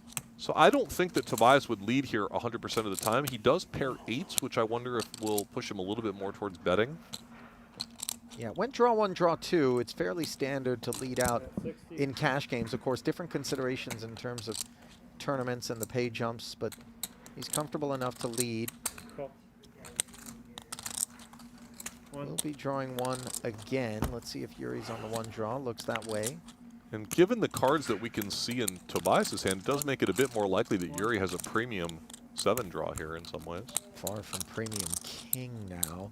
Lekness out of position in D1, D1. He is going to be checking more often than not, unless the intention is to turn the hand into a bluff, which would seem a bit reckless. Yeah, check call feels like the approach here. If I'm Yuri here and I have a strong draw, I feel pretty comfortable betting it on the turn. My opponent's weakness seems pretty genuine. Right. Under the assumption that Lekness could just get away potentially? That, or I'm just ahead with my premium draw and I'm pushing something like a high 50s equity and also happy to play a bigger pot in position. Typically, if it goes 1-1 on the river, the in-position player benefits as he gets the virtue of seeing what his opponent does in front of him. Yeah, one other small benefit there is if Yuri bets, Tobias could have had a 10-8, for instance, that would have padded facing check back, but now breaks. So now Yuri does stand pat, and Tobias catches the 9, which could definitely be considered a bluff catcher in this spot. Yeah, he's definitely doesn't have enough hand to go for value, but facing a bet, Check. let's see what he does. It And? goes check, check. Bad. You win. Bad. 9-8-6. Okay, so now we see Yuri's hand, and it's a 9-8-6. So he did have a strong draw to the 2-4-6-8, very likely. And 6. I had a moment of weakness here and didn't show my cards to the scanner, but I want you guys to know, because I like all you guys, I had deuce 3-6 king. Just so you guys know. They were out of my hand so fast, you know, and I said I should get them back, but you'll notice you won't see any cards here. Very, honestly, very ethical for Nick. He's basically acknowledging that he made a tight fold. So the reason he's saying I folded 2-3-6 king is because it is relevant to understand that he folded 2-3-6 facing a raise for Yuri in that spot. Very honorable admission from Nick there. What time tomorrow? We got some bags or? Our 2 chip leaders. It looks like we're done for the night, Yeah, gentlemen. we did draw for the number of hands remaining, and it was one lone hand, and that was it. So we're going to call it a night as bonus coverage at the FT, failing to shake out another player. We will resume tomorrow. The stream is going to begin even earlier than it did today. 3 o'clock Pacific time as you get a look at the leaderboard there. Dzivielevski and Glaser sitting pretty. You've come this far. Mark your calendar, set your alarm, do what you need to do. Come back and see us for the conclusion of this 100K Super High Roller Bowl mixed game tomorrow at 3 o'clock Pacific. Until then, on behalf of Alex and Chris, this is Ali saying good night from Vegas.